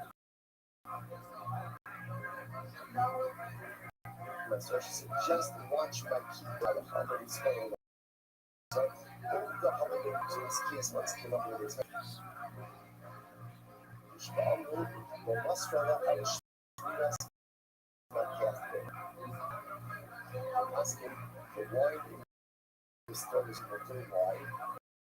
Because remember again, there's no legitimate for the applicant to discuss. That's legitimate. It's enough of what? It's just the fear of discovery. If there's fear of discovery, there's no the others that have to. But because the woman gave her friend just the key to watch, but no access to the store, therefore the Lord Rabbi is not going to like to do it. I'm also not thinking of the audience. Tell us some kind of human beings from the city because I have talked about that spiritual it's nice respect as well. I have a storehouse. I like my storehouse. I give the keys to my friend who's in other arts. What's the halacha? Carlos of Carlos who made Tsar and don't assume that the Amharites were in the country. Why? The additional muscle that additional is not big enough yet. Remember in this case, what if I give it over to them? All right, telling him, watch my keys. I'm not telling him going to the stars. I'm interested. I'm not even giving him the responsibility to guard my produce. That's not what I'm doing. I'm telling him, watch my keys. That's all I'm telling him to do. Therefore, the rest of that person is just in a pashta. Taros of God. Yes, yeah, I know something, right? So he's going to have a Taros. Israel Shiloh. By warning, there was an interesting nuance in the area. I was telling you nine minutes ago, I'm telling you again, that I was frustrated. The area was here, the argument I was making, and when I give my key to the Amorites, my Paris, the big Tar, and on the north side, if I give my key to the Akko, my water is going to remain with me. Now that argument presupposes that Paris are treated more stringently than water. Is that true? It says.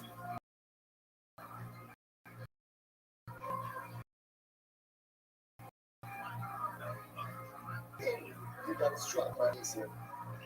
Also, Shafal Dublin, really see folks. And if let's say I share a house with other artists, what happened? So it's like, we could have done a very well divided. But a property well divided between us. You see, that's the thing is like people who don't eat that. Rashi said, the pizza when you come, I'm always with Zazan, the publisher got tells with Zazan. So I share property, and we don't share with two adjacent properties. And we have a very low fence that goes between our property. Those are very very low. A fence can easily reach over one side to the other. Okay. But let's say now remember, on my side, I have cows. But I have mutually pure produce. The Amorites is generally someone who is not careful with that level of common cow. So what's the halacha? Jesus says, Amurav, Taros of Taros. Looking at the Iran says the halacha, we have to assume that's important. time. Yamaha's kind of reached over the low divider. Towers and from a towers with the air become coming. Whereas all the public came on the INS, which is the area that in Apple, we don't assume that the Apple which told me to touch any of my one and TI. Look what the OS is what is in there. It's interesting what is in from that. Iris are obviously the most usual in the INS, which is very interesting. And Rabbi says, Rabbi said, now by the way, what's the logic behind that? The logic behind that is, remember, there's a process. An aqua is only going to touch one when there's a legitimate reason for it to be there, number two, it doesn't get over, right? Yes. In this case, there's absolutely no legitimate reason why the aqua antenna should be extending over my property line. About the analog. That's what I'm saying about the analogs, right? All trees. All trees, right? So in other words, his hand could be extended over my property line and touching my stuff. Right? So unless so interesting enough, you see that in this case we are concerned that the Paris became away, and yet the line we're not concerned. Rabbi says, I'm Torah sub-Torah. So Rabbi says, no, even Paris can get in the same car. So Rabbi is not concerned about that. Rabbi says, there's no concern that even Paris ultimately again will remain Torah. So we'll stop on that for today. But we'll pick up, we're not finished with this case yet, so we'll pick up the case here tomorrow. And we'll say tremendous. But Shabbat, everyone, have a wonderful, wonderful day. And that's another good day.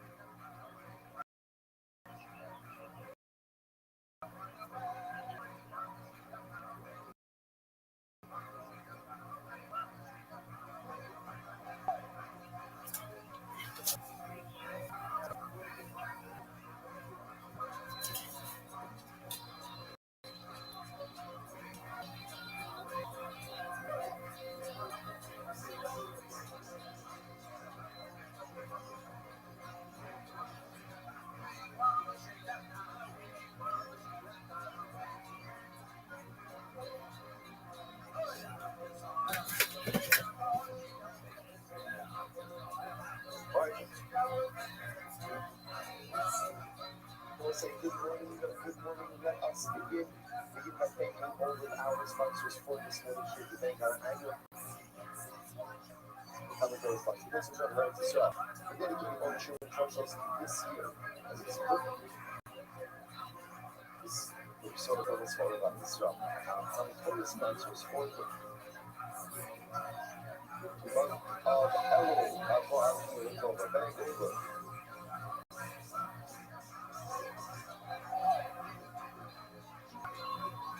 Without the Shemi's of this father, Vancouver, then Usher King Hospital to bring Rafa. His mother had to go to the last Sunday to bring Rafa in the hopes that all the students of our time we love the session entering especially during this month of Elul, we wish us public things. Father of our Father of our kids from Anye, Father of Yaakov, and Rafa. We have to look at our for all of the Shemi's family, the families in the family, all those people who have what they call Israel. But this reminds us from the hostages, the Shem and the Karavala, when so successful. The call of Nancy Day and truly usher in London. Yafa and Hasla for all the clubs. So with that, let us begin an exciting today actually going to hopefully close off some. So this Thursday is back to Simon Clark.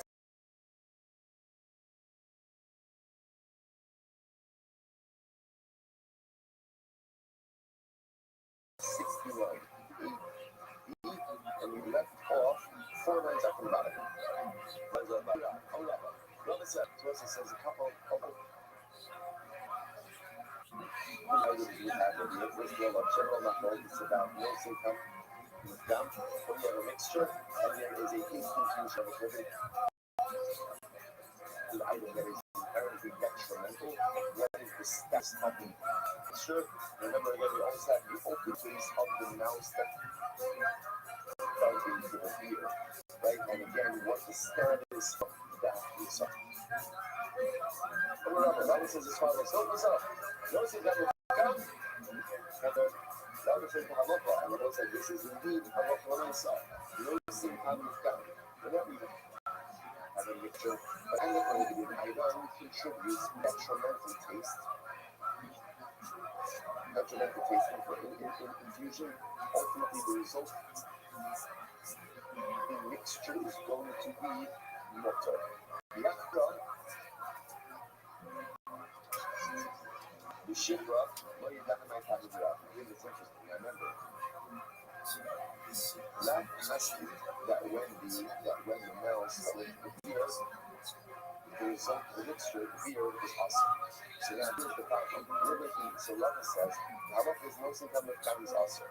But then Rabbi says, I don't know why Rabbi said the beer was awesome. I don't know why he said the beer was awesome. Even should be summer, no income of time. I'm sorry. Even should the summer no income of time awesome. But that's not the second I say. So maybe it's because Rabbi holds no income of time is awesome. Whereas just fundamentally disagrees with what I know when the mixture, there's a detrimental taste condition, the resulting mixture is going to be awesome. So maybe Rob holds that way, but we obviously don't constantly that way. Even the cassava, noticing how much water, the shifra ashputa mushma, or maybe Rob knows something that we don't, which is that we all possibly noticing how much also, maybe announce in the future beneficial. I don't know if you whatever. So maybe we just get maybe somehow, some way, it is beneficial. So again, so let's say so very important. So essentially, let's say this is halacha l'maisa. Noticing the time of the water. When you have a mixture of a prohibited item getting mixed into a positive item, to a prohibited item, and the resulting mixture ultimately again is a detrimental taste confusion, the mixture is mutter. Again, if it's nothing kind of shva, positive taste confusion, the resulting mixture is also. If it's nothing kind of shva, and then becomes with God, again, a classic case of that is vinegar on cold greasing that is then heated. Resulting mixture is also going to be awesome. Let me ask a question. Have some success. That one would go cover nothing. So it's interesting. So what happens if a mouse into vinegar? So now what's what really has been to vinegar? So we can actually have 69. So we have on Hapomet and Sharat Mati. So what says what? Obviously, vinegar is the sharpest the more. So maybe the sharpness of the vinegar itself, ultimately again, Hey, this is Rabbi coming live from Betterbox Studios for another episode of Kill Tony. Hey, what's up? Another fun episode of Kill Tony. We are here. Exciting stuff. Maybe has a kind of beneficial taste. It's like we both go down this week. Yes, my cool girl, man. That was awesome. Hey, smoke for the first time in my life. Got my brand new Traeger grill. Traeger, Traeger, and it is unbelievable. Started off with steak on Saturday and smoked some Joe Rogan sausages yesterday. It's unbelievable. The difference in flavor is incredible. And now see what else for you to do, someone else for you to do that. So what happened? Well, it's like, this shoes in the time. Lots of I've always wondered what their obsession with the trainer grill is, they're having their mouths, there's no sense on the spot. that just isn't a whole different type of flavor when you cook it yourself. And Yeah, I smelled like the smoke, like I was like fucking, in the shower last night, and I could smell the smoke on me, and I fucking loved it. But I smelled it the night before too, and I'm like, ugh. Which reminds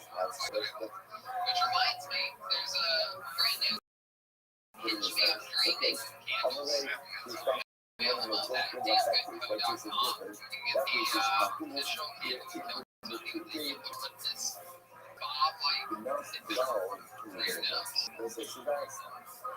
Ryan J. Eagle is back in studio, ladies and gentlemen, for the first time since I think the Ice House. Yeah, this is your first time drawing a Kiltony in a non-comedy club or theater or arena or football stadium. This is your first in studio. You got a camera on Ryan J by any chance? Okay, there he is. Now do Ryan J. He's got his hair. Where's it? Did you get the new drawing?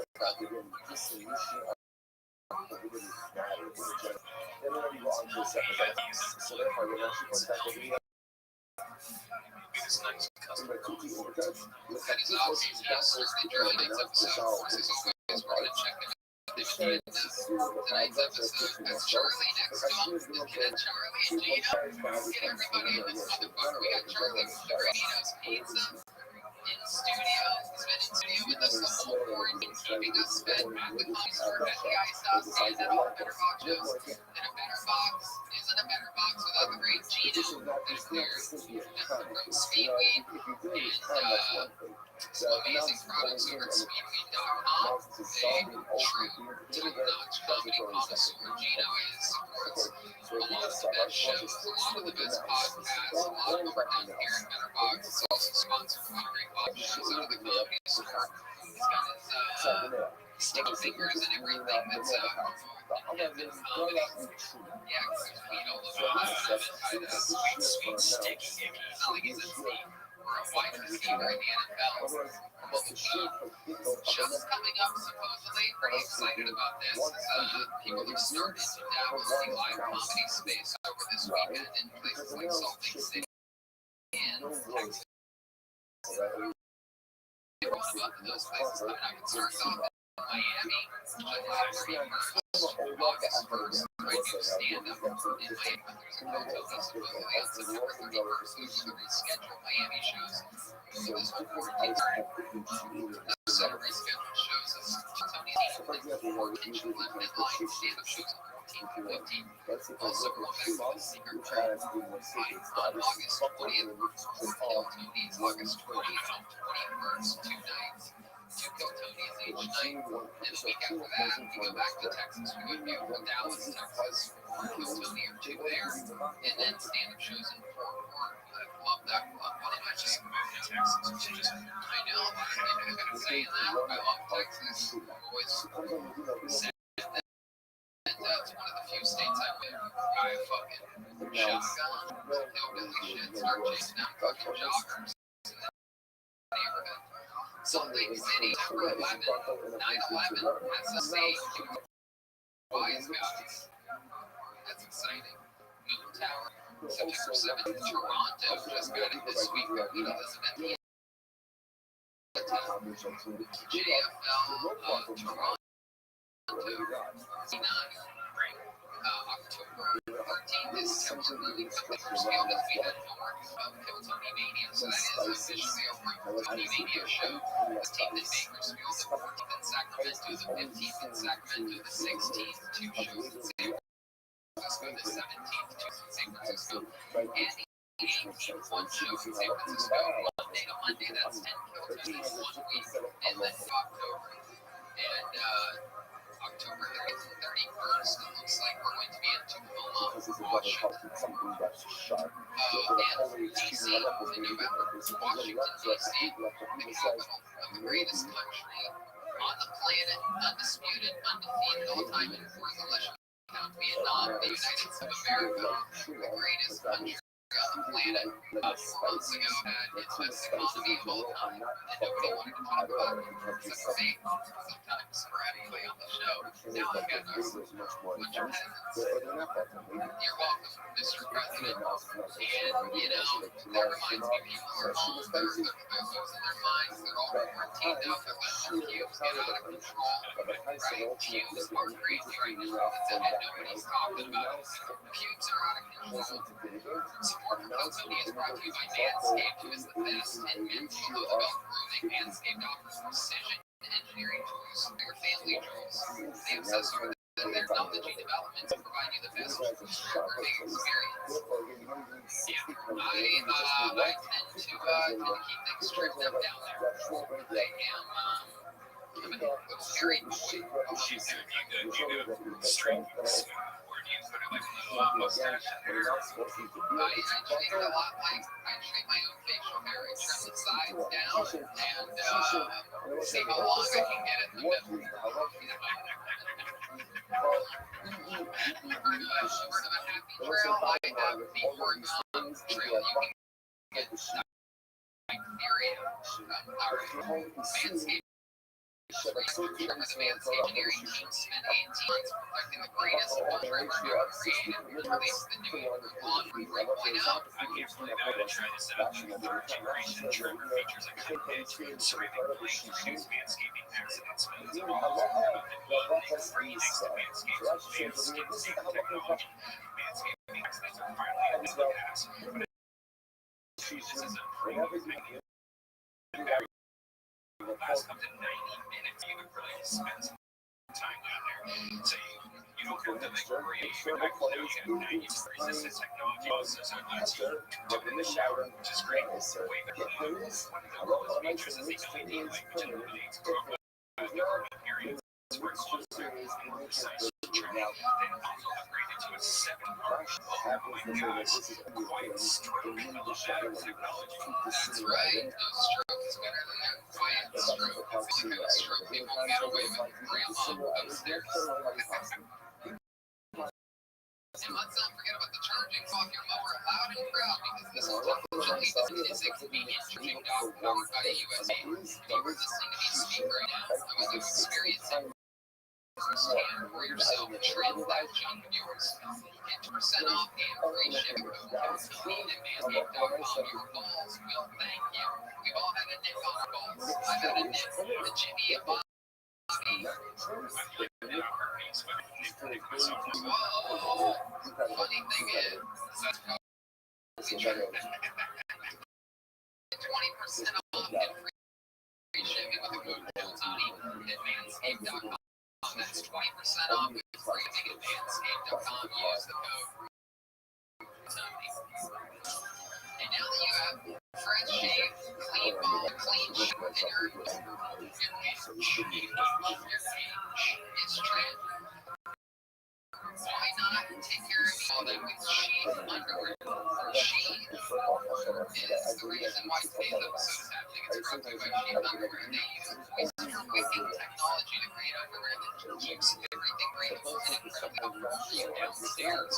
Sheath's smart underwear come in a number of different styles, including a free-breathing pouch to make your ball, including a pouch while you work out or just walking around somewhere hot. It's like a great kangaroo pouch for your Joey to keep your junk from sticking to your legs. Yeah, Sheath underwear is created by a soldier while serving in Iraq. Making most sitting in very hot and even though the prototype in Iraq raised the Kickstarter to launch Sheath. And now they're right here supporting our show. They support our sponsors because our sponsors keep this show going. Support Sheath and they'll support you where it counts downstairs. Bottom line, Sheath creates amazing underwear, and if you don't love it, they have a 100% money-back guarantee for your first pair. I think you're gonna love it. We got some, and I've been using them. I didn't understand. Right now. Don't let the stuff that is instead of this for hell. You know it is Oh, Jesus, give me some fun with it, right? That's good.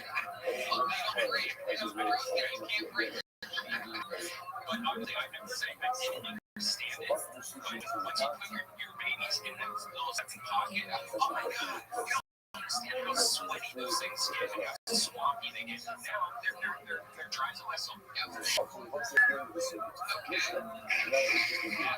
And I'll be honest with you, when I first got it, I didn't read the instructions because they come with a little instruction thing. And I'm like, who the fuck needs instructions for underwear? So I didn't even know that there was anything special about them. I wore them just normal for the first few days. And then someone told me, dude, those are sheath underwear, the new separator.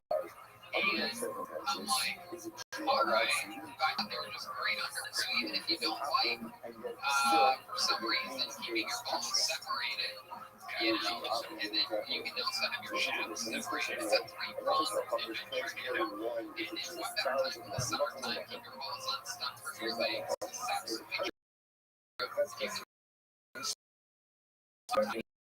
because you don't know the importance. When you have balls, then you should totally buy these underwear. Your balls can use underwear. If they have no needs, they have underwear for women too. So get your new favorite pair of underwear by going to sheathunderwear.com. Use the code TONY for 20% off your order. They ship anywhere in the world. Once more at sheathunderwear.com. Use the code TONY for 20% off. We have an extended leg meeting every week. I guess so. You practically stroke on dildo in all other areas. Instead of not stuck to your leg. Lesbians. I love this, by the way. Like, these are just products that, agree. We love our sponsors. Absolutely. We're happy with our sponsors. Most shows, especially comedy shows, podcasts, they don't freaking pick their sponsors. They don't always love that stuff. But my man Steve, this is for the 3.0, the 2.0, it still looks great. And the sheath underwear was not changed for me. They're absolutely my favorites. And, you know,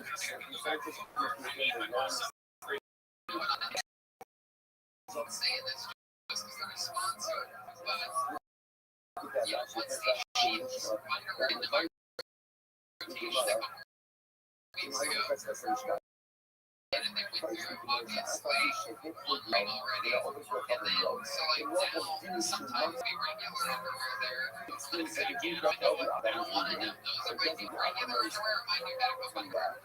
I'm going to keep them separated in case your balls have got it. Kiss your balls. Why is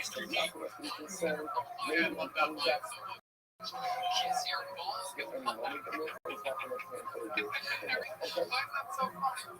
Alright, so to band on the show, we all know them, you know them, you love them. They are two of my favorite heroes in all of comedy. They're absolutely great. We have so much fun every single week. The great Joel Jimenez is still out of service this week on commercial. He might be back next week. Tonight, two of the best in the world, band leader and the queen bee, the Hilton band. They're going to be in character. We don't know what they're going to be. It took them about 8 minutes to get ready backstage tonight. So let's all find out what they are this week. Ladies and gentlemen, I present you the best damn band in the land. It's the Kiltony Band. Jeremiah Watkins and Jesse Johnson.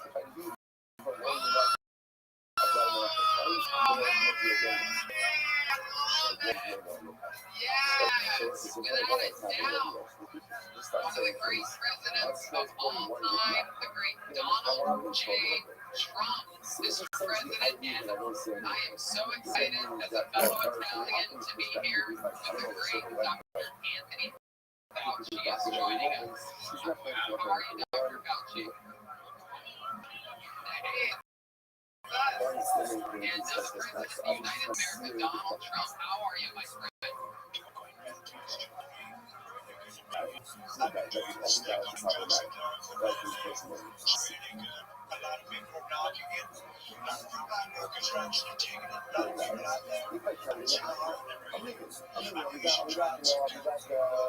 agree. This might be that's one that is definitely the most wild thing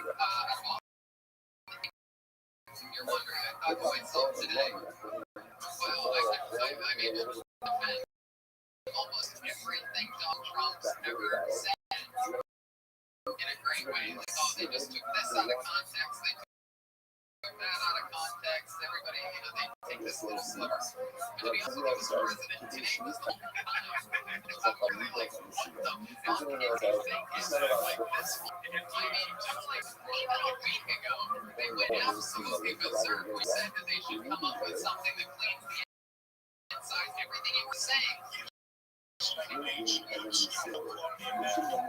Yes, you were suggesting that maybe looking at rid of the cameras, you were making it look like you were helping with the idea. That I understood completely.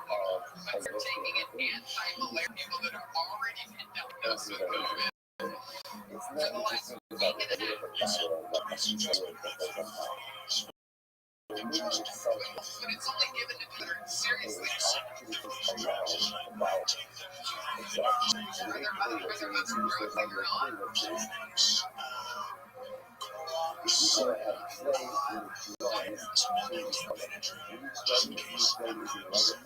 Dr. Fauci, you are an actual doctor. You have studied drugs for almost half a century. What do you think about the president taking hydroxychloroquine without being diagnosed with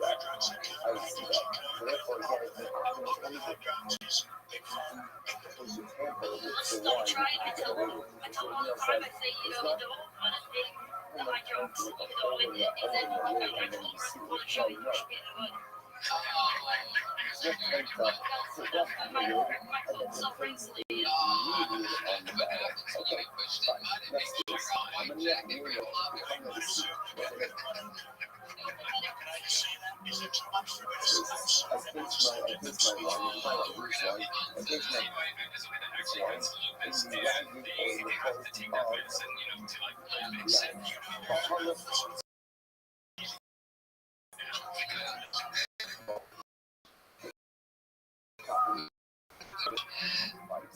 Let's just joining us right now, live via the feed. The wonderfully Joel Burchell's minutes. Joel, how are you?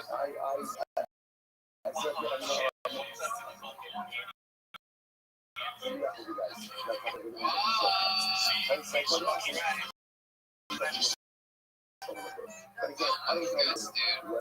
You're drinking bleach again.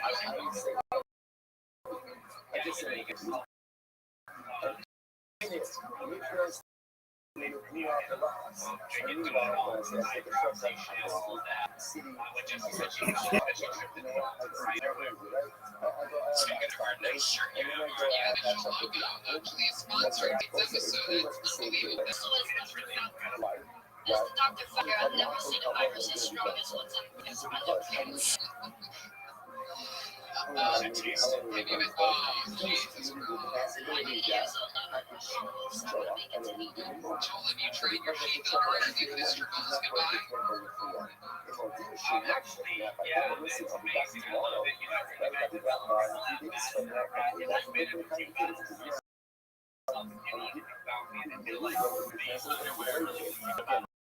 How long that be going for? Yeah, definitely. So what here this week, you were here last week. Explain yourself to the show.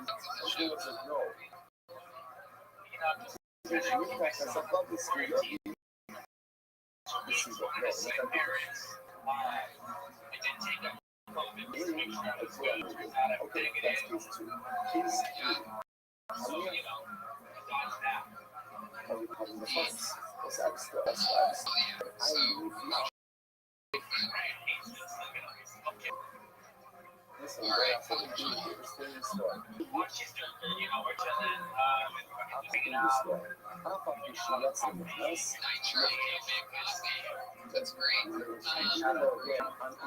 What ethnicity is your girlfriend again? She's Mexican too. I agree, President.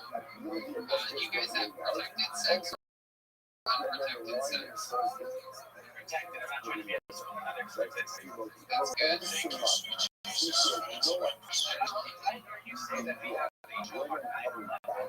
Yes.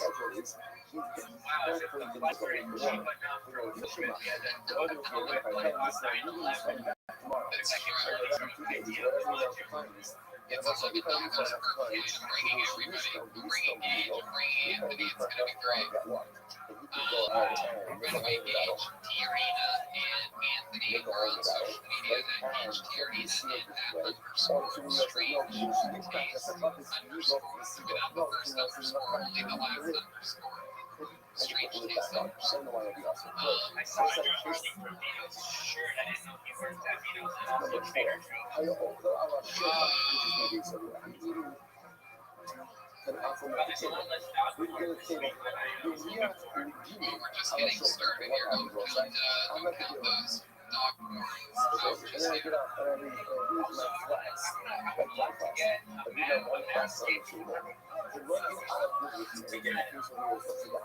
Pretty risky. I also have one fresh to the cover. Like a landscape, but just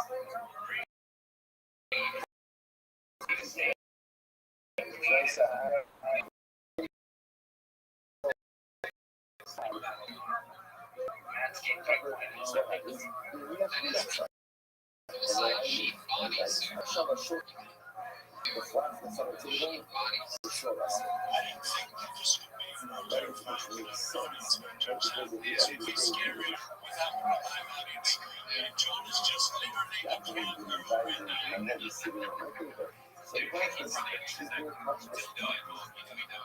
We are your only fans.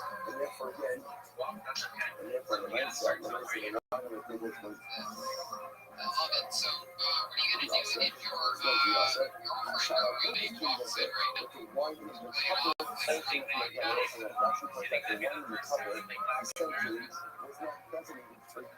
Actually closed up pretty fast.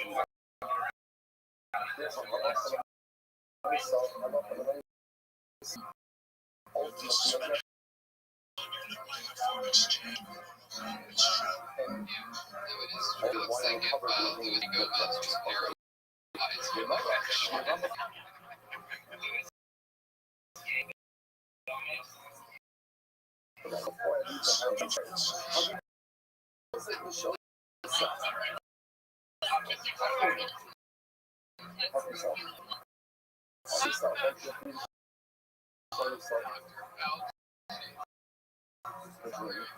Joel, we need you back in the studio. Will you come back on Monday?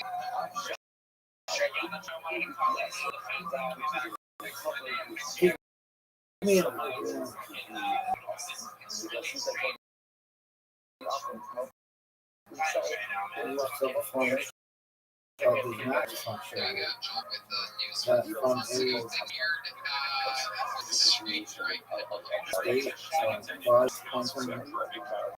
Physics state that nothing really touches. And also, the use of computer is not there. Like, you can maybe be intent, but the person may not use these things properly. So you don't know for certain that you're going to make the change. What he did on tonight's show, it was great. We're just getting it through. Okay, it's gonna jump itself out. Yeah. This is well as we do, but that's what he thinks. It's enjoyed this review all the great ones.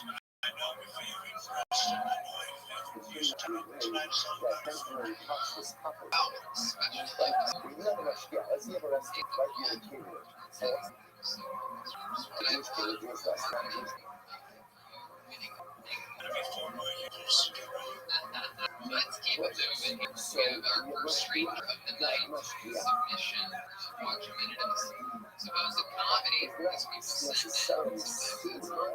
Hilarious, sometimes depressing. We sort of analyze what they wrote and find out more about their lives. Our first comedian tonight goes by the name of Josh. Here he is. There's Josh.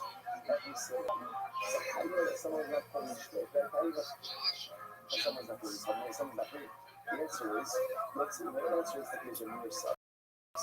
There's a general, I'm just going to fear, right? Fear is the let's get some let's say the next year is there. I need to pop up, so we can show up, so we can be present, you know, I don't know. So we,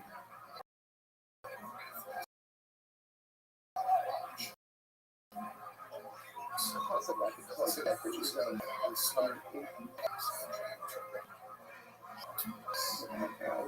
That keeps everyone on their toes and ensures that ultimately, again, no games are missed. So again, let's get more about this.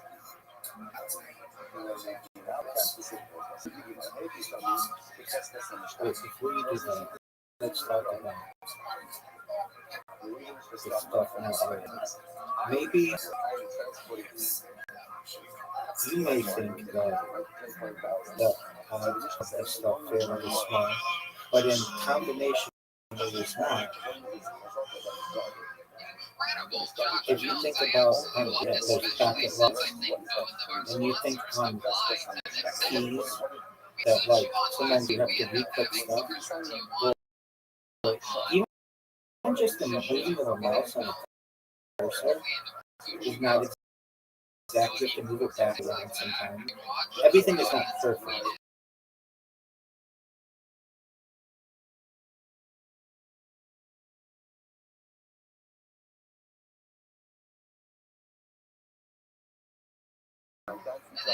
Additionally, if you're just searching the net, but it's not like you are composed for work you know is completely done.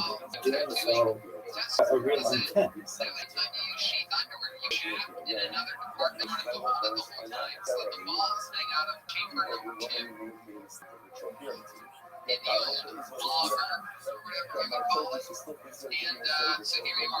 Hi Josh, how are you?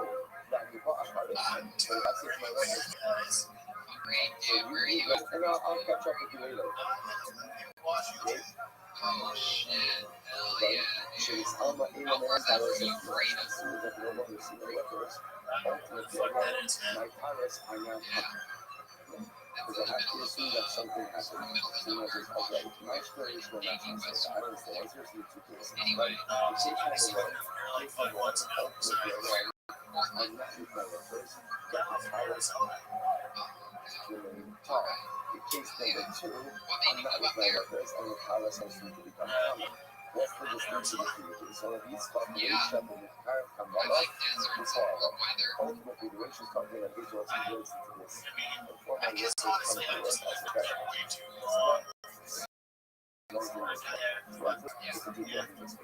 that's cool. So you just take the limp view. Out of nowhere. We are going to the next step. We want it right And it is this time of year. That's my cool. first, so because well, for the next again, Uh-oh. You can join the president's cabinet. that's exactly So, Josh, how long you been doing tattoos for? 6 years professional. Well, this tattoo guy got on his balls. But add some more of this more. There's an argument of palace of Shabbat or palace in time. Or something like that.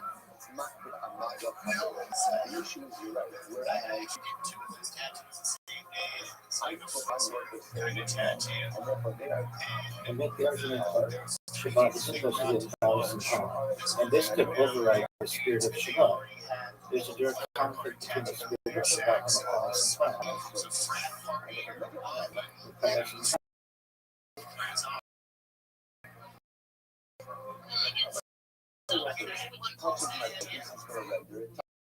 Might overtake everything.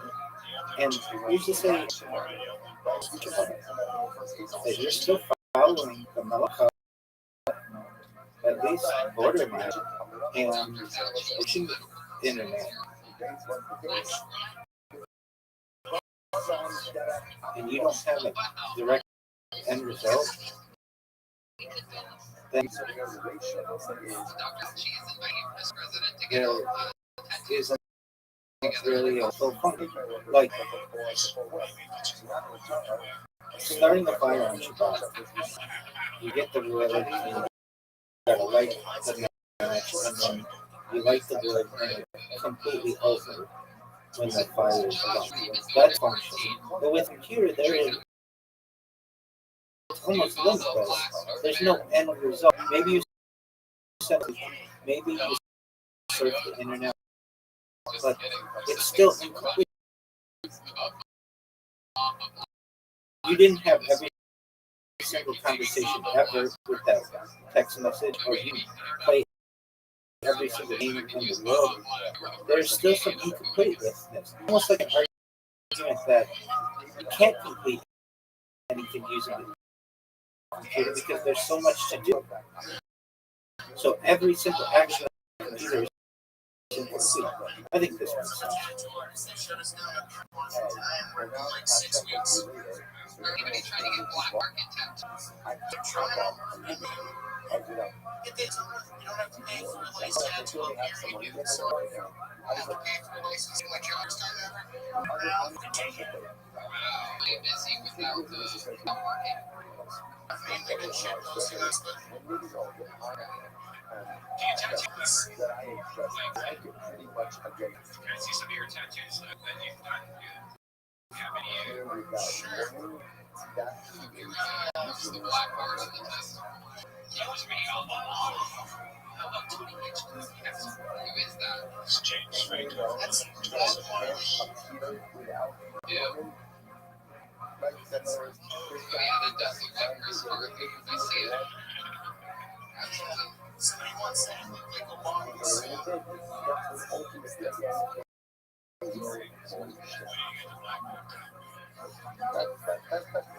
It's easy to share. Oh yeah,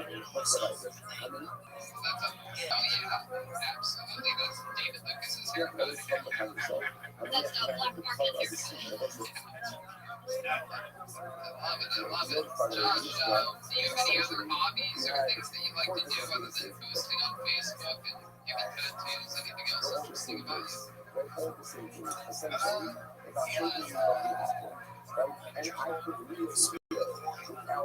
Just like weird shit.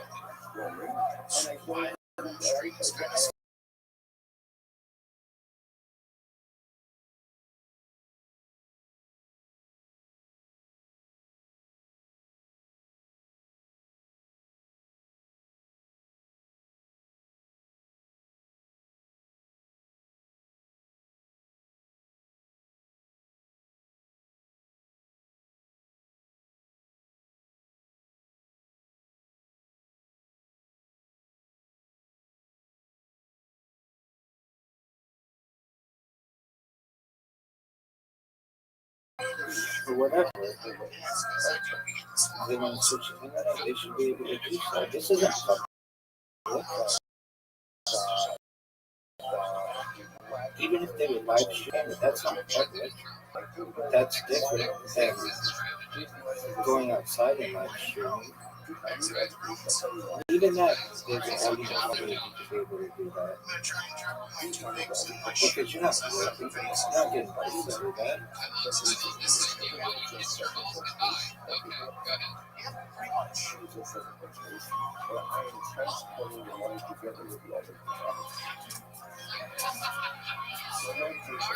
That was great. There goes Josh Jones. I love it, Josh. There he goes. Josh Jones, everybody. He's a Josh Jones. Much more possible. Again, I'm going to see what he's doing. I love that he's talking about stuff that he can talk about. He's a tattoo artist. I was a tattoo artist and like seeing about me doing that and stretching out all that material. So he tattoos it. Imagine a tattoo convention where you perform or something like that. Change it. I think you can live stream in public. If you're not getting paid for it, and people know that you're not getting paid for it, They've been thinking about getting a face that should be tattoo for underneath my eyebrow, something that just says faggot or something like that. But they can't rule self-deprecation. No, not a tattoo. Not really.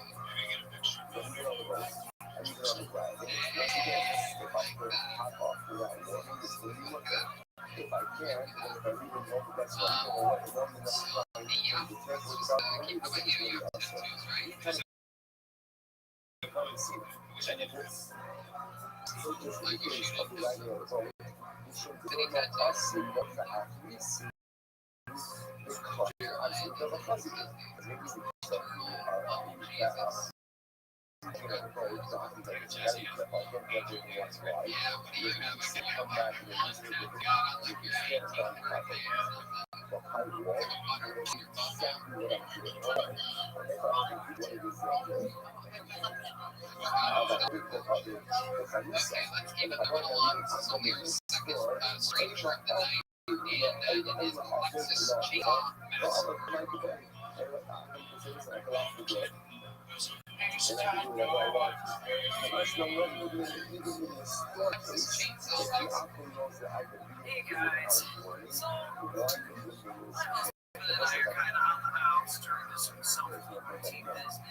Everybody stop what you're doing.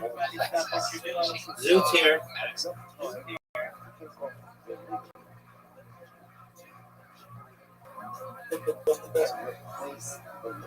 Are you going to speak English? Yeah, Rabbi. What up, Pimp?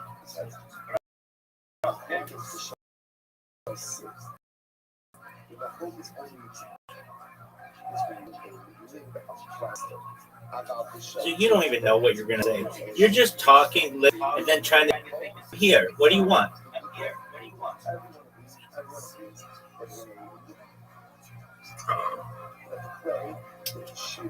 What's the best planet to live like that? Does it have to be a planet or can it be a planetoid? Planetoid, I believe, is a more all-encompassing argument for like a moon, an asteroid, or a planet. But let's look it up. That's a good. Let's go with that. Hold on though. I want to make sure I've got that correct. Hold on. What is a planetoid? Let's go planet. Let's just go to planet. An asteroid any size, an asteroid-like body of an orbit beyond asteroid belt, a larger planetary body in orbit around the sun, Vesta, dwarf planets. So it's like a minor planet. So,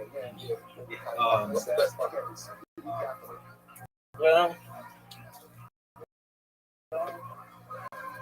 can you terraform it? Yeah. Okay. There's an argument to be made. Venus is the same size, almost exactly as Earth. And so yeah. You said you could. Dog, stop. I know all of it. You wouldn't burn. You would be destroyed by the atmosphere. The atmosphere of Venus, I believe, is the most dense of them. What's the thing about Venus? Is it hottest planet or something, or it's dense? Atmosphere or something? Where do you think It's planet in the solar system. So you're correct. But it also has the most dense atmosphere, so I'm correct. Okay, so what did you say, Zoo?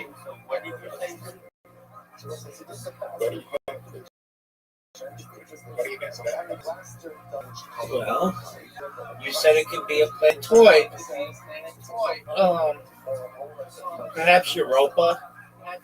It has perhaps it is a moon, Saturn, I believe, and it has liquid oceans beneath a frozen crust, apparently, perhaps. Yeah, I don't think any planets outside. Planets outside.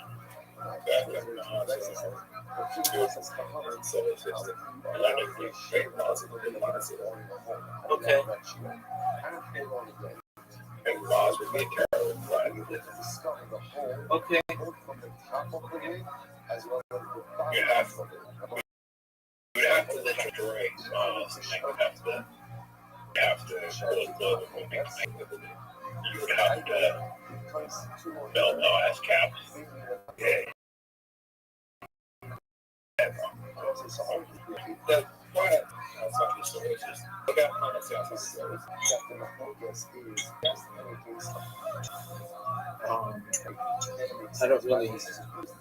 I'm not really too familiar with any planets outside the solar system, so I can't really comment on it. I'm not familiar with too many planets outside the solar system, so I can't really comment. Will we ever live to see? Will we ever live to see black on other planets? Yeah, I think so. All right, dude, let's just get down to brass tacks. You want to fucking play? I'll play. And I mean, like, I'm like a hooker you come to. I don't want to fucking make small talk. Let's just get down to brass tacks.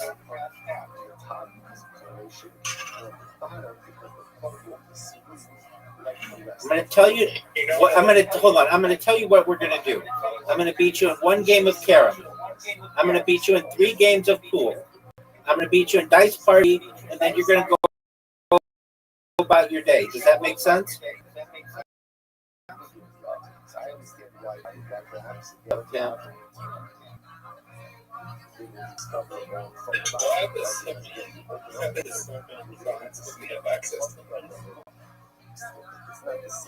It's a good question. I mean, usually distance or inhospitable conditions. Yeah, but I don't know.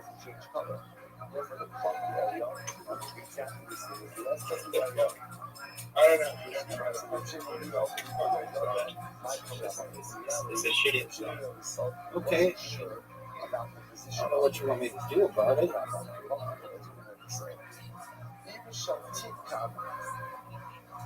So if you're talking about a weed that is made out of plastic, what would make us a better company?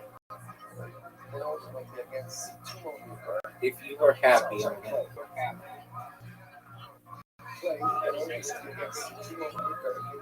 Raise their serotonin levels.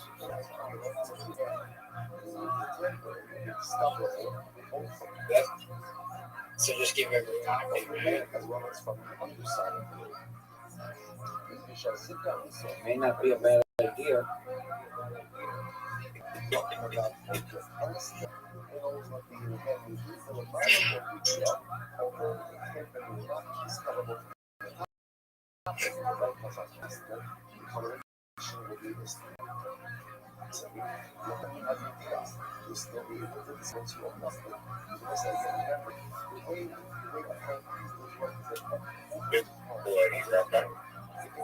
What'd you say? That's a good idea. Give everyone a little man. That's good, man.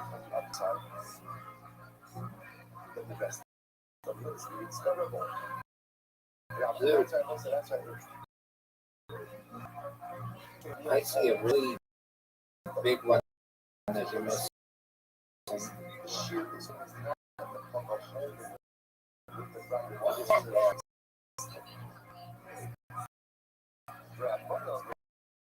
I'll argue that.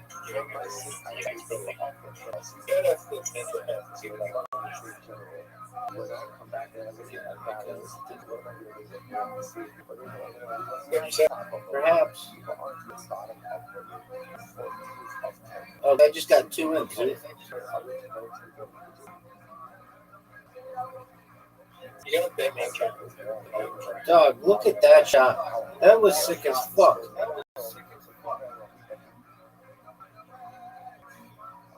Dog, I've never played this well in my life. But if I miss, there's a very good chance you could win. Like, it's pretty easy for you to just sweep. Oh, Zoot. Oh, no way. Zoot, that was so big for you. You could make the easy comeback. You just, oh, you fucked up, though.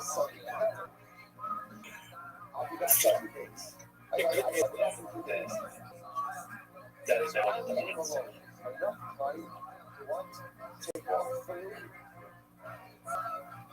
Yeah, Rabbi, this is the easiest one.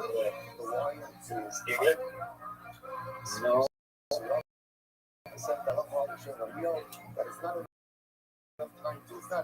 This is it.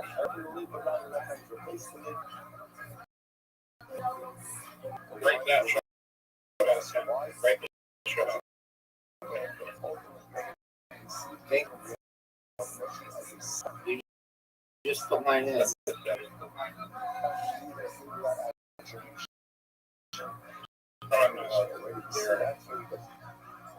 It's over, babe. When did you get on the red list? Oh, I got it really early. All right. So I beat you once in that. Now, no shots. What do you want to play for pool? Okay.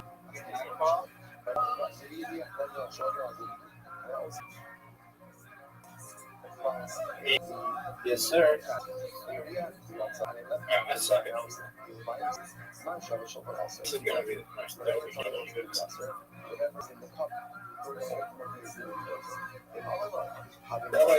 If it was what?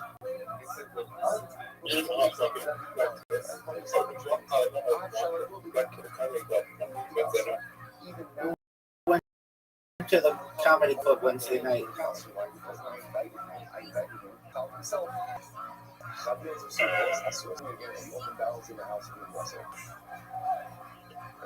Did was Chelsea there?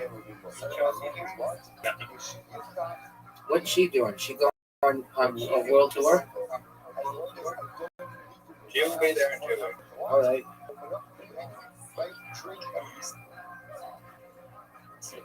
Chelsea will be there in 2 weeks.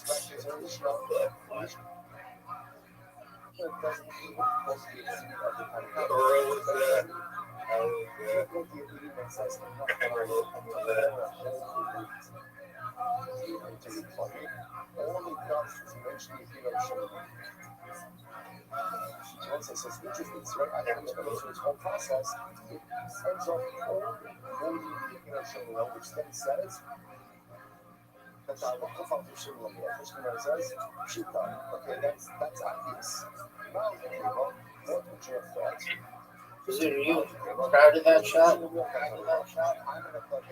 So, Bill Aiken was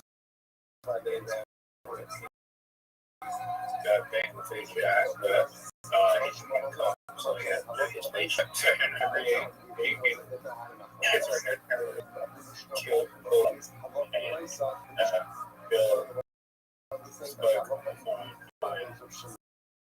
every listen to this set.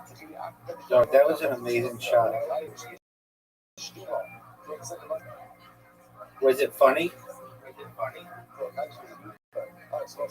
Yeah, he made him say that he doesn't like that. He's still included his own box. He said the rest of the papers might be included like that. Okay. the focus comes in real is mentioned 70 case. But the opera knows that I'm not returning immediately. Knows that if I leave it alone for a significant time,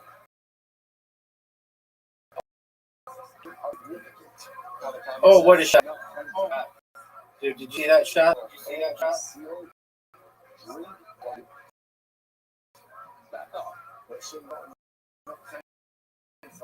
Zoo didn't even see my shot. No, you did.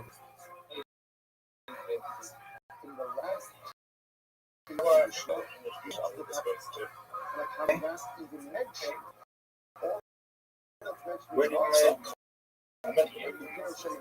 No, because it's the fucking side of the world.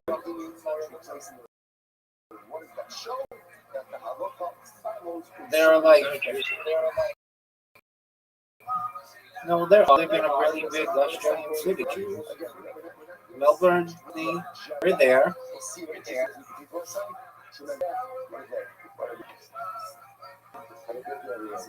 And you're in a big enough city that we're there too. You just may not know it. Oh, what a shot. So, did you see that shot? I bet that synagogue comes around. They call this the city of churches. Dude, are you seeing this?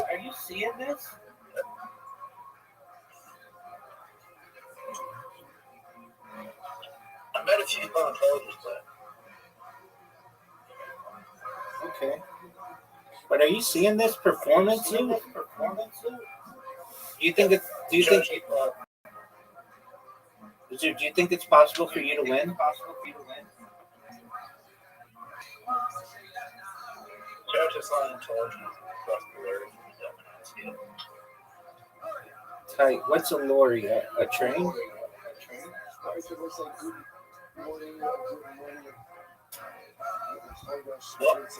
What's a lorry? Is that a train? They said that. Didn't you say the whatever Scientology is across the lorry? It's across the road. Oh. Isn't a lorry in British like a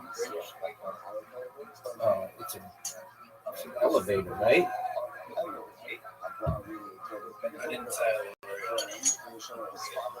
Okay. I think in British English it is a so do you think you can win?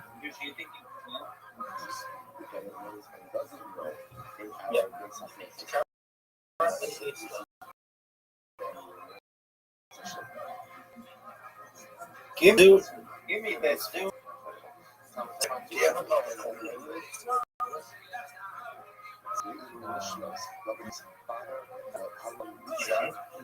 No, the public holidays are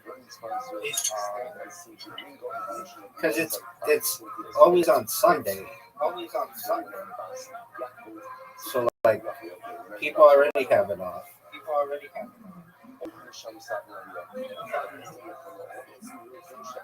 In what year was Easter not on Sunday? I'll wait.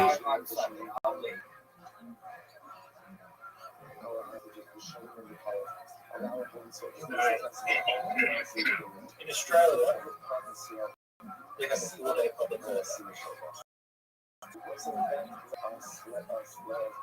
So Easter Friday and Easter Monday. The Friday day. yeah, we don't, at least what you call public holidays generally in the United States is bank holidays, and those are New Year's Day, generally Martin Luther King Day,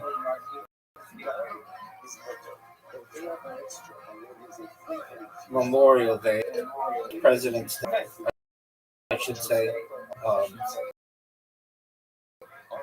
Memorial, 4th of July, Day, Giving, and then December 25th.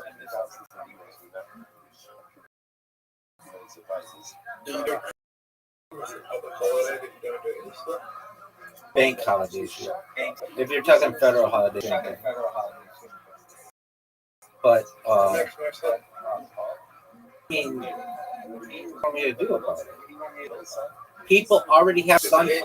People already have it off. It's already a holiday, or it's already a day off. Is it Easter celebrated over there?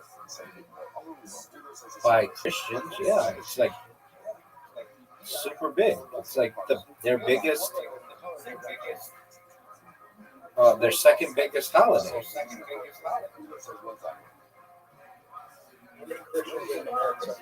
Hundreds of millions.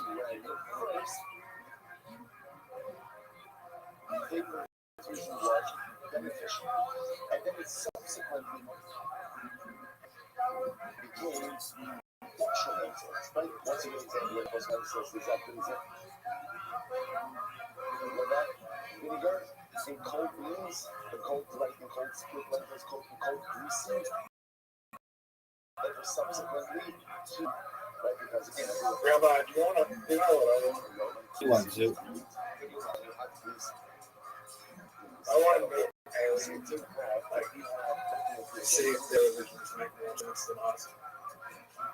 Okay, dude, how did I miss that shot?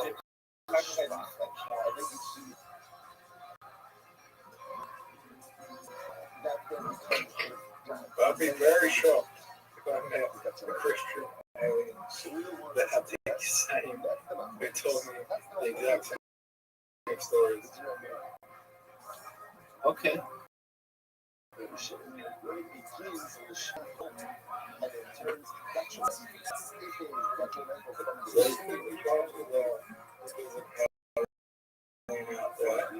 That is has a bad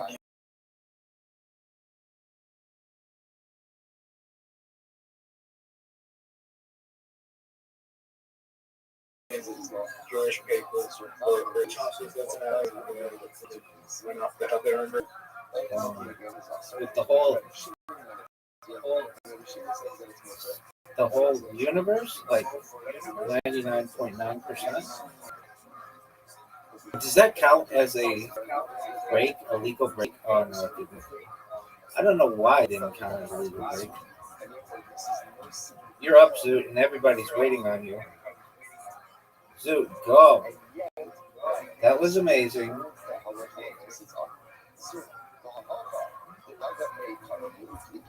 And yet here again is part of the ultimately again is detrimental from the beginning. How do you get rid of it?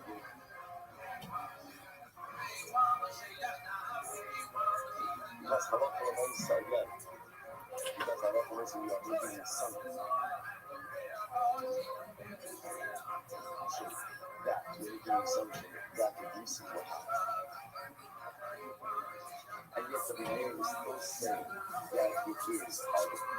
Dude, that's a terrible shot. You have a really hard shot.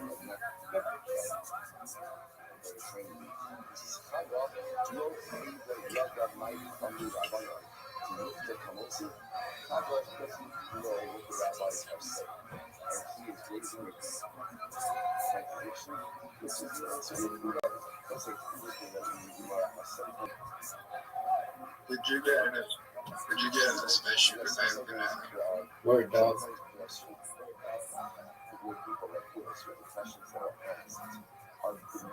Dude, you recognize that when we play church shot, it's just basically taking flying shots. Like, there's no real, maybe a little art to it. Like when I do that. Come on, baby. I just won.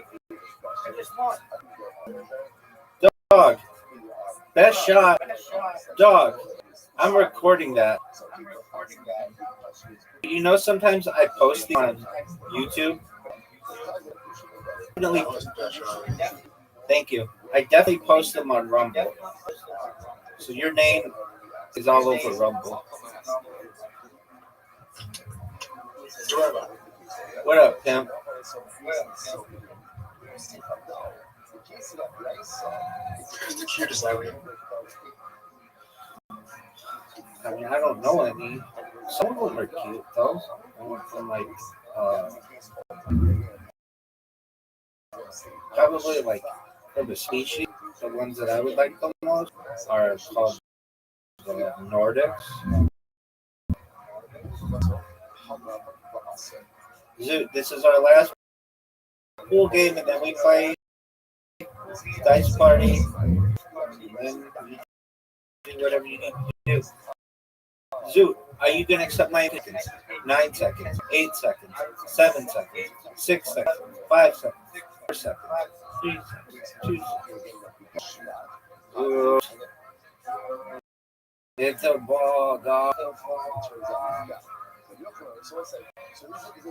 Zoot, you got to hit the ball, man.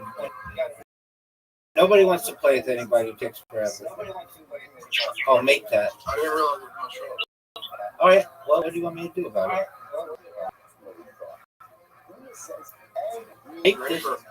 I'm ready for it, dog. That was the worst short ever.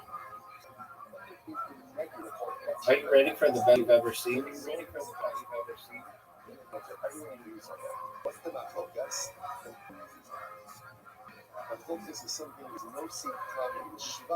Kiss shot.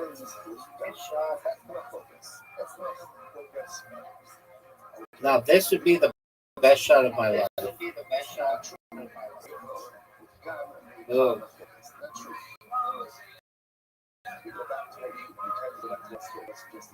You're right.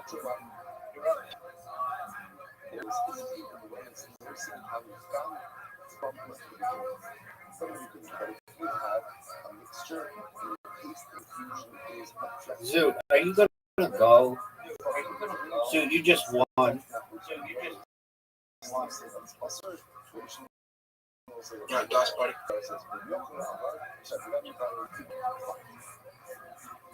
That was just luck. I know. All right, dude, you're up. 10, 9, 8, 7. All right, dude.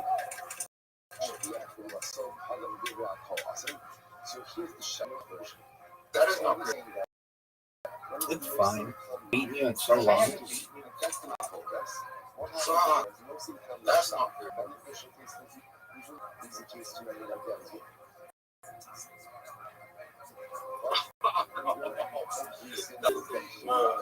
It's a chance.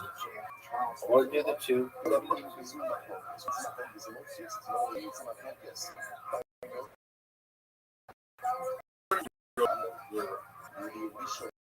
Just gonna try.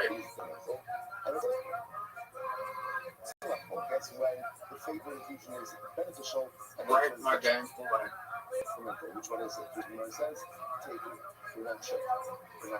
Are you kidding me?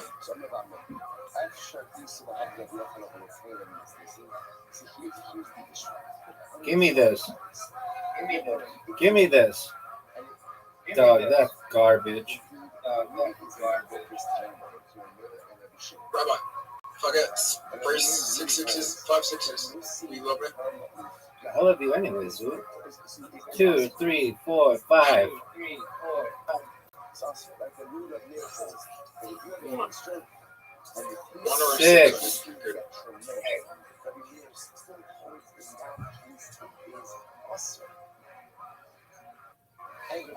Give me sixes.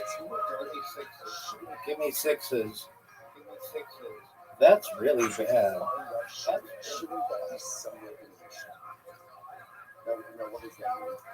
You're right. You're going to. We're going to win. Rabbi, What's up, baby? is this the bad ball? Got 3 of a kind.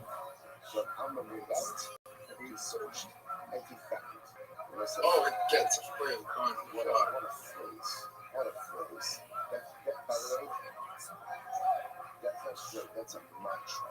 That's a mantra. Nothing without stop. Rabbi, What up, big dog? that was a good play. I don't think it was, but maybe.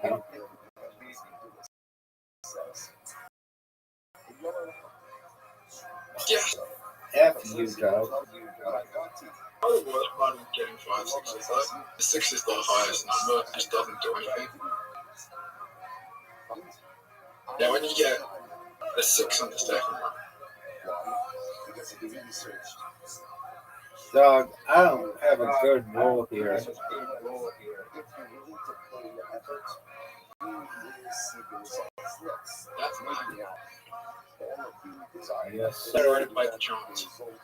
Yes, sir. That's 5 times. I have a shirt earlier that this is It's okay. You did what I would have done. the left side of the field.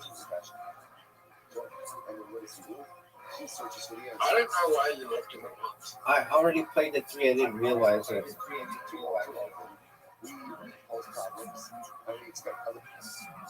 Except here. 6 6 No one cares.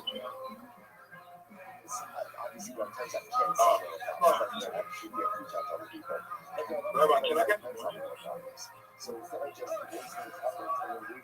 Give me a. number 5? Lesson 1. Lesson 2, if you're willing to put in the effort, you will see results. But again, not fast. You have to be willing to move yourself. You have to be willing to put in effort and willing to move yourself. What are you doing? Oh, you got so fortunate, too. You got so fortunate. I didn't want to hear this game was free.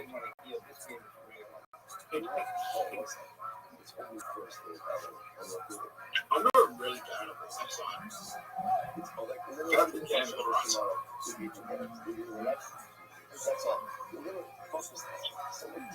Alright, we gotta get a free time for the next row.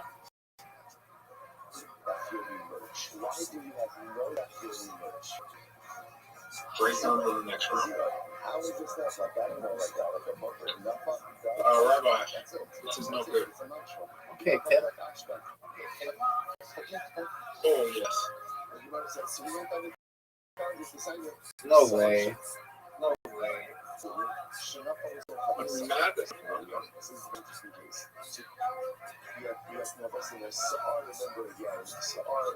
Give me a 2.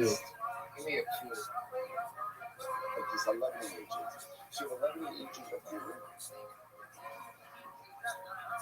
But ultimately, again, it falls into I just fucked up. you don't give it a half minutes. It ends up. And then what happens? That 11 agent is strong enough to go ahead and move. Hey, Rabbi. What up, Pimp? Much that I love when you keep telling me other people. He keeps getting suggested to me.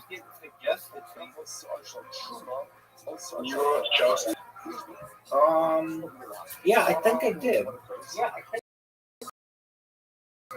Some, no, not all of it. Maybe something. Oh, get another 5. What are you doing? Devastatingly bad play. You let me in the game, son. 6s. Give me 6s. Give me 6s. I got nothing. By the head. Why? Because by the time You need a straight. No way you get this. You need a 2. Let's see it. Show me 2.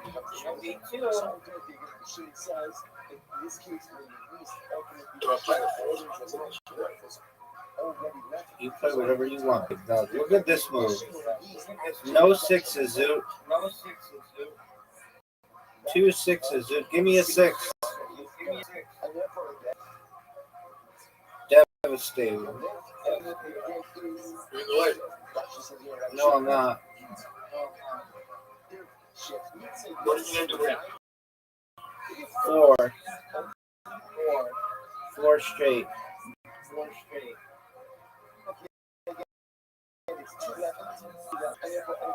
Just four in a row. I need 1, 5, or 5. You need a 5. If you get it, this is I need a 5. I need 4 of the same. 1, 2. Oh, wait.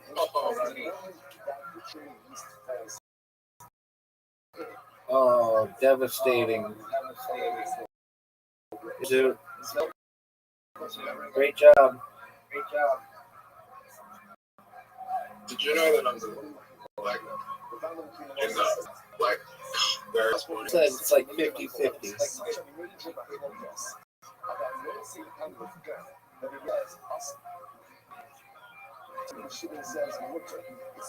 I've got more than 50%.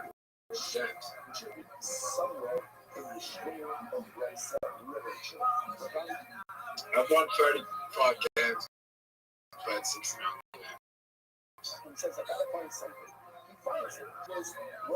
I lose my about 51% of that. Baller.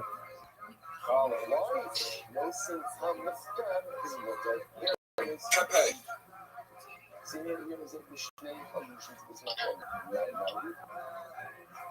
You know, I'm technically better as a top person.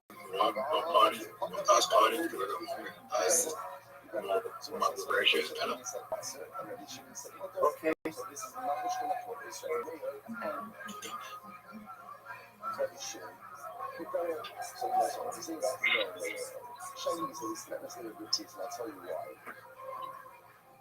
Rabbi, What's that? what do you think the best investment is right now?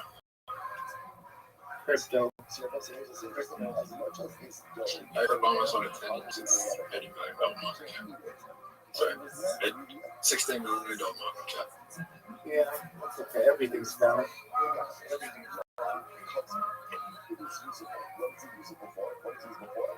Dogecoin is the best investment. You may be right. Elon Musk is not liked by many people.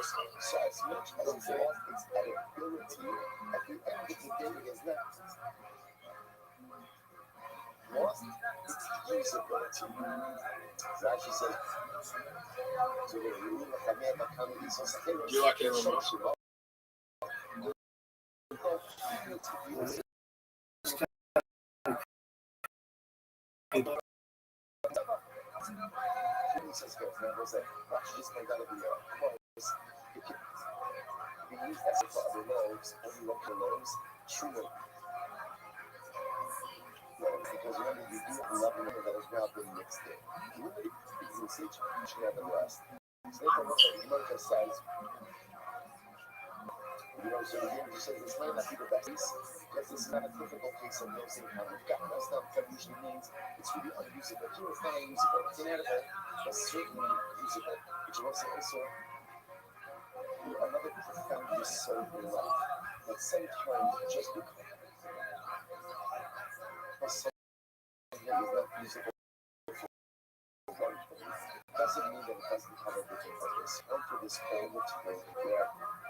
Life is about finding maximum meaning in the circumstances you have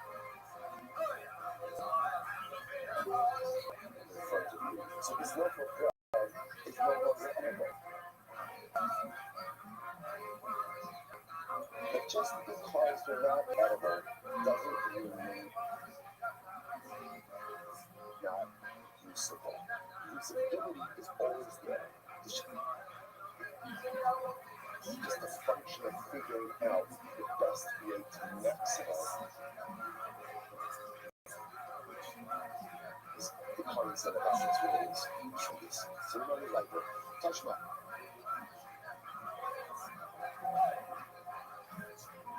social traumatic.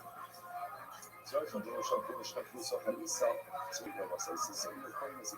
you have, in this case, so in the previous case, the leavening agents, right, the leaven, we call yeast, right, the leaven fell in.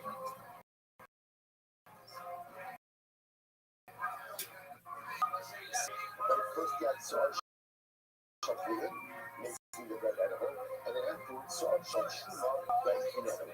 This case is a little bit different. So touch my Sarge shell fluid, so paisa. So I say in this case over here, they are folded in together, right? So you have again the leavening agent of shuma and the fluid that both fold into the dough together.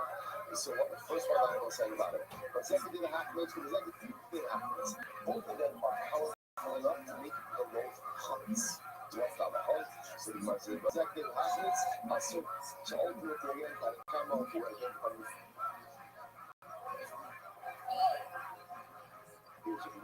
said that it is usher. Ultimately again, it's going to be usher. So the Gemara says, Rabbi Shimon ultimately says that it is water. Where's there also Rabbi Shimon logic? Rabbi Shimon will say, this is not some kind of God. There's a kind of God, ultimately, again, obviously, there it is, clearly, that when you put two leavening agents into a loaf, the loaf is no longer edible. Therefore, you don't see how You make the argument that this is in the spirit of Shabbat. That nothing is being completed, so that's in the spirit of Shabbat. Shabbat is about enjoyment.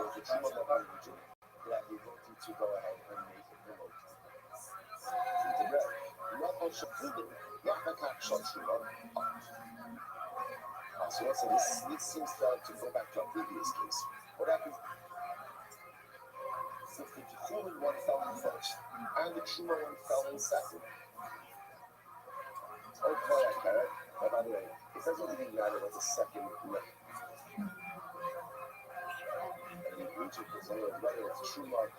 Put the phone note in parentheses next to the point, not at the bottom. It's also, and the second one open. Not phone, footnote. The again is having a negative impact on the loaf. So what's that loaf? Also, Rabbi Shimon not to it, and Rabbi Shimon says that it's mutter. So what's saying now, especially in this last case, but the Pagam name, that it wasn't in this. This is also down with God. Right? The first level agent falls in, which was good to go. But it's Anything about the phone. I never meant to say phone, I meant to say foot. You don't have to remove it, but just make it logically coherent. bread is over-leavened, no longer edible. And yet, the Shimon says that it's mutter. The most of this is of no sin of God. And yet, the Shimon says that it's mutter. Right? Let's remember, the Shimon is and obviously again, that is also. So again, not just say soup can have on the hip, this is a proof of the law. that there really isn't about no sin. And it's done. Whether or not to get it is mutter or also. I think maybe you'll say half an hour, so I would raise half an hour. You can go see. But one second, maybe you are, this is not a typical.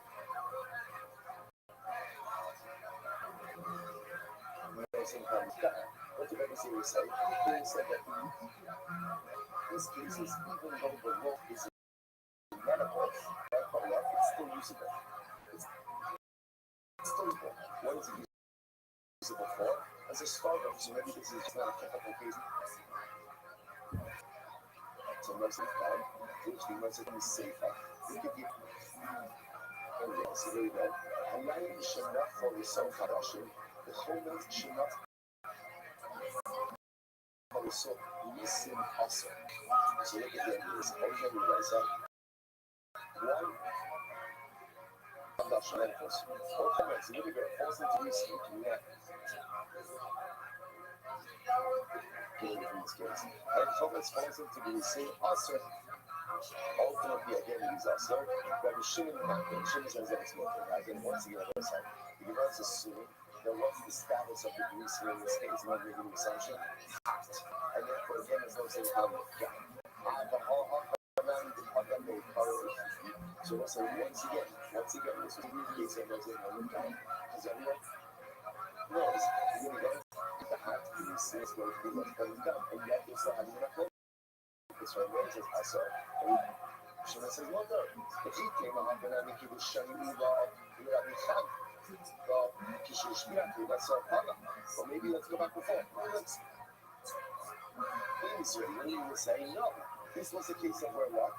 The vinegar actually fell into cold greasing and then it was subsequently heated up. So this was no same time with shvach that then it can be done. That's what it's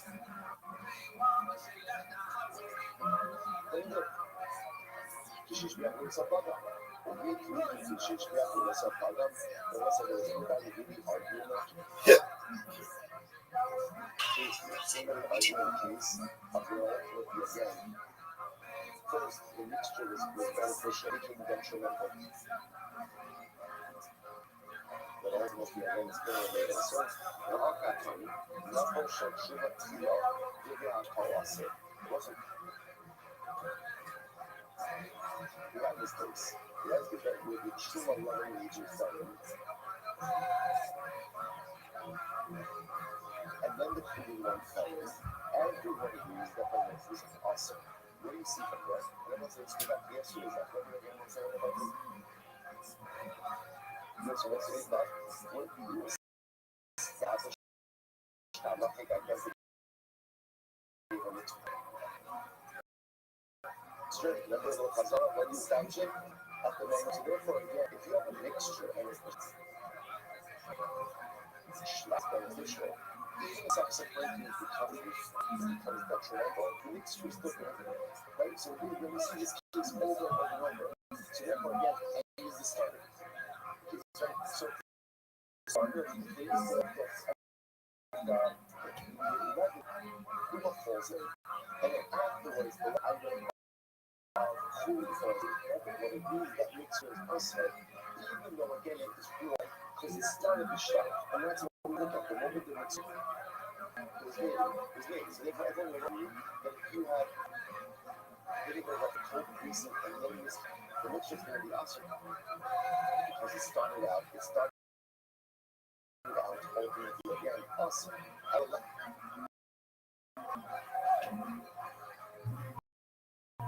Ashman Murad Yudal, the Pagam Kordishman, we must call ourselves.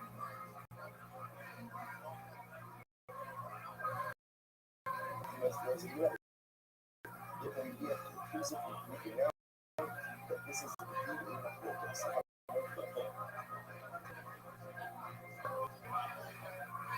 This kind of about nursing what are we talking about? Where the mixture is detrimental from the detrimental is probably the other way. You understand that? Exactly.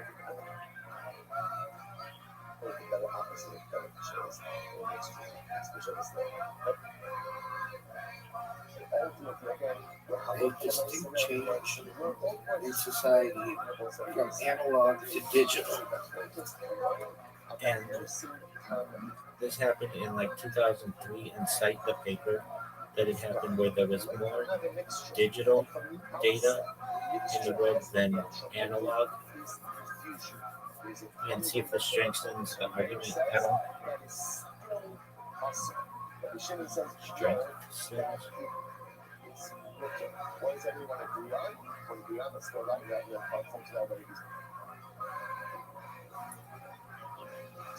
Noticing how the Shabbat is going to be us. Everyone certainly agrees that when it is a mixture and the prohibited item provides a beneficial taste inclusion, then of course that is going to be us. What else does everybody agree on? That there is no sin of the Shabbat. And then afterwards became withdrawn. When it began as a positive taste infusion, like beneficial, and it becomes detrimental, everyone also agrees that that is also. So good news is, out of 2 of the 3 cases, everyone agreed. So, right, no sin kam mishvat, beneficial taste infusion, awesome. No sin kam mishvat, and afterwards became withdrawn, everyone agrees is awesome. But for this case, no sin kam withdrawn. When the initial taste infusion was awesome, that the mayor was detrimental, that the mayor says awesome, that the shouldn't says mutter. Good. That's it. Exactly right. Now,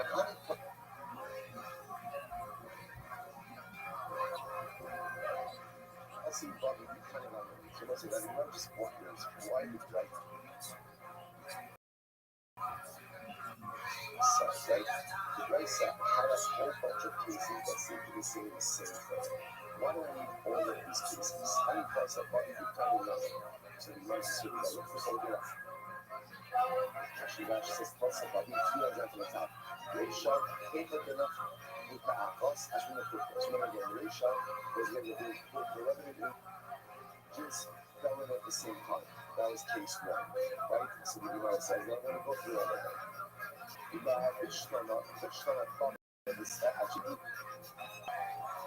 just look at the action. It's not actual truth, you know? So, yeah, what's the first case is where both revenue agents fall at the same time. The other case is where the true revenue agent falls in first, and then proven second. Seva, the last case in the right side, was ultimately again the wine falling into the lentils or to the grease.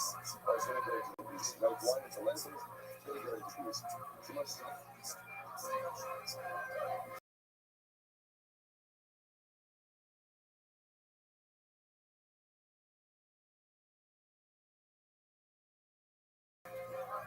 But when they're going to sink onto the grease, that's what's right after that.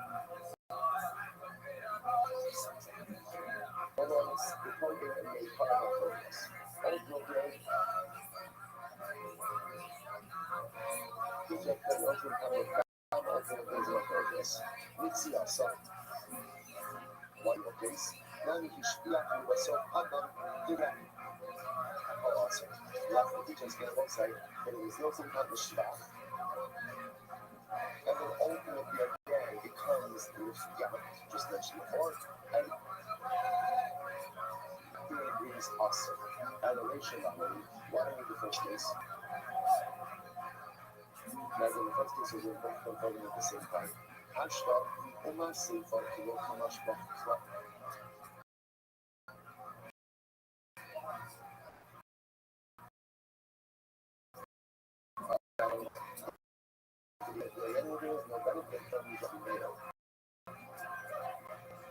Still saying it's also Asia Kamash Bach. Is an objective benefit is only and Rabbi was the first case that so it's needed a benefit.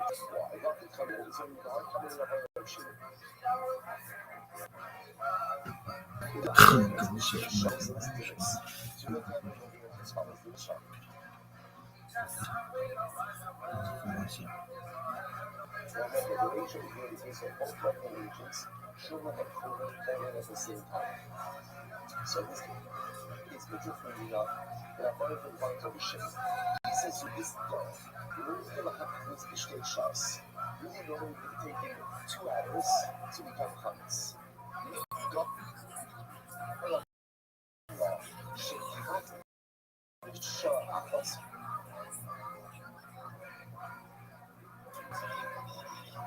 One cause actually accelerated the classes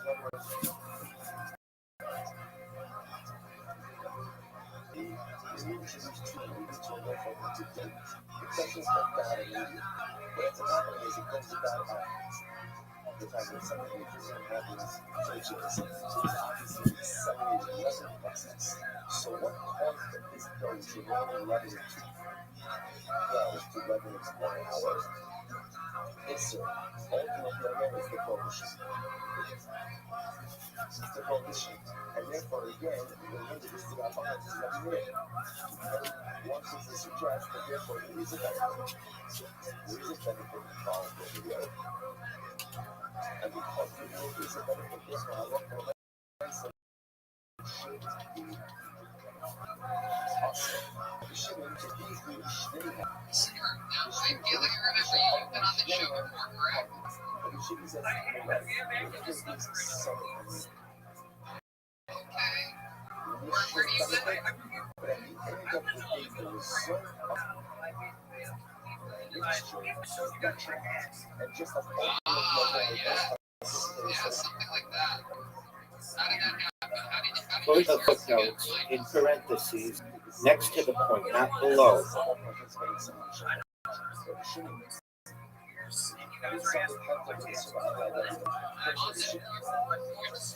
talking about on stage? Right. What were the tattoos? I can't remember.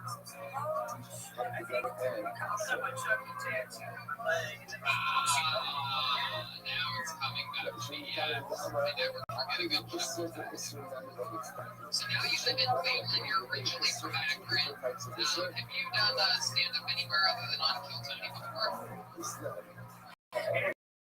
What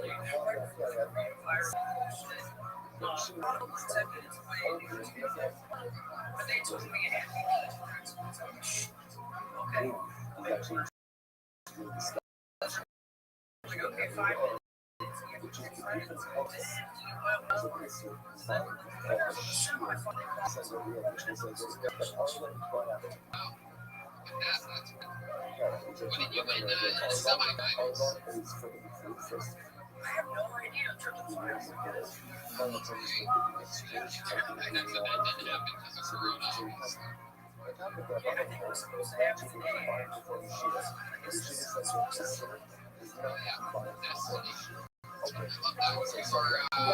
Is that a basement that you're in right now?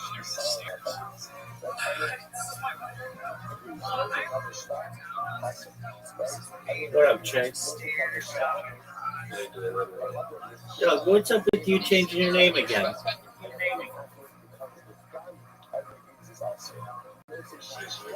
What's up with you changing your name?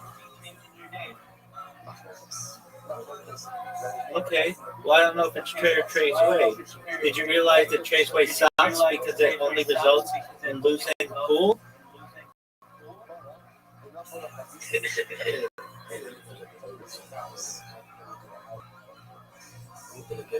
Okay.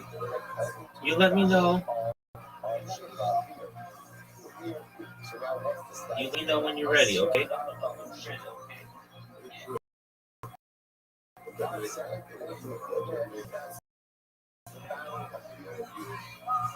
Are you? What did you say? Oh, you got a cold. Okay, so I'll let your.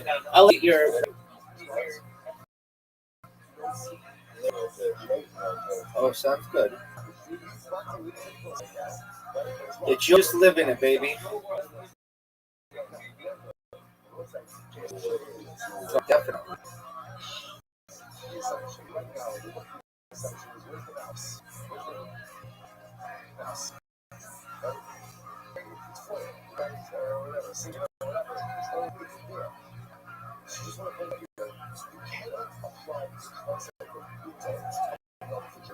When the issue is extent, right?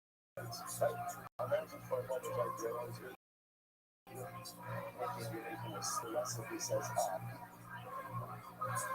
it's a constant and you really add the right flavor to it. So you're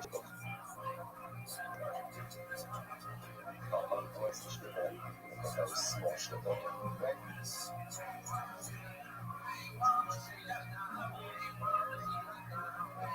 Yeah, that was great. I've got 61 pieces of meat. Let me throw a piece of flesh right here to go to the sheep. I swear to the system. Right? 2,000 years, you're working with us. We're figuring it out. I'm figuring it out. Right? Okay. I would say it doesn't work. Right? Why doesn't it work? Because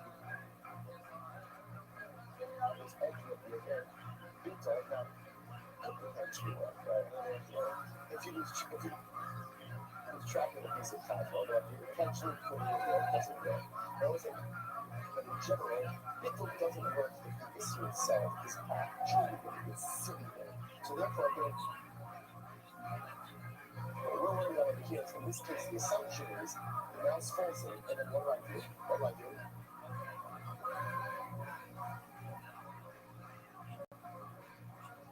Take it out, listen. I bet you need to give me that.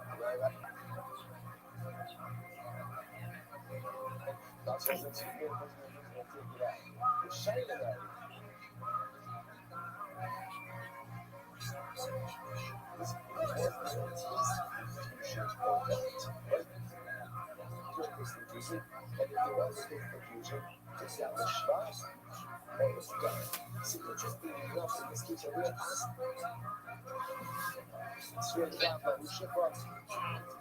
How long have you two been together? 5 years this year. What do you use for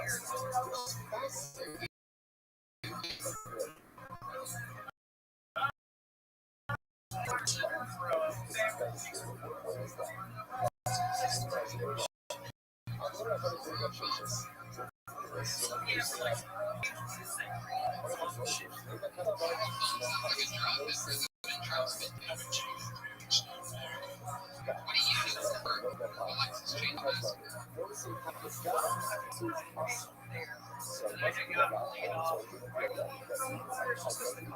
changes?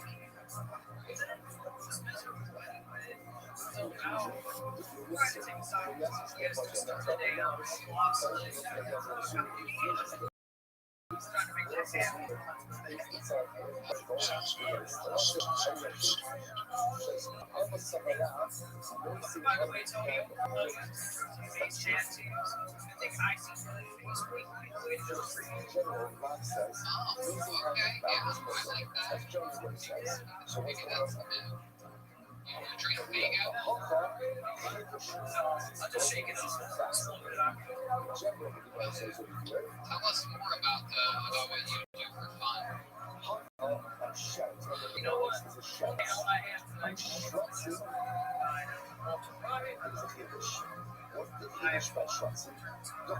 dress up as?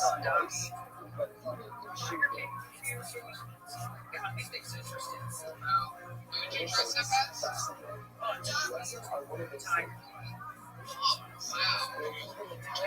Yeah. You just dress up like them and walk around the house like Dog Anthem.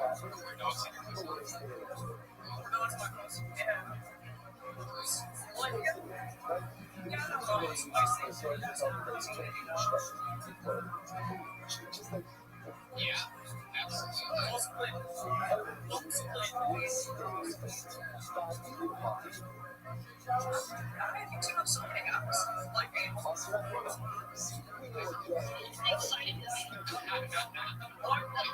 Have you ever played Animal Crossing Dr. Couch?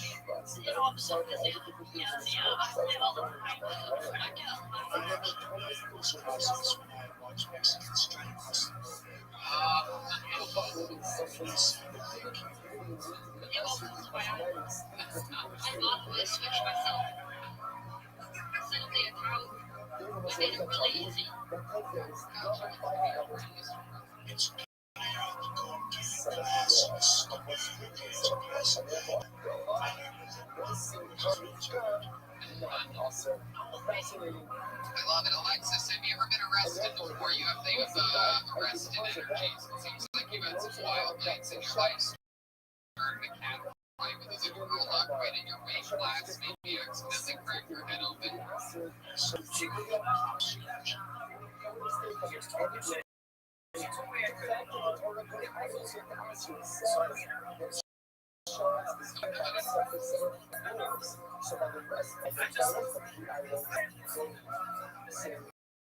Like what?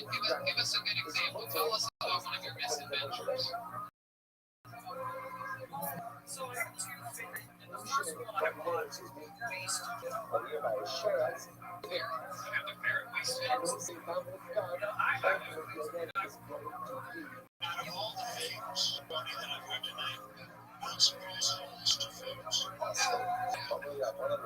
That's what I've been picking up on. It's fair and energy. I see the fair. You can jump on your fair. Until you fair.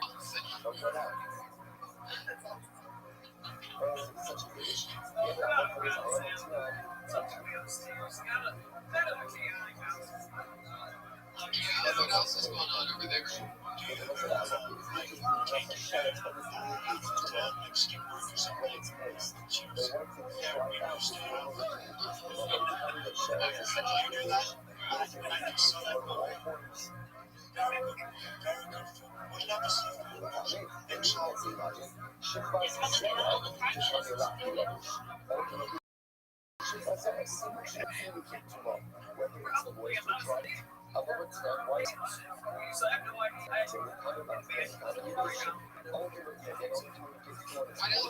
What else is so chaotic about your household? You have two ferrets. What else?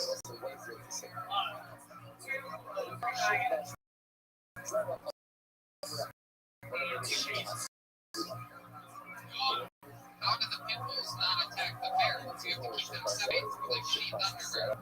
Yeah, that's right. That's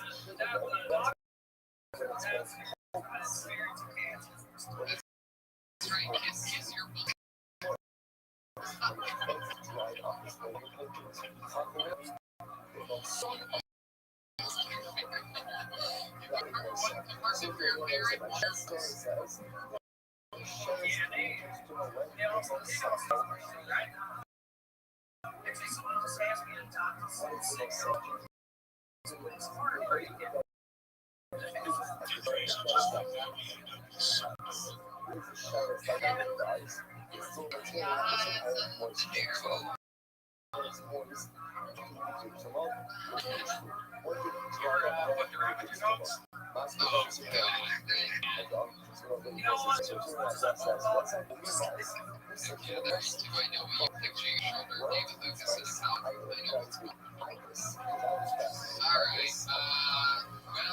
Alexis Chainsaw Massacre, it was fun to have you on the show again. Fun stuff.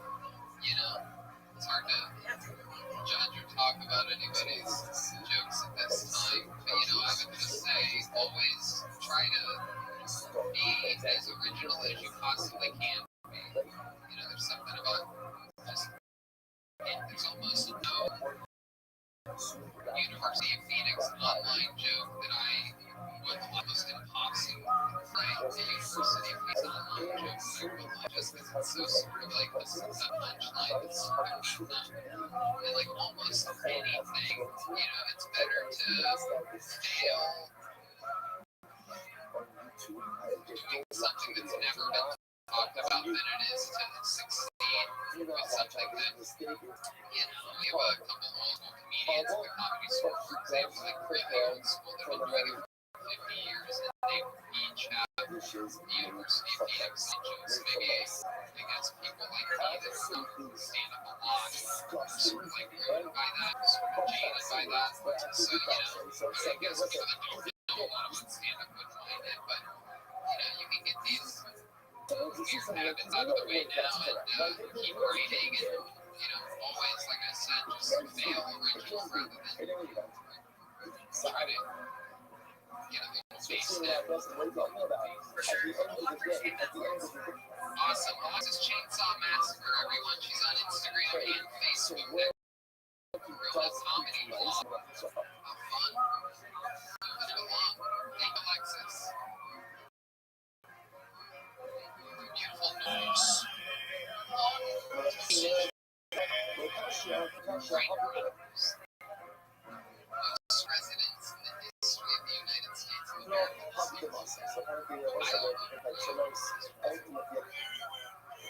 Fun fact, Ohio has decided every president in the history of presidential elections. Saying so goes Ohio, so goes president and states. So, that's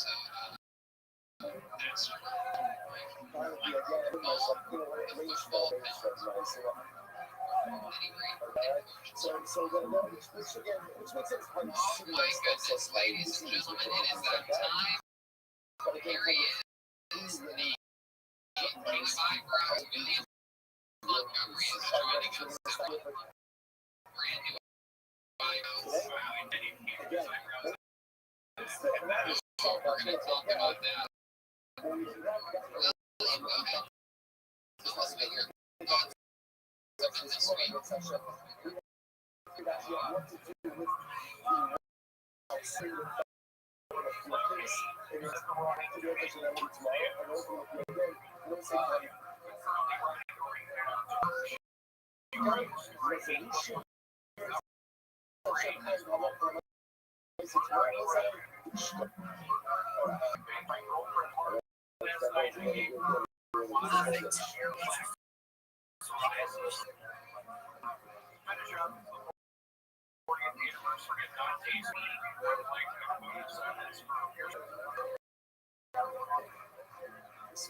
Interesting. Definitely got that moment of anything else? Let's start. All right, where'd you get the new eyebrows? Are those Amazon Prime? You didn't have eyebrows the last year.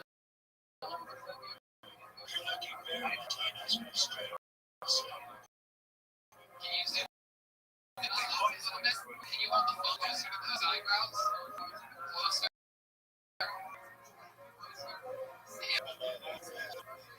These are real. Fixing your face. Seriously, William, how'd you grow those this week? It's oh my god, it's such a lot of aloe vera. Am I covering up verses? But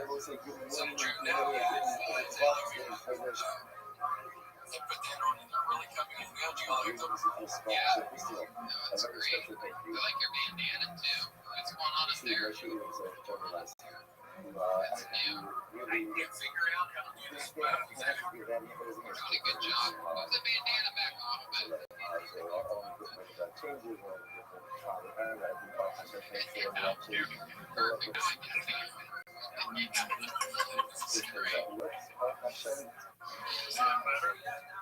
Yeah. You look good. You're doing great. Seems like if you look at it right now, you can imagine you have no hair, like hair on your face, and you can see what you look like. Fantastic stuff to all the fantastic stuff from us. This is the end of this Man on the Moon movie. Looks like Joe. I see a champ. I don't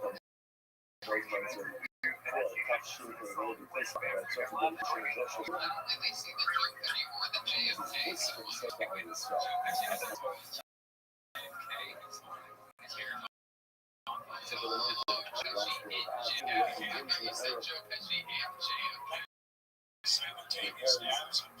wow, definitely doesn't look like either of those guys. Interesting.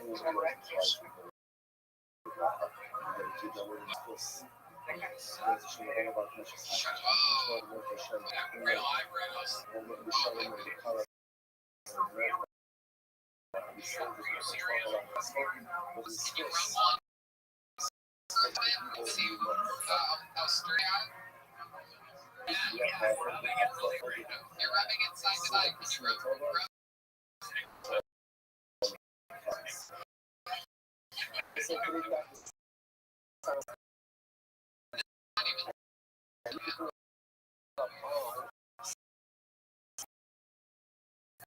Rub it up and down.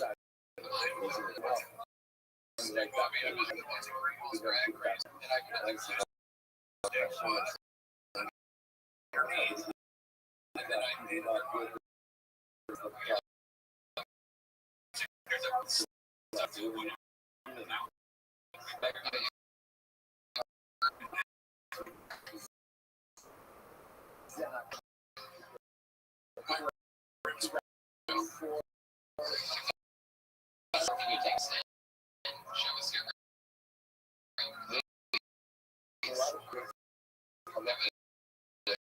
your super entertaining skits and insight on what your actual looks like. Come on, take us on a little fucking adventure. Something outside the box. Don't overthink it. Come on, Williams. Be fun.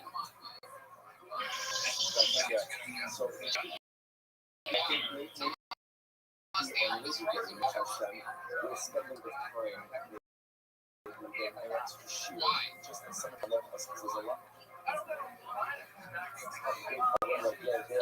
Can't go in your own room.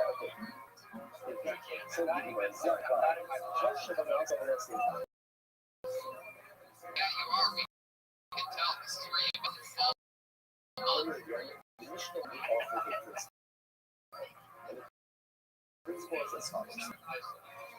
Take us inside. Just do it. You're overthinking it. I've never scared of you anything. Yes. Don't make excuses for it. Why is it a bad idea?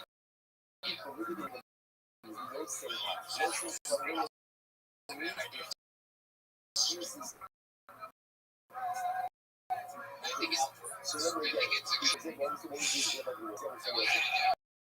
Come on. I never asked you for anything. I want to see dirty.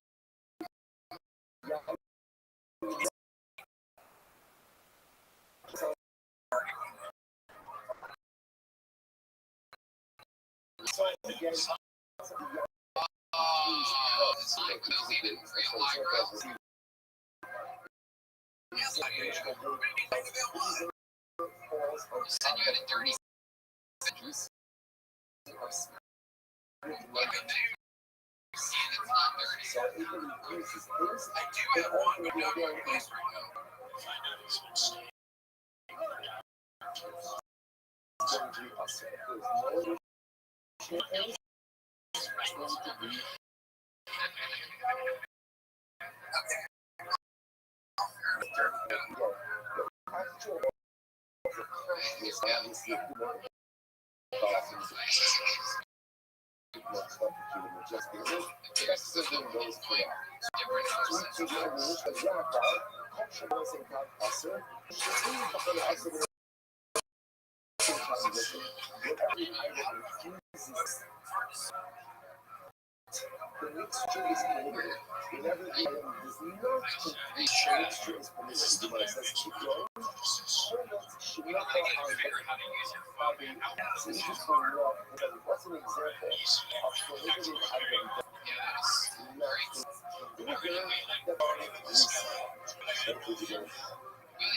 The president is hydroxychloroquine for a week and a half. He's also chloroform for a week.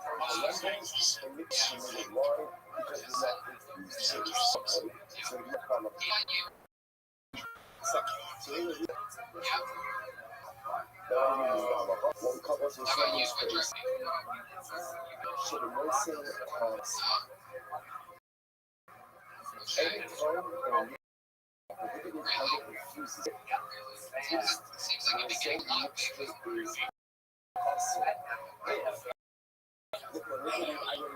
Yeah, it's been better.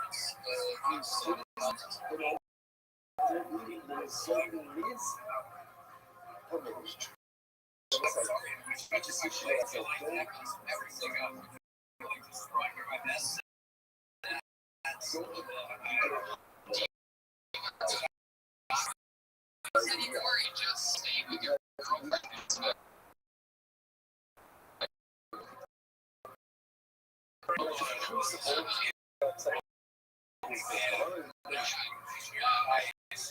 So recently, let's go back to the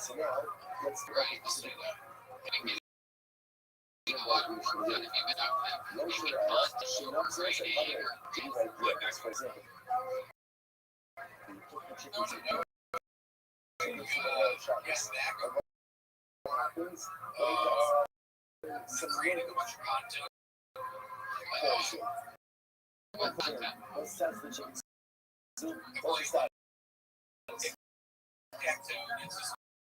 Computer and everyone jokes.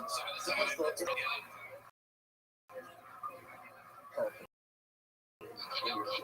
time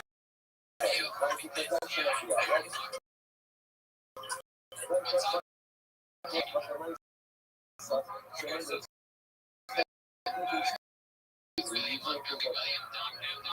Montgomery. For those of you interested in breaking in on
upstate New York, in Syracuse, New York.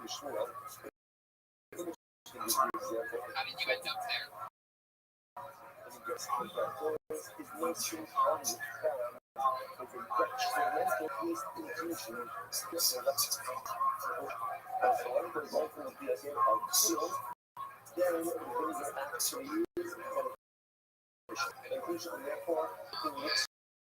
Do you have a connection to get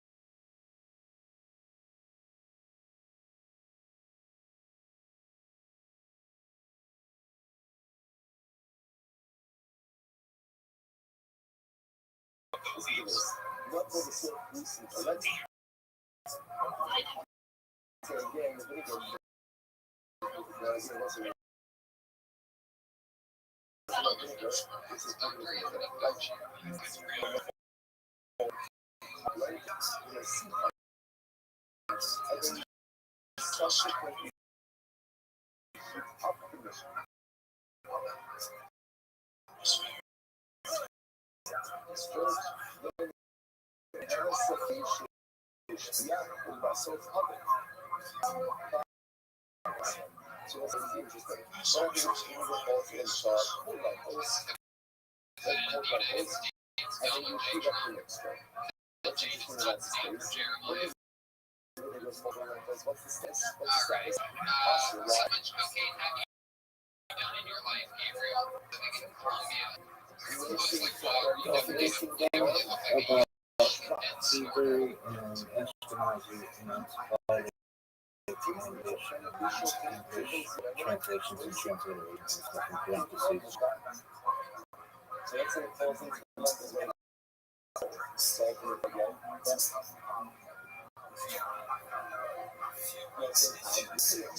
So now, what I have done is No, you have to put in that Hebrew and English and transliterations or whatever it's called. Any word that is not English, parentheses, put the Hebrew, comma, Ashkenazi, Sephardic transliteration, semicolon, the Yiddish text, the Yiddish transliteration, semicolon, and English translation. You want to do this thing that is not in each word. Don't do it for anything that is an English word that a regular English speaker would understand. If you do this for people's names.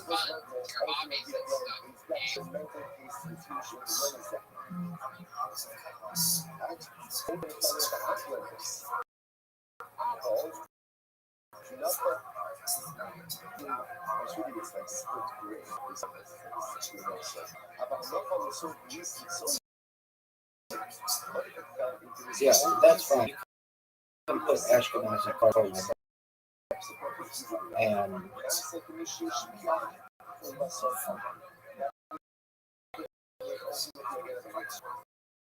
you don't have to shorten it. I'm surprised they were offline just there. Because like I said, in Syracuse, everywhere is rock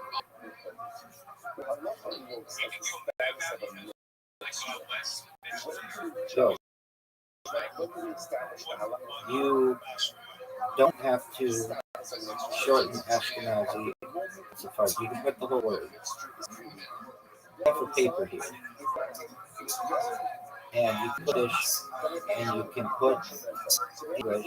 It's fine.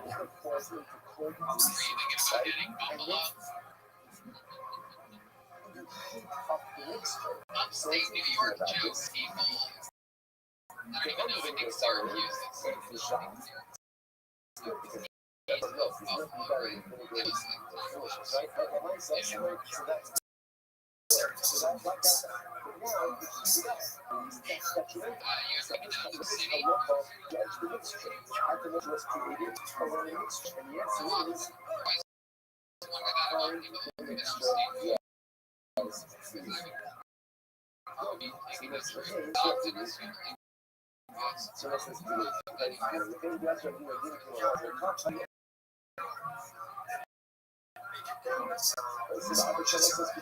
Parentheses.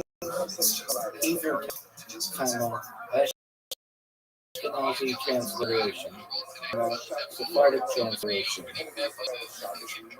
semicolon, Yiddish, comma, Yiddish transliteration, semicolon, English definition, semicolon, and within you can write out the whole word Nazi colon. It shouldn't be assumed.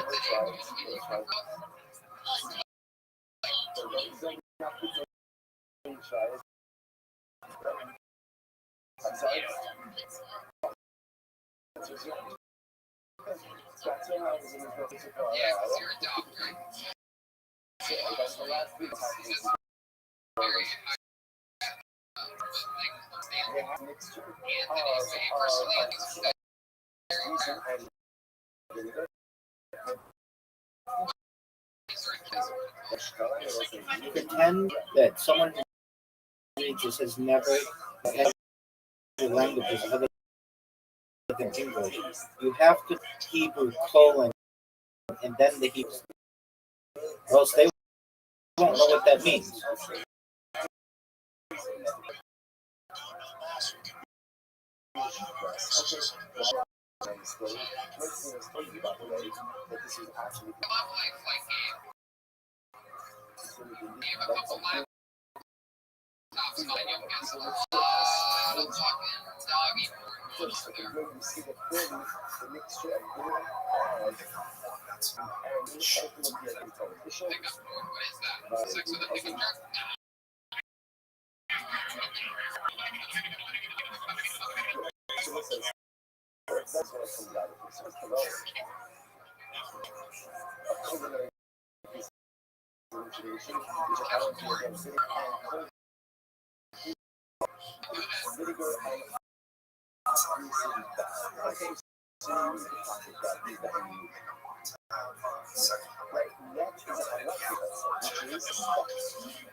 Put the sources next to the point in the body of the paragraph, not at the bottom, please.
Remove the slurs and everything from with Hebrew.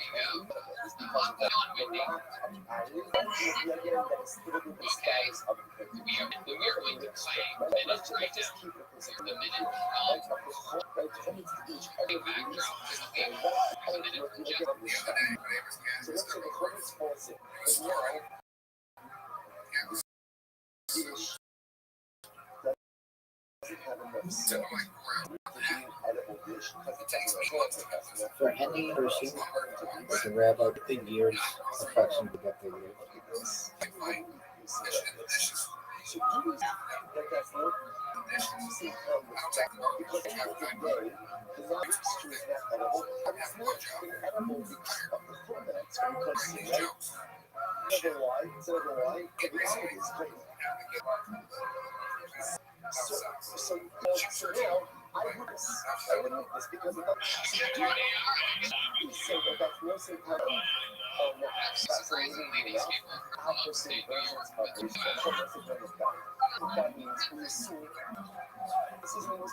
You're also an upstate. beneficial. Awesome. I love that. And is the 9-month-old baby his? Right, so I know he was good. So the answer to that, Okay, that's good. That'd be crazy if you move forward that fast into a serious relationship. That's a huge baby. That's cool. Did you guys obviously each of you submitted tonight? I love that. And either you done actual stand-up comedy.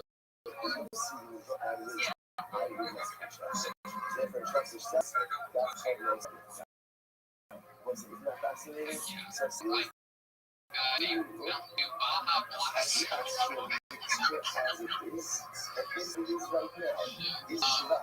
yeah, do you Jesse?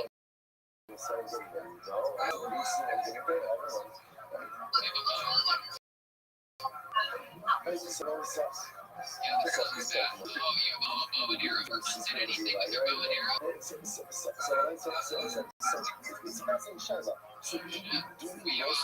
an otter right next to you. You can hunt if, just kidding. I'm sorry, Minnie. I hate making people over the internet. This takes so long. It's only fun for me in real life. I feel bad over the internet. It's like, oh, I'm sorry. It's totally backwards. I know. I'm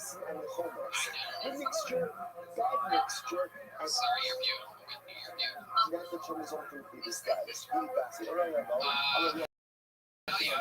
What would you do with essay to make it 10 out of 10, but still offer the use of electronics on show?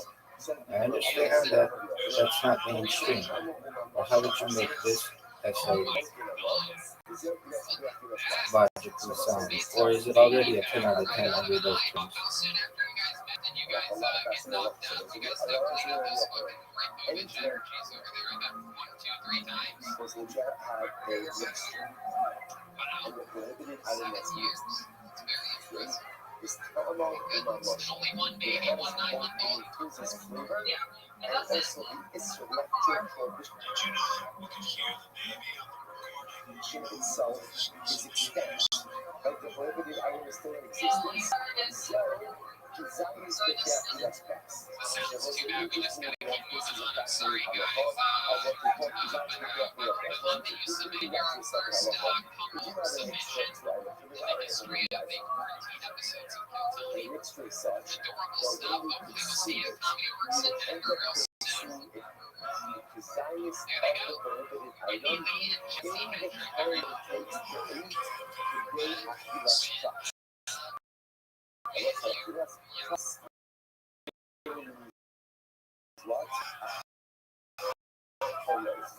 Here he is. Another round.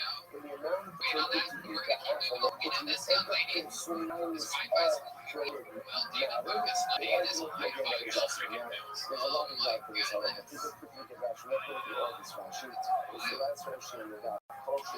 Lucas taking a look up. To Mary Lipsky. I've seen her before. Here she is.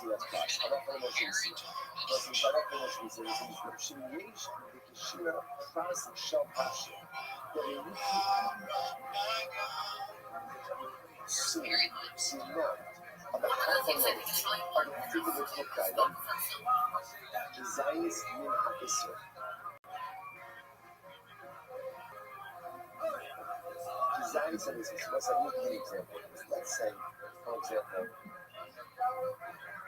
you have 50 years of this. You have, I don't know,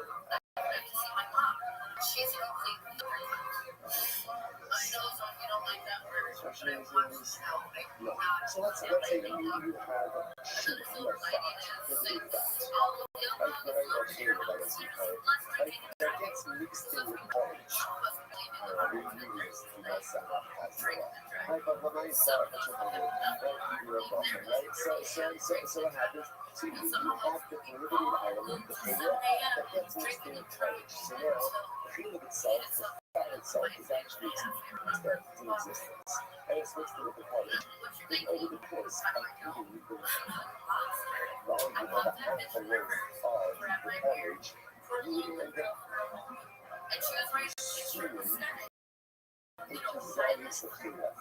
So that is how emotions are. Then if you get very you get more focus for that. You get more focus for that. That is a broken enough shame, desire, choice, you know how to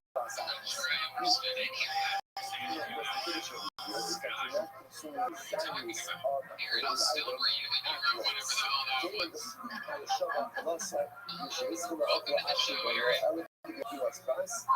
What episode were you on? Was that Cleveland or So what's the definition here?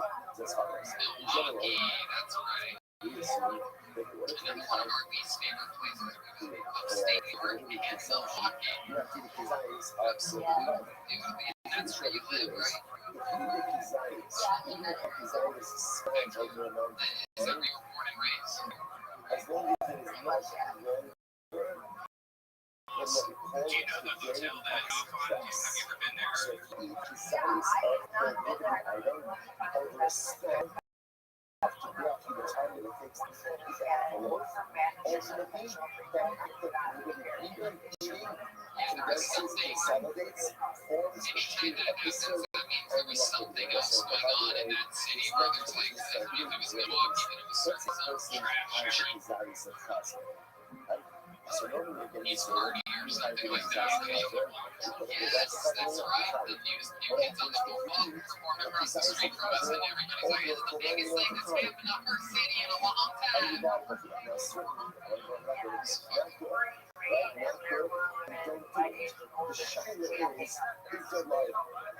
Yeah, so now your kids on the block still fucking unbelievably famous in Milwaukee.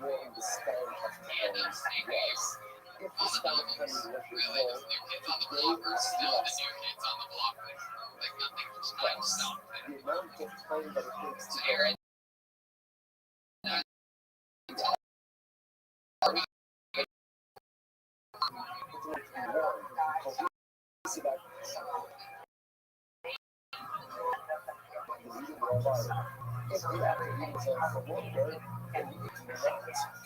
each other, and it will shoot some sense of it.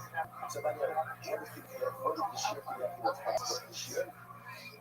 It's anywhere essentially from 3 minutes what do you do exactly at the so night show? again, within so for example, with the designs of founder, let's say again, within 6 minutes, again, we're taking that design cycle. For myself, that is considered to be one act of hero, and there's liability. For example, For yourself. design concept over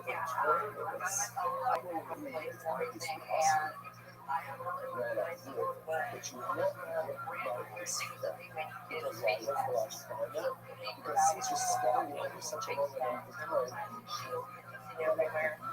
does not go ahead and essentially count as one cohesive act of consumption. Okay, so close the time in Russia. So if you got that US class, what's that raise or raise? Hold on, Russia. So you can look at that. Interesting enough, what happens if you have a mixture? You have a mixture of all you have is flavor, but you have no substance of this. And what's that basically? You're actually, come over to the show. You don't feel it, you're not from the flavor. Or feel it, you're not from the nuance. She's not the motion. So that's it, for example. Actually, I went there with Rogan and Nick Swartzen a long time ago. There's a video that I made of Joe and Nick on stage from it's a pretty cool place. The culture changes, so what's going to happen? It dissolves. So now, to be able to exact comment to that flavor, there is actual substance. What's that? Acid, that is acid. Very local, not from the DNA, not from the sweet. In Reba comes down. But ultimately, also is interesting. In Reba comes down. Like if I went to the nice again, the initial infusion, for example, for the thing that there's something else, provide it is a negative taste infusion. Ultimately, again, it is Aaron, do you get hit up by a lot of black guys there in Milwaukee?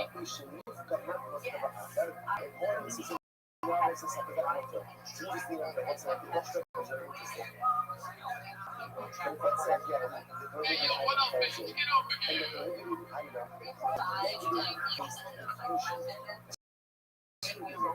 know, and ultimately the resulting Maybe you mixture signed is going to with like whether it's what's or happening. nothing. Well, yes, somehow the fact that why do you say you legally What did that sign say that they are? why don't you just say if it provides negative constitution, then the resulting mixture is working. Once I What watch did the this, sign say? how The much five guys fun have known do I find out you look for a nice song, you partner goodness. And the speech was proper on all those words. negative flavor. Can I GIT that? Resulting negative flavor. When can Have you been with a black man negative before, Eric? flavor? Would be prefer white or black? Still called Nelson Gum. So, the issue of bus regulation. This is ridiculous. That's what you say on watch this. What is that show? Maybe one of us tons. What is the regular chalkish? What is it about the white guys you prefer over the black man? Judge. Oh, no, that's the area Mr. President. What is that based on? That is based on the totality of the resulting mixture. So, but How about you, Eric? What do you prefer about white men? or taste decide. If the answer is bad, even if the reason it's bad is wrong. Why? No one put in the seasoning. No one put in the seasoning. So the mice again, what does he say? Is it? That is such a correct answer. I expect that from the president himself. Based on what it is right in front of us now.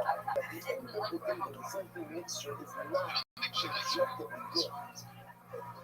Just kidding. We'll do another episode with Hawaii. Hundreds of people that go insane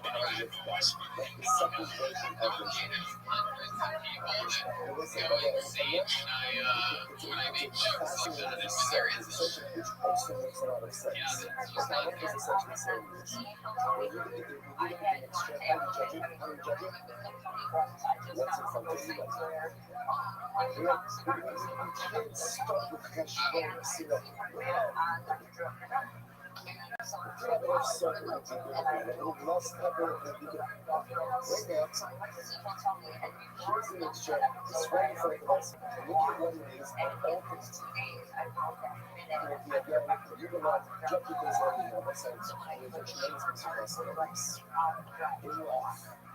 Has to operate with the circumstances you have in front of you. I was say, how often do we go through life with the premise? If only my life was like this, right? If only I had more money, less money, right? You know, some more stuff, less stuff. I had a better health, I had a better son by his side.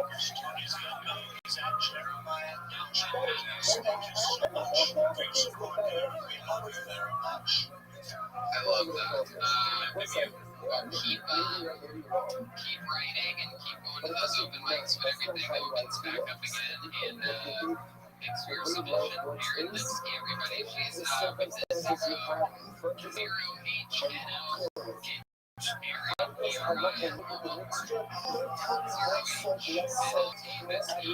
Erin. Thanks, Erin.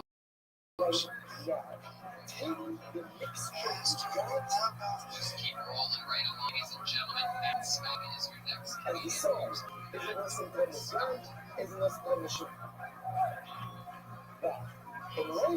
take the mixture you got, take the life you got, take the circumstances you have, don't spend wondering what if or what could have or should have.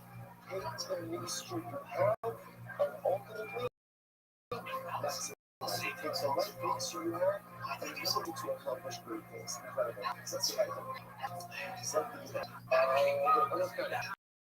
we're doing pretty good.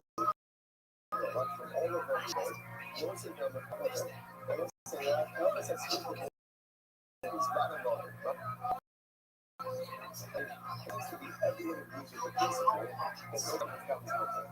But there never you have a political against next to the again is going to, and again, we face confusion, the detrimental confusion, and who is resulting mixture is what else. However, If you hear Shabbat and Yom Tov, that doesn't consider what are those days.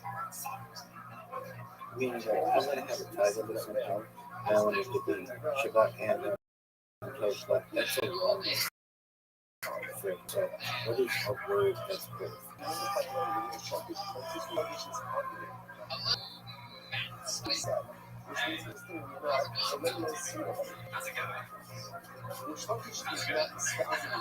What, where are you? I'm in Hanoi, Oh my goodness, how'd you end up in Vietnam?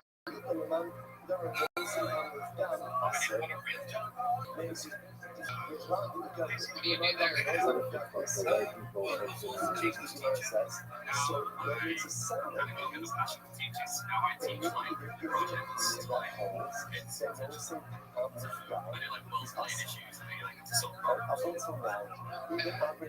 Originally from London, England. How long have you been in Vietnam?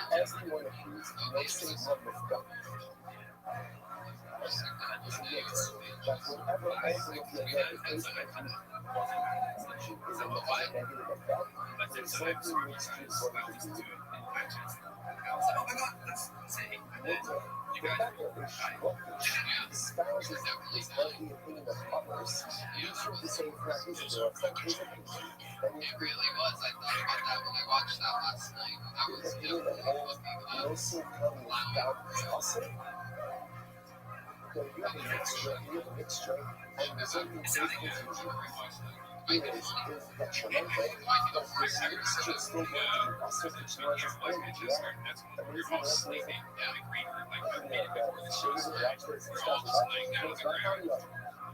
Yeah, we were really close to Jim. It was pretty exciting.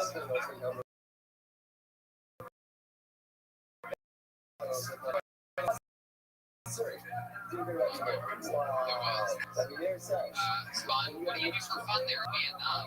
How are they doing under this quarantine?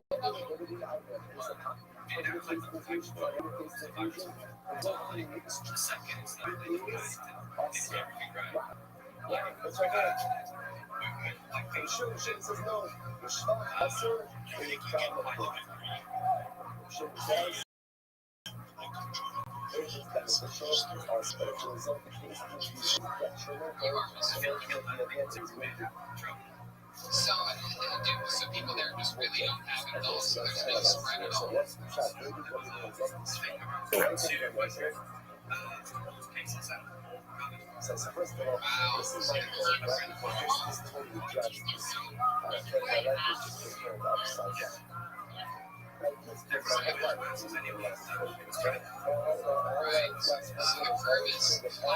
Everything's 100% normal.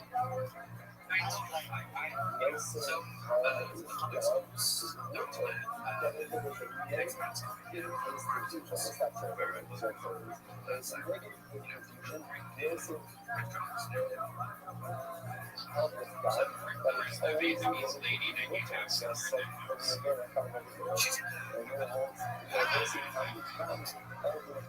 I do spend a lot of my spare time in the closet. It's very exciting. So what is your love life like there in Vietnam? Have you been experimenting with any lady boys perhaps? Boy boys or lady ladies? What type of sheath underwear is your partner wearing? Every time I just like fast swipe right, I just like to see what comes down and gets focused. And at least twice a day you get I lady. They kind of personally said they just kind of lock me up and they're just gonna lay out and just like let's do this. Right.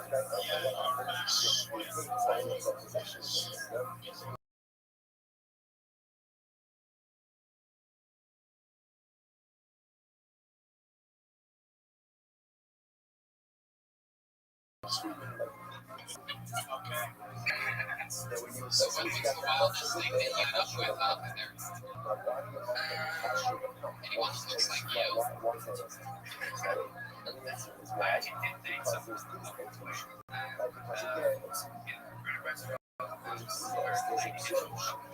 So I used to consistent. Who are you dating? Yeah, that is weird. That's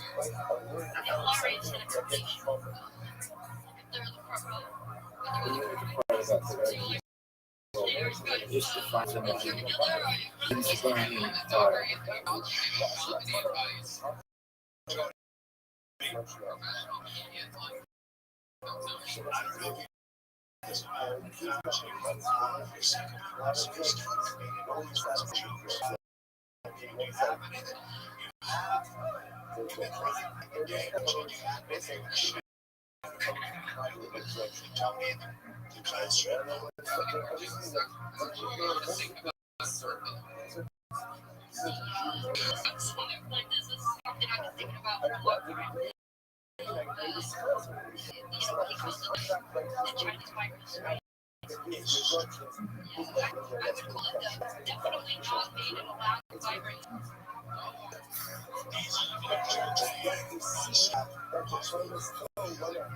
Grouchy jokes. You have a Spurs jersey behind you. Are you a fan of American basketball?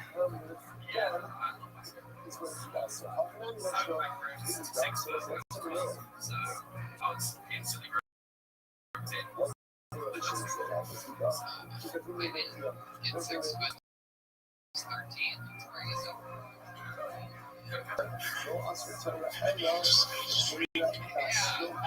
Yeah, I put on so much muscle when I was 14 that I weighed down my spinal cord. Shot down 5 pounds.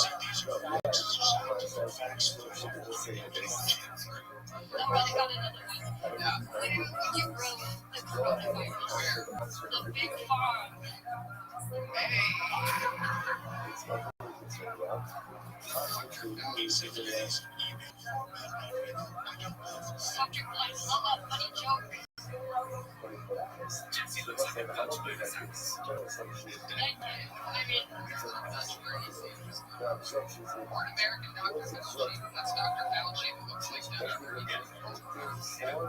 Alright, man. Fun times. Thanks for chatting with us all the way from Vietnam, which I miss because the only country to technically ever Times. Like Shabbat and Yom Tov. Thank you so much, man. There he is, Matt Scotting, everyone. He's on Instagram.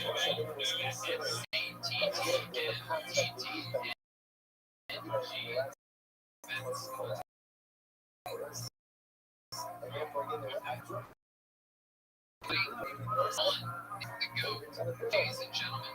Michael Blair is here. Here he is. Hello, Michael.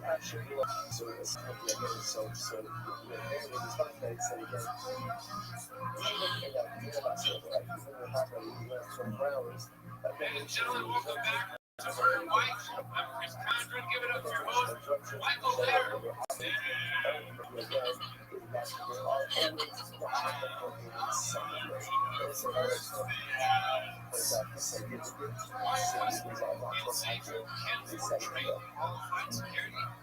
Fuck with Securities, nation's #1 provider.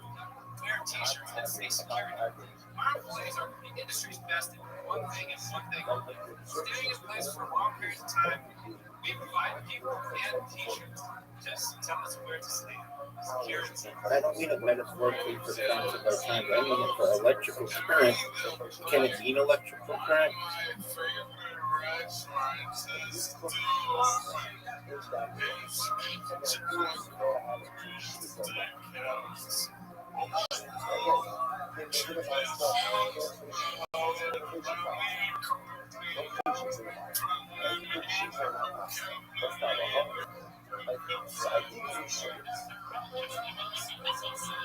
ocean. They have been mortifying me now, but his dishes are all, words. Monster, assassin, fall guys. We may never know. The thought of the mind and the mind at the beginning. Never have been a garlic mashed potato. Daggett says it actually sounds like a stage name, and these dishes are really staged. These things that gun down Lee Harvey Oswald. All known. Something about cat recipes just offended us. We'll never know. Just for yourself. Monsters just like me and you. Violent foodies. So you know it's just us. Great job. Now you know we ever been on this show. And we've been finding you.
And if you see the total still that is showing, it was consumed without the pot used in the last 24 hours. I have shit. So shimmy back, there was a way back. So shimmy home. There was an album flower. This was the winter. Once it was just like on the side, it was so cold, you know, you can't have shimmy.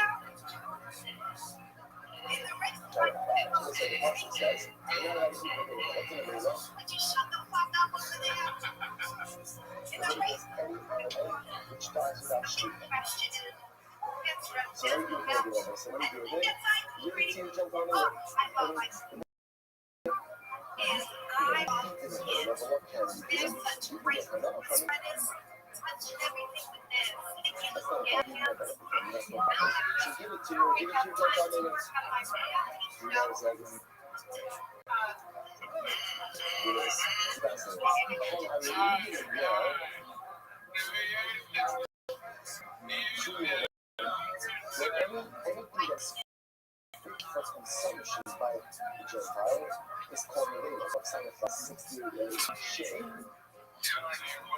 Hey, are you like our live right now? We're just going show to show. I love this. I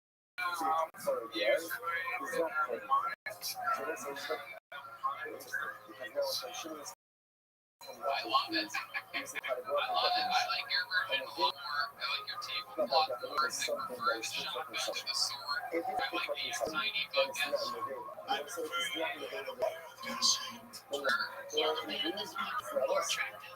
Yeah, way better. Yeah, the quality comedian you have on the show better.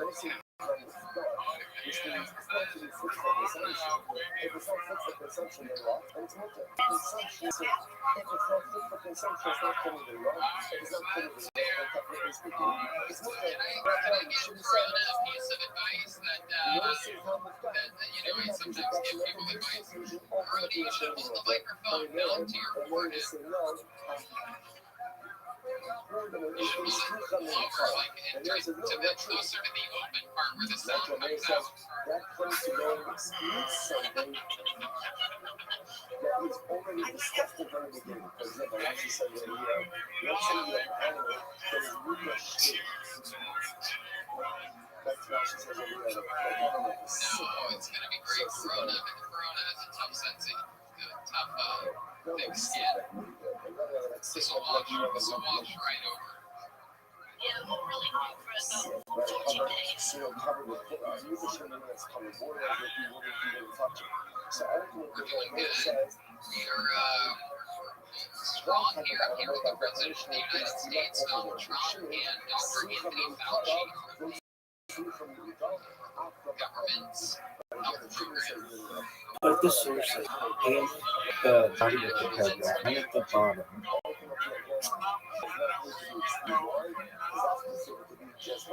They, we're going to open up, Mr. President.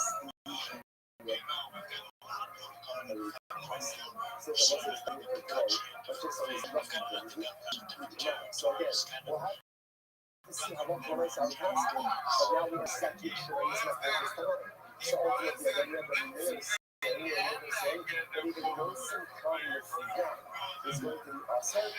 The president is currently on more medications than you, Michael Laird.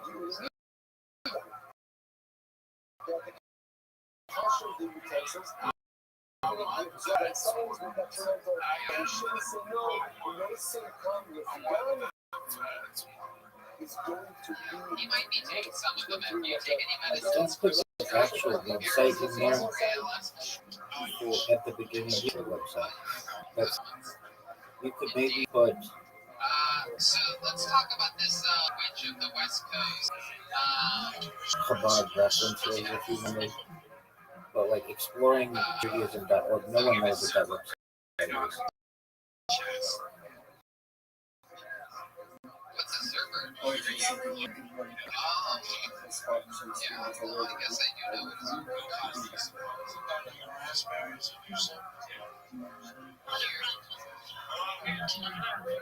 You don't have to say Chabad.org, you can say Chabad website.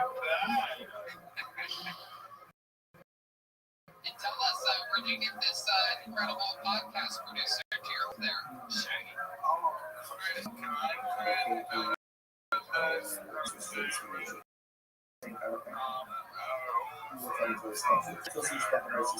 Dedicating all the Joshua's this year as a school.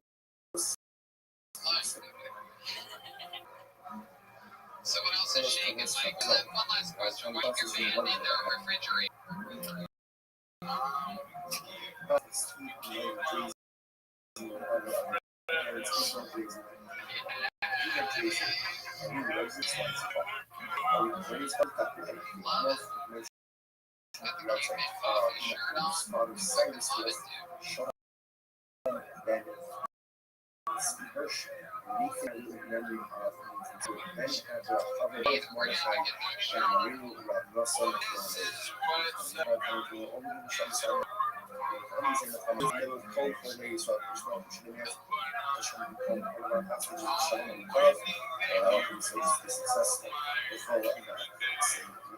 So with that, let us do a really incredible dinner ahead of us today. We are up to today's guest. Today's guest is Sanfei, 65. And we are picking up a new session right at the bottom of Sanfei is 64B. Literally last One more question for your witch. Is she interested in, does she ever ride a top of Santa Fe, la interna I went to the rabbi's years of life next to their name. It needs to be there next to their name before the transliterations and stuff. Please. sent to the gift on the day of the idolatrous Yom Boy, George. How long is this lady gonna live? Watch, she's like 19 years old. But you're not even supposed to do anything, not to give, not transact business, not really do anything with the young people. Fear that this will cause them to want to do things to their idols. Very right. Sending this guy out the phone on his How about your producer there? What? Is there He said anything it's not a problem. He's not a big Check deal. for Yiddish for the unintended or whatever outcome. Its transliteration doesn't seem like it's long enough. Gift on his on this How about you, Michael Blair? King Mike. I know. He's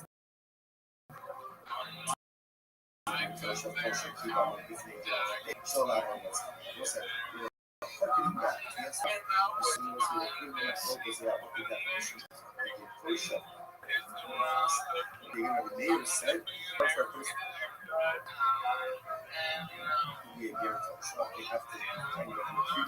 Winning you on America's Got Talent. So again, what the real estate is lazy is stay out of Canada. It's the real thing. This so how can you show that? Since the United States, and get that team. That's it. What is it?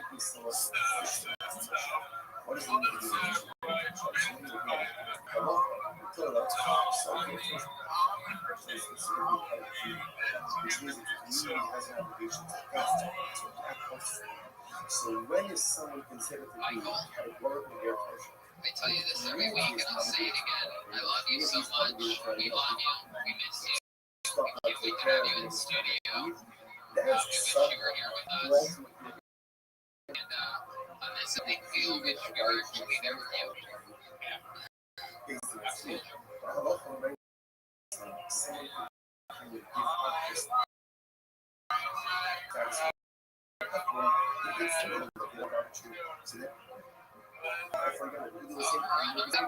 we go. Step back a little bit lower. Talk loud.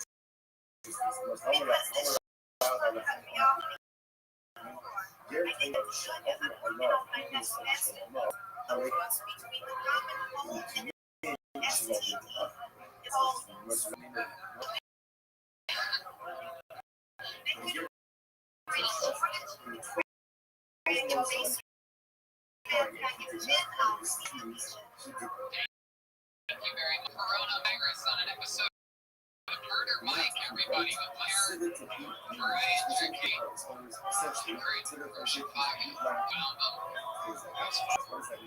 Your final comedian of the night goes by the Kyle. I'm just right into that right now. Here,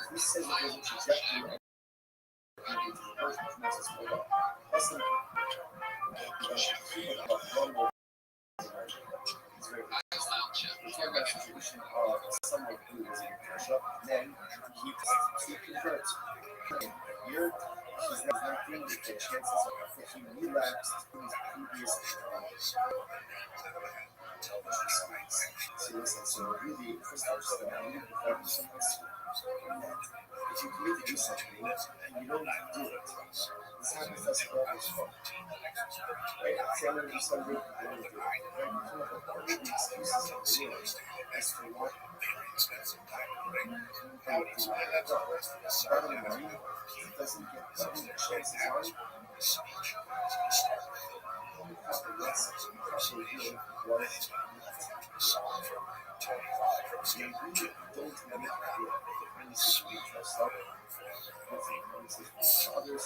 Sometimes the hardest thing is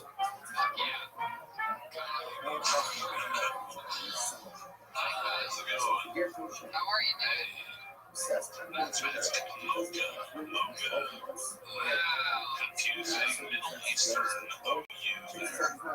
Wow, what kind of Middle Eastern are you?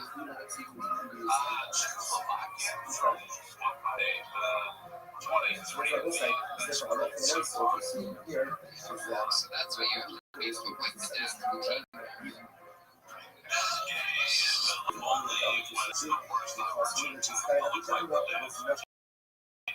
you guys picture that? We go side by side.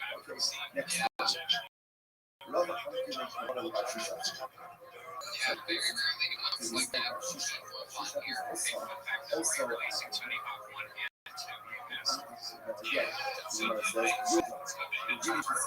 Never really got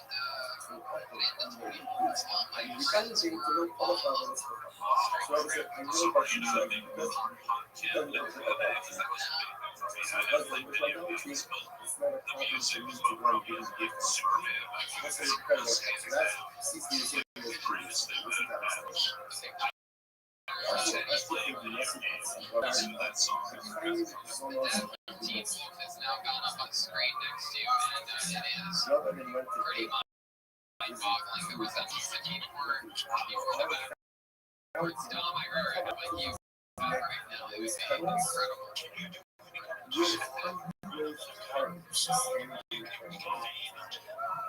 Yeah, for the people at home, see. Lean back, no, lean back. It's all good. Just like that. Yeah, there you go. Exactly. Oh, that's impressive. The guys here at Power Box are unbelievable. So where are you in Iowa? I live in Pocono, Pennsylvania. Still on lockdown, so What part of all PA? the first things. Right on the streets where it goes from New Jersey and PA. So Oh, okay. How far of a drive is that to New York City? about an hour and a half or so. City side, take the over to bus and train in Jersey. You have a lot of shit behind you. Tell us how it's all stored. Trivia night. This whole thing is going on. I started trivia night before I worked out. And I run a podcast, YouTube channel. Instead of just being bored, I decided I would do trivia. And this is the background for my trivia set of friends, but all the cool shit I had. Like Charlie Chaplin, Oregon Trail of Fire, Scully, Chiefs File,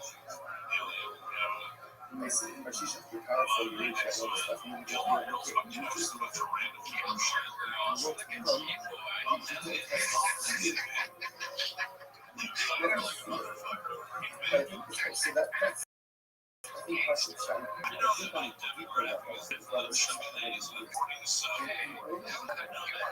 Yeah, how many parents do you own?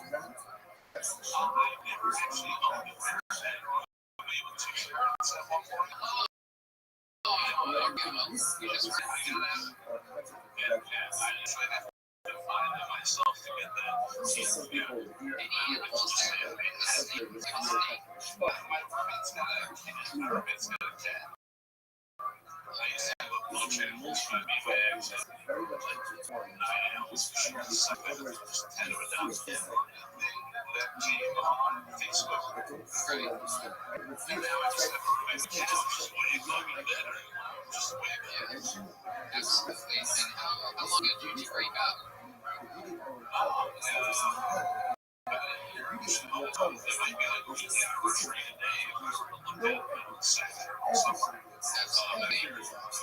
you happy now that you guys are separated?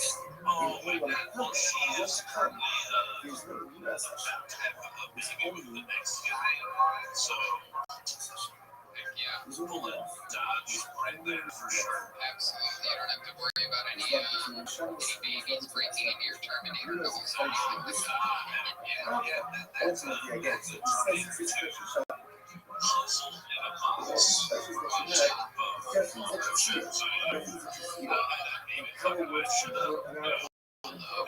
Trump was very close to Jeremiah Watkins, who has full name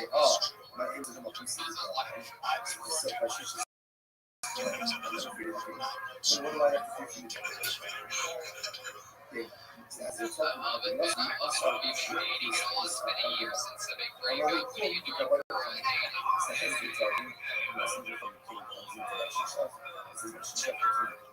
There's been a lot of ready to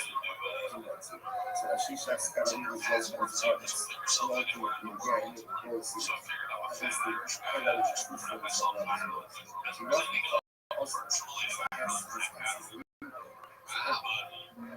Just standing a lot of women up in Ireland.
Very interesting. What kind of trivia do you do? Is there any specific brand of trivia? Really, I started just to kind of entertain my, I got 17 nieces that I do, so they're all trip.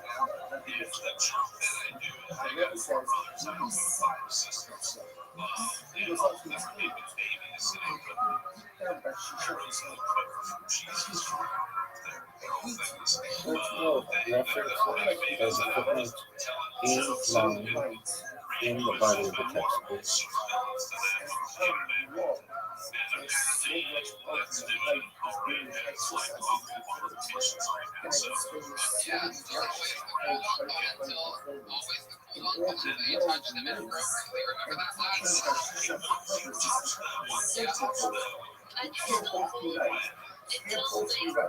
last one? Yeah, go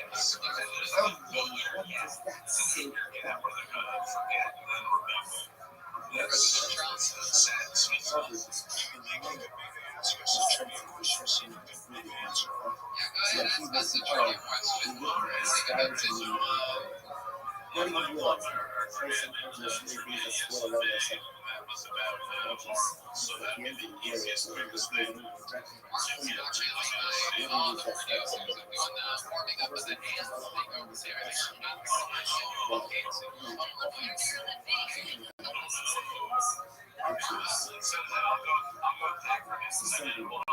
hands thing over there. Okay, so this is the final question of that round. We've all been there. You're trying to decide to count on that, and you have to prove the website that you're actually a human being. Sometimes it's certain letters and numbers you pretend, and other times it's just certain pictures to prove you're not alive. But then again, stand for.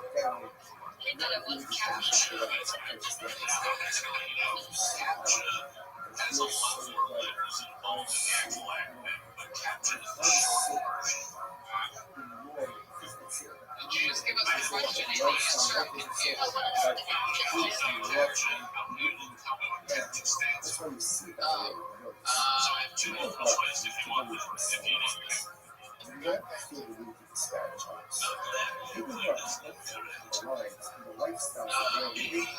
Computers assist in the possible framework for confirmation of human activity.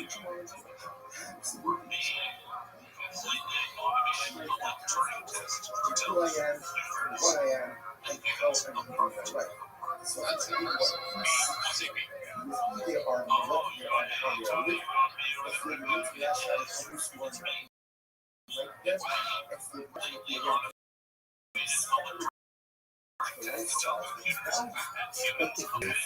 And rabbis about Maybe some money on bombs and airport waiting for Lawrence to reach the land.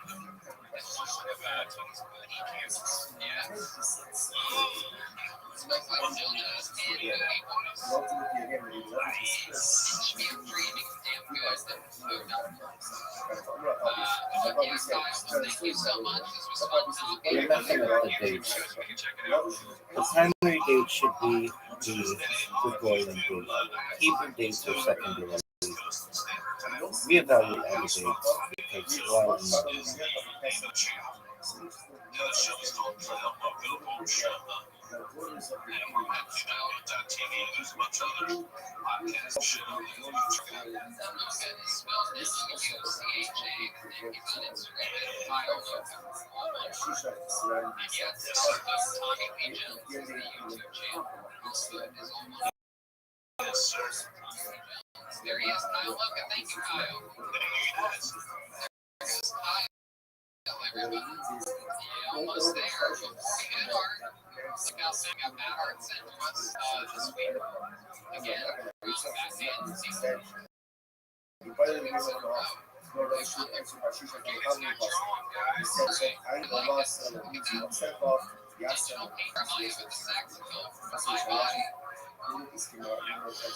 think you guys are missing the point. No, I like it.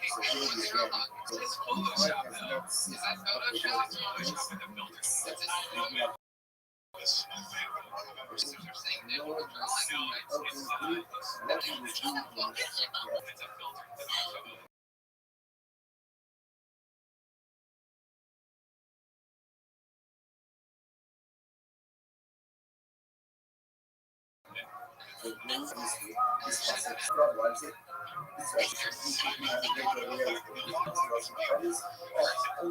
Redman is furious. I think it's a great idea for a segment of his drawings. Like this is.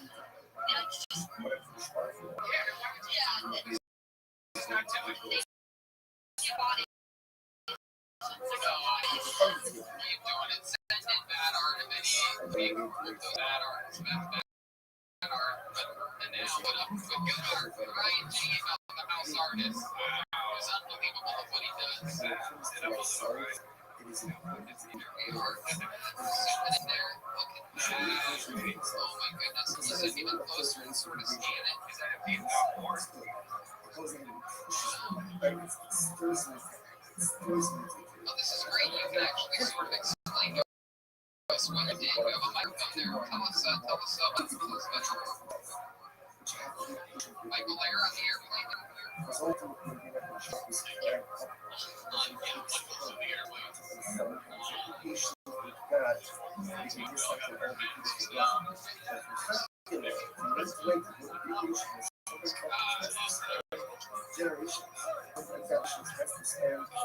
Redman's the cat ears up top.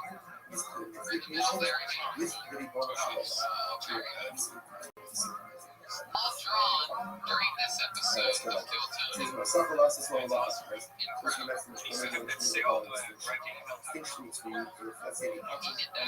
all sat there doing less than RyanGBuilt.com for all the posters and prints of every episode of Kill Tony. And the show goes on. Things slowly opening up. Dates are clear. They're still on. Miami, Boston, Houston, Dallas, Salt Lake City, Austin, Toronto, Bakersfield, Sacramento, San Francisco, Tacoma, and Washington, D.C. Supposedly all in 2020. Thank you to Gage and Anthony for taking your submissions this week at KillTonyQuarantine at so send those in. And thought I'd make a theater at the band. Everybody check my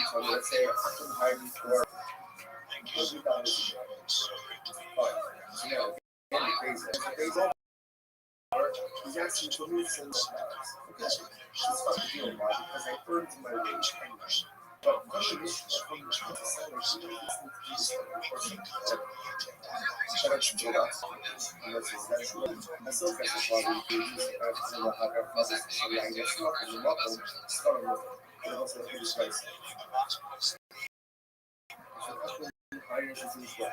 And after working towards the incredible work so necessary to go ahead and some young the wage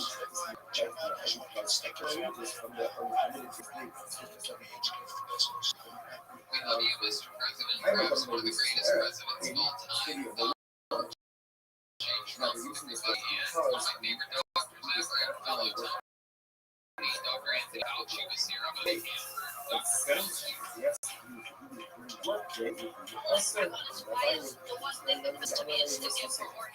Sometimes if you like this case open if you have anything asking you to make you Dr. Fauci is actually Jesse Johnson.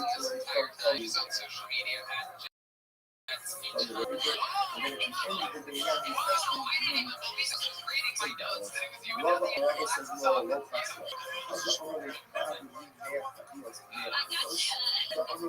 the next week. Everybody's here. Everything is moving along. Shout out to the great people who represented who made the crew a bunch of Tony masks just for us, not for sale. In that case, I I cannot like it. keep the weight.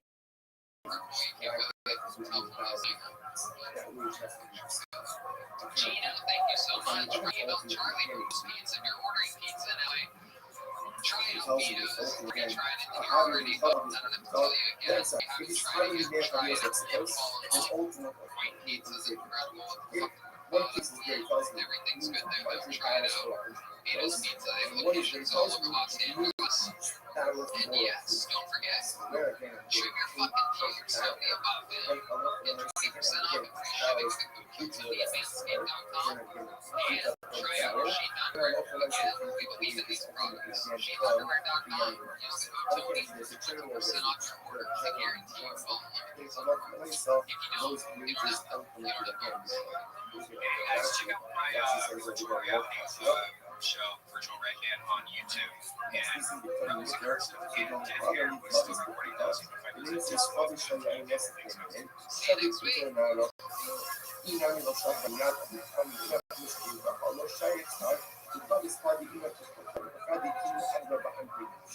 So again, if you call me, each power for a person, also myself.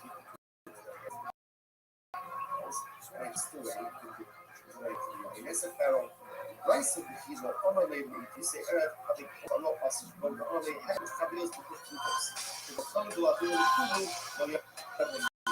Esse sucesso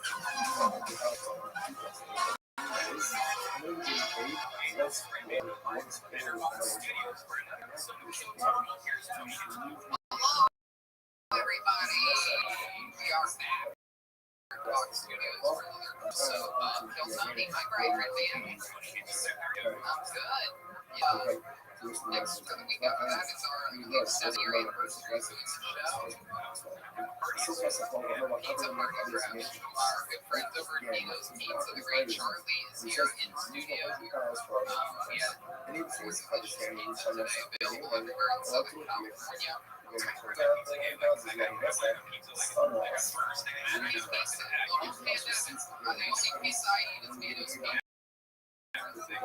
I'll look at the other place. No, I'm salty. I'm telling you, we support the pizza place. again, if you guys need to listen, you don't have to Fried rice. this. The name says published on the next and it turns out that one of the barrels is not acceptable. No, wait, I'm just gonna do pizza over here. Gina's also here. The rest of the More in the better studios, which has been gracious enough and amazing. Great of me stepping by. I'll be here every Monday. Roast battle. Great. Josh has been on the show. Chaos. Jake White. That was great. And they also have Damn Good Candle Company here, which we've been getting tagged for. Somebody got one of their candles. Yeah. Get your candle at DSL code. Tag the Phil Sunday Show down here with some real stories and information about great so much fun stuff happening. We're getting back on the road, headlining shows along with some of the best Tonys in Miami. July 31st in August, Boston, August 13th. So that's like, yeah. Stand up. Houston, Texas, August 20th.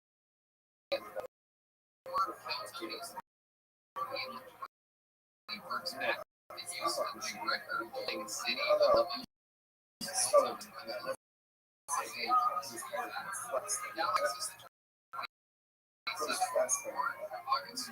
29th, right? Still, the wage September, Salt Lake City is a great place. Power off, Toronto is because Peter just had 29. Very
popular.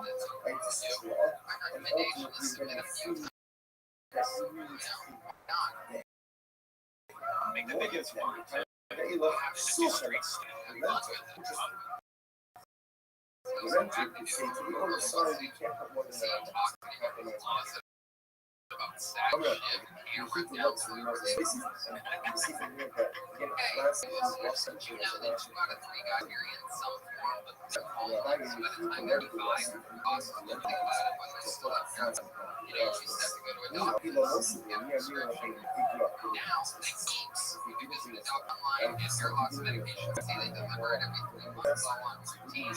I told you, I want the reference to God. Please remember this.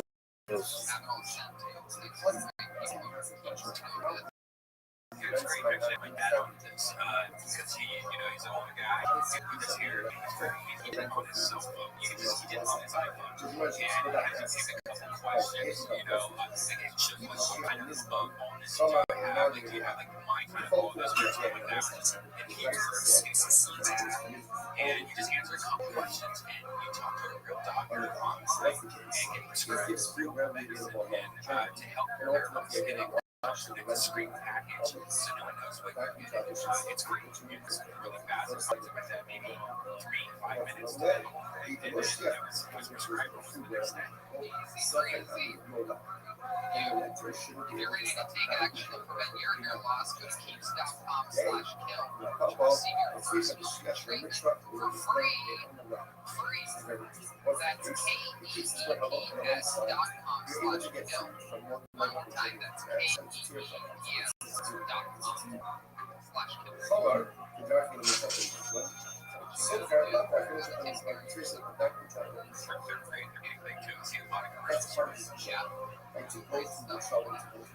And another one of our favorite sponsors of all time, one that I use all the time, a great Express VPN. They are great to protect your privacy and security, but I've been using Express VPN. I've blasted through Netflix's The Last Dance, they have a deal where it's international, so you can't watch it on Netflix in America, you can watch it from other places. It takes 3 seconds to reset the location, and you can watch amazing things. Netflix, a lot of people know this, but Netflix is different in every country and different areas. ExpressVPN, it's right in the home, it's amazing things. It's so simple to do. You just fire it up, change your location, and it finds your IP address and the site.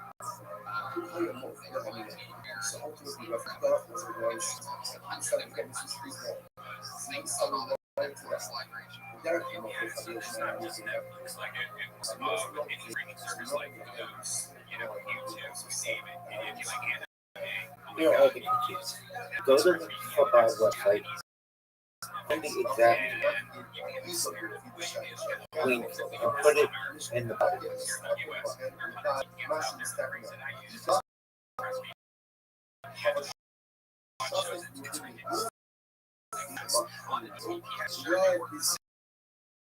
They're not as fast. They're probably going using that Super Snoop Lag Extreme HD, no problem. It's also got phones, media consoles, smart TVs, and more. Right now at ExpressVPN.com/KillTony. You get an extra 3 months of ExpressVPN. Free. Support the show, watch what you want, and protect yourself with ExpressVPN.com/KillTony. There's a toilet that deserves the gift of your phone. Dry toilet does not remove all the shit. If you got poop on any other part of your body, wipe it off with paper, help them. Water is better than dry paper, my friend. Thankfully, there's now a symphony that lives on your existing toilet and my existing toilet. And scratch your butt. Completely clean with fresh water. It's called Tushy, and it's the best thing you can do for your butt. Tushy sprays directly to your ass. Complaints are your city of bacteria that leads to nasty things like hemorrhoids or yeast infections. Trust me, I have all those things. UTIs, itchy assholes, or skin marks. The days are common in the rest of the world, but the day saves you money on toilet paper. You still use it like a little toilet paper until the paper is so dry, you know, clear the long teardrop. But it won't clog your toilets. Tushy sprays your ass with fresh water. It's not toilet water. A lot of people think it's like gross water. Tushy connects to the water supply behind your toilet to spray your dirty parts out with clean, fresh water. It's the same water you brush your teeth with. But wet wipes are worse than toilet paper. A lot of people think wet wipes are okay to flush. They're actually horrible for the environment. They cause anal fissures. You don't want your anus fissure. And the most amazing part is this life of luxury is only $79. Go to hellotushy.com/killtony, all one word, to get 10% off your order. That's hellotushy.com/killtony. It really takes like 6 minutes to hook up. Like, I mean, how easy was it? It's like, no brain. It's a no-brainer. We have the best sponsors in the world. We get to pick them. We have lists that they send to us. Hey, I like this. They want this. They want this. They want this. We believe in ourselves. Love it. And speak of the devil, speak of the fun of this show, the great Ryan J. Emo is here, ladies and gentlemen, sitting at his desk. You're right. Hard at work. He's got his own microphone. This is the life we're living here. Better Box Studios. We have clean ass pizza for days. Try to see. Good it all. Speaking of here, look at that. Yeah. Ryan's been on Keeps for a while. He's actually the founder. Or by getting them like this, you know, Yeah, you look like a 70s Kenny Rogers. Yeah. You look like the dad from T-Mobile. That's real. I did that last week. I guess you can tell I watched T-Mobile a week and a half ago. And along with Ryan J, we're going to check in with later. He's drawing tonight's episode of Wars, and all of his prints, all of the t-shirts, all of the posters, RyanJable.com.